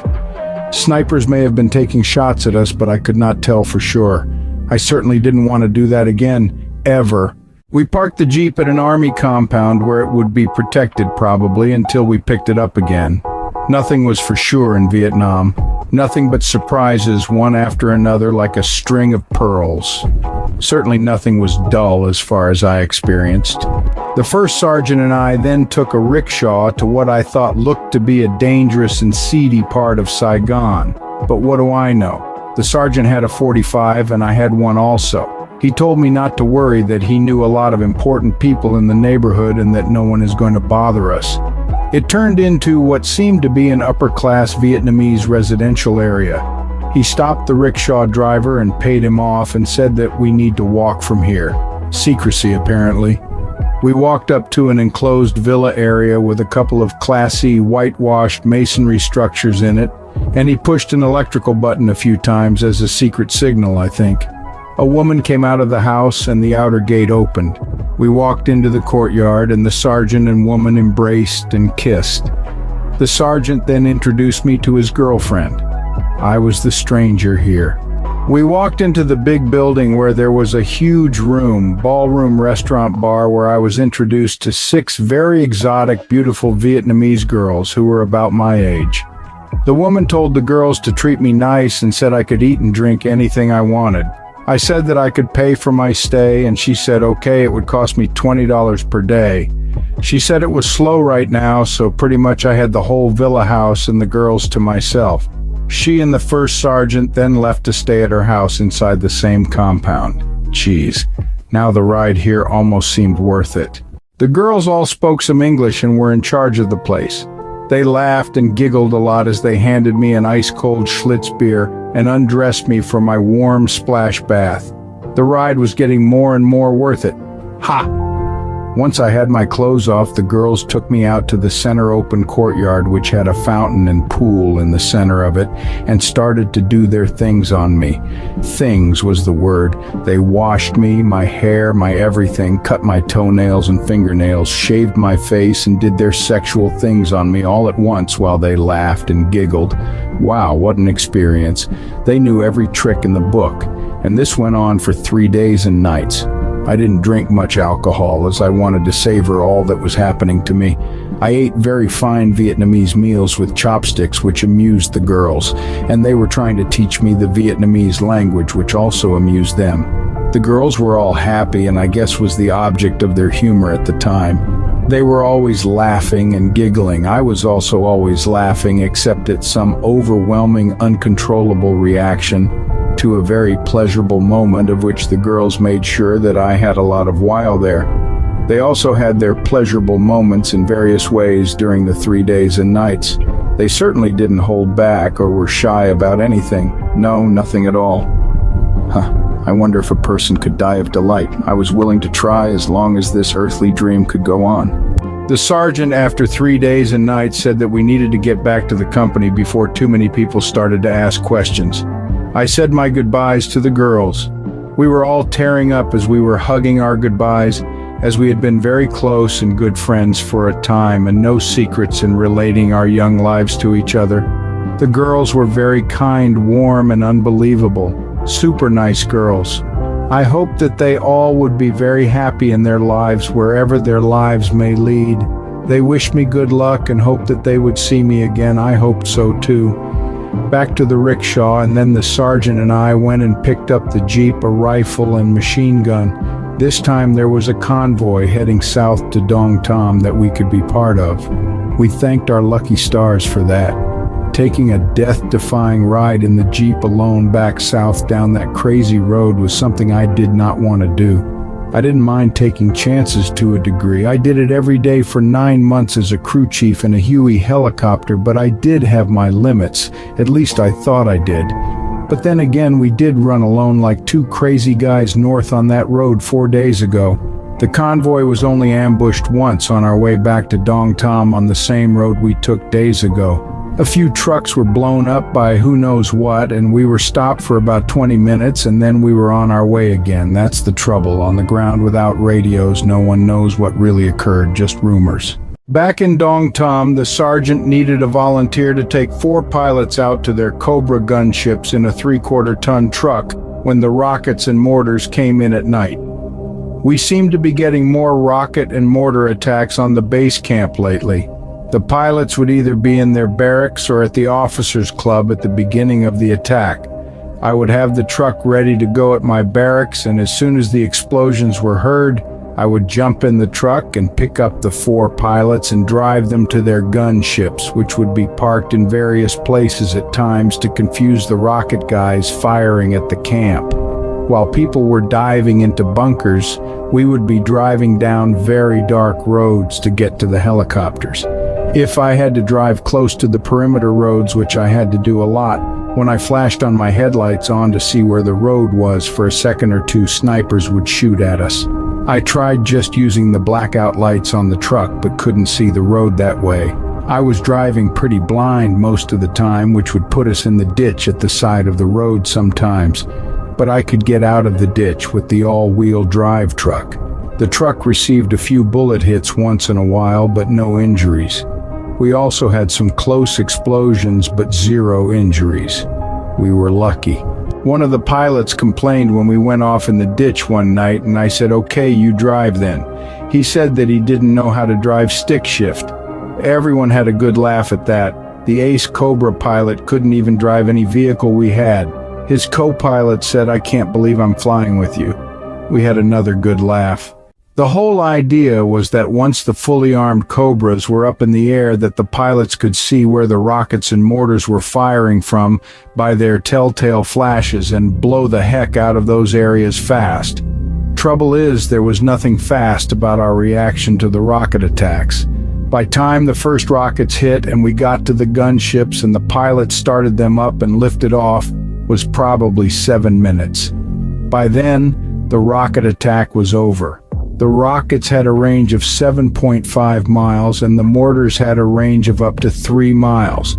But the thing is that once the gunships are up, if the NVAVC start to shoot off their rockets and mortars again, they will be spotted by the keen-eyed pilots who then will pump their rockets into those areas, blowing up what is down there. They did have secondary explosions at times. Cool. So the result is 1 rocket or mortar attack per night, if nothing else. And only 5 of us were responsible for that, and one of them can't drive. The pilots received air medals for valor, and I received an Army Commendation Medal for valor. Combat gunships were up in the air all day long. The better plan for night would be to have gunships up in the air from sunset on. I didn't think that I deserved my medal, but the first sergeant said that it might help me out someday and that I might decide to stay in the Army even after I was discharged. I might re-enlist after a boring time in civilian life. One can get used to the excitement of war. He knew what he was talking about. And later I did too. About this time, I visited the 116th at Coochie Base Camp to try and find people that I knew. There was pretty much no one I knew except for a crew chief crewing a gunship who was as short as I was. I told him he needs to quit flying as he had only 3 weeks left before he ETSD, estimated time of service, out of Vietnam and out of the Army. We talked about the law of averages at how long a crew chief could survive flying combat. He said he would fly until his time was up completely. He was killed about 3 days later. I also ran into a fairly new guy at the company EM Club telling stories about close calls and the company's history of hot LZs. Yeah, I said, I was one of the helicopters that crashed that day. We had days when 10 helicopters flew into an LZ and only 4 flew out due to damage from bullets in the LZ. The good old days. But they were still going on in the company, a sign of no progress in the war in the 3 Corps area. But that was true everywhere from what I was hearing. I had only a few days left in Vietnam in the Army and was getting my papers together so I could go to Bien Hoa and get on a plane back to the States. I had tried to talk to everyone I could about being discharged and flying to Australia instead of going all the way back to the United States. The people in charge said that there was no way that I could do that. I had to go back to the United States to be discharged from the Army, that there was no way around it. That really dashed my hopes for an immediate flight to Australia to open up my planned pizza place on Bondi Beach. Once I got back to the United States, they said that I would have to get a passport and visa for Australia and pay for my own flight there. Geez, how complicated when it could be so easy just to go from Vietnam to Australia. No way, they said. I could understand it, but didn't like the idea at all. I was set on Australia, not on the United States. A rocket attack hit as I and another fellow were walking to the flight line to leave Dong Tam for our flight to Bien Hoa. We hit the ground and a rocket hit right next to us. I swore it landed on the guy in front of me. I was lifted up into the air and dropped back on the ground again. I could not hear anything. I crawled to the guy in front of me and he was in one piece also with a loss of hearing. All we could figure was that the rocket had a delayed fuse on it and buried itself in the muddy ground before it blew up, which lifted us up into the air and dropped us on the ground again. Neither one of us could hear properly. If we shouted in each other's ear, we could hear the other guy barley like he was very far away in a tunnel. It was a bunker buster rocket. If it had a regular fuse on it, it would have blown us into small, unrecognizable pieces. Geez, we weren't out of it yet, and only one more day to go for us both. I have to get out of here. The law of averages was looking for us big time. Many of us sent hold baggage home. I sent a parachute and my .45 and some souvenirs for my brothers and sisters I bought in Saigon. None of it made it home. As a bunch of us were waiting in line to get on the Freedom Bird, as it was called, to go back to the real world, as that was called, we could see the new guys getting off the plane to start their first tours of Vietnam. They looked apprehensive and frightened, just as we did when we landed here. I felt sorry for them. A lot of them would die here. A whole year of misery for many of them if they are lucky enough to last a year here. No one can explain to them what Vietnam would be like. They would have to find out for themselves. I had tears in my eyes, both for them and I guess for me. I was getting out of here alive and in one piece. I didn't plan on that happening, but it did happen, and it put my mind on a different level of existence. Now what? Life that I didn't plan on having, and I'm not going to Bondi Beach to my pizza place and see my girlfriend. Home in the United States seemed like a foreign place to me. I was afraid of it. I had become accustomed to Vietnam, and it became the real world for me. And Australia was my goal once I thought I might be leaving Vietnam alive. My letter writing back home near the last third of my tour left something to be desired. Australia became my priority at this point, not the United States. Oh well, I was happy to be getting out of the danger of Vietnam, and I had my whole life in front of me, and I would be seeing my family again.